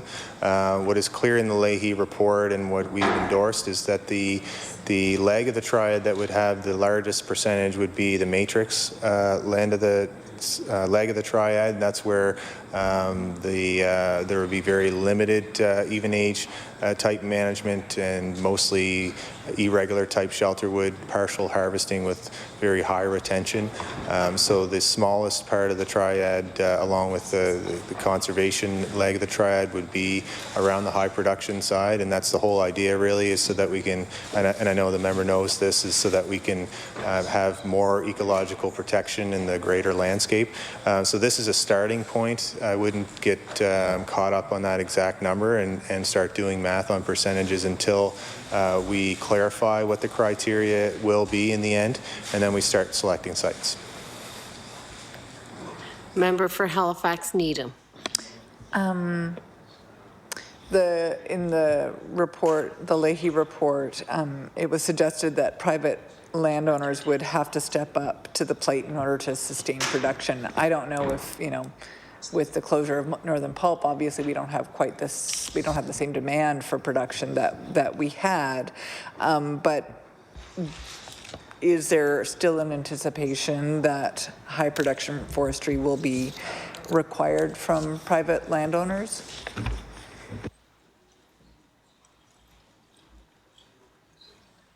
Minister. Thank you, Madam Chair, and our focus again is on Crown, public land, and that is in line with the focus of the actual report. The majority of the 45 recommendations are around Crown. 2/3 of those recommendations are significantly underway and making progress with another 7 of those recommendations in early planning stages. So we're making great progress. We followed the theme of that and ensuring that we're engaging Nova Scotians, because public land is just that. There's multiple values people put on that to recreation, conservation, and yes, for industry. And doing that, we have private wood landowners at the table with us at the advisory committee, where we're discussing sequencing of those recommendations, and they will have that option of looking at the work that we are undertaking on Crown to see if it can be emulated on private land. I know the member probably knows the quote from Professor Leahy is there would be a reduction of supply on Crown, which would mean there would have to be an increase on private to compensate for that. We don't know exactly what that looks like at this early stage. Again, reference the quote that he said that the work that you'll see underway won't really be able to be visualized until 15 years out. This is a paradigm shift that's not happening overnight. There are a number of issue management issues that are across the province, like Northern Pulp's hibernation. We don't know for sure if that's happening in perpetuity. We'll be monitoring that, but there are other aspects happening in the bioeconomy that we'll be watching for. We're committed to the Leahy report and advancing those recommendations, especially the ones that are foundational and setting up the triad approach to begin with, so that we can fully adopt the concept of ecological forestry. We'll see what happens with supply. We do know that there's already been a reduction of supply based on the reduction of clear cutting, based on the retention, and that does present challenges for industry, and that's why we do have industry at the table to discuss opportunities, because there is an opportunity once this is fully implemented. And I've spoken directly with some of the authors that in the short term we do see a reduction, but if it's managed properly, we actually have an opportunity to get an increase of supply if it's set up the right way, with the high production lag mitigating some of the loss. Once you have healthier forests and the matrix side of the triad system, you're actually able to nurture better growth within the system and better species, and that's where you're going to be able to get more revenue from higher value products. So speaking to opportunities around mass timber, now that the federal government has looked at updating the building code to allow for 12-story buildings made out of wood. So we know that there are private sector partners looking at that opportunity. There's different products that can be made from that, and looking at all the different range of value-add type products that are in infant stages, looking at the Innovation Hub, which we support. So this is really a long discussion in terms of how we transition the industry into a more sustainable one that benefits both the industry, both the revenue for sawmills in the long run, and the health of the forest. Member for Halifax Needham. Thank you for that answer. The paper that's currently out for consultation states that it assumes, quote, the expansion of acceptable silviculture tools and practices on Crown land designated as high production forestry to include the use of herbicides, fertilizers, and non-native spruce species in the establishment and maintenance of highly productive plantations, unquote. Can you elaborate on that? Minister? Thank you, Madam Chair. So that is using herbicides is one of the categories for silviculture, one of the many. So we have said that we accept that that actually helps productivity on the high production leg of the triad. We have said in our response that we will not be funding that. So that's one area of disagreement we had with the report. But we do believe that allowing for something like that is a trade-off so that it provides, again, more opportunity to get better productivity, which results in more timber supply off of a smaller part of the landscape. And again, that allows for greater protection and conservation on the greater part of the landscape.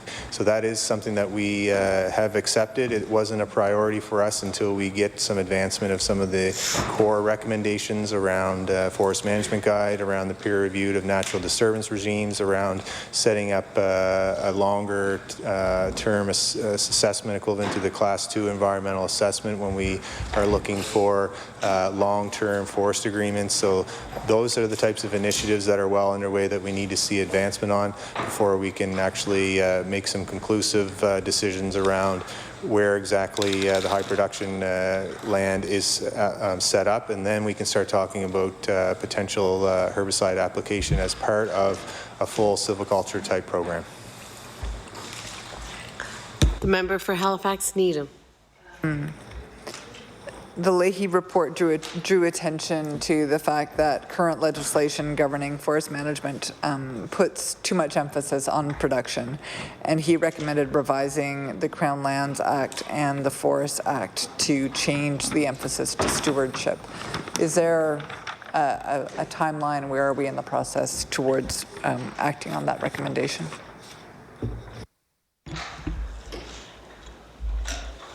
Minister?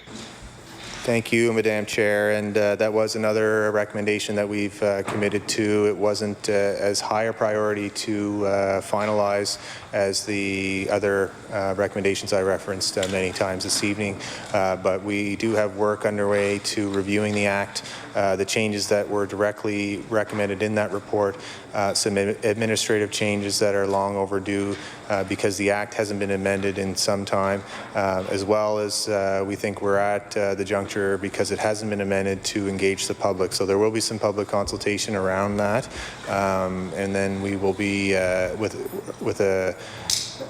an idea to probably come in around 2021 for an amendment to the Crown Lands Act is our goal. It's not a deadline. Loath to have a deadline on that, but it is an important piece, and I think it is one of the recommendations that is important to implement at some time. Member for Halifax Needham, just be aware of the time. Yes, I'm trying to figure out which of these... The minister will need at least a minute for his resolution. Are we finishing tonight? In that case, I think I will sit. Yeah. Well, okay, then I invite the minister to make some closing remarks and then move his resolution. Minister. Thank you, Madam Chair, and I want to thank the members from both opposition parties for their enlightening questions tonight and appreciate their feedback. I know it's a challenging time for industry in the transition period with Northern Pulp no longer operating, and I want to reiterate government's commitment to getting through that period of time, as well as our commitment to advancing the recommendations in the independent forestry review as we will go forward. And I want to thank the hardworking staff at Lands and Forestry for their assistance throughout the last year leading into the next fiscal year. And I'll read my resolution. Be it resolved that a sum not exceeding $78,215,000 be granted to the Lieutenant Governor to defray expenses in respect to the Department of Lands and Forestry pursuant to the estimate.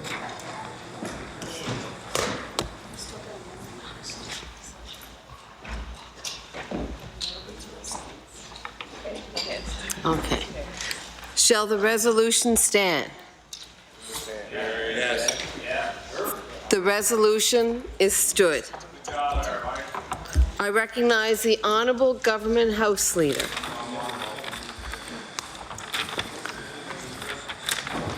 Thank you, Madam Chair. I move that you do now rise and that you report progress and beg leave to sit again. The motion is carried. The committee will now rise and report its business to the House.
Order, please.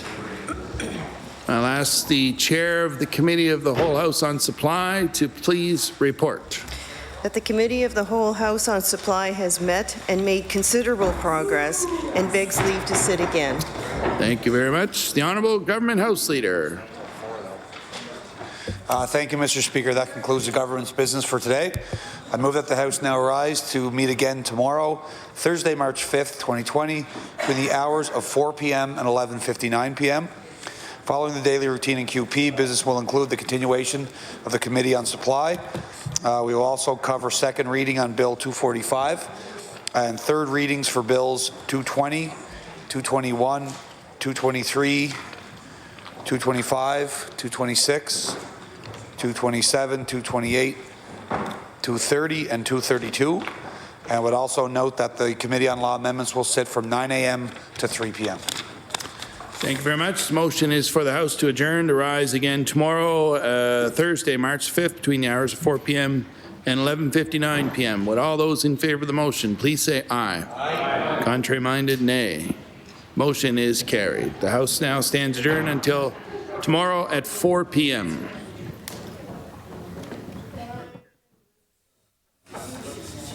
Good job, Lieutenant.